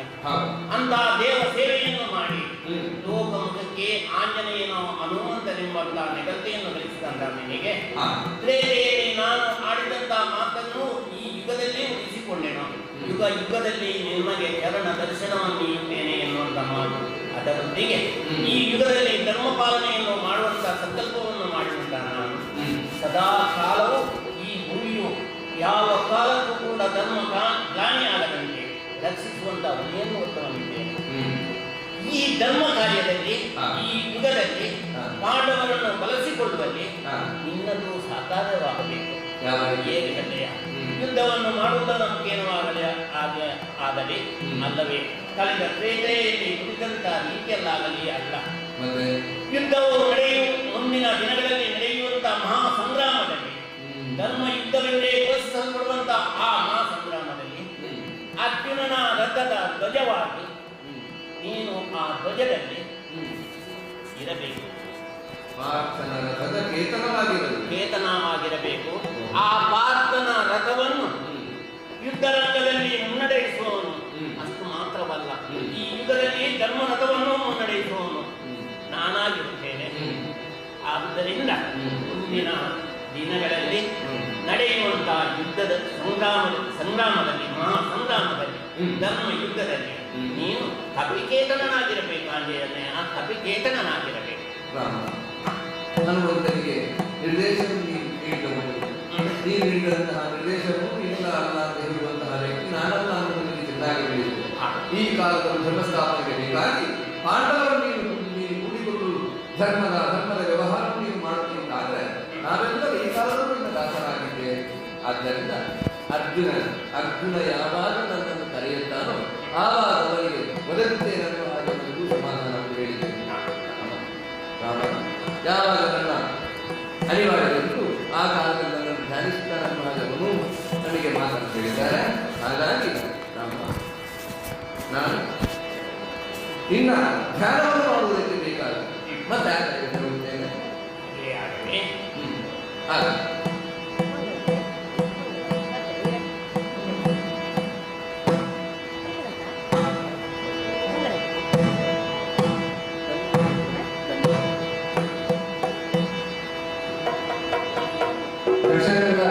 ಜಿಲ್ಲಾ ಸಾಹಿತ್ಯ ಪರಿಷತ್ ಪುತ್ತೂರು ತಾಲೂಕು ಘಟಕ ಹಾಗೂ ಉತ್ತರ ಕಡೆ ಹೋಬಳಿ ಘಟಕ ಜ್ಞಾನಗಂಗಾ ಪುಸ್ತಕ ಮಳಿಗೆ ಪುತ್ತೂರು ಈ ಮೂರರ ಸಹಯೋಗದಲ್ಲಿ ನಡೆಯುತ್ತಾ ಇರುವಂತಹ ಸಾಹಿತ್ಯ ಸೇವೆಯಲ್ಲಿ ಶ್ರೀ ಕಾಳಕಾಂಬ ಯಕ್ಷಗಾನ ಸಂಘ ಉಪ್ಪಿನಗಡಿ ಇದರ ವತಿಯಿಂದ ಶರಸೇತು ಬಂಧನ ಎಂಬ ಯಕ್ಷಗಾನ ತಾಳಮದ್ದಳೆ ಪ್ರಕಾರವನ್ನು ನಾವು ಪ್ರಸ್ತುತಪಡಿಸಿದ್ದೇವೆ. ಇದಕ್ಕೆ ನಮಗೆ ಅವಕಾಶವಾಗಿದ್ದಂತಹ ಎಲ್ಲರಿಗೂ ಕೂಡ ಈ ಸಂದರ್ಭದಲ್ಲಿ ಅನಂತ ವಂದನೆಗಳನ್ನು ಸಲ್ಲಿಸುವುದಕ್ಕೆ ಇಷ್ಟಪಡುತ್ತದೆ. ಅದೇ ರೀತಿ ನಮ್ಮ ಸಂಘದ 50ನೇ ವರ್ಷಾಚರಣೆಯ ಸರಣಿಯ ಪ್ರಯುಕ್ತವಾಗಿ ಈ ಕಾರ್ಯಕ್ರಮವನ್ನು ನಾವು ಜೋಡಿಸಿಕೊಂಡಿದ್ದೇವೆ. ಸಾಹಿತ್ಯ ಸೇವೆಯಲ್ಲಿ ಯಕ್ಷಗಾನ ಎನ್ನುವುದು ಅನನ್ಯವಾದಂತಹ ಕೊಡುಗೆ ನೀಡಿದಂತಹ ಒಂದು ಪ್ರಕಾರ. ಯಾಕಂದ್ರೆ ಹೇಳಿದ್ರೆ ಭದ್ರಗಿರಿ ಅಚ್ಯುತದಾಸರು ಎಷ್ಟು ಸಲ ಹರಿಕತೆಯಲ್ಲಿ ವೀರರಸದ ಪದ್ಯಗಳಿಗಾಗುವ ಯಕ್ಷಗಾನದಿಂದ ಹಾಡುಗಳನ್ನು ಆಯ್ತಾ ಇದ್ವಿ. ಅವರಲ್ಲಿ ಕೇಳ್ತಾ ಇದ್ದಾರೆ ಇದು ಎಲ್ಲಿಂದ ಈ ಸಾಹಿತ್ಯ ಅಂತ. ಸಾಹಿತ್ಯ ಎಲ್ಲಿಂದ ಅಂತ ಹೇಳಿದ್ರೆ ಯಕ್ಷಗಾನ ಪ್ರಕಾರದ ಬರುವಂಥದ್ದು. ಯಕ್ಷಗಾನ ಪ್ರಕಾರದ ವೀರರಸದ ಪದ್ಯಗಳಿಗೆ ವಿಶೇಷವಾದಂತಹ ಆದ್ಯತೆ ಹರಿಕತೆಯಲ್ಲಿ ಅವರು ಬಳಸಿಕೊಳ್ತಾ ಇದ್ದಾರೆ. ಹಾಗಾಗಿ ಯಕ್ಷಗಾನ ಎನ್ನುವಂಥದ್ದು ಶುದ್ಧ ಕನ್ನಡದ ಒಂದು ಪ್ರಕಾರ. ಹಾಗಾಗಿ ಸಾಹಿತ್ಯ ಮತ್ತು ಯಕ್ಷಗಾನಕ್ಕೆ ಅವಿನಾಭಾವವಾದ ಸಂಬಂಧವಿದೆ. ಈ ಸಂಬಂಧವನ್ನ ನೆಲೆಯಲ್ಲಿ ಕೂಡ ನಮ್ಮ ಈ ಪ್ರಸ್ತುತಿ ಮತ್ತೆ ನಮಗೆ ಮಾಡಿಕೊಟ್ಟಂತಹ ಅವಕಾಶ ಎಲ್ಲದಕ್ಕೆ ಕೂಡ ಆಭಾರಿಯಾಗುತ್ತಾ ಕಾರ್ಯಕ್ರಮದ ಕೊನೆಯಲ್ಲಿ ಮಂಗಳ ಹಾಡಲ್ಲಿ ಭಾಗವತ ಪ್ರಾಪಣೆಯನ್ನು ಕೊಡ್ತೇವೆ. ಯಕ್ಷಗಾನ ಗೆಲ್ಲಿ ಒಂದೇ ಮಾತ್ರ ಕನ್ನಡ ದೇವರು.